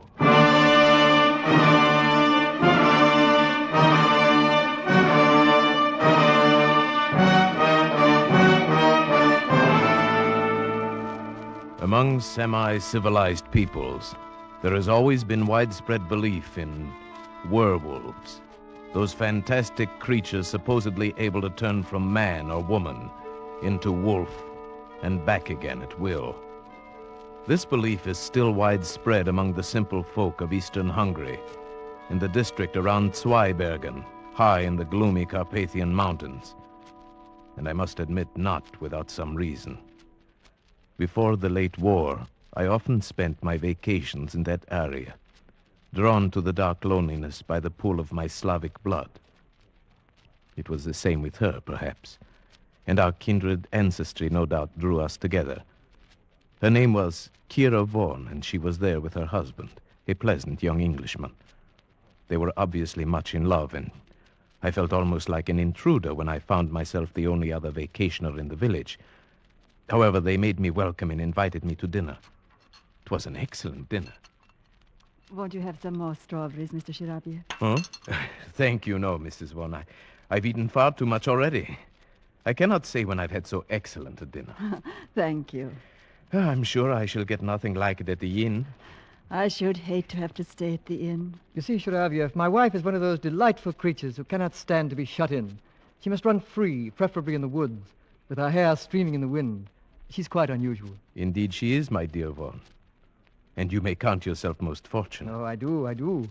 Where else should I find so good a cook? Oh, very true. I've never tasted venison quite like that tonight. Delightful. Thank you. Another of her little victories. She delights in outdoing the ordinary housewife.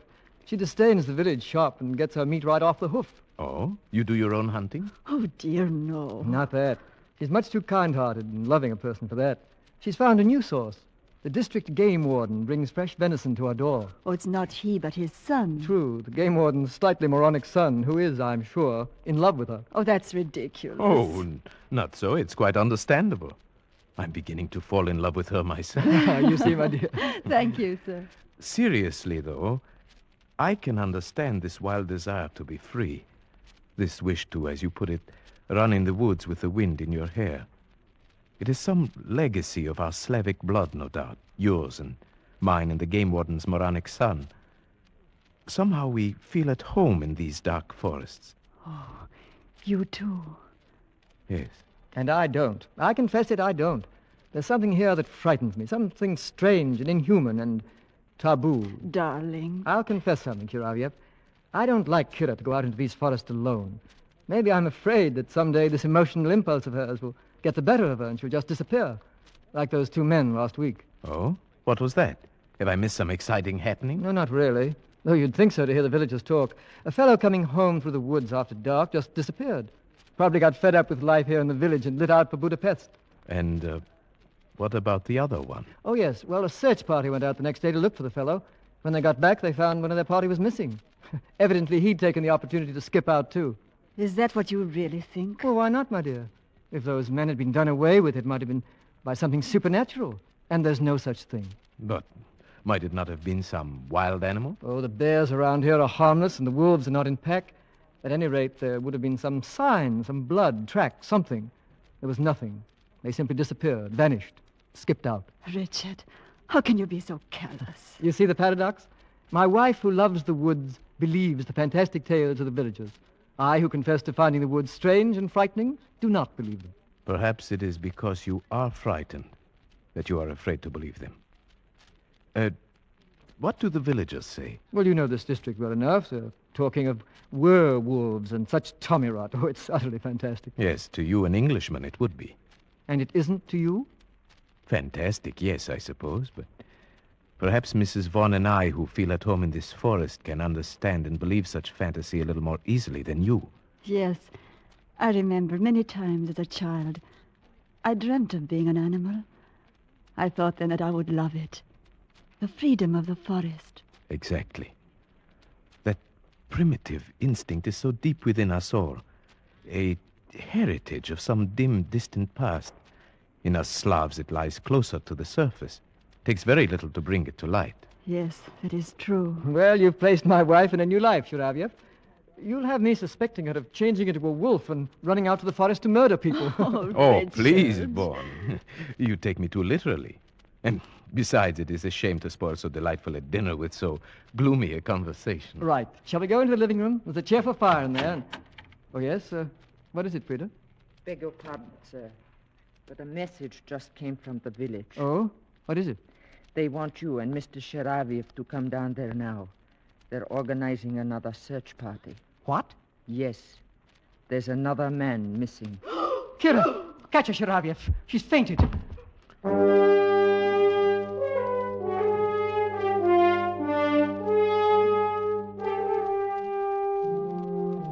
It was only then I realized that these people were under a terrible tension. I was to learn very quickly that the whole village shared it.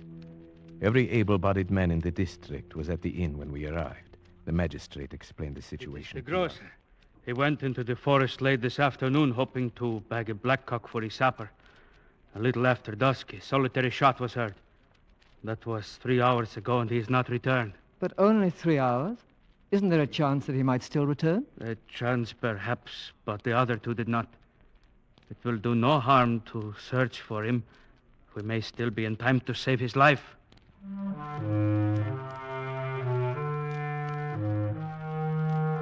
We searched most of the night, and then next morning, Vaughn and I went out again.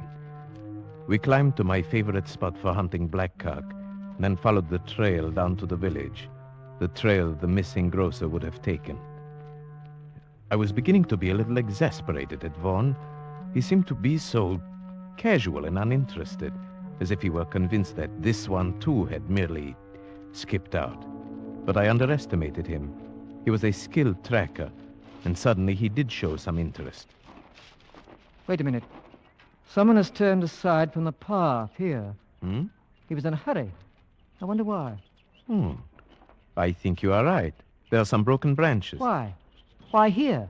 It's hardly likely anyone would go plunging into that thicket unless he had a reason. Wait. See that big white rock behind the thicket? When you're being followed, it's comforting to have a clear space around you. You'd feel safe up on top of that rock with a gun in your hands, if you got there in time. You may be right. Let's go up. Righto. We forced our way through the underbrush to the rock. It was 30 feet high on the downslope side, and a hot spring at the foot of it bubbled out of a cavity scarcely 2 feet wide. We made our way up to the slope, around it, and came out on top. There was nothing there except for some ivy in the cracks, and one small stunted tree. Aha! Look at that. Where? The tree. The entire base has been shattered by a charge at close quarters. Perhaps that was the shot that was heard. Oh, you're right, it must be. They say there is always a tree between you and it. What do you mean, it? The werewolf. Well, this must have been a baby one then. That mark is only 6 inches off the ground. No.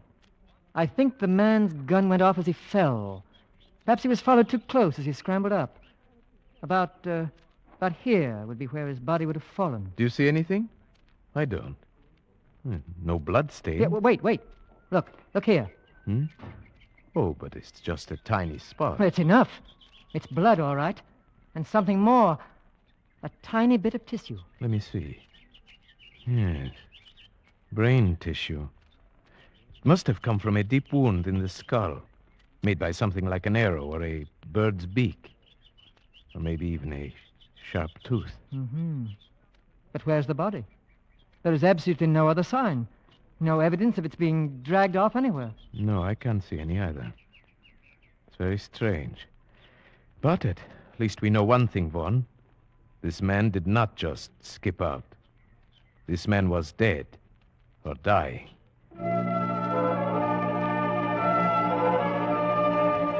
When we brought our information back, the excitement of the village mounted. The peasants crossed themselves, and at the inn, the old tales were being told. That's old Weiss, the game warden, talking now. And Josef Weiss, his son, beside him. The moronic son? Yes. The old man is a character, too. Listen. The biggest one my grandfather had seen, and it followed him in the forest. Time after time, he met at the twilight outside his cabin. And time after time, he fired at it point blank. But he couldn't hurt it. Then he pounded a silver panga and loaded his gun with it. One shot and the wolf disappeared. But next day, they found Heinrich the cobbler dying in his house with a beaten silver coin in his belly. Fools! You believe such stupid talk? Joseph! My grandfather used to tell the same story. Only when he told it happened to his grandfather. Anyone can see it didn't happen at all. Such things can't happen. Joseph, you call your father a liar? I do. Well, far from being a moron, Joseph seems to have more sense than the others. Perhaps. Joseph, you're not afraid of this werewolf then, eh? I? No. Why not? The whole village is frightened. I'm used to walking alone in the woods at night. You've got to be a part of the forest, then you'll not be afraid of it. You do believe in werewolves then, eh? I don't say a man can turn into a wolf, no. But I can understand why he'd want to. Your theory again, Sharavyov. Yes. I think I understand that too, Joseph. But what does it feel like? It feels as if the woods had got under your skin, and you want to walk wild and crouch at the knees. Yes. I think he's perfectly right. And you explain it by some primitive urge? Possibly. There may be many reasons. Physical hunger could be one. We sometimes forget that man was once a fleet-footed hunting animal with all the necessary instincts. Hunger? Yes, we all know about that. About what it can do to a man. I've been trapped in a cliff for 5 days, I know. None of you have suffered hunger as we did in the prison camp during the war. None of you knows what it is to eat... Joseph, let's not talk about it. He gets so upset remembering. Well, we'll have to go on searching for the body and for the werewolf. You'll not find it. Not until you arm yourselves with silver bullets. Perhaps it is gone now, whatever it is. The search parties may have frightened it away. It wasn't frightened by the first search party. It simply took one of them. Now it is still here. And it will strike again. You may be sure of that.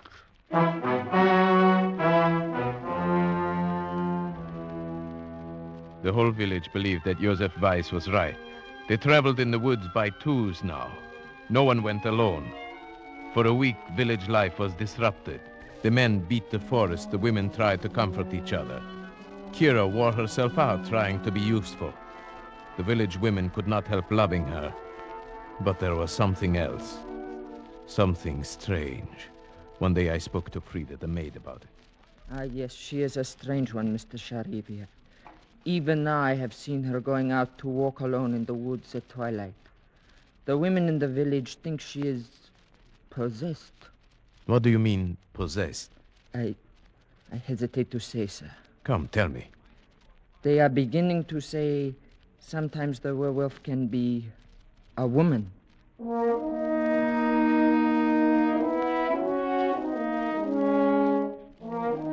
At first, the suggestion seemed so ridiculous to me that I hesitated to speak of it. But then I decided to tell Vaughn before this rumor could reach Kira herself.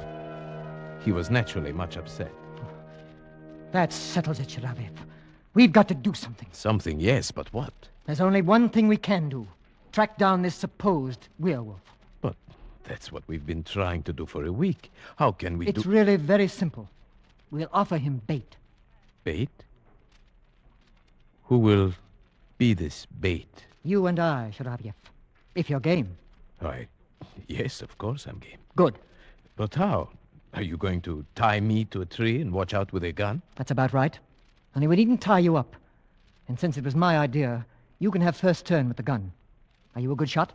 Right. This is no time for false modesty. Yes, I'm a good shot. Very well. It'll be night, and we'll have to shoot with only the moonlight. Where do we go? To the rock? Exactly. And the sooner the better. Tonight? Tonight. And say nothing, absolutely nothing, to anybody. Especially to Kira. I understand. This is between us. Either we win, or we simply disappear.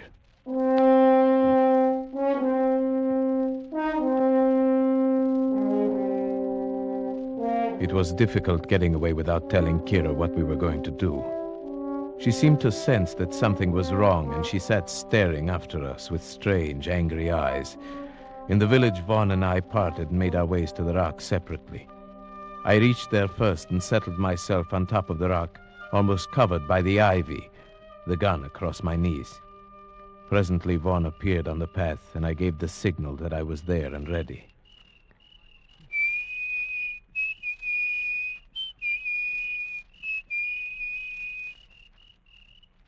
The trap was set. In the eerie stillness of the dark forest, we waited. Vaughn paced slowly on the path. I kept the gun sight trained a yard in back of him as he walked. Minutes passed in silence. Hours went by. Nothing happened. It was almost midnight, the end of our vigil. Vaughn waved his hand and started off down the trail. He would go fast in case he was followed, taking a shortcut down an old timber slide. He'd be in the village in 10 minutes. I was to follow presently. Then suddenly I got an intense feeling of dread. I was alone on the rock. My spine tingled, and then I heard a quick rustle in the ivy behind me. Something brushed my face. It was only a bird. A night bird had lit in the ivy and now swooshed past me and flew away. My nerves were still tingling when I got back to the village.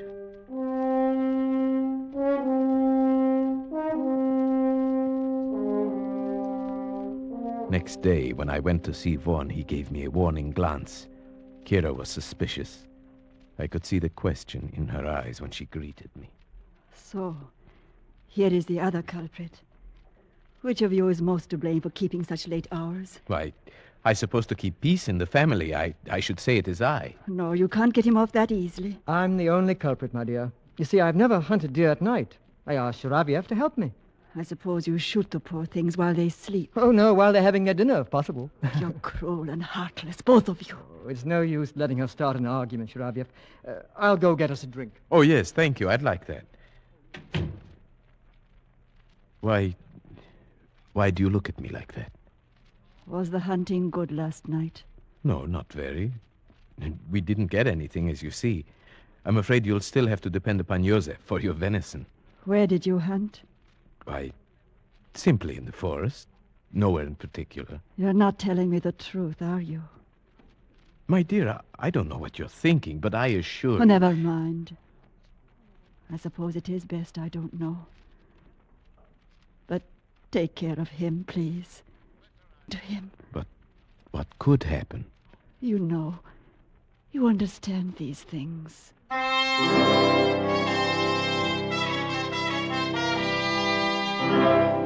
That night, I was the bait. And I confess, walking there on the moonlit path, the dense undergrowth pressing close on both sides, the forest all around me, that I felt a strange terror. But nothing happened. Once a bear ambled across the path, paused, sniffed, and disappeared into the brush.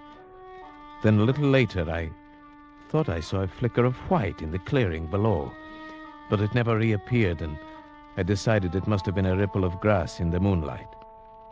At midnight, we returned to the village, and I was beginning to wonder if our trap would ever be sprung. We must keep on, Shuraviev. I have a feeling that tomorrow night, perhaps, or the next night... I'm game as long as you are, but so far we've only lost sleep. I've got to keep on. Have you forgotten about Kira? The things they're saying about her? No, of course not, but surely these people would not do anything to her? It's not that. It's what it might do to her spirit if she were to hear those insane rumors. She's so sensitive. I don't like to think about it. Then, shall we go out again tomorrow night? Yes. You must come to dinner, though, first. Weiss is bringing down more venison. Kira will want you to come. All right. Till tomorrow night, then.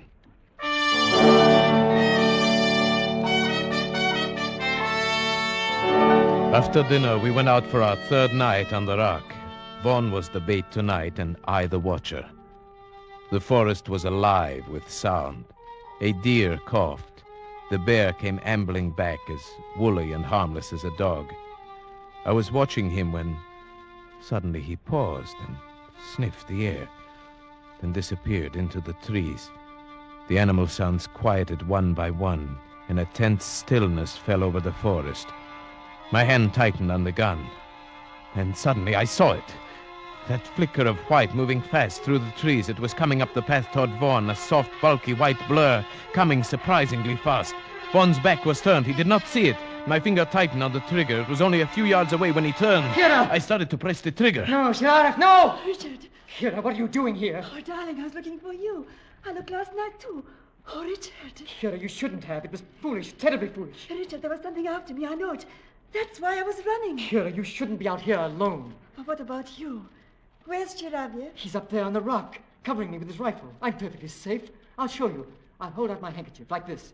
Now, Chiraviev, put a hole in that. I stared for a moment at the white square of handkerchief, then at the white of her coat. My lips were dry. My finger felt numb on the trigger. Come on, Chiraviev, the handkerchief. Please, God, don't let me miss. There, you see, my dear? I'm perfectly safe. They went down the path together, and I followed after a moment. 100 yards from the timber slide, I knew I was being followed. Even before I heard something in the brush behind me, I stopped and turned around. It moved past me, cutting off my retreat. Now I stood alone in terror, but it was still in the brush. If only I could make the timber slide. I got down safely. I went straight to Vaughn. He came out of the house to talk to me. I told him what had happened. His reaction surprised me. Shiraviev, I'm sorry I had to leave you up there to face it alone, but I had to bring her down. Of course, I know that. And you must believe this. She never left me. We came down together, arm in arm. We came straight down. You must believe that. But of course, why should I think differently? Then you must realize, whoever it was up there in the brush following you, it couldn't have been Kira. Good heavens, Vaughn. Do you think I believe that preposterous story? Well, didn't you? Even up there on the rock, when you hesitated about firing at the handkerchief, didn't you believe it might be Kira? No. Why, no, of course not. But I did. Vaughn knew my thoughts almost better than I knew them myself. Yes, that was why my lips were dry and my finger numb when I pressed the trigger. I had refused to admit it even to myself. And now was I sure, even now. That night, Vaughn was excited. We're going to get it tonight. After last night, it'll be there waiting for us. Yes, I think you are right. But if you are, we wouldn't want anyone else to come walking in on us. It might cause confusion. Don't worry. Kira has promised to stay at home. She says we're doing our duty and she won't interfere. Do you think this is our duty? No. Neither do I. I never feel that anything I enjoy can be my duty. And now, I really enjoy this. Tonight, I'd like to be the bait. No, it's my turn. I won't give it up. Besides, if it's the revenge you want, you have the gun. That's so. All right, then. Tonight, you'll be the bait. That night, for the first time, I regretted ever getting into this mess. As I paced up and down the path, my nervousness grew. Tonight, it would surely come. I felt it. But would Vaughn shoot straight and quick enough? The hours went by. Clouds kept scudding over the moon, leaving me in deep darkness for minutes at a time. I was really beginning to be frightened. Then a fraction of a second before it happened, I knew it was coming. There was a hot breath on my neck, a crushing weight on my shoulder, something hard against my skull, and the crack of Vaughn's rifle. Vaughn! Vaughn! Shiraviev, are you all right? Yes, I think so. What was it? A man. I winged him. Come on. I'm going in after him. All right, I'm coming. Vaughn, where did he go? I can hardly believe it. But he went right into this hot spring under the rock. But there's hardly opening enough for a rabbit. He went under the water. Come on. Wait, Vaughn, I'm coming with you. We plunged into the spring, wriggling our way forward, not knowing what to expect. Vaughn held the rifle high above the water, but there wasn't room enough for our heads. We had to hold our breaths and plunge forward. Luckily, it was only a few feet. I emerged and took a breath. Then I heard Vaughn fire. Got him. Where? Shine the flashlight. There, at the other side of the cave. Yes. Who would have thought there would be a cave here? Or that anyone could have gotten through that spring. It was a perfect hiding place. Yes, but it does him no good now. Turn him over. Let's see who our werewolf is. Yes. Why? It's Weiss. Joseph Weiss, the game warden's son. Well, why didn't we think of that? We all knew he was not quite sane. More than that, he almost told us. Remember, he said, I do not believe a man can turn himself into a wolf, but I know why he'd want to. Yes, and he described the feeling, to walk wild and crouch at the knees. He knew that feeling. He knew it too well.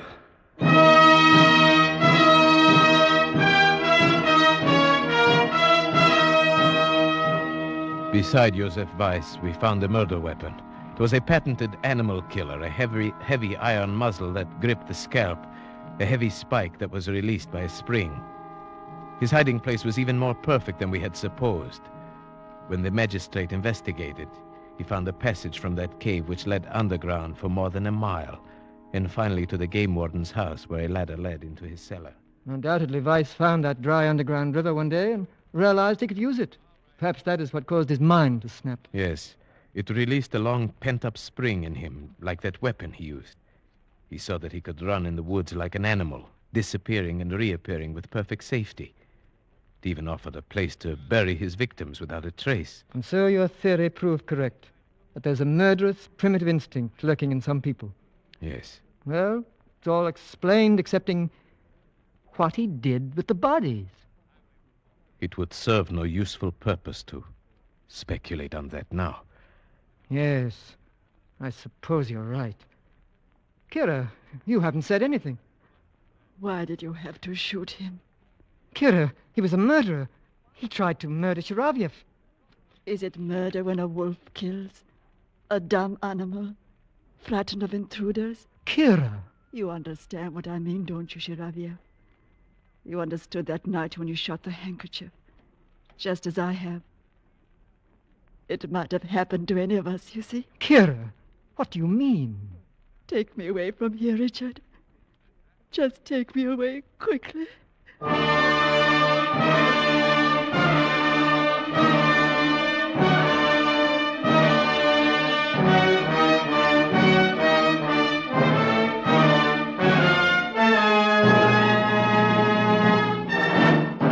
Escape is produced and directed by William N. Robeson, and tonight brought you Taboo by Jeffrey Household, adapted for radio by John Dunkel with Paul Frees as Shiravyev, Marta Mitrovich as Kira, and Morgan Farley as Vaughn.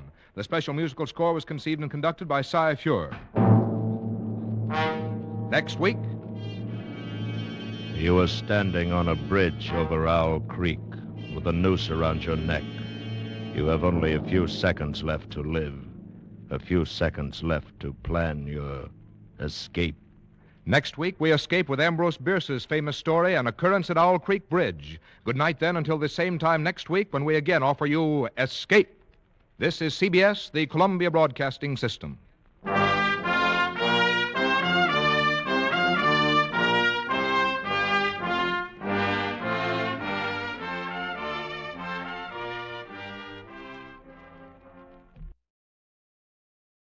Good evening, friends. With a special word of thanks to our sister network, CBS, we invite you now to test your memory of the great radio adventures.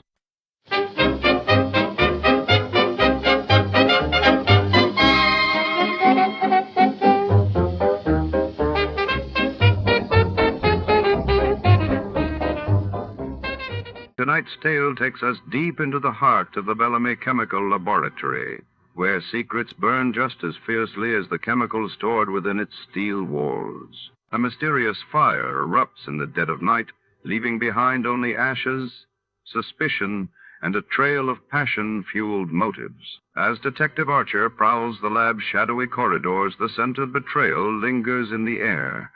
Was it accident or arson driven by a burning desire? Shadows flicker between test tubes, and every suspect holds a match. Before to start, let's see what happened the day it was aired. It was February 26, 1952, and that day the world reeled as British Prime Minister Winston Churchill announced Britain had developed its own atomic bomb, while in New Delhi, India mourned the sudden passing of its first president, Dr. Rajendra Prasad, prompting national tributes.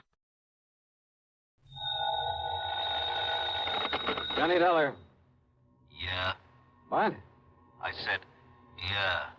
Oh, what's that supposed to mean, and who are you? Oh, Johnny, this is Pat McCracken at Universal Adjustment Bureau. Well, hi, Pat, but what's with the crazy dialogue? Oh, that word, that yeah, was most of the conversation I got from some crazy character who just called in. I'm afraid I don't dig you. Oh, he called about 5 minutes ago. Said he'd been trying to reach you, but he got no answer. I was out picking up a morning paper. Who was he, Pat? He wouldn't say. He just gave his phone number. Wait a minute. There's only one man in the world talks like that. Yeah. Yeah. Was the call from San Francisco? No. Oh. Los Angeles. Well, then maybe I was, Oh, because the man I was thinking of... Now, wait a minute. Yes, I'm waiting, John. Tell me just one thing, Pat. Well? Have any of your insurance companies been having to pay off on any big fires lately? I mean, out in Los Angeles? On any fires? You'd better start checking with those companies out there. No, wait a minute. Do it, Pat. And I'll lay odds that you get a handful of arson reports. Arson? Yes. Johnny, just because some silly guy calls up and all he says is, yeah. Hey, let me have that phone number he gave you. Oh, Johnny. Come on, Pat. What is it?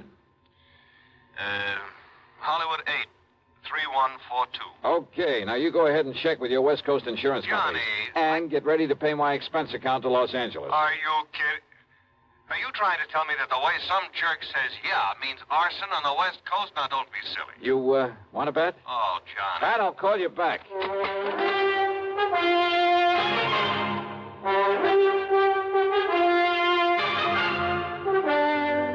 CBS Radio brings you Bob Bailey in the exciting adventures of the man with the action-packed expense account, America's fabulous freelance insurance investigator. Yours truly, Johnny Dollar.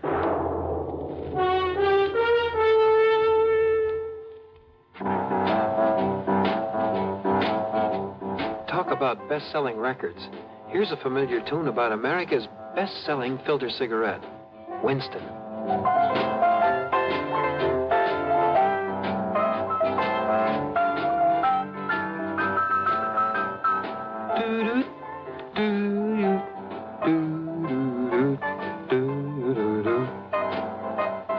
Winston gives you real flavor, full, rich tobacco flavor.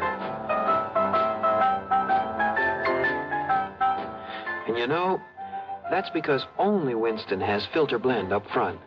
Choice, flavorful tobaccos, specially selected and specially processed for filter smoking. No wonder Winston tastes good, like a cigarette should. Smoke Winston. And now, Act One of yours truly, Johnny Dollar.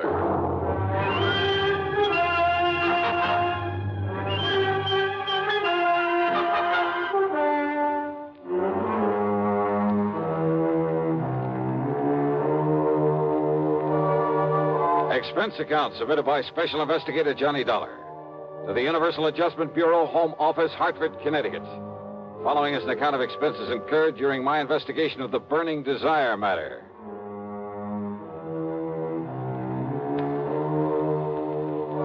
Yeah, as I told Pat McCracken, there was only one person I knew whose conversation might consist mostly of that one word. So, expense account item 1, $250 for a phone call to Hollywood 8, 3142.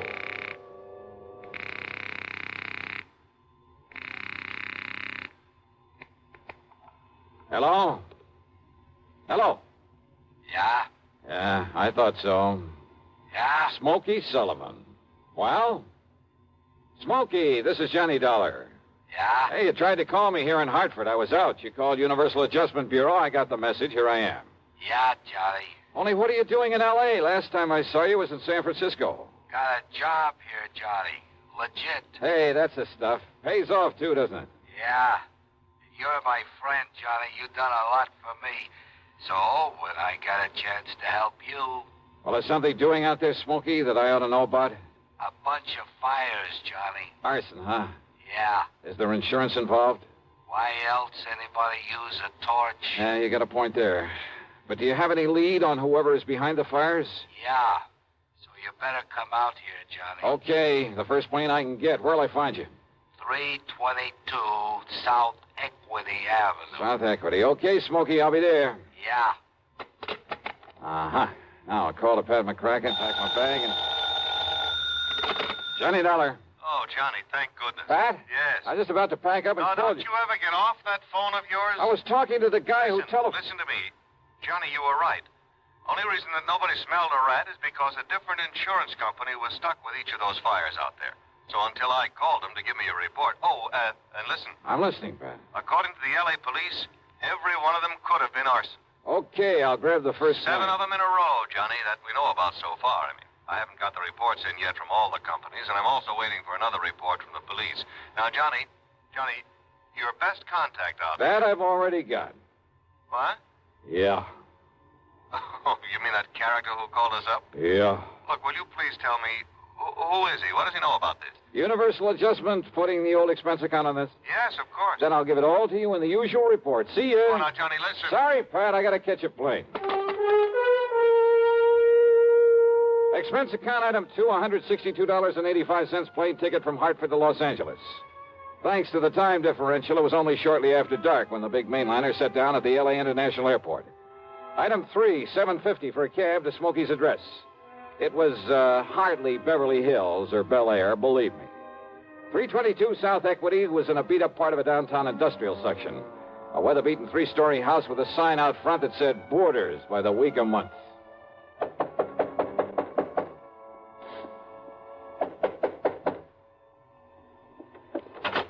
Yeah, who are you? Well, my name is... Just what's a fancy dresser like you want around a place like this, huh? Well... I'm looking for a man by the name of Smokey Sullivan. I understand he lives here. That's right. Are you the man he said he was expecting? That's right. My name is Johnny Dollar. Well, he didn't tell me what the name was, but if you're sure he was expecting... I'm sure. Now, where is his room?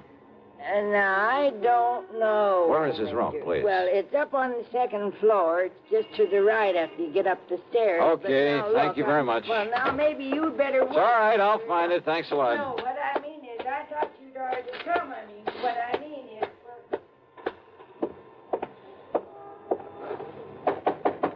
Smokey? Hey, Smokey, it's Johnny Dollar. Ah, what was that? Smokey!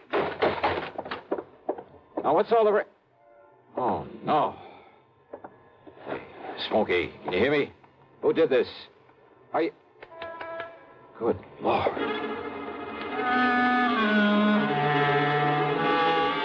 Smokey had really had it. Whoever had beaten him up probably would have killed him if I hadn't come along and scared him away. I looked out of the broken window, but of course it was too late to see who'd done this. Meantime, the landlady appeared, and I had to get me some towels and a basin of cold water.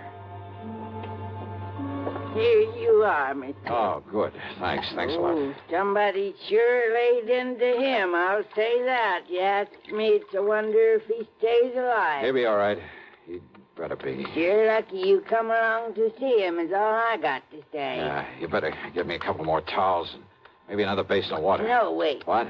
You won't need them, mister. I got a much better idea. If I can find it. Hey, Smokey. Give me a minute to find that bottle. Well, here it is. Yes, sir. This here'll fix him up. Smokey, can you hear me? Fix him up quicker than a wink. It's Johnny Dollar. Here now, mister. You just pour a slug of this down his gullet and see if it don't bring him to. Huh? Oh, yeah, good idea. Let me have that. Oh, sure. It's real genuine California cognac, it is. And soak up another towel for me, will you, please? I sure will, mister. All right, here now, Smokey, here. See if you can get down some of this. Easy now, huh? That's it. Attaboy. Johnny. Yeah. A little more of this. Here. You know, before you come up here, mister, I tried to tell you. Easy now, Smokey. Yeah, I tried to tell you. I thought that other man that come up here to see him was the one he was expecting. Here, now, here's your fresh towel. Thanks. Did you say other man? That's right. Come in just before you did. You know him, who he was? The chimp. What? What, Smokey? The chimp, Johnny. That's who it was. The chimp? Yeah. Strong arm for Mickey Fortina. Who's Mickey Fortina? He's the one that... Oh, now, look, Smokey, maybe you'd better wait until you feel better. You and I should get a doctor. No. Now, listen, Johnny. Yeah? Unless you stop him, there's going to be a lot more fires around here. Fires? That's what he said. Just don't worry about it, Mrs. Miss Fletcher. Bertha Fletcher. That's my name. Johnny, listen. Oh, okay, Mrs. Fletcher. You go along. I'll take care of him. Oh, well, now, I don't know. You sure I hadn't better get a doctor? No. I'll take him to a hotel. In his condition, I'll look after him. Now, you go downstairs and get me a cab. Well, I don't know. Here's a 10 spot for your trouble and this bottle of brandy. Oh, well, thanks. You're a gent. Go ahead, please. Oh, yes, sir. Anything you say. Charlie. Yeah? You gotta listen to me. Yeah, go ahead. You had come up the stairs, scared him off. The chip might have killed me. Well, he won't get to you again. I'm going to take you out of this place. Somebody must have tipped off Mickey Fortina. Must have known I'd put in that call to you. So listen, Johnny. Later, Smokey, after I get you out of here.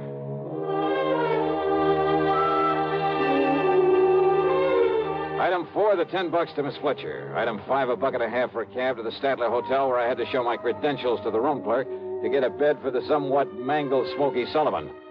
Item 6, $15 to the doctor who came up to the room, and I must admit got him back into pretty good shape. Then, when the doctor had left us... Yeah, Johnny, all those fires, big insurance, all of them set. 7 of them in a row. So that means by one firebug, this Mickey Fortina you mentioned, huh? No, Johnny, Mickey's too smart for that. What? All set by different guys. I don't know who they are, but I see no remains. And the police ain't sure, but I know there was arson. Who's Mickey Fortina? He's a go-between. I seen this happen before. Yeah? Frisco, Seattle, and Denver, a lot of places. He brings in a lot of boys of his own. Everyone got a different way of setting the blaze. So the cops can't tie it up with any local boy whose methods they know? Yeah. Fortina's a go-between? He makes the deal with whoever wants a fire. And the police aren't onto him? What for? He never set a fire himself. Well, I know, but he's the guy that... By the time the arson squad is in, the guy who done it is far away. So there's no witness can prove Fortina set up the deal. And the police have never been able to put the squeeze on whoever made the deal for a fire? And get sent up for it? For being accessory or whatever you call it? Oh, yeah, I see what you mean. Yeah. Fortina sent for me when he found out I was here in L.A. I used to know him, Johnny. Wanted you to be a torch for him, huh? He just asked if I wanted to work for him. And he knew that I knew what he meant. But if you knew that Fortina was operating here... Smokey... How could I prove it? How can I prove it now? Well, maybe I can. But if he finds out I sent for you, Johnny... It looks to me like he already has. Oh, yeah. All right, then. If somebody who wants a fire can get to Mickey Fortina, there must be some way I can. At his office. His what? At his office every night. 1025 South Spring. He has an office for a racket like this? Why, you'd never know it. You'll see. Yeah, I think I'd better see. Hey, Smokey, you... Who's that? You got a gun, Johnny? Right here and ready. Open up in there. This is the police. Police, huh?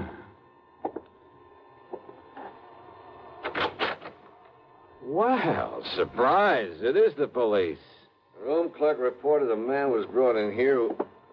Johnny! Yeah, Pat Nichols. Sergeant Nichols now, Johnny. Good. How are you, boy? Now, wait a minute. Is this the man you brought in here? Smokey Sullivan?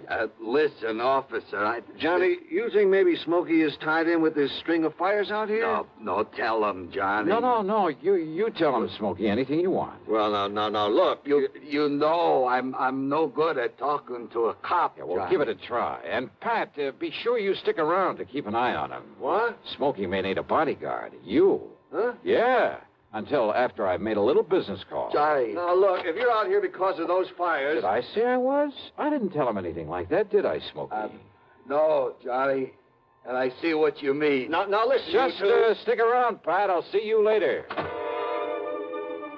If I had told Pat where I was going, he might have wanted to come along. And a man in the uniform would hardly have helped in the plan I had for trapping Mickey Fortina. But you know something? Going over to see him alone was a big mistake. One I almost didn't live to regret.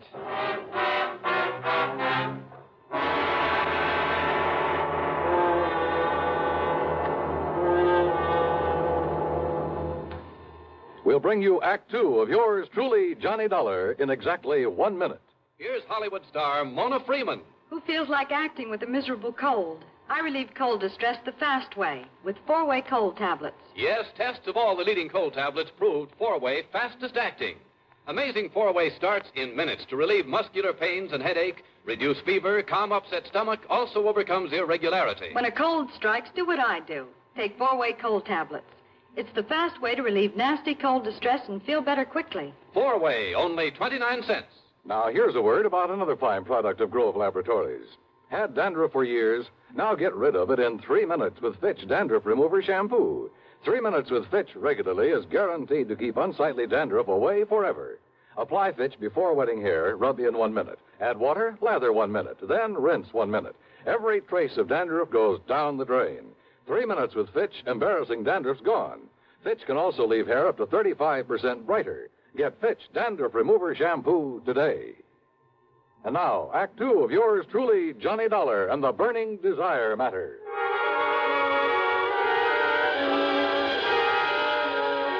My plan for trapping Mickey Fortina was a very simple one.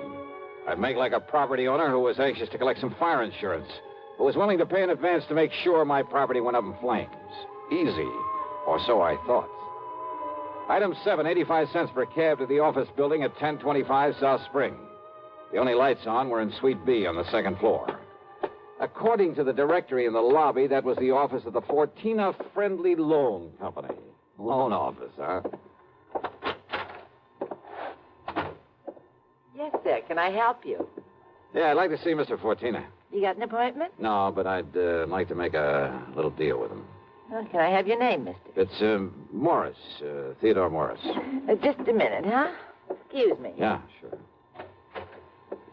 Man says his name is Morris, wants to see you, Mick. Oh? Hey, listen, has the chimp come back yet? No. And he said he was going to send Husky over there. Husky? Why? Well, Chimp said he was afraid if he showed up at that hotel... Careful what you say. Close the door. Sure. The chimp. And somebody was going over to the hotel. That can mean only for one thing, to get Smokey Sullivan. I carefully edged over closer to the door of Mickey's office, hoping I could hear more. But it was too thick. And it suddenly dawned on me. If they knew I was the one who put Smokey in that hotel, they probably also knew why I'd come here. There was only one way to make sure. I'd have to go through, or at least try to go through with a bluff I'd planned. Oh, sorry to keep you waiting, Mr. Morris, is it? Yeah, that's right, Mr. Fortina. Ted Morris. Oh, Mary, when he gets you, send him in. Sure, Mick. Come in, please. Sit down. Yeah, surely. Thanks a lot.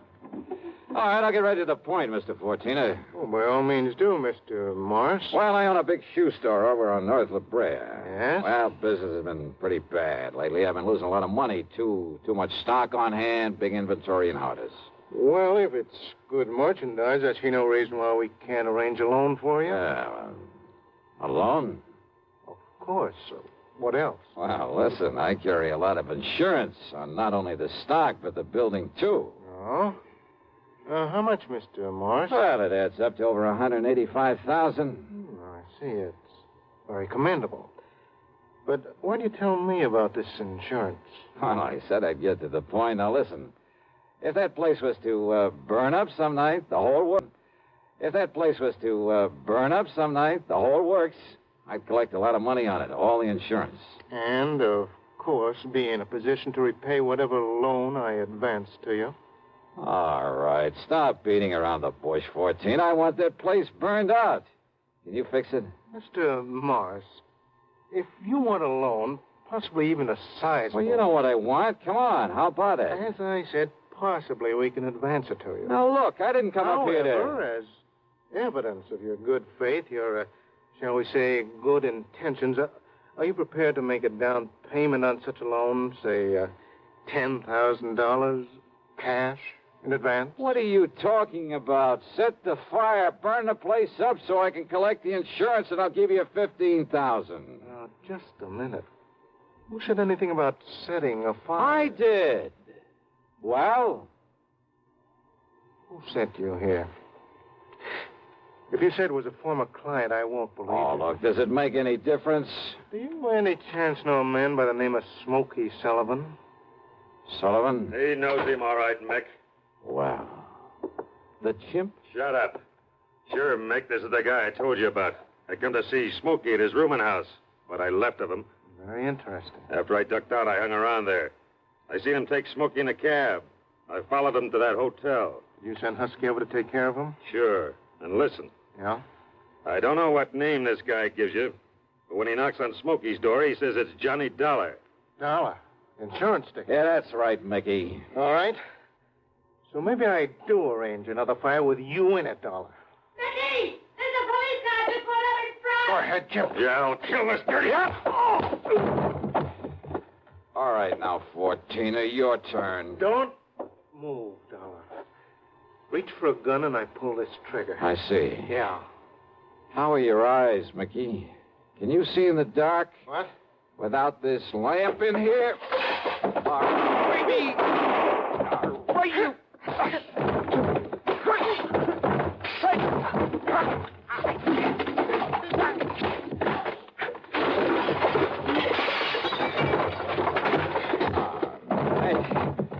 Yeah.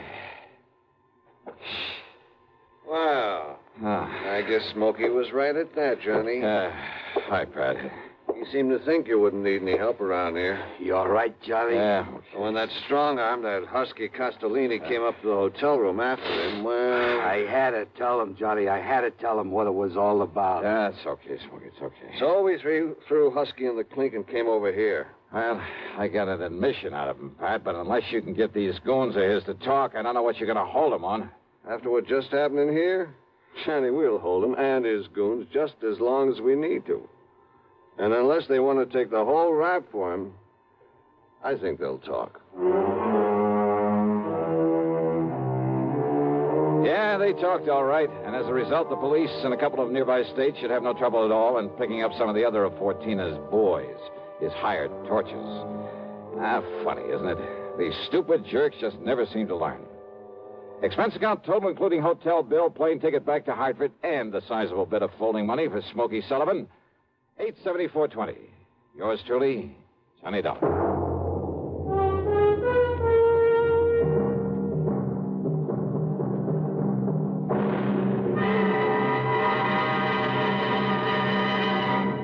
Now, here's a word from our star about the case he handles on next week's program. Thank you, Daniel. It's called The Hapless Ham Matter. And yeah, you guessed it, the ham turns out to be an actor. A really bad one with one of the cleverest methods of committing murder I've ever known. There's a lot of action, suspense in the story, and I think you'll like it. Who knows? Maybe if you listen closely, you'll be able to figure out his method even before I do. So join us, won't you? Yours truly, Johnny Dollar.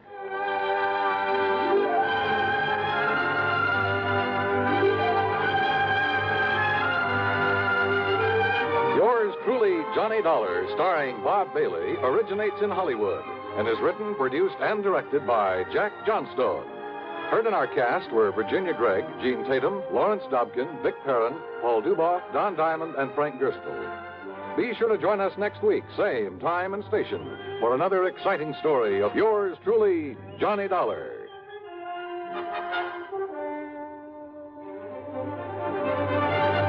This is Dan Cubberly speaking. Intrigue breeds terror as Suspense brings a shady moonlight sail next on the CBS Radio Network. If I should ever become totally disabled, it would be a mighty comfortable feeling to have a check coming in every month regularly. Yes, it's a good feeling to know you have a financial cushion against trouble like that. Well, if you're a veteran with World War II or Korean GI insurance, you can protect yourself. You do it by adding a disability income rider to your present policy. The cost of the extra premium is just a few cents a day. For example, a 40-year-old veteran with a $10,000 term policy would pay only $1.60 a month for the added protection.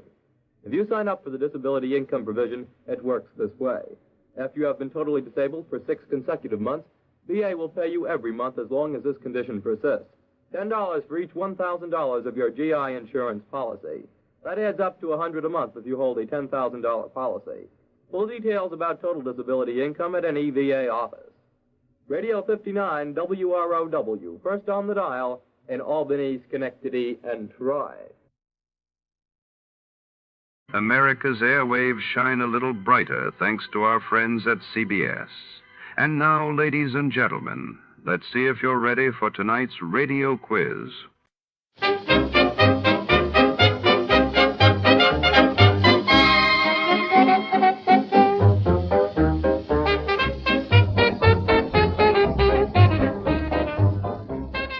Los Angeles, 1949.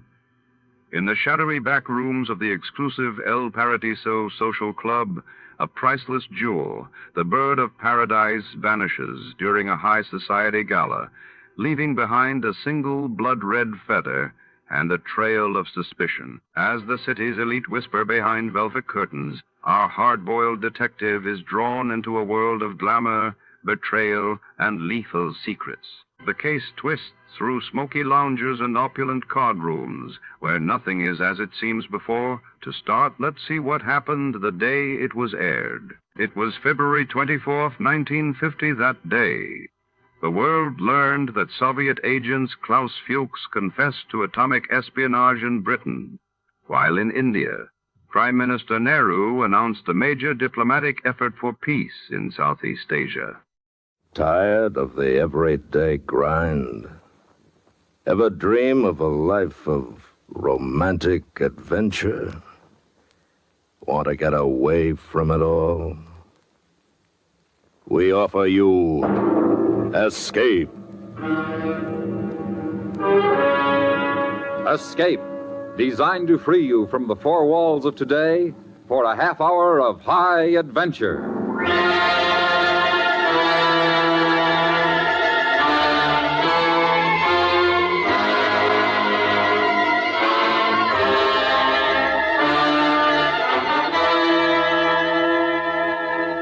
You are on an island in the South Pacific, a fortune within your reach, yet standing between you and freedom, keeping you a captive and a slave, is a giant of a man, and the most beautiful woman you've ever seen.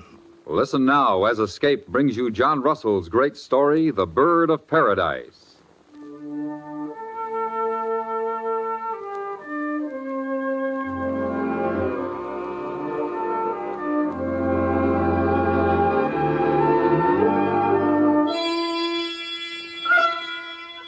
With his heart full of greed and 100 pounds in his pocket, Andrew Harben traveled east through the archipelago into the Solomon Sea. He went questing across many degrees of latitude before he came to the Spice Islands, where at the ancient town of Ternate, he found the shop of a fat Dutch half-caste. There he was shown into a room that flamed with color, as if all the rainbows of the seas had been trapped and graded and hung up for sale. These were the skins of the birds of paradise, the shyest and rarest of all creatures. Dutchman. Yeah? Which is the prize bird of this lot? All are very scarce. I didn't ask that. I asked which is the scarcest. I will make you a bargain on any of them. No, you won't. I'll make you a bargain. I do not understand. It's not your price to sell I want, but to buy. You have birds for me to buy? Not yet, but I will have. Where do these skins come from? Who knows? From island tribes to the east somewhere.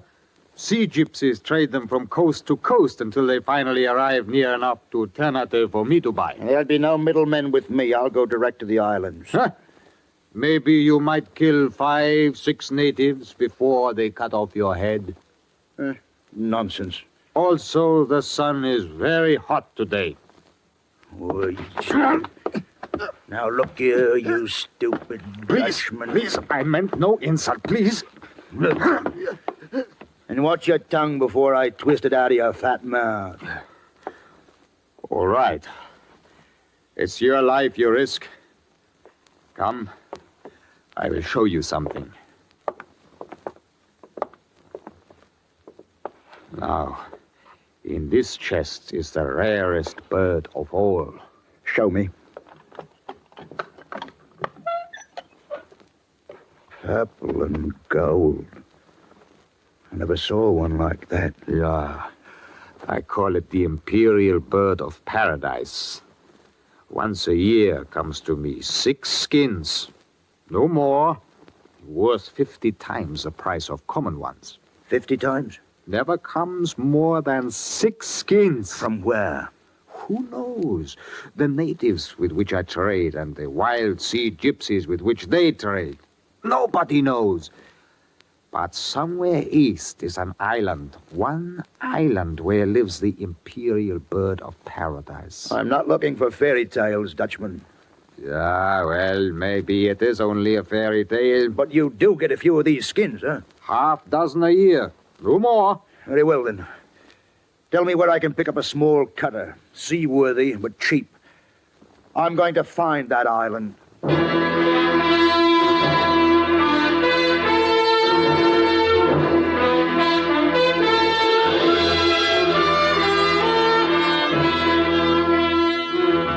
The Solomon Sea is sprinkled with thousands of tiny islands, one very much like another, and all equally wild and uncharted. And very soon after sailing from Ternate, Andrew Harbin could not have told his whereabouts on a map within the dab of his thumb.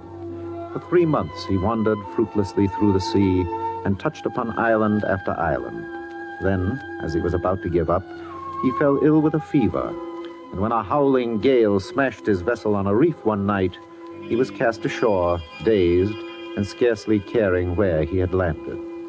When morning came, it wasn't the sun that woke him, but a huge monster of a man with cold blue eyes and a thick red beard. Are you dead or just playing possum? I thought so. Where's your boat, mister? Who's here with you? I'm alone. My boat's wrecked. Trying to land it in a storm? What kind of a sailor are you? I'm not a sailor. Well, what might you be, then? A trader. A businessman. That's a lie.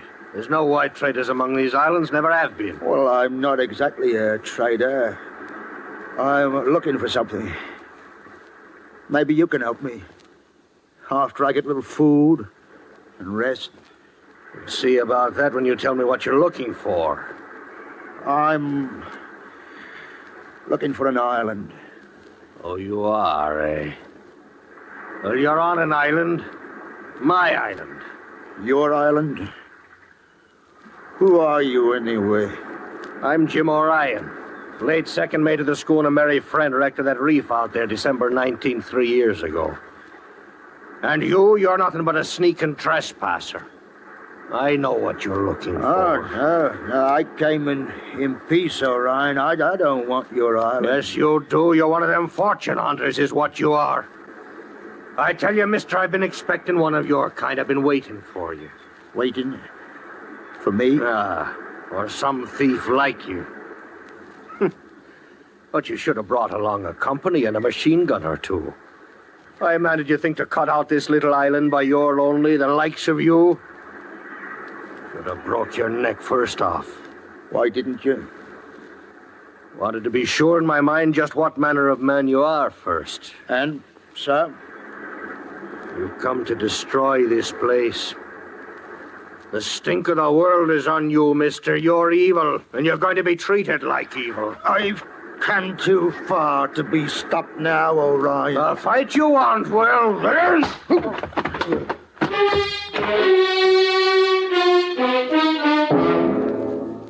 And so the huge Orion took Andrew Harbin, now unconscious, slung him under one arm, and climbed the beach to a little clearing in the jungle beyond.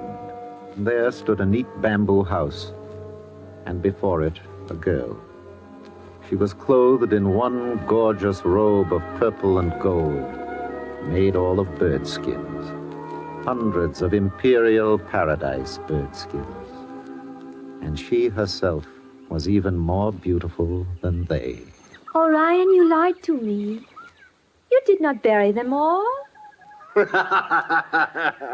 told me you buried them, every one. Well, how do you know I didn't dig this lad up again, Lagoma? Who do you think it might be now? The captain? It can't be. No, captain never could have growed so monstrous thin. Look at this one. He's alive, all right. It's a man. What's left? A poor specimen of that. Wouldn't it be best to kill him now, Nagoma? No. No. Now, what's this to bite me? What made you do that, huh? What's come to you? I want him. Don't bury him away in the ground with the others. He's a new white man. I want him to keep. Oh, you do, eh? I had no idea I was bringing a present to strike your fancy so close. Well, you little spitfire.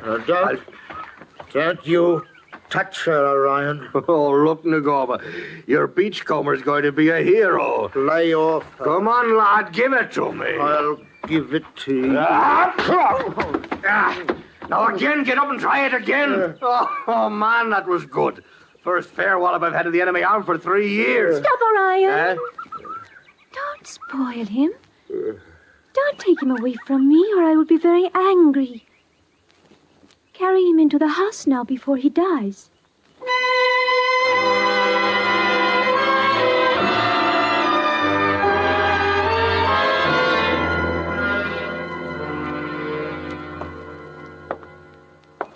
So, you're awake now, eh?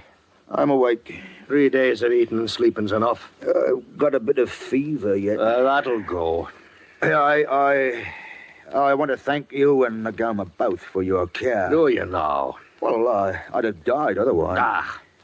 My real mistake was not cracking your neck off before Nagama laid eyes on you. I forgot the child had seen no other man but me for years. Now she's taken a notion to you, like a new toy or a bit of a poodle dog. You kept me alive. And I'll let you live such as you are so's Nagama will have her poodle to play with. Even though you come to this lovely Eden of mine to rob it for dirty gain, you thieving buccaneer. I'm an honest trader, Orion. I'm not a thief. Oh, maybe Nagama believes that, even though I've warned her what you come here for and what kind of a man you are.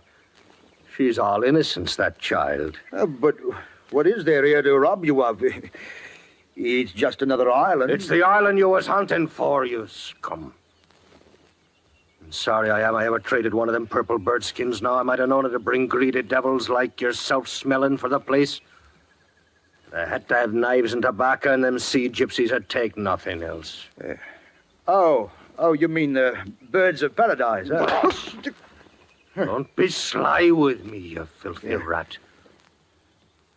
And forget about Nagama, too. He thinks you're something grand now. She'll know better when she sees you're put to your proper place. What do you mean? There's no gun on this island, Harbin. Whenever you want to kill me, you'll have to try with your hands.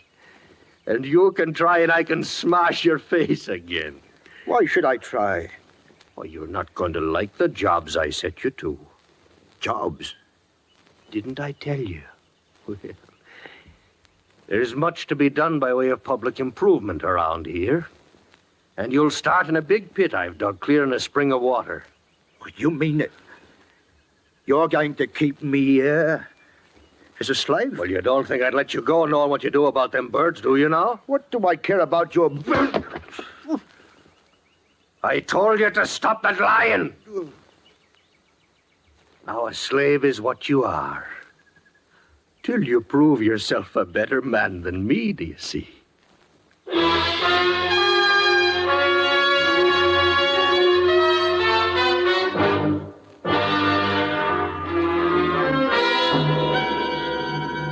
You are listening to The Bird of Paradise, tonight's presentation on Escape.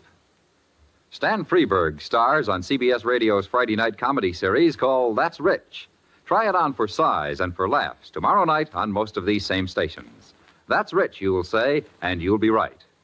And now, Escape and the second act of The Bird of Paradise.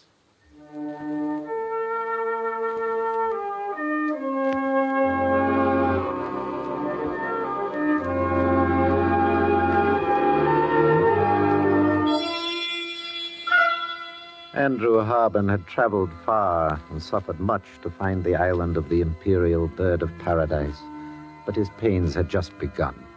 Still weak and feverish, he was taken next day to the edge of a black volcanic cliff and there he was kicked into a great hole some 12 feet deep and with straight, unscalable sides.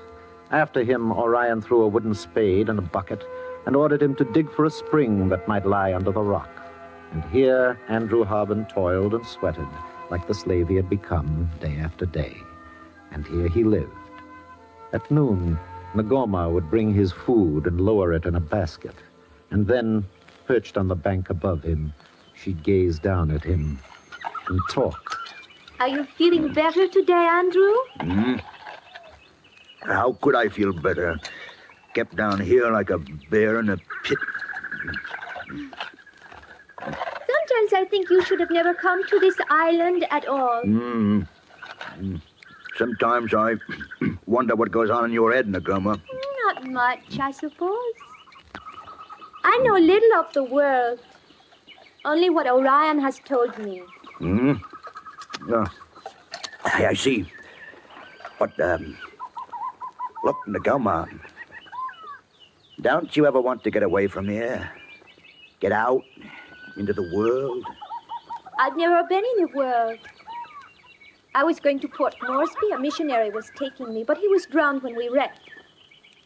The island where I was born and this one is all I know. Ngoma, how would you like to go with me? With you? Oh, I'd like that, Andrew. But Orion says the world isn't nice. He says people are always stealing and lying and fighting. Nobody has any honesty or honor. No. That's not true. Orion says it is. He says if people knew of us, they'd take our world away. Do you love Orion, Ngoma? Huh? You mean like sometimes I comb his beard? Maybe. I'd like to comb yours too, Andrew. You have such a pretty yellow beard. All curly. Well, listen, Ngoma. You can't comb the beards of two men. You can only love one man. You talk such funny words, Andrew. I know nothing of these things. What use are so many words? Oh, I'll show you what use they are, Ngoma. How? Help me get out of this pit some dark night. Oh, no, Andrew. He put you there. Listen, Ngoma. Do you know why I came to this island? Orion says it was because you are a thief. No. I came here to take you away, Ngoma. I came to find you and take you back with me. Me? Why, Andrew? Because I love you. And because you're beautiful. There's no one in the world as beautiful as you, Ngoma. Is this truth, Andrew? Orion told you I came seeking the bird of paradise, didn't he? Yes. Well, he's right. Except for one thing. What one thing, Andrew? You are the bird of paradise. Oh, Andrew. I'm so glad you're still alive.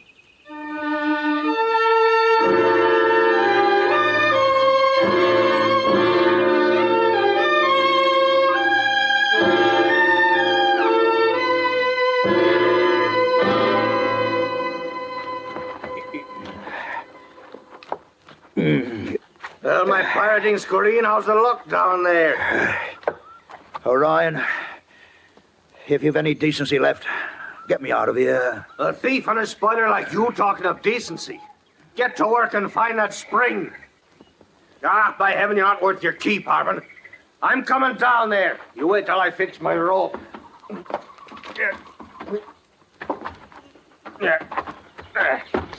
Hey, you might have let me climb down that rope instead of kicking me into this hole like you did. The rope's for me.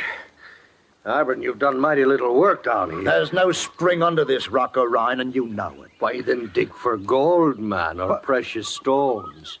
You're a fortune hunter, are you not? You're insane. Insane, am I?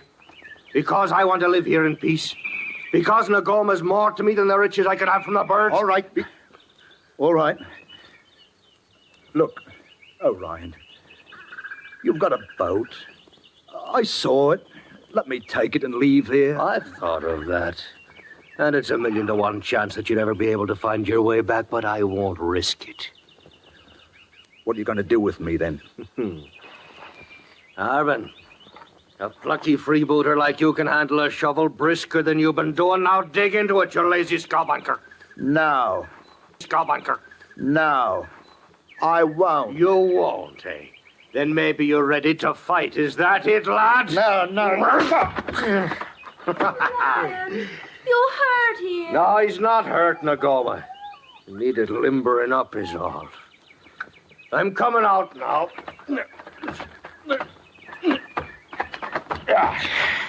You promised me, Orion. I promised you what? You said you wouldn't spoil him. Oh. Well, now look at him now, Nagoma. He's on his feet again, as good as new. Are you all right, Andrew? I'm all right. See? Now, I've work to do, Nagoma, and you can stay and play with your poodle dog if you like. And you keep away from him, Orion. You teach him to be civil, then. Poor Andrew. Would you like some water? No, thanks. You mustn't think Orion's always so mean. You should have seen how patient he was teaching me to read. He taught you to read? Out of a book he saved from the ship. It's the only one we have. The Bible, eh? No. It's the ship's book. The log. The log? The log of the Merry Friend? Of course, it's not very interesting. It's full of numbers and the like. Sure. Numbers. Longitude, latitude. Every day. Every day till she was wrecked out there. What, Andrew? Listen, Goma, I'm a far better educated man than Orion. I can teach you many wonderful things he's never heard of. Can you, Andrew? Of course. But you'll have to bring the book with you. Well, what good would that do, Andrew? You down there and me up here. Listen to me, Nagoma. All the things I have to teach, I must whisper to you with my lips against your ear. Do you understand? Are they truly wonderful things, Andrew? Wonderful things, Nagoma. But don't you see, I'll have to get out of here first. But how can you get out? The rope. Orion's rope. You can tie it and drop it down and leave it hanging. And then when it's dark, I'll come out and meet you on the beach. Orion would be very angry, Andrew. You'll never know. And tonight, Nagoma, bring the book with you to the beach. I'll meet you there, where Orion's boat is anchored. All right, Andrew. And maybe I can comb your pretty yellow beard. Oh, yes. Yes, Nagoma. Yes, of course.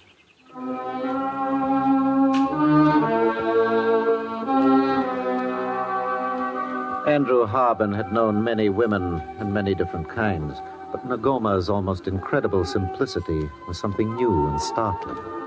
Because of it, however, he regained his freedom, and when night came, he climbed up the rope and made his way to the beach, his wooden shovel in hand in case Orion should stumble on them. Nagoma was waiting, as she had promised, and in the moonlight she seemed more than ever like the imperial bird of paradise. He put out his hand and touched her priceless robe where it hung across one shoulder. Andrew, you've come out. Orion will kill you if he finds us. It's worth the risk, Nagoma. Oh, I did a very bad thing to listen to you and let you out.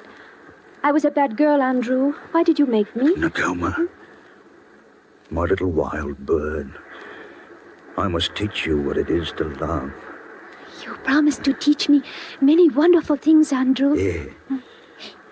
Here, I brought the book, The Log of the Merry Friend. Oh, good. I'll put it in my belt. Yeah. But you were going to teach me from it. There's no time now, Nagoma. Later. Later? When we're at sea in Orion's boat. You'll come with me. Well, you will, won't you? You want me, Andrew? Oh, you know I do. And the birds of paradise? Well, I told you. You're what I came here after. Groma? It's Orion. Groma! There, he's on the beach there, near his boat. He hasn't seen us.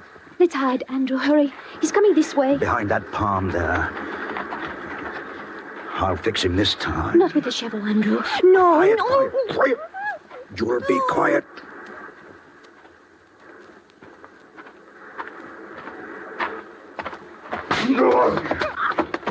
I got him.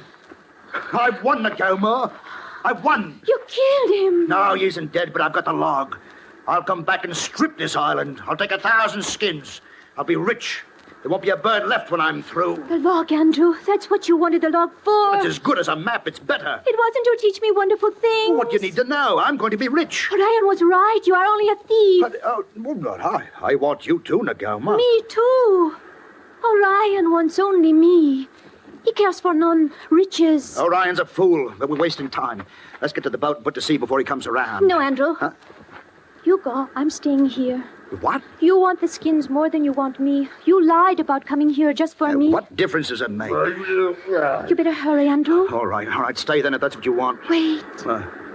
Before you go, kiss me. Just once. Kiss you? You're an odd girl. Please? Oh, all right. But why? Why do you kiss me now, Nagoma?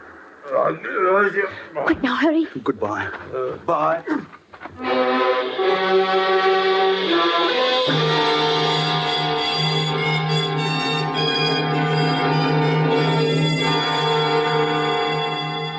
And so, on Orion's boat, Andrew Harbin made his escape. All that night, he labored hard to keep from wrecking on the innumerable reefs that seemed to protect every island he passed. And he had no time to think about Nagoma and why she had rejected him with their first kiss and their last. But with the coming of the sun next morning, he found out. Yes. And in the months that followed, as he sailed here and there over the sea, trying to find his way back to civilization, he had time to ponder on the unbelievable cunning of even the most innocent of women.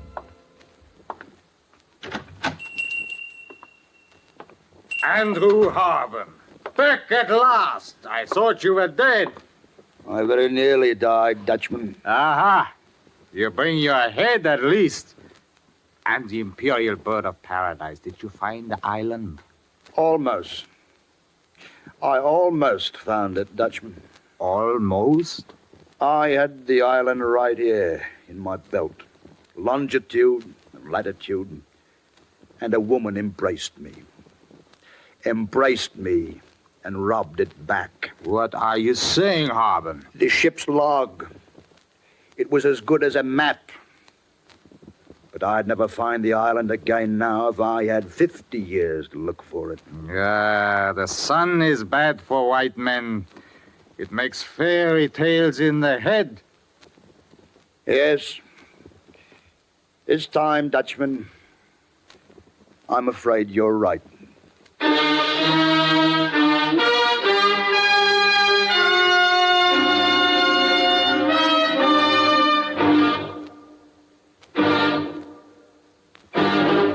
Under the direction of Norman MacDonald, Escape has brought you The Bird of Paradise by John Russell, specially adapted for radio by John Meston, starring John Daner as Andrew Harbin. Featured in the cast were Lawrence Dobkin, Gene Bates, and Ben Wright. Edgar Berrier was the narrator. Your announcer, George Walsh. The special music for Escape is composed and conducted by Leith Stevens. Next week... You are kneeling in the church of a Caribbean village, seeking the sanctuary it might offer, while slowly, walking down the aisle, carefully studying each bowed head, is the brute of a man who has come to kill you. So listen next week when Escape brings you Les Crutchfield's story, Violent Night.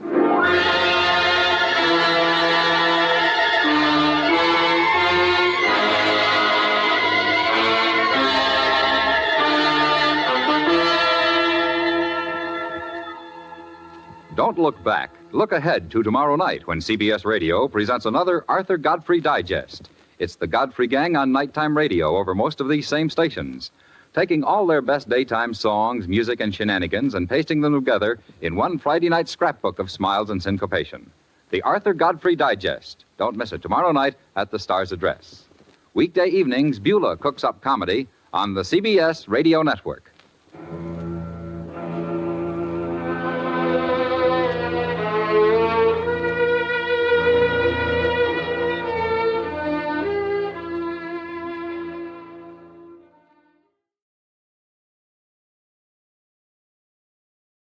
America's airwaves shine a little brighter thanks to our friends at CBS. And now, ladies and gentlemen, let's see if you're ready for tonight's radio quiz.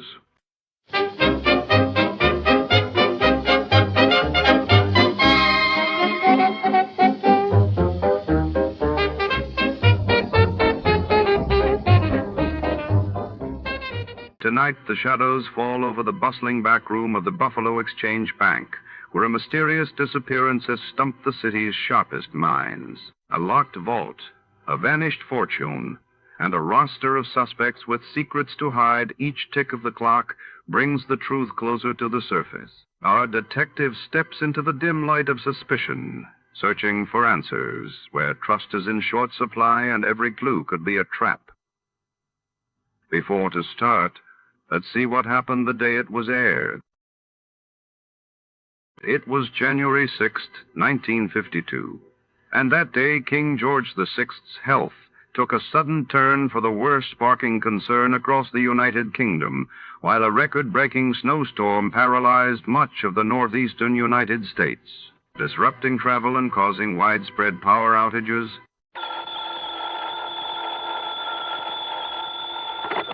Johnny Dollar. Pat McCracken, Johnny, Universal Adjustment Bureau. Pat, haven't had an assignment from you in, several days. Yes, I know. Now, listen, this expense account of yours. Huh? On that case you just finished. Oh, now listen, Pat, after all these years, and I not only gave you a full report, but an itemized statement. I know. That expense account was completely legitimate from start to finish. Every single item was money out of my own pocket that I spent to solve that case. What case? The one you're talking about, the one I handled for you last week, whatever it was. You don't remember what it was. Well, what difference does it make? All I'm saying is that whatever expenses I put down there were completely justified. You remember what the total came to? Haven't the least idea. Then let me remind you. Oh, now look, that's Johnny, beside the point. To exactly $12.30. Well, I tell you, every penny of it was $12.30. That's right. Now, do you blame me for thinking maybe you were sick or something? Oh, no. And I thought you were... Okay, Pat, argument's over. Only it isn't, Johnny. Huh? Not by a long shot. You mean you are going to question that expense account? No, I mean we never discussed a fee on that case. Oh, well... The fact that you had a pretty rough time of it and almost got yourself killed, well, I persuaded the company to slap on an extra fee of $500. Oh, Pat, you are a doll. And I ought to slug you. Instead, how about taking on another one? Fee on this one, too? We'll see. I'll risk it. Then grab a flight to Buffalo. Buffalo. Contact Edward J. McNair at McNair's Emporium. McNair's what? The Emporium. That's one of the big department stores. Somebody lifted a few dollars out of their safe last Saturday. How much? Something over $400,000. Wowee. Yeah. Well? Okay, Pat, I'm on my way.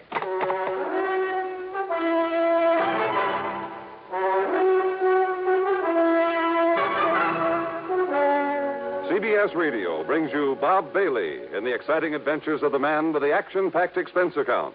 America's fabulous freelance insurance investigator. Yours truly, Johnny Dollar.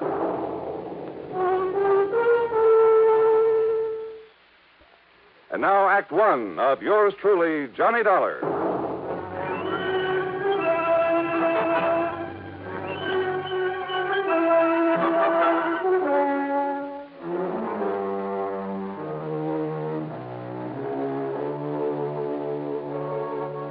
Expense account submitted by Special Investigator Johnny Dollar to the Universal Adjustment Bureau, Home Office, Hartford, Connecticut. Following is an account of expenses incurred during my investigation of the Buffalo matter.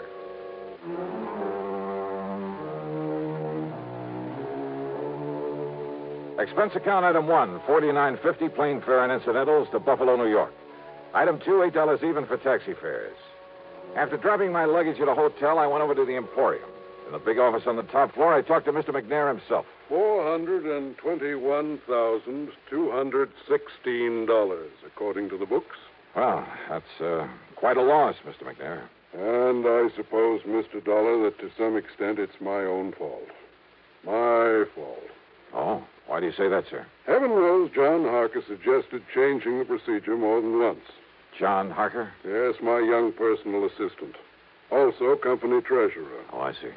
But I've run things single-handed the same old way for so long, and nothing like this ever happened before. Mm-hmm. What do you want to tell me about it? We've followed the same procedure every Saturday night for over 28 years, which is to say that as soon as the store was closed, each department head, in turn, brought his cash receipts up here to the treasurer. This, John Harker. Then Harker gave the department head a receipt, put the money in the vault, and that was that. Well, sir, it seems to me it would have been a lot safer to have an armored car deliver that money to the depository of some bank during the day, maybe several times a day. Exactly what John suggested some time ago. I suppose I should have listened to him. Well, go on, sir. Last Saturday, after we closed, things went along quite as usual.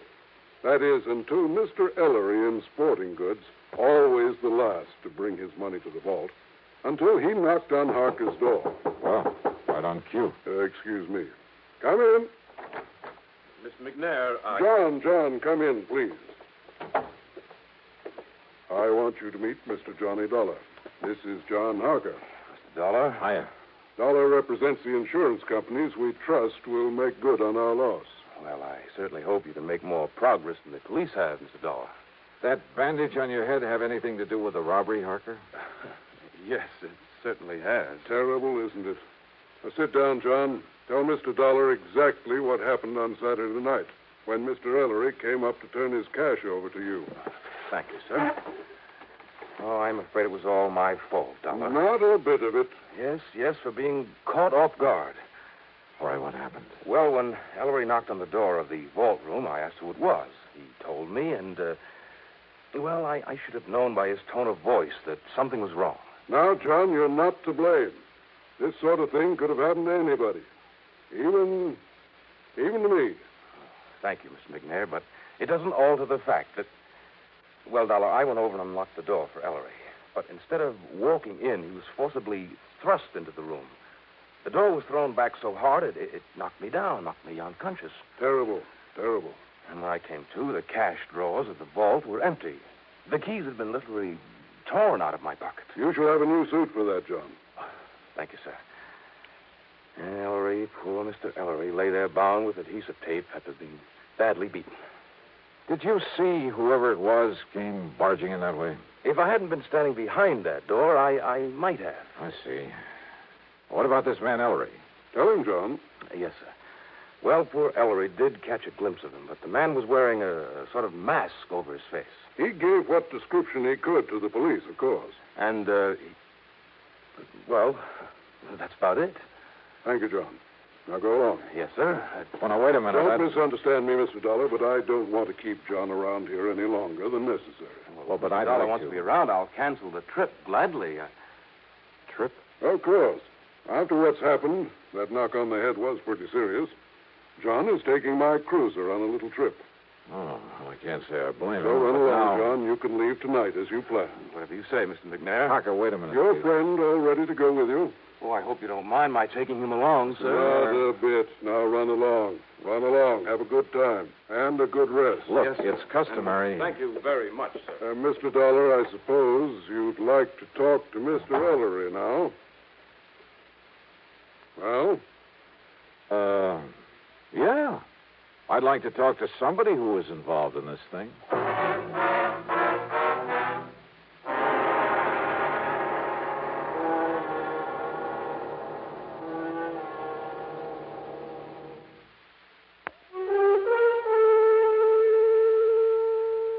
David Ellery, the other victim of the robbery, was still out to lunch, so I grabbed a bite myself. That's item 3, $1.75, and checked with the police.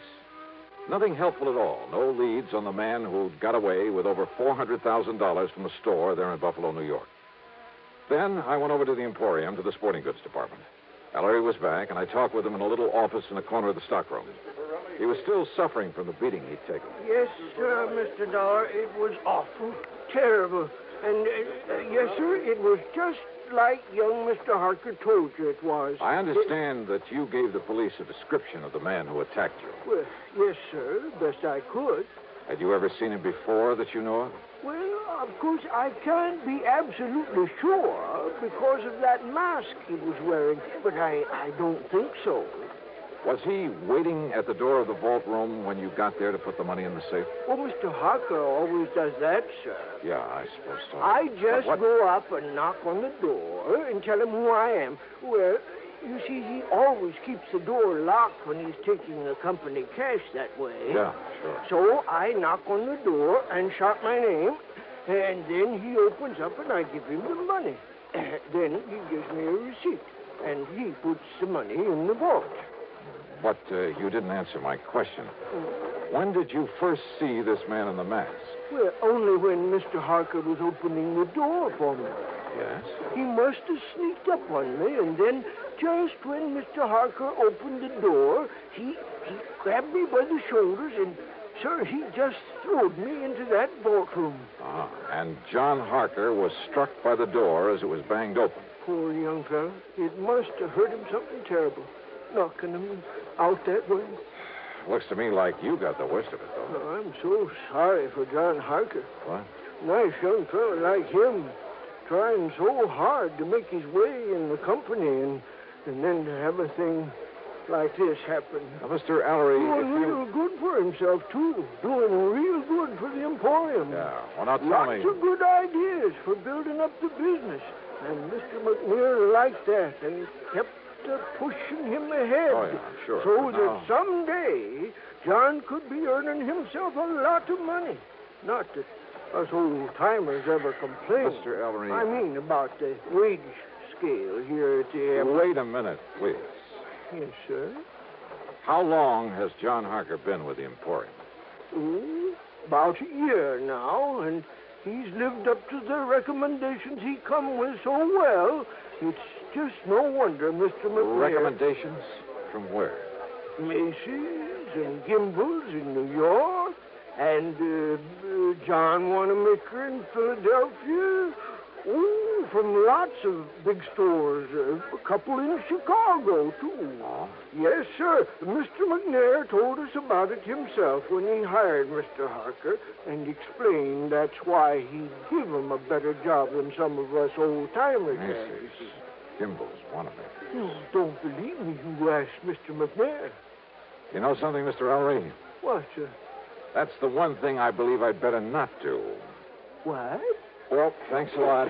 You've been a lot of help. Well, now, Mr. Dolar. I had suddenly begun to wonder about the way Mr. McNair had gotten Harker out of his office before I could thoroughly question him. About the possibility that McNair might have engineered this robbery himself. Because it had to be somebody completely familiar with the procedures, the routines of that store, because of the timing. Somebody who knew the place would be virtually empty at that time of day. Who knew that Ellery was always the last to take his money up to the vault. I'd noticed a checkbook on Mr. McNair's desk. It made a mental note of the name of the bank. But it was now after 5 p.m., so rather than push things until I was sure, I went back to my hotel room to clean up, eat some dinner, and get a good night's sleep. But as I started to open my handbag, wondering, by the way, if I'd forgotten to lock it for the first time in my life. Yeah, I'd heard that sound before. I grabbed the bag, made a dash for the open window, and threw it as hard and as far out from the building as I could, out over the empty lot beside the hotel.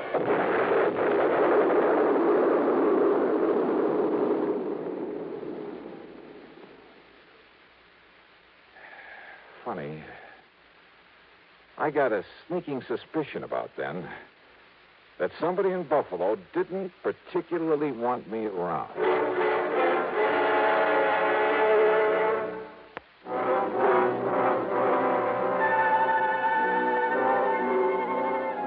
Needless to say, I had to do a bit of explaining to the police about the infernal machine in my handbag that I'd tossed out of my hotel. And the company will have to pay for some broken windows in that neighborhood. And needless to say, their only theory about who might have planted that bomb was the man in the mask, whose identity was still unknown to them. But I had an idea. Besides the police, only 3 people could have known I was there. Mr. Ellery, hardly the type. Young John Harker. No, he was off on a yachting trip. And that left Mr. McNair. But like I said, rather than push things without some proof. Well, item 4 is $7 for drinks and a good dinner, and I hit the sack for some much-needed rest. But first thing in the morning, I was in the cashier's office at the bank. Yes, sir. What can I do? Johnny! Holy Barton. Now, what under the sun are you doing here? I'll have you know that I'm not only cashier of this bank, but a vice president, too. How are you, boy? Congratulations. Well, look, I got to get right to the point. I want to know all I can about the financial condition of not only Mr. Edward J. McNair, but also the store he owns, the Emporium. Oh, now, Johnny, you know that things like that are of a confidential nature between a banker and his client. Oh, I can see you're going to be a lot of help. I'll tell you this, though. McNair is worth millions. Millions, Johnny. Well, how about outstanding debts against the store? McNair's old-fashioned. He pays cash. Cash on the line for everything. That store hasn't owed a penny for, I'd say over 25 years. Nor has McNair himself. So, Johnny, if you're by any chance thinking... $400,000 is still a lot of money, Will. To him, it's only a drop in the bucket. But, of course, he's entitled to recover it, and if one of the companies you represent has to pay it... Wait a minute. Let me use your phone. Why, surely. Here.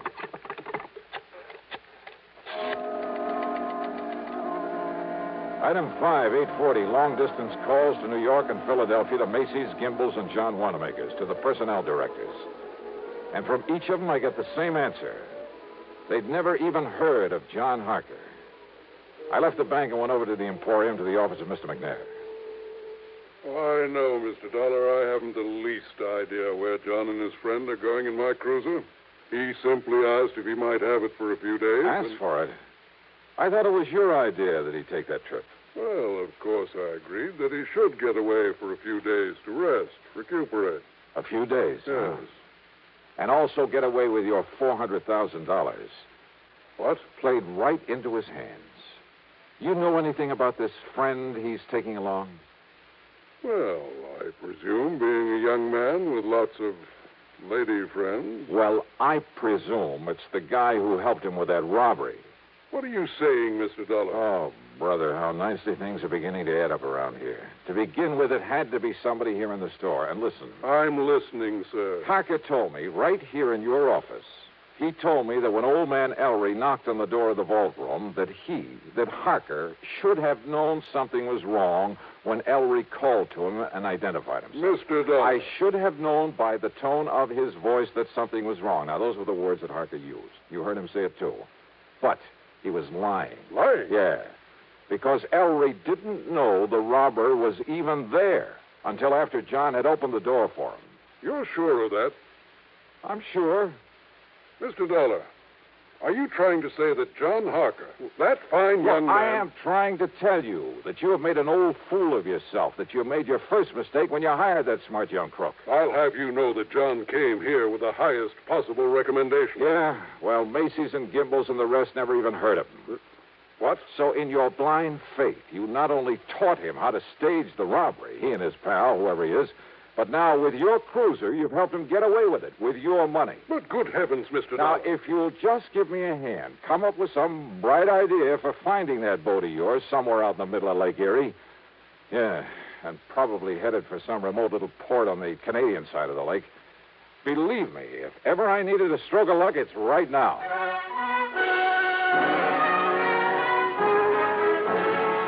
You know something? Well, Lady Luck must have been tagging along right at my heels. And don't ever underestimate the United States Coast Guard. A big sou'wester had built up over Lake Erie, so they'd contacted every small boat within 100 miles. The boys aboard McNair's yacht hadn't dared not answering the call. They would only have sent the Coast Guard out looking for them. And where were they? Dolar, they're riding out the blow in the lee of Long Point off the Canadian shore. Here it is in the chart. Or is that just where they say they are? No, radio compass checks have verified their position. Right there. But now, Mr. Dolar... Yeah, no. That puts them in Canadian waters, doesn't it? Yeah, I'm afraid so. Which means we have no jurisdiction, no authority. course, our friends across the border will be glad to cooperate any way they can. I'm sure of that. Yeah, but by the time we take whatever legal procedures may be necessary... No, listen.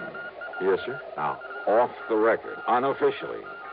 Suppose I were to go out there after them myself. Oh, now, Mr. Dolar. Well, somebody has to nab them. Suppose I could find a boat and a skipper willing to weather this storm. Huh? How about that? Well, I think maybe... Now, I'm not sure, mind you, but I think I've heard of some chap around here that owns a converted subchaser. Weather out any kind of a storm. Yeah? Now, of course, you understand, I'm hardly in a position to recommend that you attempt any such... Expense account item 6, $585, rental of the subchaser and the skipper to go with it. And while I'd like to give you a thrilling, dramatic ending for this case, well, the trip across Lake Erie in that storm did have its moments. But from there on in, it was just a matter of running down John Harker and his pal, clapping him into chains and hauling him back to Buffalo with the money. So expense account total, including transportation home. Well, now, wait. As it turned out, there's a lot more to this thing. Yeah. I'll tell you all about it in my next report. Yours truly, Johnny Dollar.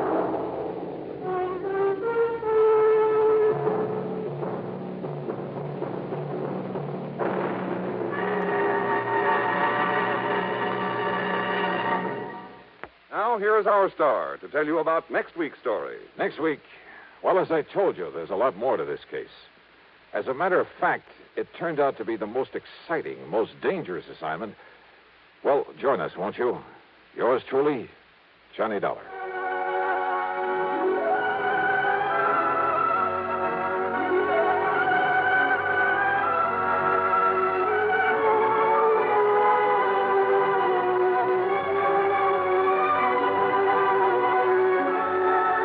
Yours truly, Johnny Dollar, starring Bob Bailey, originates in Hollywood and is written, produced, and directed by Jack Johnstone. Heard in our cast were Lawrence Dobkin, Bartlett Robinson, James McCallion, Dick Crenna, Junius Matthews, and Gil Stratton. Our sincere thanks go out to the wonderful network at CBS. And now, dear listeners, let's put your knowledge of the airwaves to the test.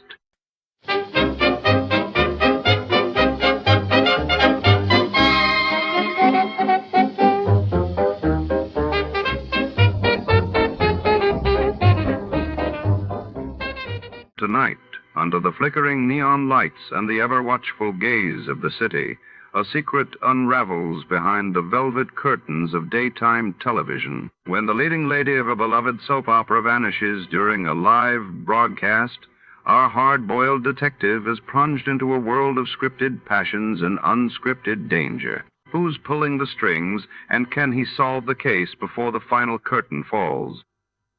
Stay tuned for a tale where nothing is as it seems. Before we begin, let's see what happened on the day it aired. It was March 17, 1947.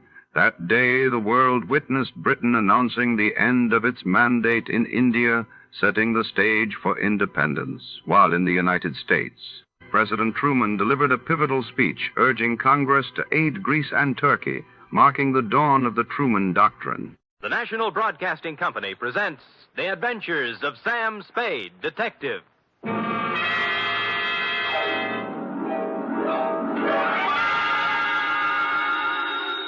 Sam Spade Detective Agency. Me, sweetheart. Was it awful, Sam? Excruciating, Ep. I suffered, girl. How I suffered. But there's no other way, Sam. When fate turns against a man. True, dear one, true. But from somewhere I must find strength. You must.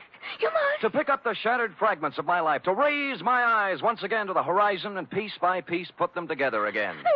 And the two of us, dear one, hand in hand, shall go marching down the years together. Oh, yes. Brace yourself, sweetheart. I'll try, Sam. Gather together the homely, humble tools of your trade, find 6 dry handkerchiefs, and prepare to greet me with a smile behind the tears. I'll be down before you can change stations with a report entitled The Soap Opera Caper.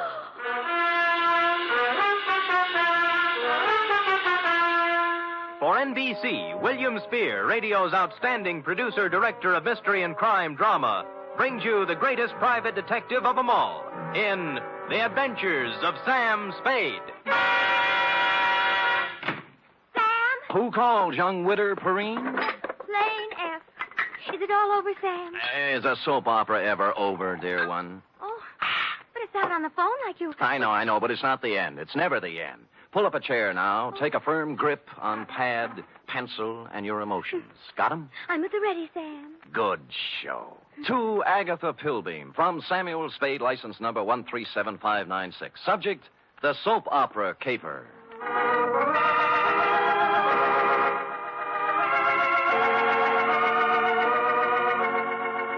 How was I to know what was on her mind?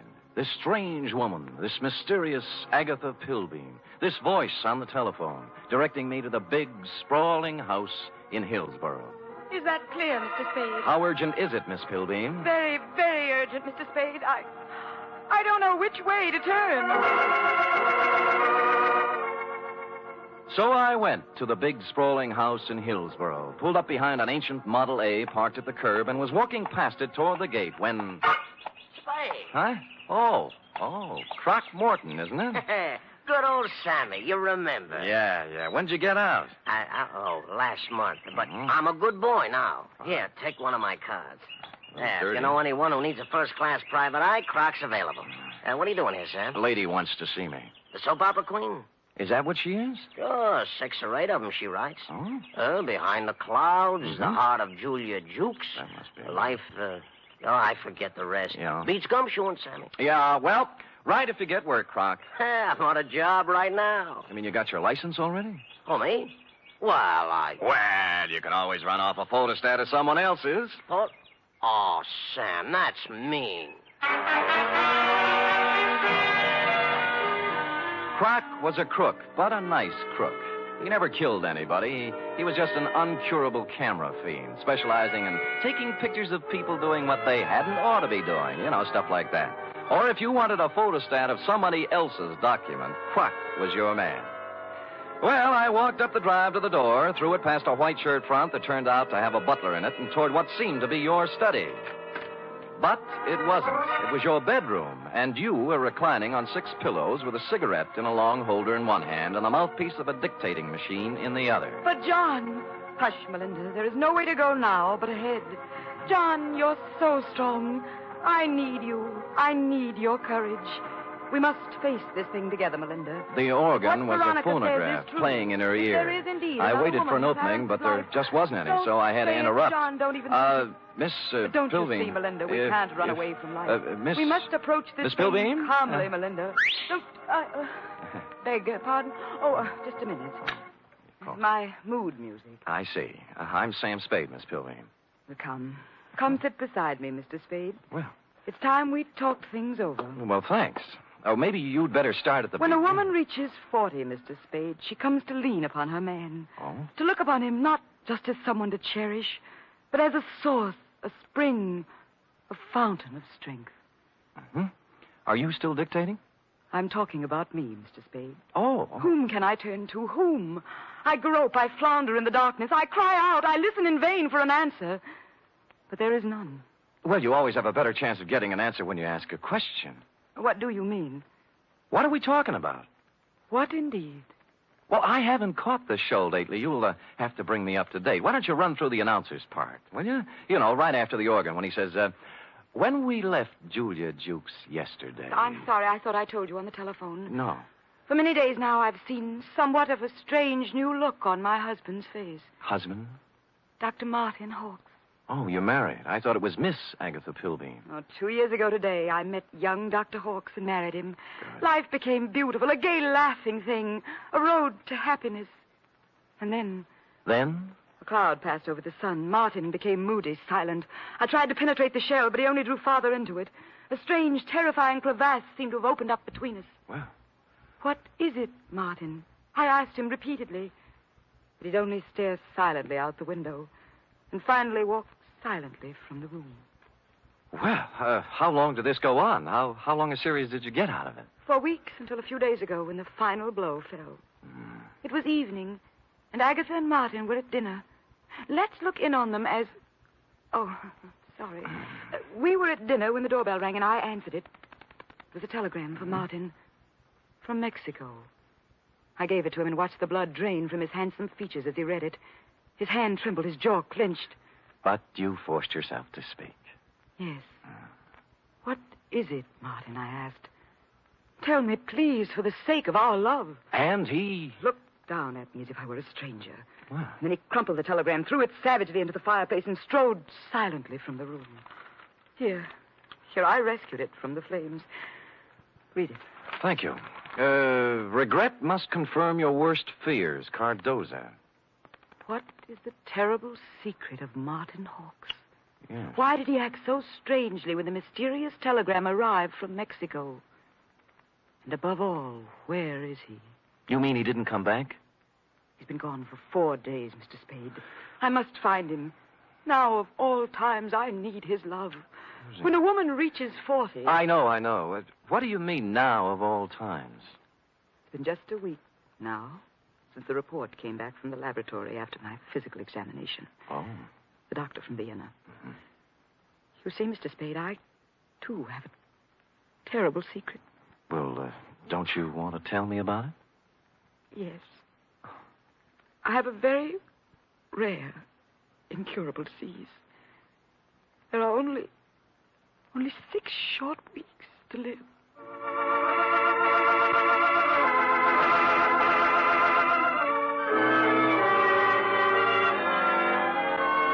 Well, less than an hour after his distressing interview with Agatha, our boy Sammy walked into the beautifully appointed office of young Dr. Hawks at 450 Sutter to find his nurse, pretty young Nora Sheldrake, a new character, working at her desk in the reception room. In response to a question from Sammy, we hear Nora saying, I have no idea where Martin has gone, Mr. Spade, but I can tell you why. Tell me, Nora. Please feel free to tell me everything.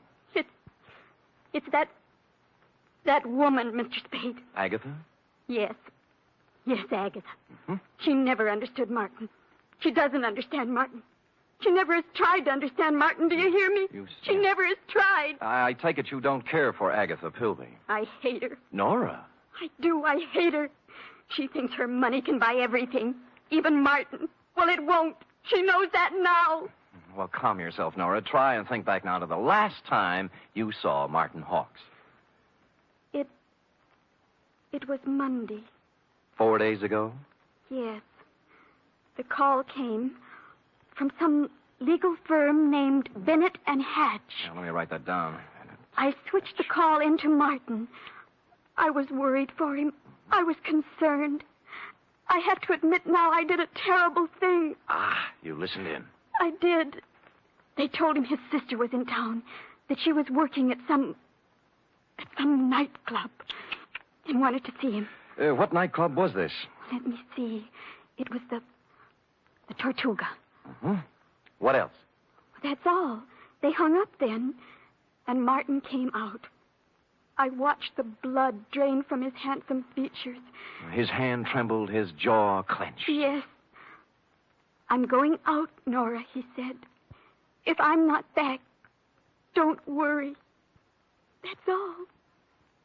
It was so like Martin.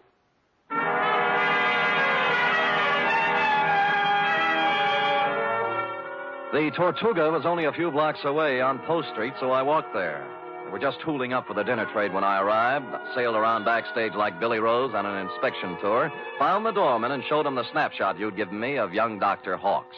Or tried to. Look, young feller, I told you we don't have no dancer here named Hawks. I ain't got time for... Doorman, please, take a look at the picture. No, I ain't got to... Picture? Yeah. Yeah. Yeah. Hmm? That fellow was here at that. Monday night it was. Well, who'd he come to see? Well, wasn't nobody named Hawks, mister. It was Beth Jardine. Well, bless you, Doorman, bless you. Bless you, too. Thank you.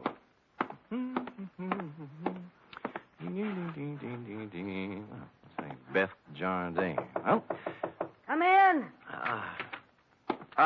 Close the door, will you? Yeah. Drafty. Yeah. Is there anything I can... There sure is. Zip me up, Jack. I'm Sam. I don't care if you're Boris Karloff. You got hands, haven't you? Well... Zip me up. Okay. You say when.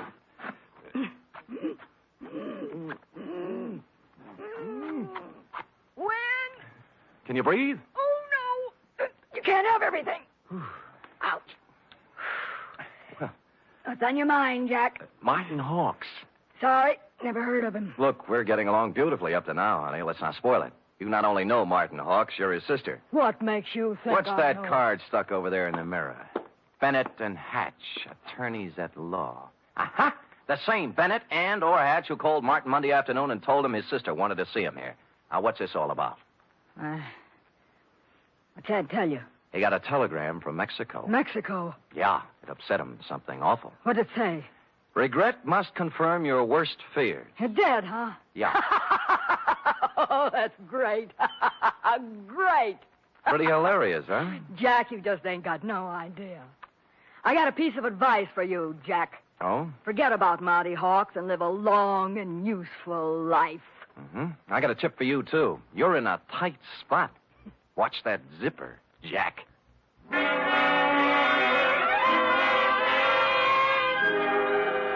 One of the heavier soap opera types, Beth was, with a throaty voice and the talent for besmirching reputations. What was the mysterious influence she wielded over young Dr. Hawks? How much did she know about his strange disappearance? What about the cryptic telegram from Mexico City? And what about dinner? The last question I could answer. I stopped at Schroeder's for sauerbraten and potato pancakes, ran into Larry Mahoney of Homicide, who was off duty, and we stopped in at a handy alley and bowled until 11. I was walking back down Market Street when I passed the Flood Building, which reminded me of the firm of Bennett and Hatch, who resided there. As a matter of fact, it looked like they were there right now, since the light was on behind the second-floor window with their name on it. Now, the sensible thing would have been to call around 9 in the morning, but as I seldom do sensible things, I hustled up the stairs and down the corridor to their office. Someone other than Bennett or Hatch had put in some time, obviously. The drawers of a dozen or more file cases had been pulled out and dumped on the floor, the desk drawers likewise. And to mark it clearly as the work of a thoroughgoing professional, the safe door was off its hinges. All this took me back to the Model A parked in front of your house this afternoon, Agatha, and I was contemplating same when... Hello? Bennett. Yeah? Good, Christopher. I was scared you wouldn't be there. Tried to get you at home. Do it, baby, do it. Pull the string. We'll never make it with this guy. We're through. Pull the string here. Do it, baby, do it. Make it... Hello? Operator! Operator! Operator! I finally got someone at the Tortuga Club who knew where Beth Jardine lived, an apartment on Russian Hill. I didn't stop to ask which apartment, and when I got there, I found I didn't have to. All right, stand back, everybody! Stand back! Dugan! Oh, hello, Sam. What happened? Dame just knocked herself off. Huh? Jumped from a room on the 8th floor. Stand back, you yahoos! There was no need to, but I looked at her anyway, just to make sure. It was Beth, all right. When she said she was through, she meant it. I was just turning to go, and something big in a tan camel's hair brushed past me and bent over the body. Where is she? Where? Beth! Sister! Beth! Beth! Oh! I recognized him from the snapshot. Wild-haired, with a 4 days' growth of beard on his lean, handsome face. It was Martin Hawks, on the verge of collapse. Officer Dugan and I helped him through the crowd toward the ambulance that had just rolled up, sat him on the running board, and began to question him. What was that again? Your name. What's your name? My name. Of course, my name, I don't know. I don't know my name. It happens to everyone in soap operas, sooner or later. When he filled out the forms on poor Beth Jardine, old Doc Peterson gave Martin a double O, blew his nose, and announced with a twinkle in his eye, "Appears to me like young Dr. Hawks has got himself a case of amnesia."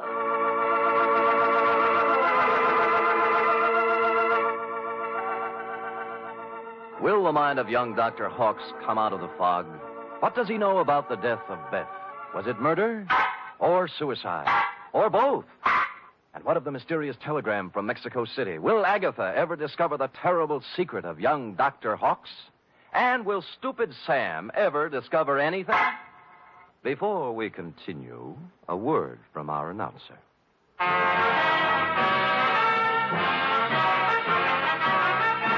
You are listening listening to the weekly adventure of radio's most famous detective, Sam Spade.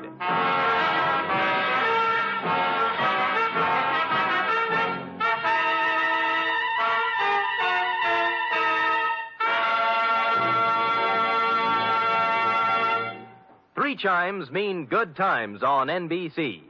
Saturday night is date night, but tomorrow poor Dennis Day has trouble with his girlfriend Gloria. However, Dennis manages to sing his way out of trouble in his charming, boyish fashion. And say, why not let Dennis help your Saturday evening along, too? And for more music and fun tomorrow, there's the Judy Canova Show, starring Judy in a melodic and carefree half hour of laughs. And Grand Ole Opry with singing MC Red Foley and his special guest, cowboy troubadour Ernie Tubb.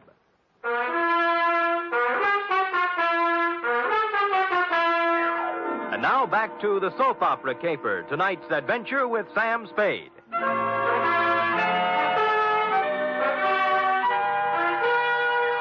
It's a half hour later now in the sterile whiteness of a hospital room that the three of us, you, Agatha, I, and old Doc Peterson, gather around the pale, quiet form of young Dr. Hawks. Martin, speak to me. Martin, darling. Who are you? Agatha, dear. Your own Agatha. Come, Agatha. Better leave him be for now. Doc, I can't go on. When a woman reads... I know. You gotta be strong, Agatha. Sam, we better leave him be for now. Well, you're the doctor. Oh, Doc, what could have done this to Martin? Oh, shock sometimes. You don't mean... Yes, I'm afraid I do. Seeing his sister, then? Could be. Or sometimes it's just a matter of a body getting into such a fix his mind backs off and refuses to have any part of it. The wire from Mexico City. Huh? His terrible secret. The strange threat hanging over him and his sister. Driving one to suicide. And the other to this. Well... No wonder poor Martin gave away before this. Sure. And there's still another explanation. How's that, Sam? That he figured amnesia was a nice, easy way not to have to account for what he's been up to for the last 4 days. Or where he was when the dame took off from the 8th story. Mr. Spade, you're not accusing Martin. There's something buzzing around in his little mind. The nurse tells me she got him into a pair of pajamas and tucked him in nice and cozy before we got here. Well? Yes, well... You may not... Yes, well... You may not have noticed, Agatha, because he'd pulled the covers up around his neck, but our boy had his clothes back on just now. What? Martin! Hey, he's gone. Indeed he was Martin, as we could plainly deduce from the open window and the curtains blowing gently out over the fire escape. Young Dr. Hawks, indeed, had packed up his amnesia, his terrible secret, and his toothbrush, and taken off into the night. So I left you sobbing gently on old Doc's shoulder and found me a phone in a drugstore a safe distance away. On the 48th ring, Bennett of Bennett and Hatch attorneys answered. He was sleepy. I used all my soft answers, and he used all his hard ones, and finally we got to the point. All right, Spade, all right. The Jardine dame left a sealed envelope with us. What was in it? How do I know? It was sealed, marked personal and confidential, to be delivered to the city attorney in the event of my death. Signed, Beth Jardine Hawks. Signed how? Beth Jardine Hawks. Not Beth Hawks Jardine. No. Is it important? Just a tiresome detail, Bennett. So she brought you the envelope, paid your fee, and you stuck it in the vault for her. Then what? Well, she had us call her brother and tell him to meet her at the Tortuga. Period. That ended our part of it. We didn't even get our feet wet. On the contrary, Bennett, you're up to your ears. In what? Blackmail. Bye. Which explained many things. To wit, A, the wire from Mexico City from the lawyer named Cardoza. B, the murder of Beth Jardine. And C, the reason for young Dr. Hawks' mysterious flight from the hospital, his mind still fogged with amnesia. It did not, however, explain why stupid Sam had kept Croc Morton's business card in his vest pocket for 21 pages without doing something about it.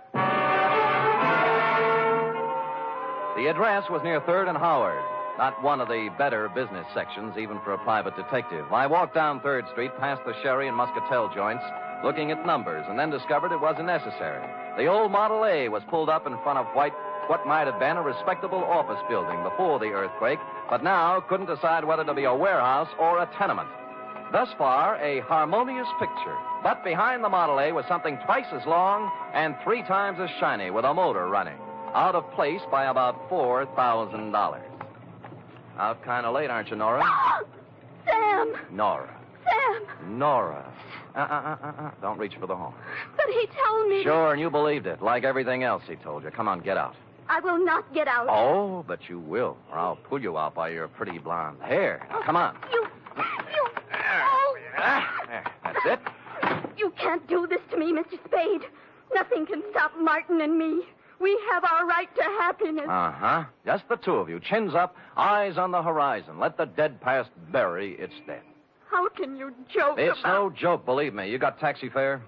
Why? Because you're going to get in my cab, go home, put your hair up in curlers, and go to bed. After saying to yourself 1,000 times, what a lucky little girl you are that Martin Hawks didn't shove you out a window, too. Now, scoot. Scoot! It was the kind of a dark stairway that made me yearn for the comfortable feel of a shoulder holster under my left arm. At the top was a 3.5-watt bulb, and at the other end of the hallway, a crack of light under Croc's office door. Between the two was a cat, more's the pity. So abandoning my stealthy approach, I walked up to the door, turned the knob, stuck my hand in my side coat pocket like Edward G. Robinson, and kicked the door open. Croc was sitting at his desk behind a stack of bills. The closet door was just closing softly. Who was in the closet? And did he still have his toothbrush, his terrible secret, and his amnesia with him? Well, Sammy. Yeah. You took me up on it right quick, huh? Uh-huh. Yeah, have a chair. I sat on a chair in the corner out of line of the closet door behind the desk. Oh, Sammy. Yeah, you got a job for me, huh? Yeah. You don't look like you need a job, Croc. Huh? Oh, this? Yeah. Oh, this is nothing. Good day at the track, that's all. What's on your mind? Remember the Blennerhassett job? Huh? The one with the letters before you went up? What are you talking about, Sam? The shakedown, Croc. The dame who wanted you to get the letters back. Remember? You know, so you got them for her, delivered and collected after you had the photostats made. Sam, you're crazy. I never done no such thing. You can level with me, Croc. You collected on the photostats for 8 years. Oh, wait, Sam. Well, forget it. Anyway, I got another one. Dr. Martin Hawks, married to the soap opera queen, you know. What about it, Sam? She's worth a couple of $1 million and has 6 weeks to live. As her husband, he's her only heir. Nice spot to be in. Yeah. Only he isn't her husband. Huh? Because the Mexican divorce from his first wife, the late Beth Jardine Hawks, wasn't legal, you know. What? She blew in a month ago and began shaking him down after leaving the marriage certificate and a batch of other papers with some lawyers for life insurance. Sam, I just ain't interested When in you whether... hear the payoff, Croc, it's just like the dame with letters. Oh, what do you mean? Hawks hired someone to crack the lawyer's office and get the papers out of the safe. Some smart guy, yeah. An unfrocked private eye who doesn't have a license. I found out where he had the photostats made, though. I can get copies. Spade, for crying out loud, shut up. The closet doorknob was turning slowly. I waved him out of the way and picked up the chair. It was all over 2 seconds after it started. The door flew open. He came out with his terrible secret, which turned out to be a gun. And I wrapped the chair right around his head. So I picked up the gun and Croc and young Dr. Hawks, and we all picked up a ride to headquarters. Only one scene remained to be played in today's exciting episode. I should try to be brave, Mr. Spade. Sounds like such a cliche now. Good show, Agatha. Good show. Good show. Life must go on, you know. Even when a woman... You were born in 1911, I believe. Yes. As I say, life must go on, even when a woman reaches... Indeed it must. Indeed it must. We have our happy moments and our sad ones, our pleasures, our trials, our joys, and our heartbreaks. And sometimes, Mr. Spade... Yes? Sometimes at the bottom of our cup of bitterness, we find a pearl. We do? The laboratory test. A mistake, definitely. They got yours mixed up with someone else's, and you have no incurable disease and many years of happiness ahead of you. Yes, Mr. Spade. But happiness? I wonder. Can a woman past 40, whose husband is a convicted murderer, find happiness? Alone? Good show.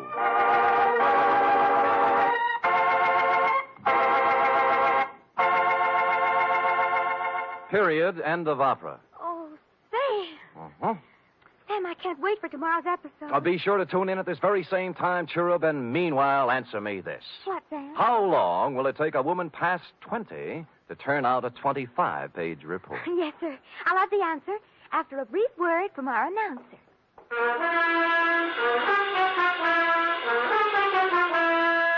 Three chimes mean good times on NBC. Tomorrow, Arturo Toscanini will conduct the renowned NBC Symphony in the fourth of a Saturday concert series. For tomorrow's one-hour performance, celebrated Maestro Toscanini has chosen works by Debussy, Respighi, and Edward Elgar. You're invited tomorrow to the NBC Symphony and Toscanini.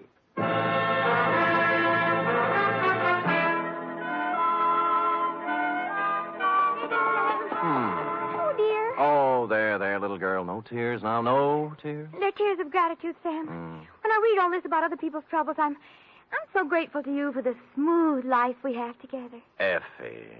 Sam. Effie. Sam. Effie. Sam. That takes about 10 seconds. Go ahead. I'm only merely a secretary, but... It's over now.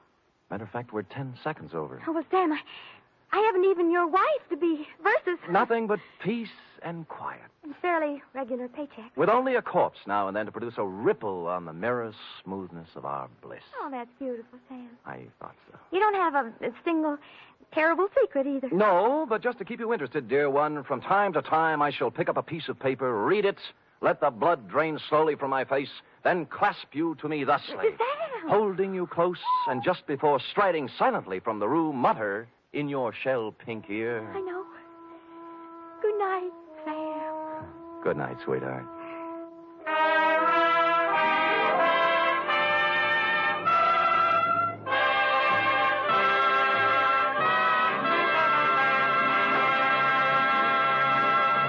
The Adventures of Sam Spade are produced, edited, and directed by William Spear. Sam Spade was played by Stephen Dunn. Lorene Tuttle as Effie. Script for tonight's adventure by Harold Swanton. Musical scoring by Lud Gluskin, conducted by Robert Armbruster. Here at Escape Radio, we proudly thank our partners at CBS. And now, folks, a quick challenge before the next thrilling chapter.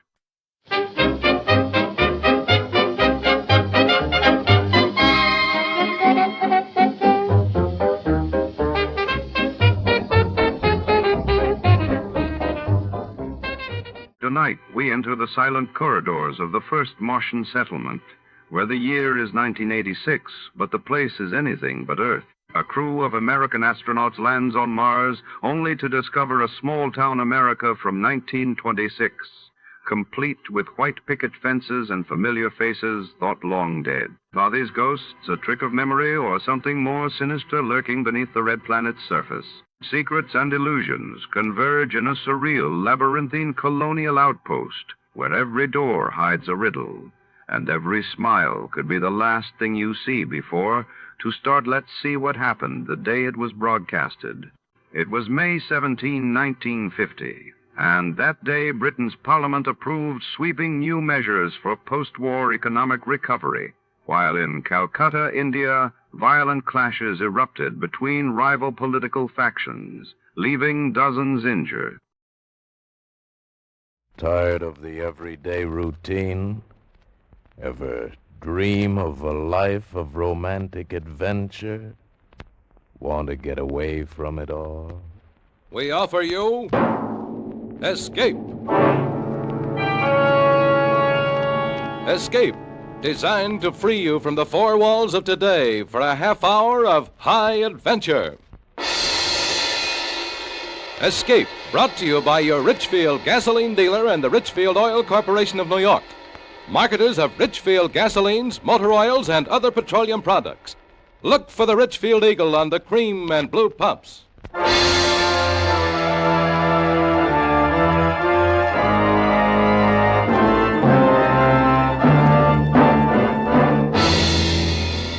Tonight, we escape to a gigantic rocket ship about to be shocked into space on man's first voyage to Mars. As Ray Bradbury tells it in his famous science fiction story, Mars is heaven.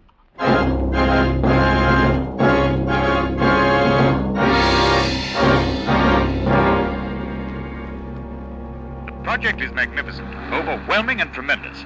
We return you now to the scene of the takeoff in the desert of New Mexico. Go ahead, New Mexico. Thank you, London. This is Stuart Novins back in New Mexico. I'm standing here on the great steel observation platform overlooking the takeoff stand. As the moment for departure draws nearer, the whole area has been flooded with artificial light. It bathes the spaceship in a kind of silver luminescence, and surrounding it, engulfing it, this subdued hysteria of hundreds of thousands of people come to see the start of this incredible voyage of 18 men in the rocket ship The Venture. It's standing there pointing upward, pointing toward the heavens, and in a few minutes it will bloom out into great flowers of heat and color, shocked into space on man's first voyage to Mars. As you know, ladies and gentlemen, prayers are being said for these 18 men and their ship, the first men, the first ship to dare the voyage to another planet. Prayers are being said by every creed in mosques and churches and synagogues the world over. We take you now to the Basilica of St. Paul's in Rome.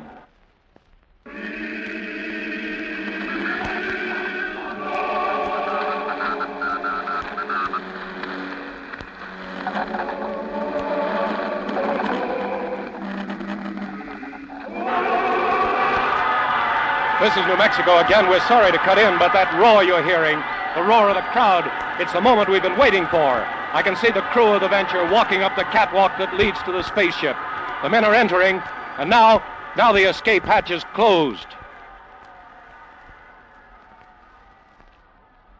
Now the men are in the ship. This silence, this great, awful silence of the crowd, it's the voiceless prayer that's in every heart. They're about ready now. Some lights from the ship just blinked on and off. It's a signal. In just a few seconds, a few more. Stand by. Stand by.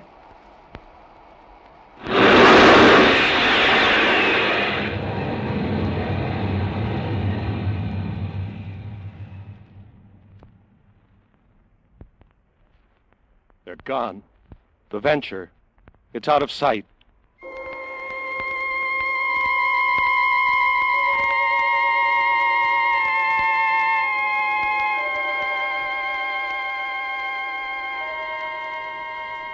Log entry, U.S. rocket ship Venture. 1 hour out from Earth. Destination Mars. Past Keneally heaviside layer without incident. Rate of speed 450,000 miles per hour. With planet Mars at its closest point to Earth, 35 million miles. Calculate duration of voyage to be roughly 3.5 days. Captain John Black, master.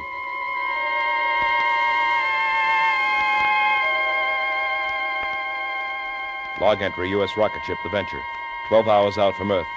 While navigating supertensioned atmospheric forces, port shield generator broke down. Replaced by booster. Yes? Lieutenant Lustig reporting, sir. Come in, Pete. Have the report on the trajectory, sir? Put it on my desk. Pete? Yes, sir. How do you feel? Feel? Why, just wonderful, sir. Sitting up there in the observation turret, I don't know just how to say it. The sights, I mean.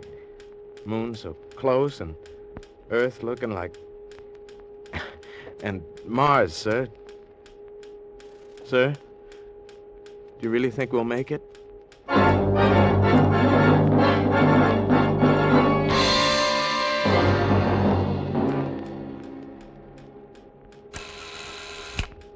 Who is it? Dr. Hexton, Captain. May I come in? Sure, Sam.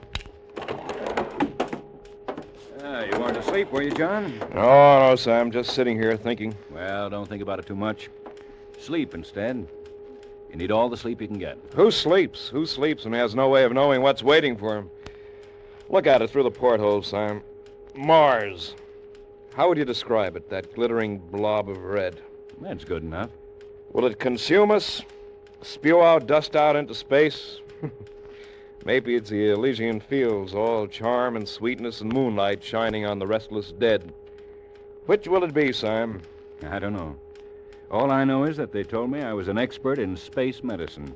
At Randolph Field on a plot of ground called Texas, they told me that. That's all I know. What are you doing up? You're supposed to be in the sack. Well, I'll tell you, Captain. Sometimes a man can't sleep. That happens to me sometimes. So I just wander through the ship, check on the boys, see that they're tucked in properly. That's what you were doing with me, huh? No. I just... What made them do it, Sam? What made them volunteer? Man keeps looking for something. There are no new frontiers now, only new worlds. And there'll always be men who want to conquer them.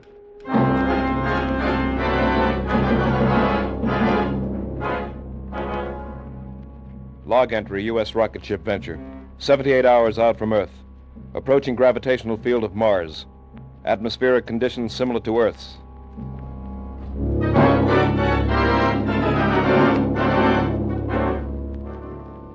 Log entry, U.S. rocket ship Venture. 79 hours out from Earth. Have this moment landed on Mars at 1700 hours. We made it. Chemical analysis indicated on ship's instruments shows air to be breathable and will sustain human life. Gravity comparable with that of Earth's. Ready, John? Yes. How are the men in sick bay, Sam? Happy? They're all right, John. You ready? First one thing.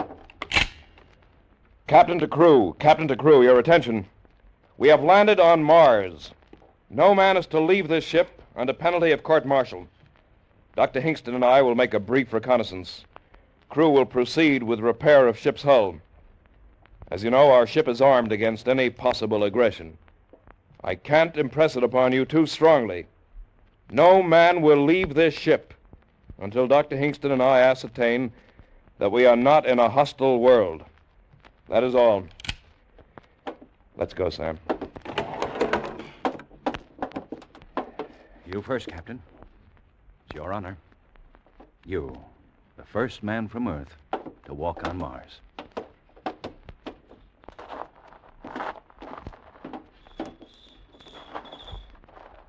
This grass, it's a well-kept lawn. John, look over there. A house. A Victorian house. Colored glass and scrolls and everything. I don't believe it. Come on. Sam, look at these. 2 iron deer on this lawn. We had a pair of these when I was a kid. Sam, do you hear that? That piano from that house. Sam, this isn't Mars. It can't be. It just can't be. It can't be, John, but it is. Welcome to Mars.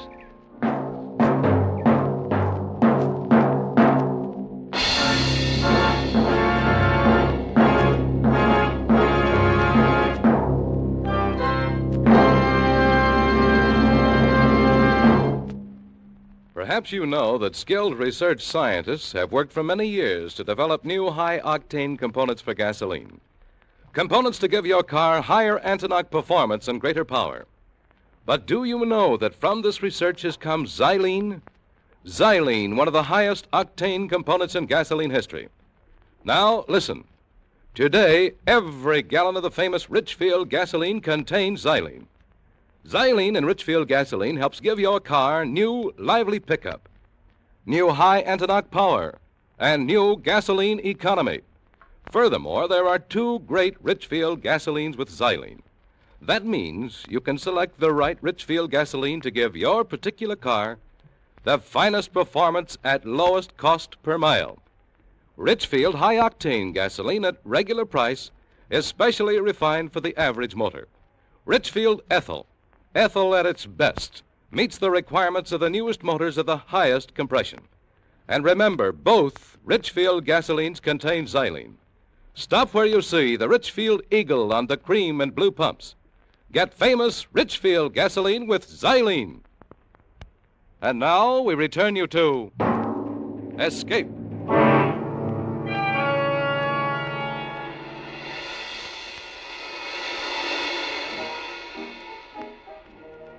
What did I say, Sam? Somewhere back there in space? That Mars was the Elysian fields, all sweetness and charm. No, John, it isn't that. It's what you see. A world like ours on Earth. And this? A small town with good air in it. A small town like the one I was born in. Same smell of flowers, the same sounds. You think that the civilizations of 2 planets can progress at the same rate, develop in the same way? I do now. Well, I don't. Oh, look at that house. A Victorian house on Mars? You expect me to believe that? A house with lace curtain windows, with port swings, with something that sounds like a piano and probably is a piano, playing beautiful Ohio. You believe all that? I believe it. I admit it's strange, but I believe it. Strange nuts. It's impossible. We're going back to the ship. Wait, John. It could be. It could be that there are similar patterns of thought, movement, civilization on every planet in our system. Maybe we're on the threshold of the great psychological and metaphysical discovery of our time. Maybe we... Well, go on, Sam. Maybe this proves the existence of God. Not everyone needs proof. I don't. But how else can you explain all this? John, it fills me with terror and joy. I don't know whether to laugh or cry. I admit it looks peaceful and cool. Pretty much like Council Bluffs, where I was born. That was a good, quiet place, Council Bluffs, Iowa. Do you see that, Sam? Do you hear it? I see it and hear it. It's there. A horse and carriage going down the street. Just suppose that by accident or something, we landed on a planet in space in another time. Suppose that this is Earth, 30 or 50 years ago. Maybe we got lost in the dimensions. What do you think, Sam? So much like my hometown. That house. That room up there with the beaded lamp near the window. When I was a kid, I used to sleep and do my lessons in a room just like that. I'd lie there in the night, and I'd be awake, and I could hear the freight trains across the river, and... John, do you hear that? I hear it. Let's go. Where? We're going up to that house and ask questions. Where else? Come on.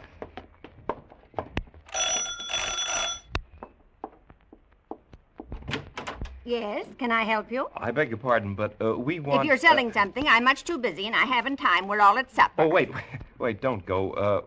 What town is this? What do you mean, what town is this? How could you be in a town and not know what town it was? Oh, I beg your pardon, but we're strangers here. We're from Earth. And we want to know how this town got here, how you got here. Are you census takers? No. What do you want, then? How long has this town been here? It was built in 1868. Is this a game? Oh, no, not a game. Look, try to understand. We're from Earth. From where? From Earth. Where's that? The Earth? What? Out of the ground, do you mean? Oh, no, from the planet Earth. Come out on the porch, please, and I'll show you. No, I won't come out there. You're evidently quite mad from the sun. Let me try, John. Lady, we came in a flying ship across space among the stars. We came from the third planet from the sun, Earth, to this planet, which is Mars. Now, do you understand? You're touched from the sun, too. Go away now before I call my husband from his supper. He'll beat you up. That's what he'll do. But this is Mars, isn't it? This is Green Lake, Ohio, on the continent of America, surrounded by the Pacific and Atlantic Oceans on a place called the world, or sometimes the Earth. Go away now. Go away. Let's take a walk, Sam. Yeah. Sam? Yeah? There's something going on here. Something we don't understand. I want you to go back to the ship. If anything out of the way happens, lift the ship and get out. But, John... That's an order, Sam. All right, if it's an order. John, look. Look at that woman walking toward us. Oh, what about her? Well, she looks like... Sam! Oh, Sam, you look fine, so grown up. Sam, don't you know me? It's your grandma, your old grandma. Grandmother? What's wrong, Sam? This is a happy meeting. And who is this friend of yours? This is Captain John Black. John, this is my grandmother. Grandmother? So help me. So help me, John. This is my grandmother. She's dead. Died 30 years ago. But this is my grandmother. Well, there's no sense standing here on the street. You just come along to my house. We've so much to talk about. You too, Captain. And a friend of my grandson's is mine, too. Now, don't stand there with your mouths open. Come on.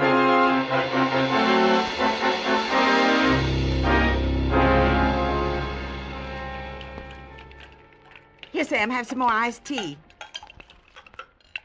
Would you like some more, too, Captain? Oh, thank you. I would. Well, here's to our health. Health? How long have you been here, Grandmother? Ever since I died. What? Don't look like that. I said ever since I died, 30 years ago. Sam. Who are we to question what happens? What's living, anyway? All I know is I'm alive again and no questions asked. Here, Captain, feel. Go ahead, feel my arm. Solid, isn't it? You hear my voice, don't you? You hear it, don't you, Captain? Yes, I hear it. Grandmother. Well, then why go around questioning? Well, it's just that we... Well, I never thought I'd see you again, Grandmother. Mrs. Hingston. Yes, some more iced tea, Captain. Oh, no. I just want to ask you a question. Mrs. Hingston, is Mars heaven? Nonsense. No. It's a world, and we get a second chance. It's like another Earth. How do we know there wasn't one before Earth? That's a good question, John. Well, maybe we better get back to the ship, Sam. It's been nice, Mrs. Hingston. Thanks for the drink. You'll be back, of course. For supper, I mean. We're having fried chicken Wait a and minute. mashed potatoes. Wait a minute. What's that? Excuse me, Mrs. Hingston. Sam? Sam, come here. Hey, well, what do you know, John? A parade with a brass band. But the crew. My crew marching behind the band with all those people. But they're heroes. These people are welcomed as heroes. The abandoned ship. They had orders. I'll court-martial every one of them. John, listen to me. They found all relatives and friends, just like I had. They had their orders. What would you have done? Obeyed orders. I... What's the matter? Sam, I don't believe it. It's impossible. John, they said I would find you here. Phyllis. Of course, darling. Phyllis. Of course. Who did you think it was? This is Phyllis, Sam. My 10 years ago. After that, I never got married. We're waiting for you. Your mother and father. They're alive? Waiting for you. At your old house. On Maple Avenue. You heard that, Sam, didn't you? This is Phyllis talking. And she said Mother and Dad and the house... You understand it now. The crew. Same thing has happened to them. Yes. When I open my eyes, it'll all be gone. Phyllis will be gone. Open them, John. Phyllis. Oh, my darling. My darling.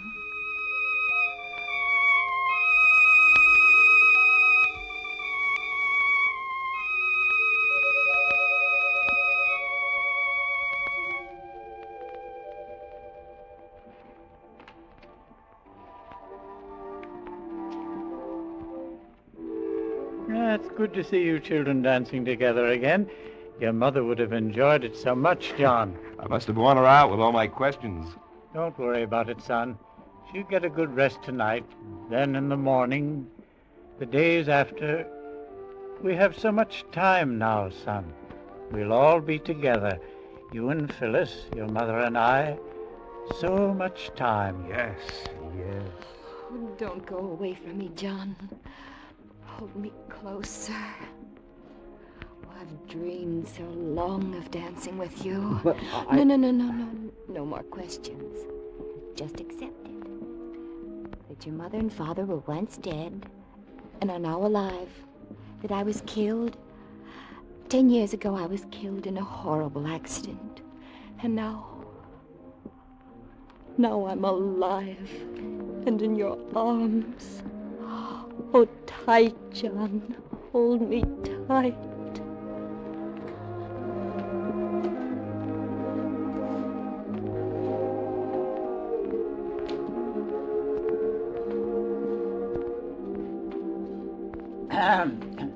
Well, I think I'll run along to bed now.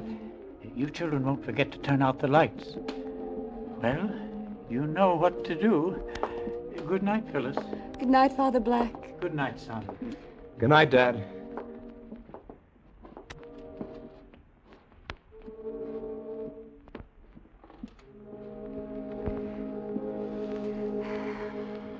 Shall we go out on the back porch, John? Like we used to long ago. Come with me, John.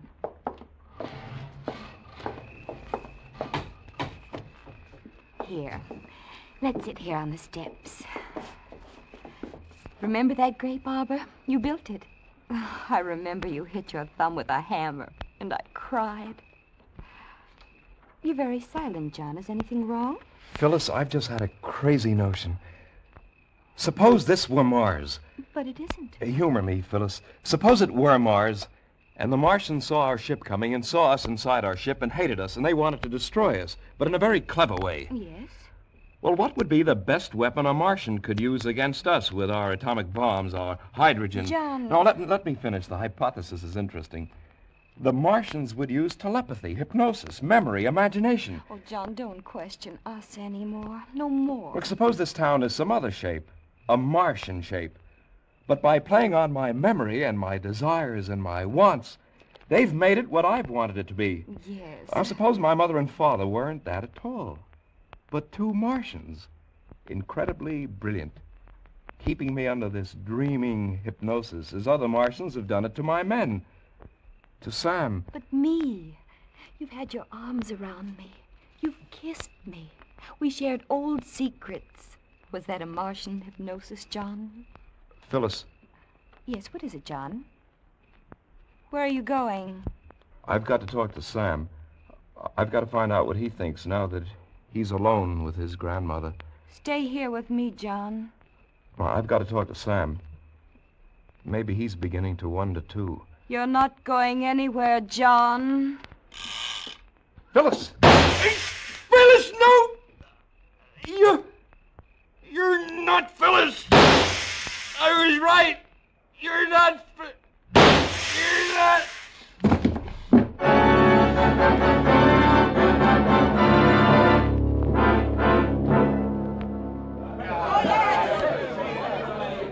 Friends, comrades, fellow Martians, this is a great day for Mars, a day of great rejoicing. As number one of Quadrant 327B of Sector Q, it is my proud privilege to read to you this message from the planetary All-High. It says, congratulations on your splendid work in meeting the barbarian invaders and atomizing them. You have proven the complete efficiency of Plan A, and hereafter, mass hypnosis will become standard operating procedure in repelling any further invasion from outer space, be they submartian, from Earth, or any other creature from any other planet. Well done. I can add little to this unstinted praise from the All-High, but I would like to point out to you that what you have accomplished could not have been done had it not been for our space heroes who have risked so much and often given all in recent years to keep the planet Earth under close surveillance. This surveillance, as you know, has been accomplished by our space patrols, known to Earthmen as flying saucers. They were courageous, these Earth creatures, to brave space in that crude ship, but they were inferior beings, and therefore they had to be atomized. Their extinction was necessary to ensure our way of life. Yet perhaps, since this has been your first encounter with creatures from outer space, you whose glorious victory this has been, may want to say something. Is there anyone who wants to say something? You? Yes. It was a very interesting experience. He said his name was John Black. He was a nice young being. Nice. He thought I was his father, whatever that is. I guess that's all I want to say. And you? No, I don't think so. Well, I thought of something, but I forgot. I see. And you? One of them asked me if Mars was heaven. What's heaven? I don't know. Now for the business at hand.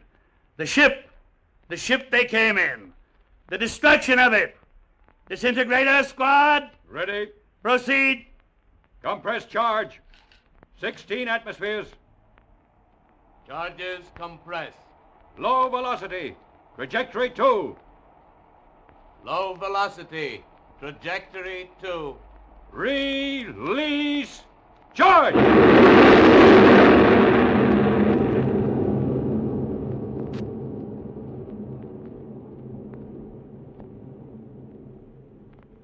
The ship they came in, it's gone.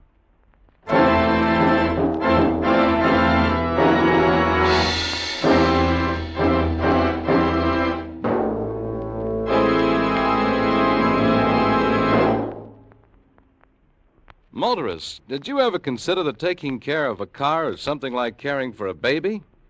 It's easier when you've got a system. And in caring for your car, the Richfield gasoline dealer has a system. It's called Richfield All-Point Safety Service.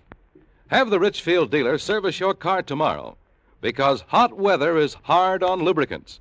Wear and sudden breakdown can occur before you realize there's anything wrong.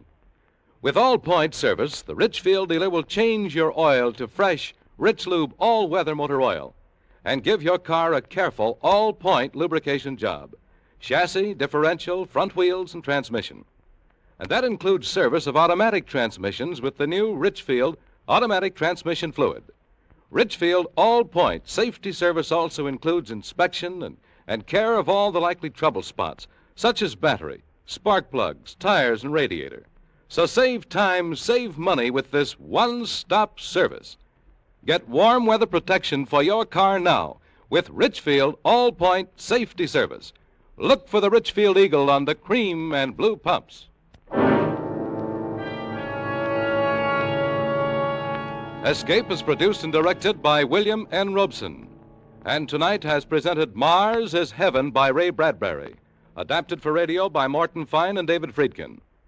Featured in the cast were Jeff Corey as Captain Black, Florence Bates as the grandmother, Bill Johnstone as Dr. Hingston, Walter Catlett as number 1 of Mars, Elizabeth Root as Phyllis, Paul Frees as Peter Lustig, Ian Wolfe as the father, and Stuart Novins, who played himself.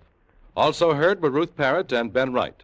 Special music arranged and played by Ivan Ditmars. Next week. You're standing on the floor of the ocean, pronging up a fortune in sponges. But moving closer and closer to you, his huge sponge hook raised to rip open your diving suit, is a man from whom there is no escape. Next week at this time, the Richfield Oil Corporation of New York invites you to escape with an exciting story about sponge fishers in the Gulf of Mexico, as John and Gwen Bagney tell it in The Big Sponge. Be listening. Goodbye then until the same time next week when once again we offer you Escape. This is CBS, the Columbia Broadcasting System.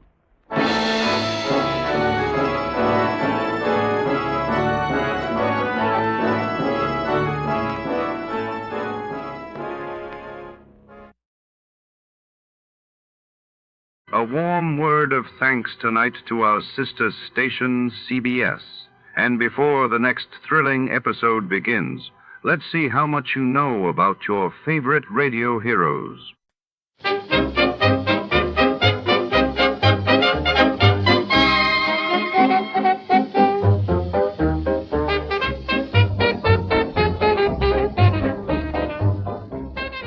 Tonight, under the flickering neon lights of the city's most exclusive jeweler, a priceless sapphire, the infamous Blue Rock, vanishes during a glamorous gala. Amongst champagne flutes and whispered secrets, a hard-boiled detective must untangle the web of deceit, charm, and hidden motives before the culprit slips away into the night. Shadows lengthen between velvet-lined display cases and diamond-studded suspects. Before to start, let's see what happened the day it was aired. It was March 15, 1952, and that day the world saw the ratification of the peace treaty with Japan officially ending World War II hostilities, while in London, King George VI's funeral procession brought thousands to the streets in solemn remembrance.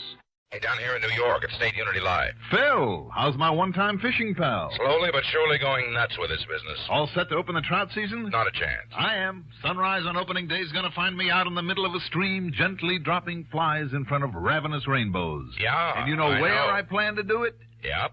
Oh? The point is, do you? Well, of course I do. On a private stream only half an hour's drive from here is the clearest, coldest... What was that? Yeah, you see, I was right. Right about what? You're not knowing where you're going on opening day. What are you talking about? Didn't you hear me? Oh, I heard all right, but you're wrong. Oh, I am, Sure. Because, Johnny, you're going to do your trout fishing on the Esopus River.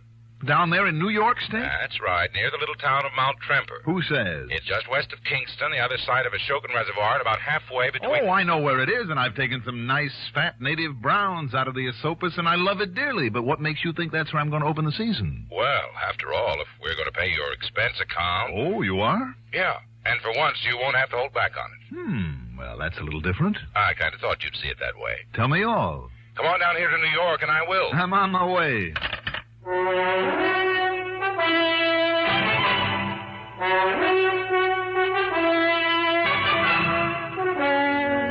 The CBS Radio Network brings you Mandel Kramer in the exciting adventures of the man with the action-packed expense account, America's fabulous freelance insurance investigator. Yours truly, Johnny Dolar.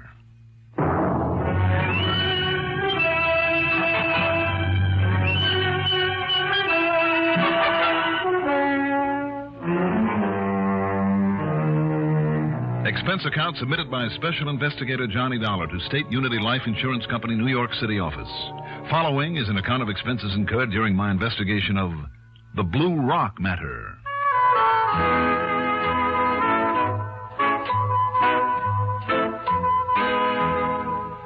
After carefully packing all my trout fishing gear and clothing to go with, including waders and a set of long johns, expense account item 1 is $5.75 taxi fare to Bradley Field. Item 2, $10.12 plane fare to New York. Item 3, $6.20 cab fare into Phil's office at 500 Fifth Avenue. Sure, Johnny. And I know that old saying just as well as you do. The time that a man spends in fishing is not deducted from his lifespan. Right. Right. But I just haven't had the time these last couple of years. Well, why don't you unchain yourself from this desk and join me there on the Esopus? Nope, I'm afraid it's no-go. Why not? I wouldn't dare show my face up there where you're going. Why not? Because the man I want you to keep an eye on knows me. Oh, who might that be? Thomas Gerald Aspinwall. And who's he? A man who would stop at absolutely nothing to get his paws on the Emery Archibald fortune. Archibald? Big stockbroker? The same. I thought he was dead. He will be within a matter of weeks. One of those incurable things. Oh? Well, where does this Tom Aspinwall come in? He was married for a while to Nancy Archibald, Emery's daughter, and last of the line, except for little Barry.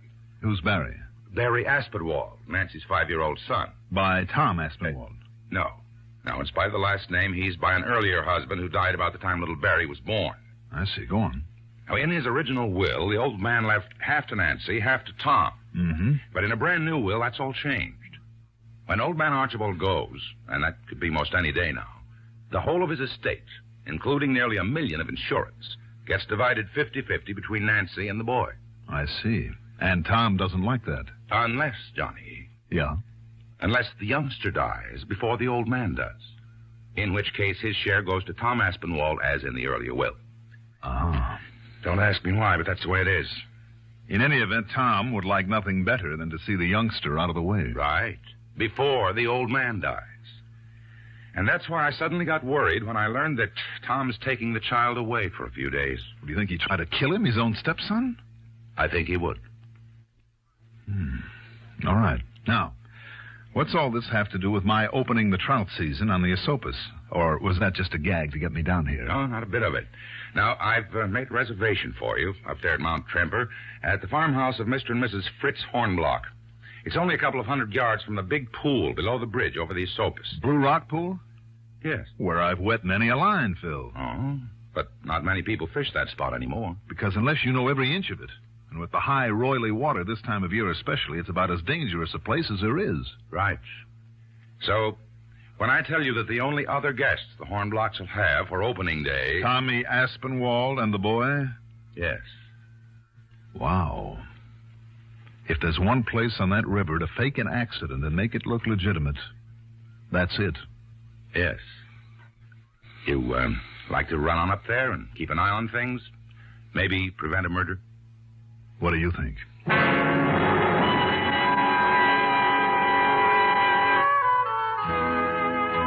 Expense account item 4 is $28 even. Includes cocktails and dinner, a movie, a soft bed at the Lexington, and breakfast the next morning. After which I spent item 5. $275 for a 3-day non-resident fishing license. Item 6, Usual $50 deposit on a rental car. I drove north on Route 9, crossed the Hudson at Poughkeepsie, north on 9W to Kingston, then west around the Shokin Reservoir to Mount Tremper. By the time I got to the Hornblock Farm, it was late afternoon, and the weather had turned very windy and very cold. Now, you think I'm too old to carry these packages of yours, Mr. Dolar? Well, no, but let me carry some of the fishing gear at least. Nine. I'm strong as an ox. Are there any other guests, Mr. Hornblock? Here now. Right in here. Okay? Oh, looks fine to me. Good. A nice warm feather bed for you, and if you like it, I built you a nice big fire here in the fireplace. Oh, I don't think that'll be necessary. Or maybe while the mama is out, you like maybe a little schnapps to keep the cold away. Well, now, it just happens, Mr. Hornblock, that I brought a bottle along with me. Oh. You know, just in case of snake bite. Oh, snake bite this time of year. Oh. What kind? Well, if 8-year-old Scotch doesn't offend your finer sensibilities. Well, why don't we see? Why don't we? Here you are. To your heart's content. Now let me see. Well, what's going on here? What? Hey, just what are you up to, Fritz? That was good, Mr. Dolar. Well, good. Will you join us? Oh, with that cold wind coming up out there, maybe I'd better. My name is Tom Aspinwall. Ah, yes, Mr. Aspinwall. This is Johnny Dolar. Hi, Tom. Yeah, well, hi. Dollar, did you say? Yeah. Yeah, sounds vaguely familiar. I don't know why it should. I'm just a fisherman up here for the opening. Yeah, so is Mr. Aspinwall. Him and his little boy, that cute little Perry. Oh, your son, Tom? Stepson. I figure if a youngster learns to fish at that age, he'll be forever grateful for it. Sure he should. Even I might learn sometime. Yeah. Oh, by the way, where is he, Tom? My wife, she took him in to do the shopping in the village. Yeah. And she promised to buy some more rocks for him. Rocks? Yeah. Well, he's crazy about those little hard candies, sugar candies, red and blue and yellow kinds. Yeah, rocks, he calls them. Oh, I see. I hope she doesn't give him too many, though. Make him sick. Oh, so isn't the little boy entitled now and again, eh? Even if it gives him a terrible stomachache sometimes? For a little boy, it always passes away. Mm-hmm. Except last time, I thought the poor kid was going to die. Line. You just let him lie still for a while on the bed, and he'll be all okay again, no matter how sick he thinks he is. Well, yeah, I suppose you're right, but...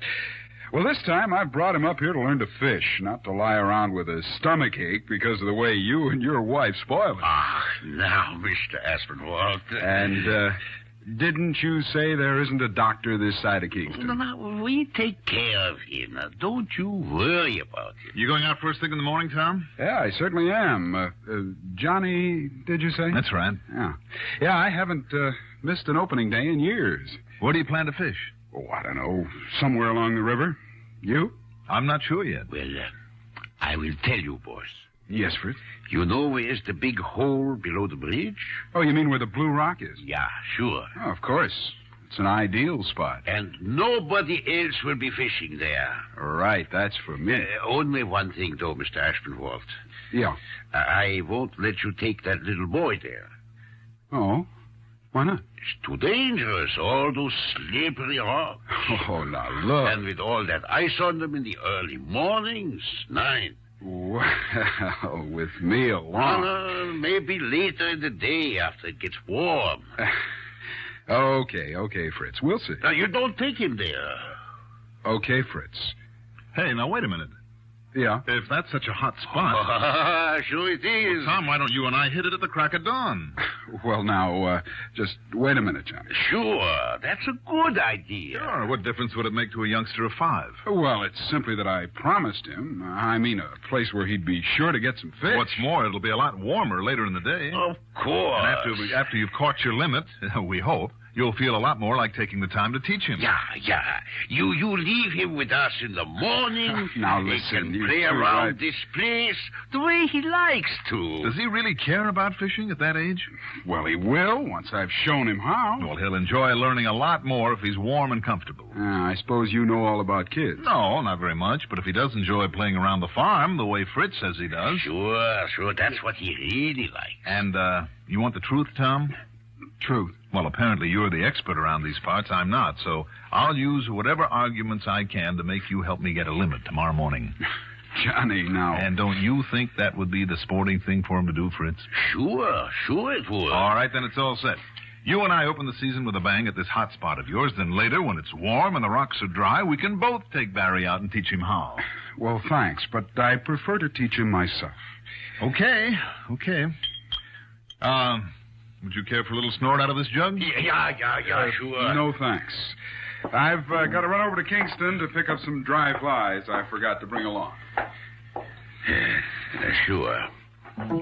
That's much, much better. Yes, I think so, too.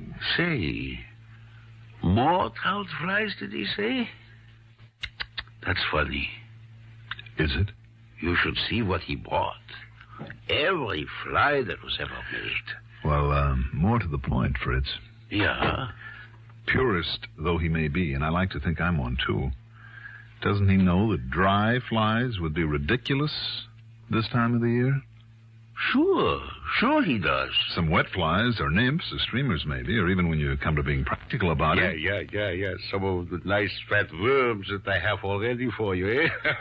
And he knows that's the way to fish this water at this time of year, as well as you do, if you want to catch the fishes. But there he goes. Yeah. Oh, and look, from the window. Here comes Mama back with the little boy.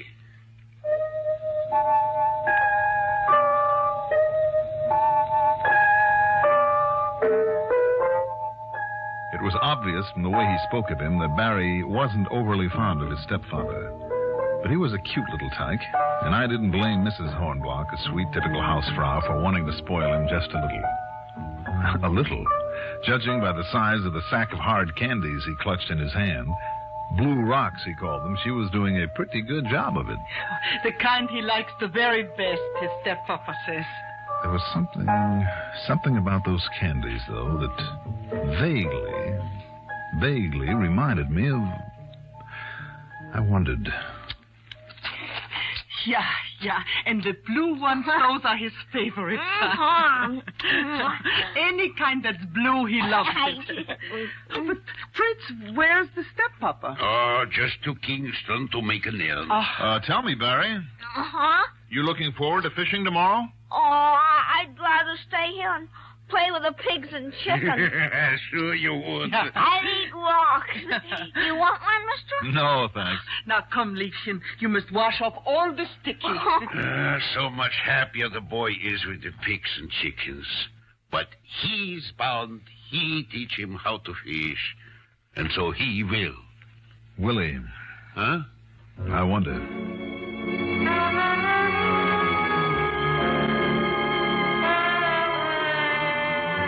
It was only too obvious how Aspinwall planned to get rid of Barry.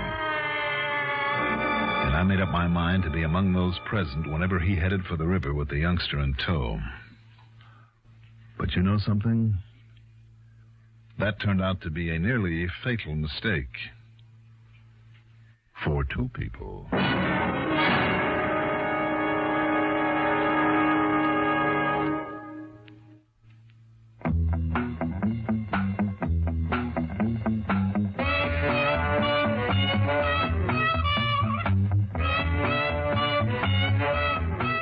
Pardon me, mister. She said, Do you have a match? the old gag. Sure, I said. Do you have a cigarette? She had one. Newport filter cigarettes. We lit up. Some smoke. Finest rich tobacco flavor I'd ever tasted. Real tobacco, the way I like 'em. the right touch of menthol and just a hint of mint. A great combination. She suggested. Makes Newport more refreshing to begin with. More refreshing all the way. She wasn't kidding. Been smoking them ever since. Newports. Newport filters cigarettes.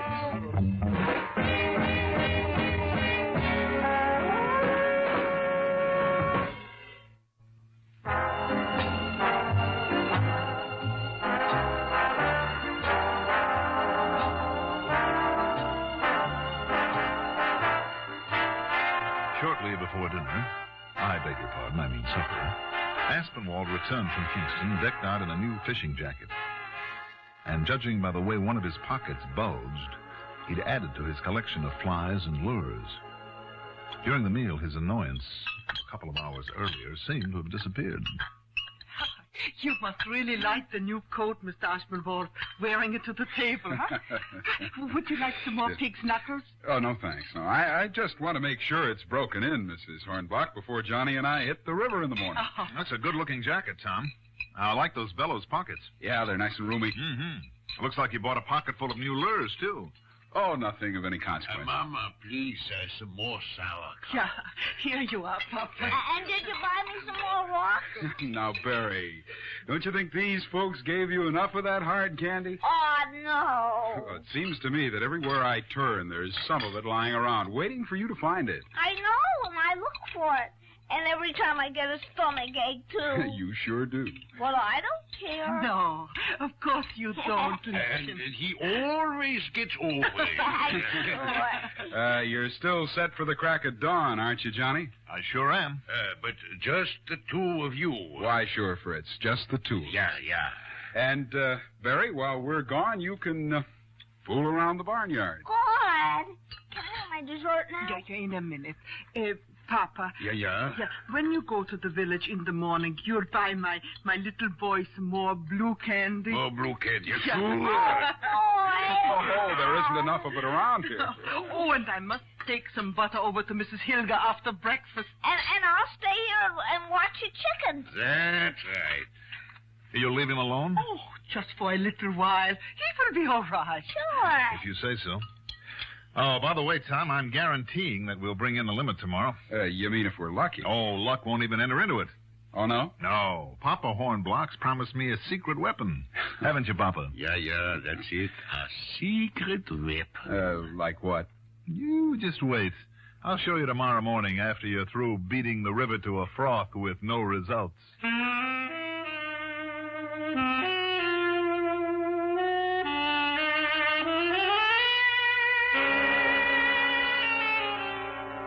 At dawn next morning, the temperature was in the mid-20s.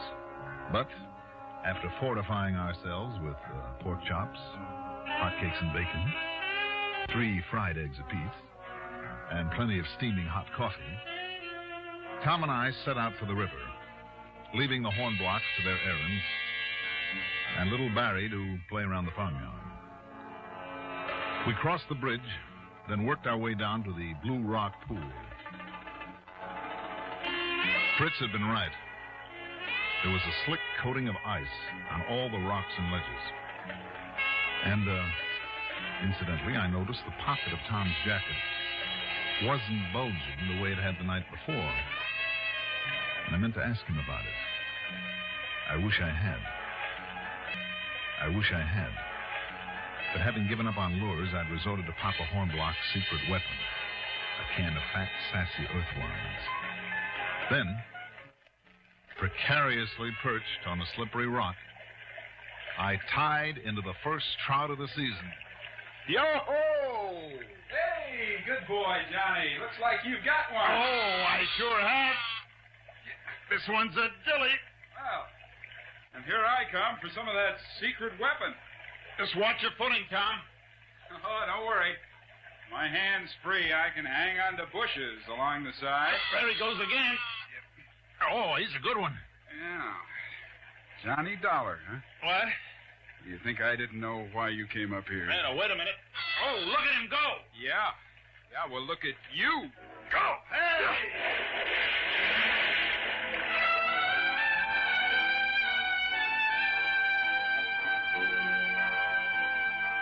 Things happened fast as Tom, holding onto a bush, gave me the shoulder.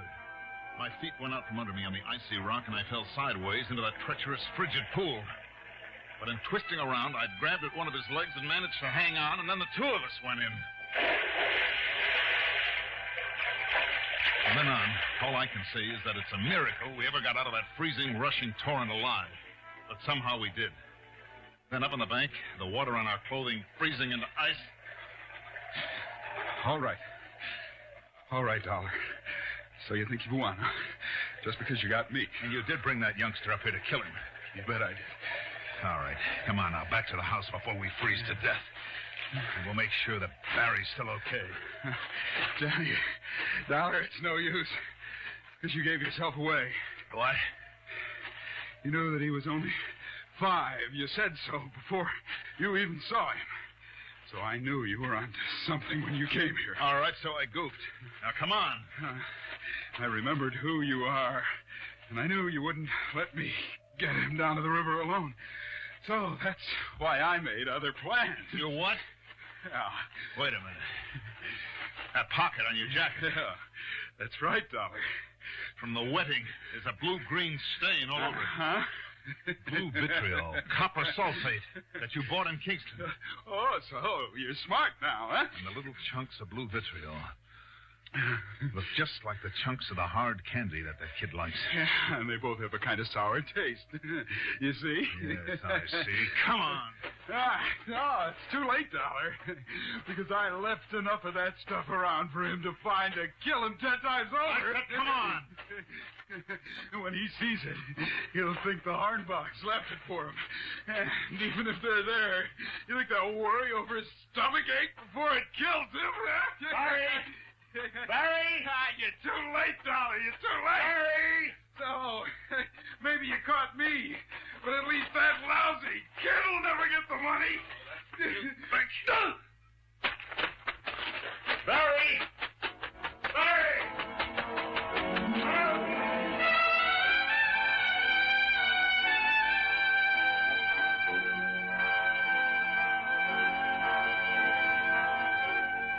A big dramatic ending? Oh, I'm sorry. Not this time. Thanks to the fact that Mrs. Hornblock had changed her mind and had taken Barry along on her morning errand. By the time they got back, I'd cleaned up every chunk of the blue vitriol that Aspinwall had planted. Mostly around the chicken coop. So the only casualty? Aspinwall, who'd nearly frozen to death in his wet clothes on the frozen ground where I'd knocked him out. And he was a very docile prisoner when I handed him in at the Kingston Hooskow.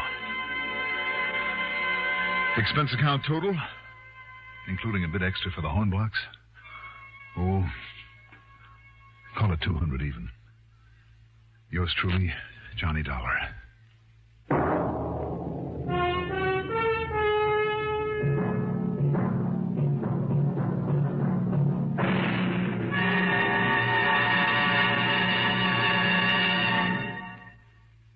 Now, here is our star to tell you about next week's story. Next week, a lesson in how to crack a safe. And I'm perfectly serious about that. Join us, won't you? Yours truly, Johnny Dollar.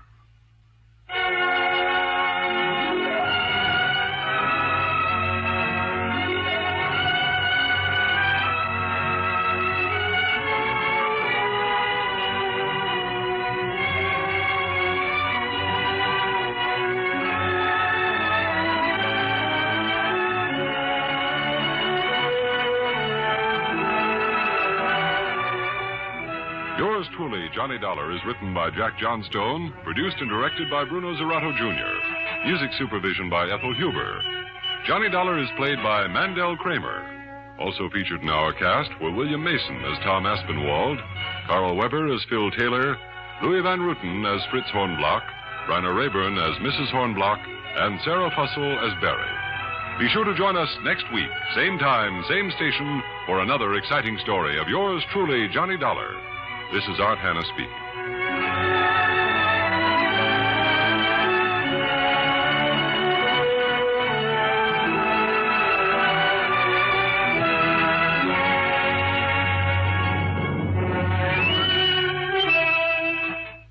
is the CBS Radio Network.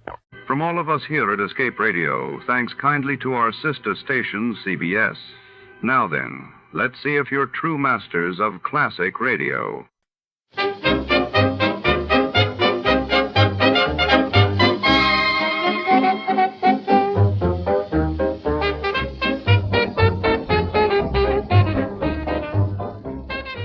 Tonight, the story unfolds deep beneath the neon-lit avenues of Los Angeles, inside the labyrinthine boiler room of the Metro City Bank on Wilshire Boulevard. Here, under the relentless hum of machinery and the ever-present hiss of steam, a desperate heist simmers one where every second and every rising degree could mean life or death.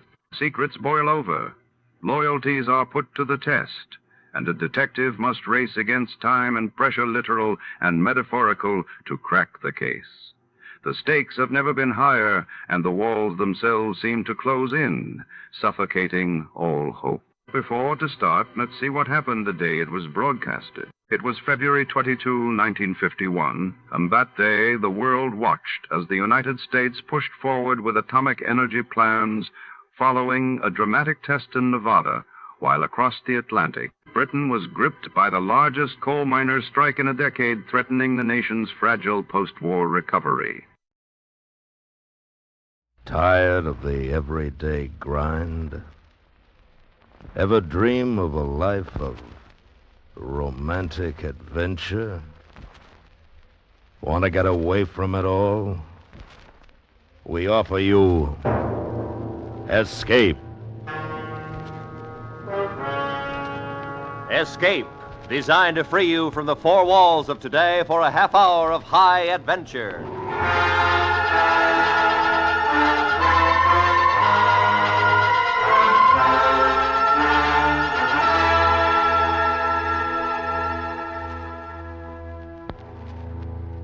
You are 400 feet below the surface of the South Pacific, the heavy taste of chlorine gas souring your mouth, while somewhere up above you, searching through the night for you, is an enemy destroyer bent on sending the submarine and you to a murky death.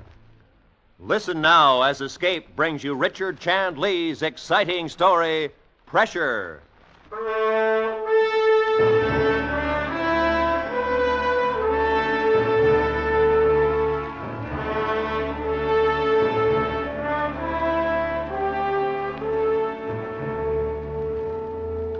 November 6, 1944.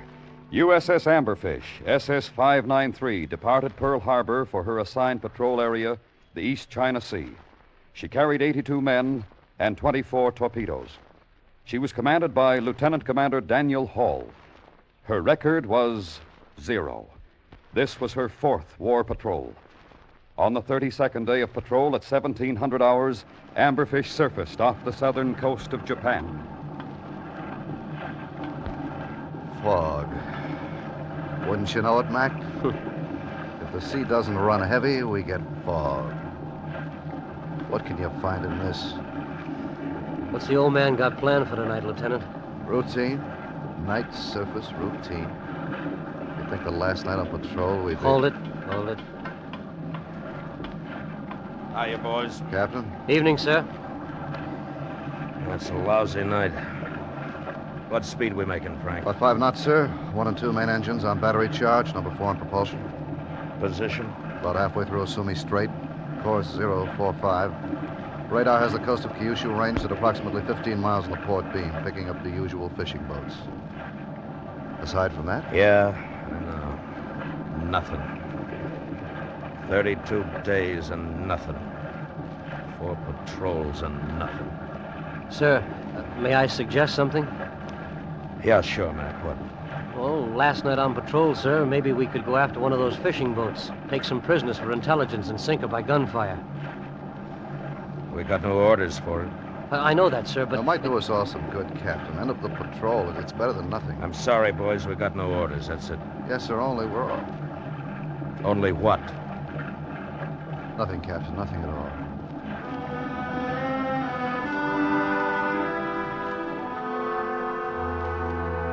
32 days at sea, cramped living, and thoughts pass between men without being spoken. He knows what the torpedo, the executive officer, the whole crew think. Captain Hall, a book commander.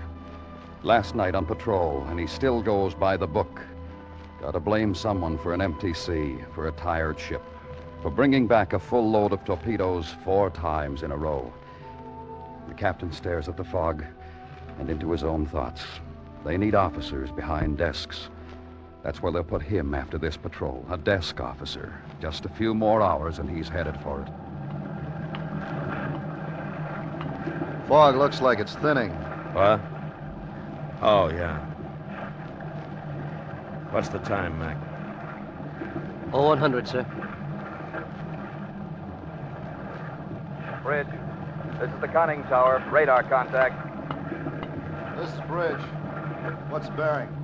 033. Captain. Yeah. It's just barely in range. It's funny looking. I don't think it's a fisherman this time. This is Captain Radar. I'll be right there. Scope's gone crazy. Can't be. Keep the bridge, Frank. Yes, sir. Come on, Mac. Yes, sir. This I gotta see.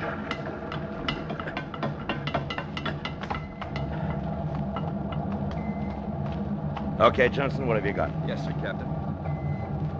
Now, there it is, sir. See? It's a pip, then it goes. Nothing. Scope's gone crazy. Come left to course 033. 033, sir. All stop. All stop, sir.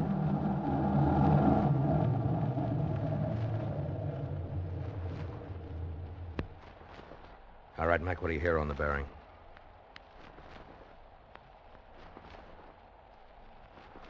Nothing, sir. Not a thing. Pip's gone. Nothing on the scope either. Must be the radar, Captain.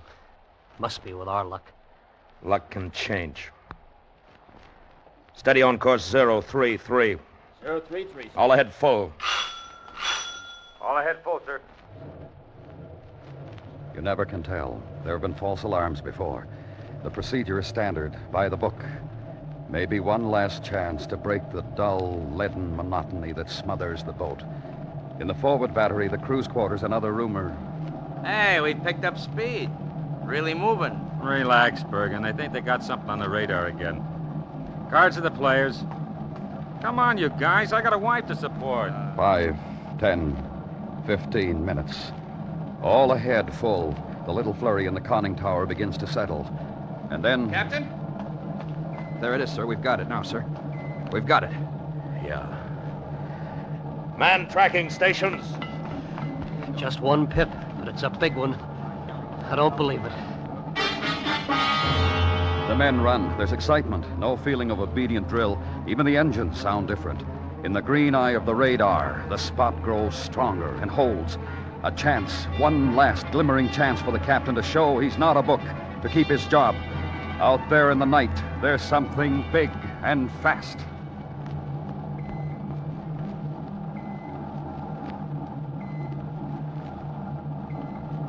Two. 3.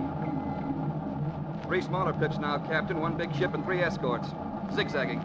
Still a long way off. Bridge.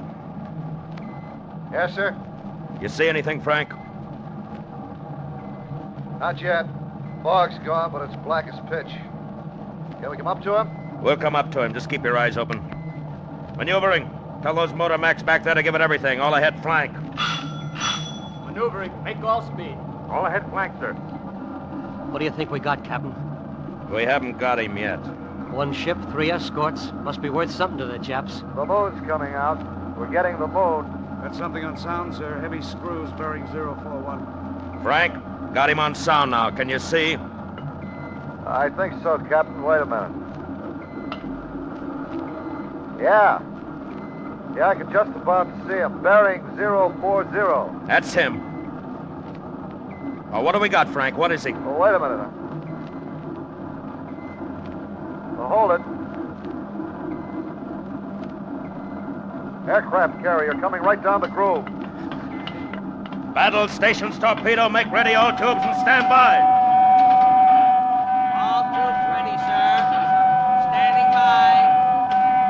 Zig, Captain. It's coming right at us. What's the range now? 8,000 yards, sir. Closing fast. Light screws on sound. Destroyer 6,000 yards. He's echo ranging, sir. Okay, Harris. Bridge, what about those escorts? Moving around, Captain. Looks like they know their stuff. Take her down any time. Keep your eye on them, Frank. We're going to stay up. On the firing bearing now. You mean on the surface for the whole attack? They're looking for something submerged. Just keep those side bearings coming. We'll stay up as long as we can. Okay, Captain. It's your party. Barry? Mark. 041. Range. Mark. 7500 yards. Set. He's right on, Captain. How much time? None, sir. Firing point in 15 seconds. All set. Ready to shoot. Another destroyer, sir. Light screws, high speed. Turning this way. On, a destroyer coming right at us. Stand by forward. Bridge. Destroyer. I heard you. Shooting observation. Come on, give it to me. Break off, Captain. Dive. He's turned on his lights. Give me the carrier's bearing. Bearing. Mark. All right, Frank. Clear the bridge. Get down here. 049. Set. Fire.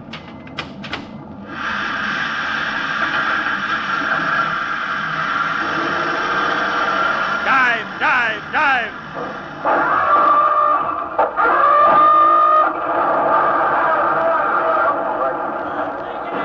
Hold dive!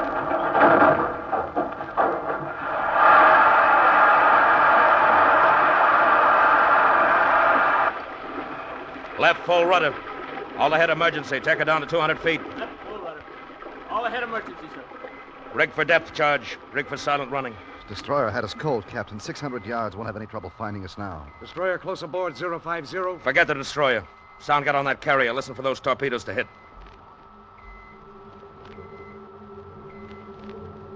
That's him. Here he comes. Mac, what's the time on the torpedo run? 70 seconds. Hit any second now. Down 40 feet. Come on, get under, get under. 75 seconds. It should be a hit. 80. He's trying to ram. Hang on.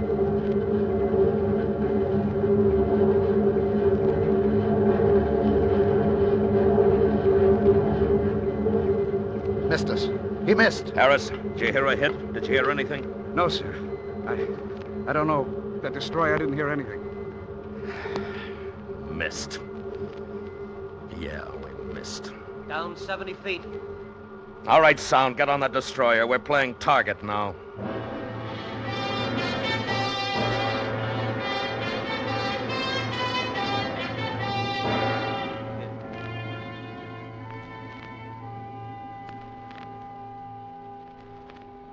$200 feet, Captain. Leveling off. How far to the bottom? Another 100. Not so hot. Echo ranging, sir. He hasn't got us yet. Just poking around. He's slowing down. Turning toward us now. Screws speeding up. Shifting to short scale. He's got a contact. Here he comes. Coming on range. He's on us. He's dropped his charges. 3, 4. All right, boys, hang on. 5, 6, 7. Hang on now. 8. Hang on. 9, 10.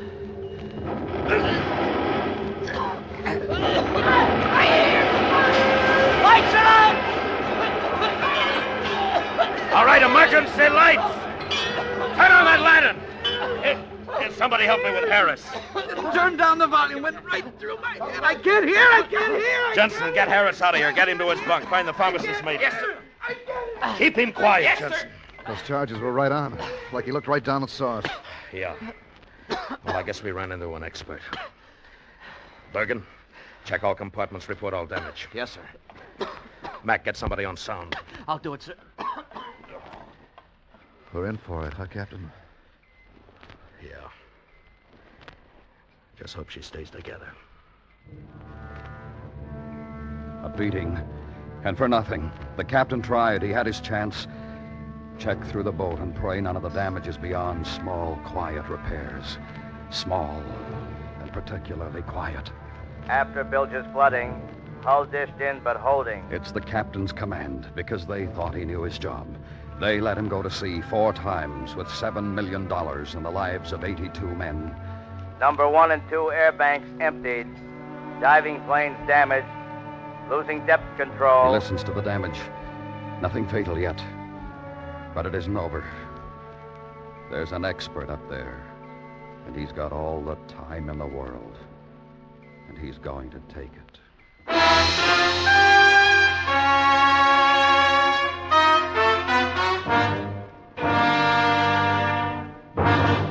We will return to Escape in just a moment. But first, tomorrow night on Lux Radio Theater, Paul Douglas recreates his original screen role in an adaptation of the film play 14 Hours. Terry Moore co-stars.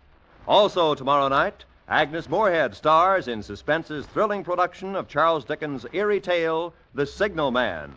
Remember, on Lux Radio Theater, Paul Douglas in 14 Hours. On Suspense, Agnes Moorehead in The Signal Man.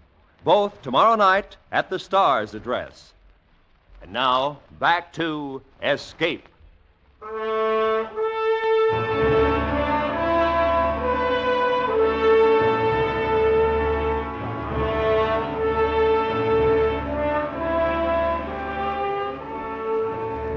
captain waits.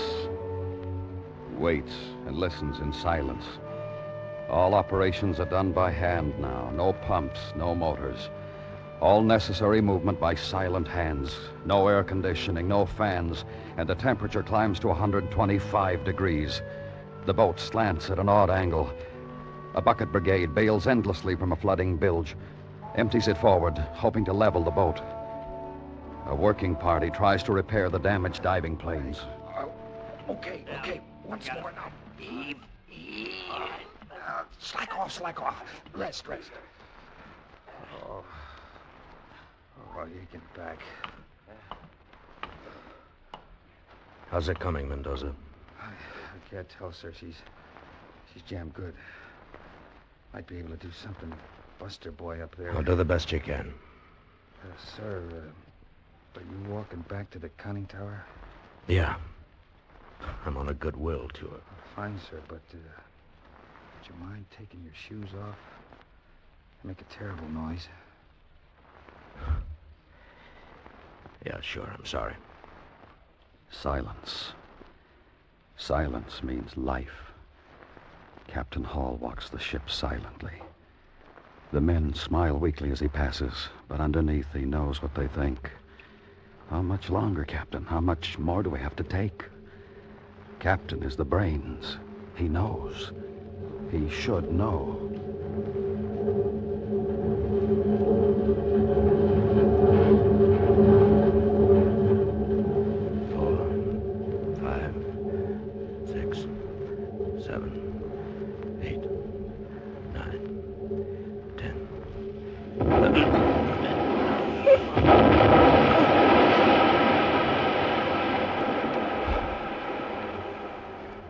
Captain, we're going to get out of this, ain't we?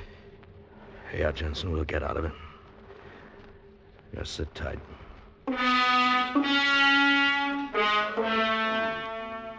Captain Hull makes the goodwill tour. Then back to the conning tower to wait in the silent heat and sweat. The ship sweats, too. Thick, heavy humidity condensing on every possible surface. Like the steel was porous. Like the sea squeezing in. He's seen the men. He led them into this surface attack on a carrier. Be fast, get in close and make sure. But it didn't work. Now, work hard to breathe the same foul air they breathed 4, 6, 10 hours ago. He led them into this, and for nothing. Turning this way. Here he comes again. Not anymore. Not anymore.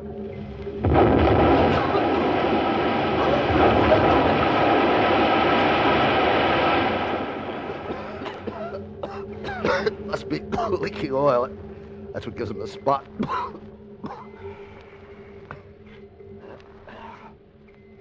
The bottom. 300 feet. Not so bad. Could have been 4. It's the oil. That's what he sees. That's all he needs. We're not leaking oil. He's got us perfect. He must see something. That's enough. I said we're not leaking oil. Captain, What, Jensen? can we get off the bottom, sir? Sure. When they get the diving planes in shape, and when our friend clears the area, we'll get up. Yeah. Yeah, sure, we'll get up. Jensen, you want something to do? Take over the sound watch. Yes, sir. Hot. It's getting awful hot. How many depth charges do you think that Jap's got? Too many, sir. Just too many. Light screws. They're fading. He's going way off. Gonna get a good run at it. Maybe he thinks he scored a bullseye. He's too good to make that kind of mistake. Thanks. You're a big help. Go on. Get yourself. It's too hard to argue. Captain, maybe... Does he think he got us? Jensen, can you still hear him? Just barely, sir. Just barely. He's gone now, sir. I can't hear him. Captain? Yeah, he's smart. Lie out there and wait. See if we move. That's the way we got to look at it. There's one thing he doesn't know. He got to wait anyway.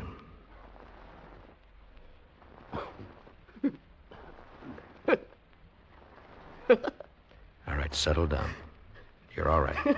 It's sinking, sir. Someone should open a window. It smells terrible in there. Shut him up. Shut him up! It's all right. I'm all right. You better go to your bunk. No, sir. I'm all right. I like it here. I wouldn't know what was going on in my bunk. 14 hours. 14 hours and the destroyer's still up there. Only he can't be heard now. But there's a sense, a feel to it, like an animal in the night that isn't seen. He's sunk subs before and knows how long a sub can hold out. The physical things, battery power, air, life is gauged on those. But the men, the captain tells himself that he can hold out as long as necessary, but the men can take just so much. Which is worse, a depth charge attack or waiting for the next one. Captain. Yeah, Mendoza. Diving plane working party just about completed repair. Oh, what about it? Waiting for an answer, sir. Chief of the party requests permission for one smack with a 10-pound sledge. What? Is he crazy? You can hear that through the water for 10 miles. Chief says one good smack would free the plane, sir. Sound. Hear anything? Fish, sir. Just fish out there. Captain, maybe he has gone. If the plane's working, sir, we'd be our own boss again. Frank? You're the captain, sir. What's the difference? Don't let him, Captain. He'll hear it. I know he'll hear it. Sound, make a full sweep. Nothing, sir. Nothing at all. Okay, Mendoza, permission granted. One smack. Thank you, sir. Diving plane party. Permission granted. One smack. Make it good. Acknowledged, sir. Stand by. They can hear that all the way to Tokyo. Echo ranging. I told you! Shut up! He's coming again now! He's gonna get us! Shut him up! Stop him! Sit on him! He's turning. Coming at us.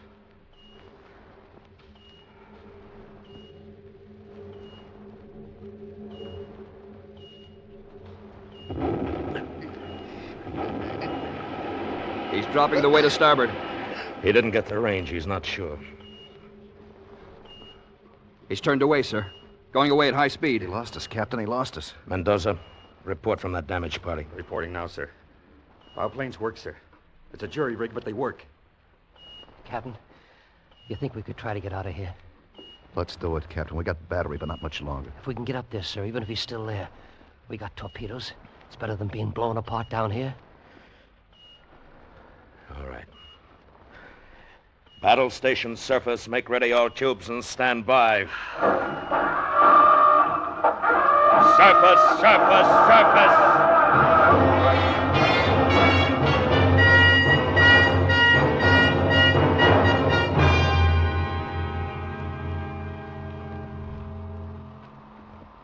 30 feet. Leveling off. Up periscope.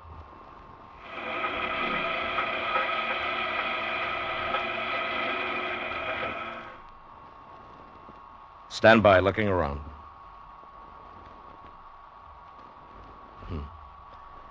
The sun's just setting. Full sweep.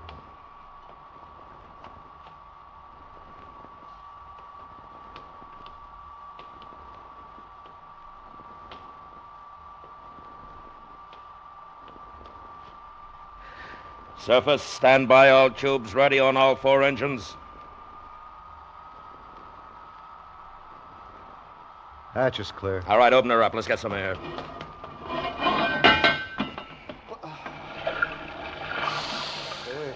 Smell. Smell that. Oh, boy. Open the main induction. Start the blowers.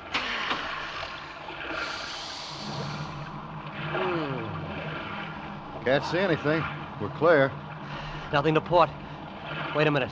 What? Look at the sea, Captain. Out there. Oil. Oil as far as you can see. Debris. Take a big ship to put out that much junk, Frank. You see it, Captain? That's why that baby gave us such a working over. You know what it means? Yeah, I see it. That's why the escort broke off attack. Probably went back to pick up survivors. Well, what do you know? Conning tower, pass the word. We got the carrier. Right full rudder. Set a course for home.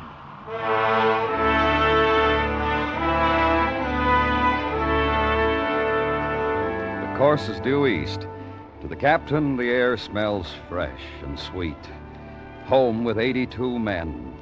18 torpedoes left out of 24.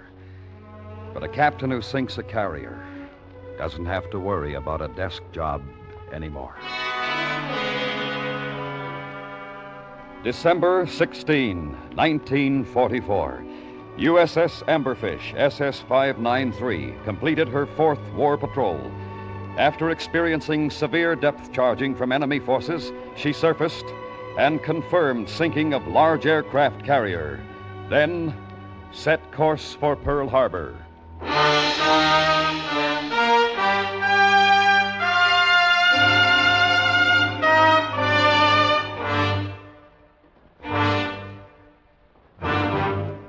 Under the direction of Anthony Ellis, Escape has brought you Pressure by Richard Chandlee, starring William Conrad as the captain, with Larry Thor as the narrator. Featured in the cast were Bob Sweeney, Hy Averback, Herb Ellis, Jerry Hausner, Frank Gerstle, Kurt Martell, and Eddie Firestone. Sound effects were by Gus Bays, Ralph Cummings, and Jack Sixsmith. The special music for Escape is composed and directed by Leith Stevens. Next week... You are seated before the dials of your radio receiver, listening to a faint voice from the blackness beyond, while the one who speaks with words of friendship is debating the destruction of your world. So listen next week when Escape brings you Michael Gray's exciting story, The Invasion.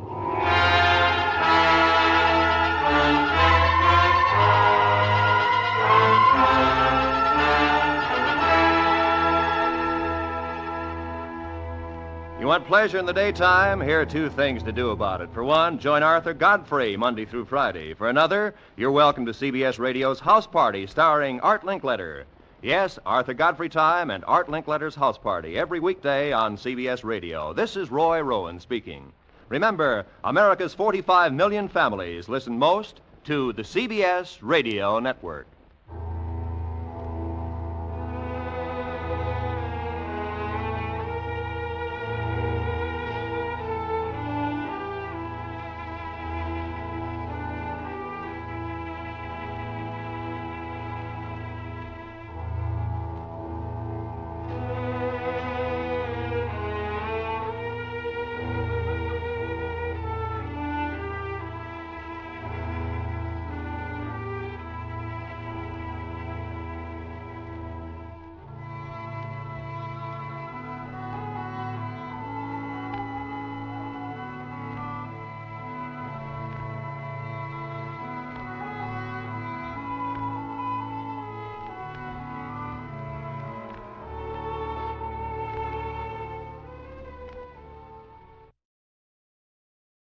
Our gracious thank you tonight to CBS for keeping America entertained coast to coast. And now, folks, let's have ourselves a little quiz.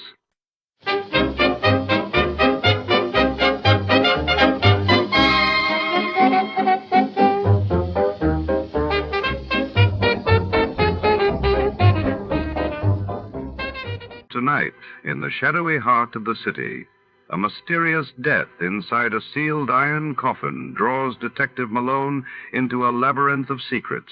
As whispers of betrayal swirl and a stunning femme fatale crosses his path, every clue leads deeper into danger.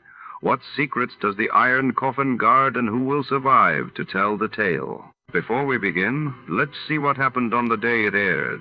It was March 3, 1947 that day. The world learned of the British government's announcement to end its role in Greek and Turkish affairs. And in Paris, Christian Dior's revolutionary new look took the fashion world by storm. Get this and get it straight. Crime is a sucker's road, and those who travel it wind up in the gut of the prison of the grave. There's no other end, but they never learn. Wrigley's Spearmint Chewing Gum, the refreshing, delicious treat that gives you chewing enjoyment, presents for your listening enjoyment Raymond Chandler's most famous character in The Adventures of Philip Marlowe.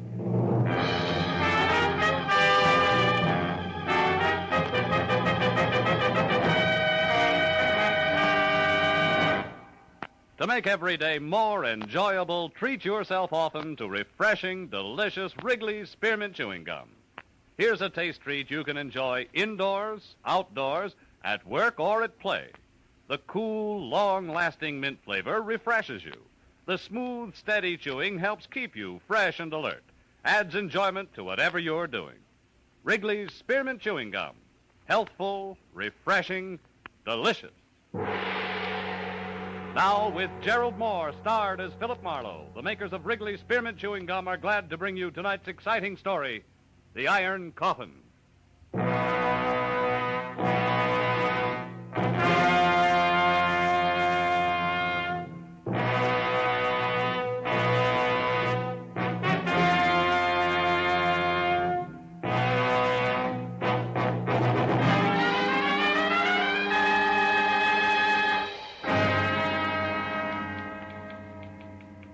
Dear Sir, I wouldn't touch your proposition with someone else's 10-foot pole. Period. Furthermore, hello? Would you connect me with Mr. Marlowe, please? Philip Marlowe, the private investigator. This is Philip Marlowe. Oh, I'm so glad I caught you. Mr. Marlowe, you've been very highly recommended to me by a very dear friend, and I want to employ your services for a case. All right, who are you? I'm Catherine Newbold. Uh-huh. It's about my daughter, Irene, or more exactly, about her fiancé. I want you to find him for me. He's 26, dark complexioned, about 5 feet 10, and Oh, just a minute, Mrs. Newbold. It's a little early for descriptions. What's the nature of his disappearance? Mr. Marlowe, Yeah. I'm afraid I just can't explain over the phone. I'm at the boys' place now. Would you come over here? It's 4220.5 Bronx. 4220.5, huh? You see, Bennett is lost, and Irene's gone to help him, and she may get lost, too. Well, how do you mean that, Mrs. Newbold? Lost where? Back somewhere in the 16th century.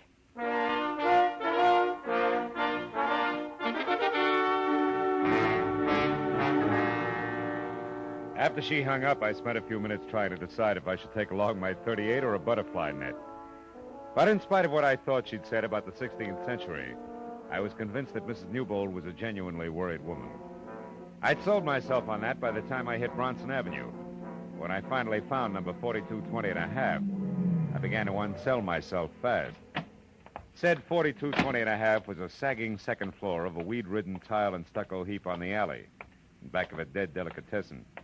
The windows were heavily shuttered behind rusty iron grills, and the heavy door was set at the top of a narrow flight of unreliable wooden stairs.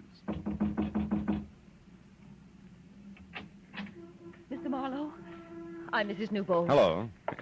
The looks of this place on the outside, holy smoke. It's Rather bizarre, isn't it? Yeah, to say the very least. These are Bennett Virago's rooms. He's a student. Of what, alchemy? His place is a museum.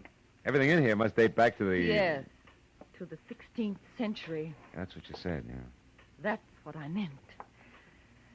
Mr. Marlowe, 2 years ago when my daughter met Bennett, he was a nice, normal boy with a great enthusiasm for history. He's brilliant. I liked him, and Irene, of course, fell madly in love with him. But then... Then what, Mrs. Newbold? Then it began to change.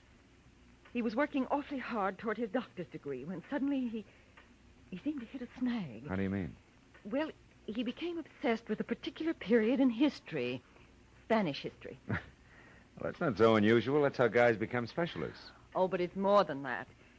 His interest was much more than scholarly. It became a morbid fascination. Oh? Look at these relics, Mr. Marlowe. Yeah. At first, Bennett only studied them. But in the last year, he began to live with these things exclusively. More and more until he left a month ago. And now, well, I just don't know. You know, my guess is the boy needs a psychiatrist, not a private detective. Where's he now? Well, I'm not sure, but this morning a note came from Irene. It was mailed in Santa Barbara 2 days ago, the day she left. She might be with him. Yeah, but you said you had an idea where they might be. I do. See this book? Yeah. It's a castle.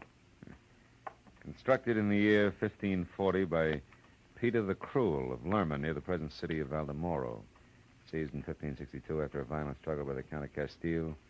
Dominique Virago. Yes. And look here. I found this old newspaper clipping in that book there. Uh-huh. It's about that very castle. It says it was torn down in 1887 by an eccentric millionaire bachelor and rebuilt stone for stone on an isolated part of the California coast known as Point Estero. Uh-huh. The man who spent his entire fortune on this single project was Philip Virago. For Pete's sake. And that's where they are. They must be. Well, considering what we started with, that makes sense. I looked it up, Mr. Marlowe. Point Estero is just above Morro Bay, about 200 miles north of here. Will you go up there and find out what's wrong? I'm awfully worried.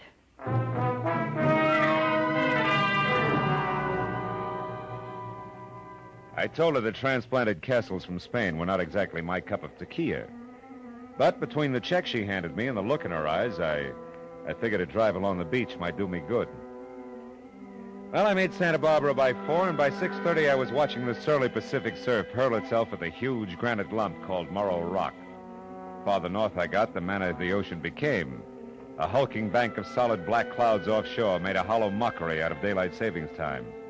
And 20 miles beyond Morro Bay, I had to turn out my lights. By rough calculation, the castle was another 10. But when 11.7 had turned up on the speedometer without so much as a single battlement in view, I decided to turn my lights back on again and stop for some local advice. My first chance was a combination motor court, restaurant, and mobile gas station. Labeled Summit Light, California, L. Chester Poindexter Prop.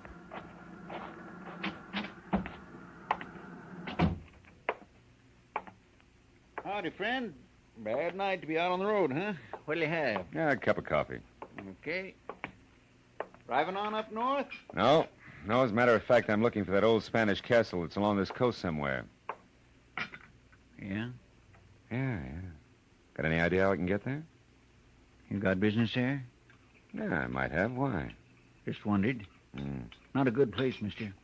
Folks in these parts like to forget it's here. Oh? What's wrong with it? Nothing, maybe. Then again, well, it was built 60 years ago by a madman, mister. Brought it over here from Spain, complete, even to the furniture. So I hear. They say it belonged to his ancestors, and he brought them, too. Every one of their bodies. Their coffins are down there under that castle right now. 13 of them. How do you know? I talked to an old-timer once who helped put that place together. 7 men died on that job. And do you know what he told me? One of them coffins is iron, and it's 8 feet long. You made a great fullback here. Fill it up again, will you? It ain't funny. They say his name was Peter the Cruel. Now, look, Chester, you're not lathering yourself up into a ghost story for tourists, are you? You asked me, and I'm telling you. All I asked you was how to get there. You see that light out there? Hmm? Across the bay and past the breakwater? Here, wait till she comes around again. There, see it? Yeah.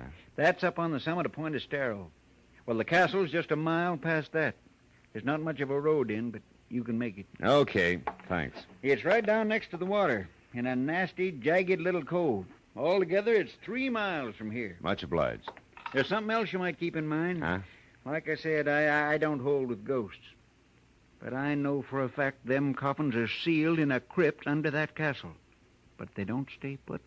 They get thrown around. Folks have heard 'em thumping. Good night, friend.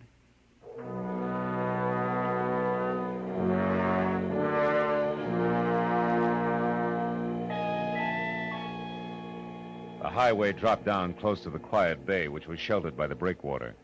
At 100 yards out, a white sailboat, its mast pointing straight up at the stars. It made a strange contrast to the pounding surf a mile beyond, where I found the turnoff to the castle. It beat a year's depreciation out of my car in 10 minutes. But finally, at the top of a small rise, I saw it, the Spanish castle. It was a grim, gray mess of crooked walls and twisted towers that crouched on the shore like something that had crawled up from the bottom of the sea. When I pulled to a stop in front of the main gate, I saw there were lights in one of the lower rooms. I started in, and then I saw something else. A girl running down the path toward me. You there, wait. Please, wait. Oh, you've got to help me. Somebody's going to be killed. Killed? In there, in the castle? Yes. Oh, hurry, please. All right, come on. Thank heaven I saw your headlights. I'm glad I found you, Miss Newbold. How did you know? I guessed right. What do you mean? Well, your mother was pretty sure I'd find you here. I'm a private detective, Philip Marlowe. Oh. What's this about somebody being killed? It's Bennett. He's almost out of his mind, Mr. Marlowe. He's gone down to the crypt under the castle. I tried to stop him, but I couldn't. He'll be killed down there, just like the others. Like what others, Irene? All the other Viragos, all his ancestors. Peter the Cruel will kill him. Oh, now, just a minute. Come on. I must sound crazy, too. Maybe I am. But this horrible place. Baby, take it easy. This is the age of rocket planes and bebop, remember? Not in here. Here is the 16th century. Oh, settle down. Tell me what's really going on. I am. Day before yesterday, I was just as skeptical as you are. That's why I came here. But now, Mr. Marlowe, Bennett Virago is fighting a battle that's been going on for 400 years. A battle with a monster called Peter the Cruel. The one in the oversized iron coffin downstairs? Yes. Come on, baby, show me.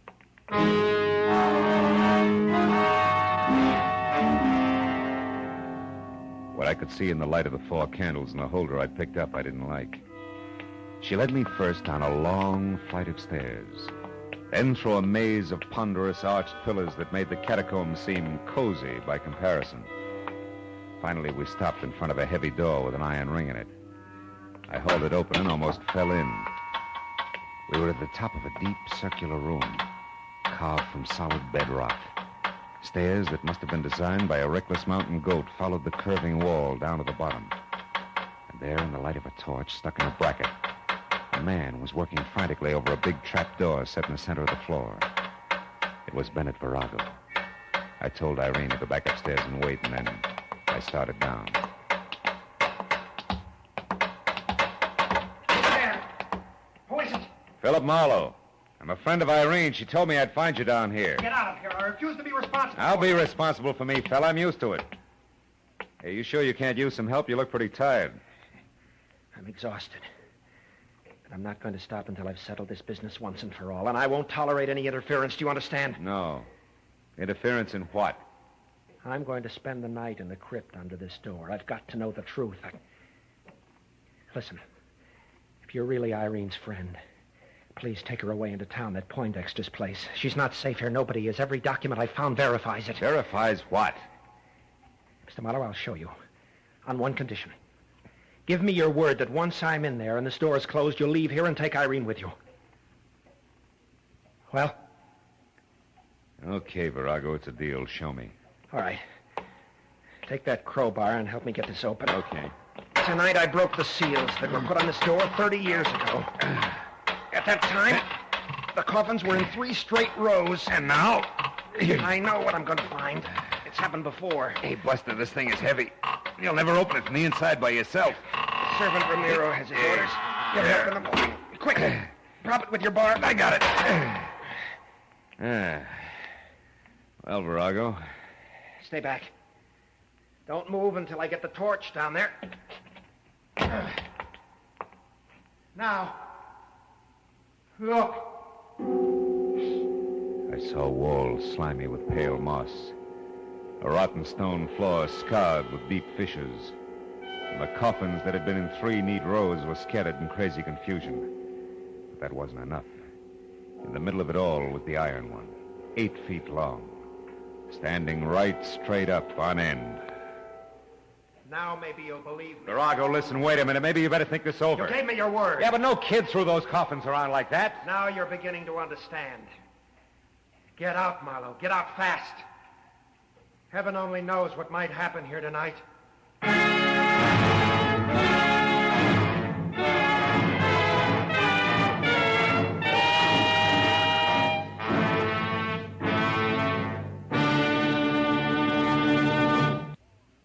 To make every day more enjoyable, treat yourself often to refreshing, delicious spearmint chewing gum. The lively, full-bodied, real mint flavor cools your mouth, moistens your throat, freshens your taste. And the chewing itself gives you a little lift, helps you keep going at your best. So for real chewing enjoyment that's refreshing and long-lasting, always keep Wrigley's Spearmint Chewing Gum handy. Healthful, delicious Wrigley Spearmint Gum will make every day more enjoyable. Now with our star, Gerald Moore, the second act of Philip Marlowe and tonight's exciting story, The Iron Coffin.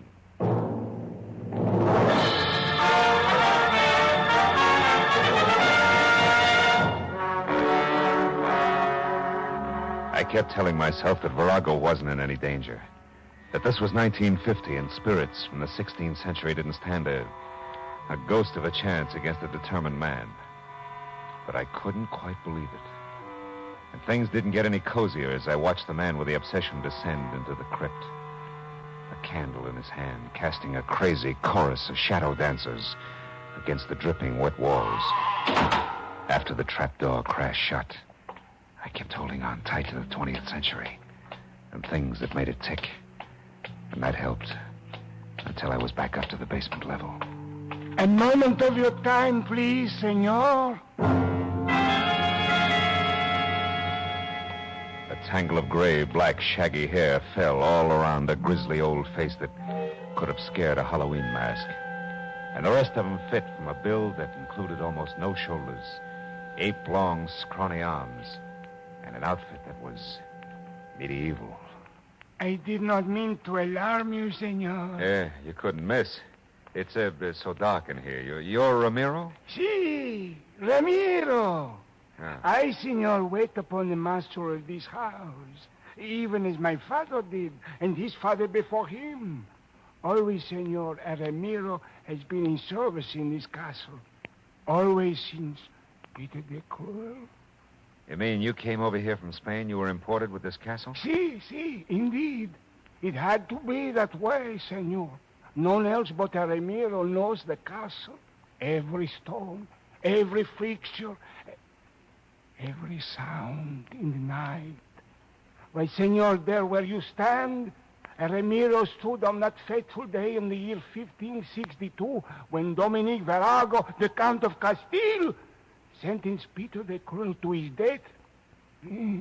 Oh, it was an awesome occasion, senor. I'll bet. The story of that day lives in my mind as though I had been present. I hear and see it all. Hear and see the fantastic spectacle in this very room. The place lighted by flaming torches. The prisoner was Peter the Cruel. His legs bound in heavy chains and weighted with an iron ball. The crowd surged forward to hear what the... Dominic Virago, Count of Castile, do this day proclaim the tyrannical rule of the prisoner before me at an end. And I do further proclaim that the prisoner, Peter the Cruel, be hanged, wearing the shackles and weights of a common thief. And when his body is dead, I order it cut down and sealed in an iron coffin, the chains not removed. Only by right of the royal blood of our fathers do I allow his remains to be placed in the family crypt below this room. Now, Peter the Cruel, you have heard this sentence. How do you speak?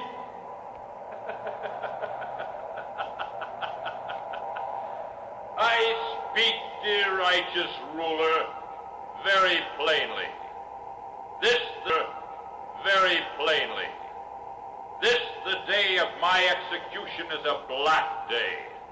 A black day for you, Dominique Virago, for Castile, for Spain. For in spirit I will not die, not go to the crypt below. In spirit I will not rest until I have had my revenge through all the years that follow this day. This black day! You and your ancestors, beware, Virago! Beware!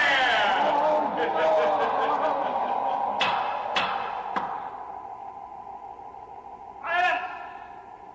The Count of Castile would reply. Hang him!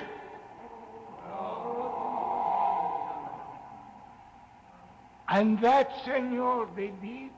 Hanged him and buried him below us. That is why I stopped you here, to warn you. Yes. Well, tell me, Ramiro, your ancestors, whose side were they on? The Count or Peter the Cruel? Well? The Ramiro served only one man, senor. The master of the house. Even as I today serve only one man. The master of the house. Good night, senor. He glared at me for a long moment with sickly yellow eyes. Then he stepped back and was gone. Well, a few minutes later, I found Irene Newbold and told her what had happened at the crypt and of Virago's wish that she spend the night at Poindexter's place. When I saw her make one valiant try to keep from going to pieces, I picked up her coat and bag, held her firmly by the arm, and walked her fast outside into my car. It kept her thinking for a while. When we arrived at Poindexter's, I promised to awaken her at dawn for the return trip to the castle. She thanked me and went to her room, and a few minutes later, I went to mine.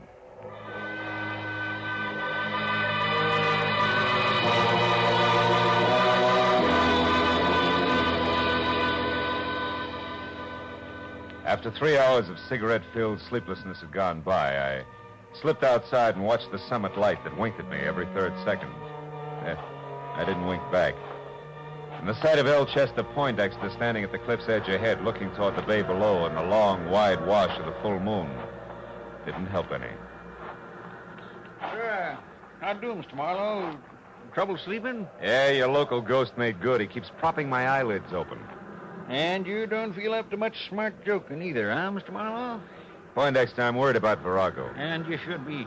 That Peter the Cruel was certainly a powerful party. Oh, nuts to Peter the Cruel. There's another answer. There's got to be. But you said Virago. Yeah, and I meant Virago. Virago in his own mind. He won't even look for another answer. He'll keep fighting ghosts until the boys in the white jackets with court orders call for him. And then there's Irene.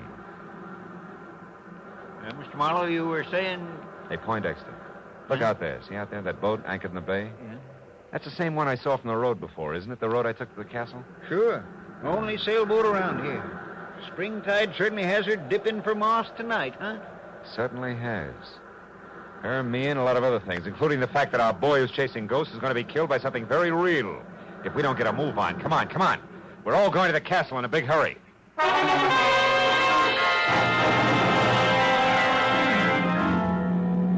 Marlowe, are you sure you're right? I can't believe the answer's that simple. Doesn't matter, Irene. Simple or not, it can still kill. Come on, Poindexter. We're going to run for it. Every second counts now. You catch up to us, Irene. We're going ahead.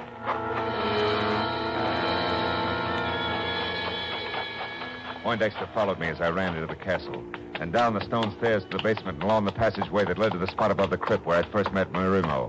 But we both slammed to a stop at the sight of something I couldn't expect to find this side of the Dark Ages. It was Ramiro again. Only this time minus his apron and long winter underwear, and plus a head-to-toe black coat of mail with a shiny steel helmet spike on top, tucked underneath his arm. And in one hand a lantern that swung to and fro with his cackling. In the other a long sword, vintage Lady of the Lake. senor, they're fighting down there in the crypt. Virago, the last of the Viragos, and Peter the Cruel. Peter who is to have his revenge. Get out, Ramiro. Come on, Poindexter. We got to get this door open. No, stop! Get off! Are we in time? Is Bennett all right? I don't know yet. Watch that jerk in the fancy dress. If he gets up, yell. Come on, Poindexter. We got to get this door open. Come on.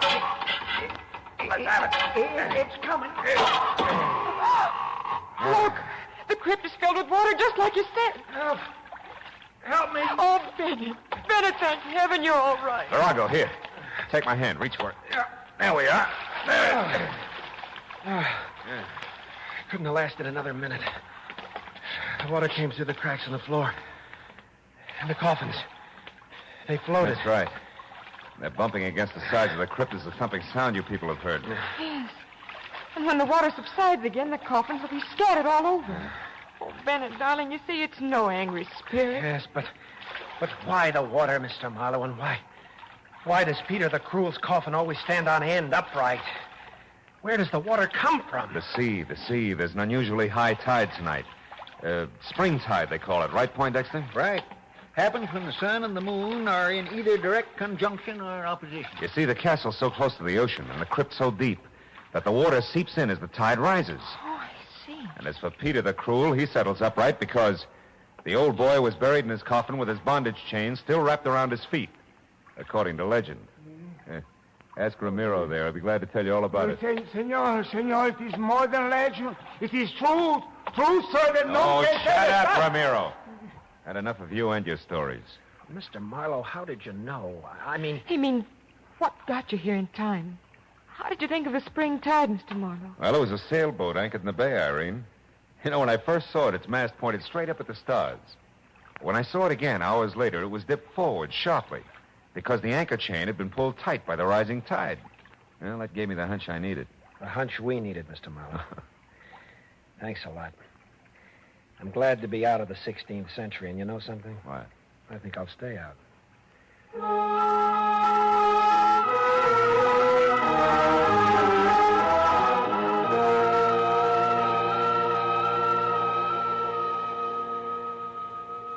Well, it was another hour before we left the strange relic of another day. An hour in which everybody found himself thinking of Peter the Cruel's vengeful spirit. Oh, well. The tide took care of him. Oh, Marlowe, did you hear that? No. Yeah, well, as I was saying, that's the beauty of reality. Yeah, you can figure everything out. Marlowe, there it is again. Oh, that's nothing. It's probably just the wind. Look, that figure up on the rampart. Figure? Ramparts? Oh. Why, that's Ramiro. Or is it?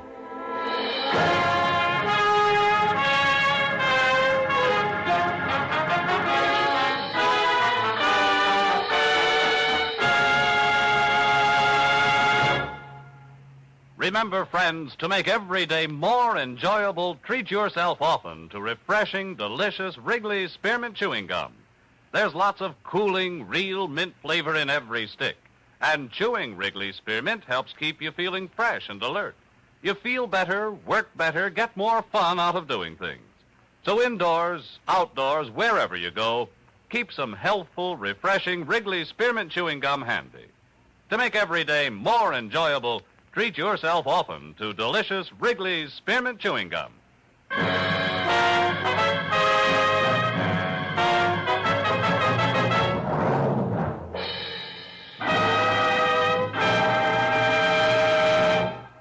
The Adventures of Philip Marlowe, presented by Wrigley's Spearmint Gum, bring you Raymond Chandler's most famous character and star, Gerald Moore. Philip Marlowe is produced and directed by Norman MacDonald and written for radio by Robert Mitchell and Gene Levitt. Featured in the cast were Irene Tedrow, Lillian Baeff, David Ellis, Jay Novello, Parley Bear, Barney Phillips, and Edgar Barrier. The special music is composed and conducted by Richard Arant.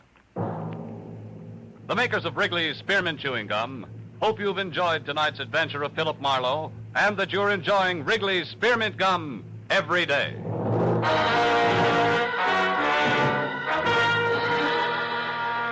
We invite you to be with us next week when Philip Marlowe says... This time a dying man's last wish led me from a gunman with orders to stop me, past a battered corpse in a crumbling mansion, to a ruthless redhead playing for keeps. And when it was over, the one in the middle got away with everything, except the dying man's last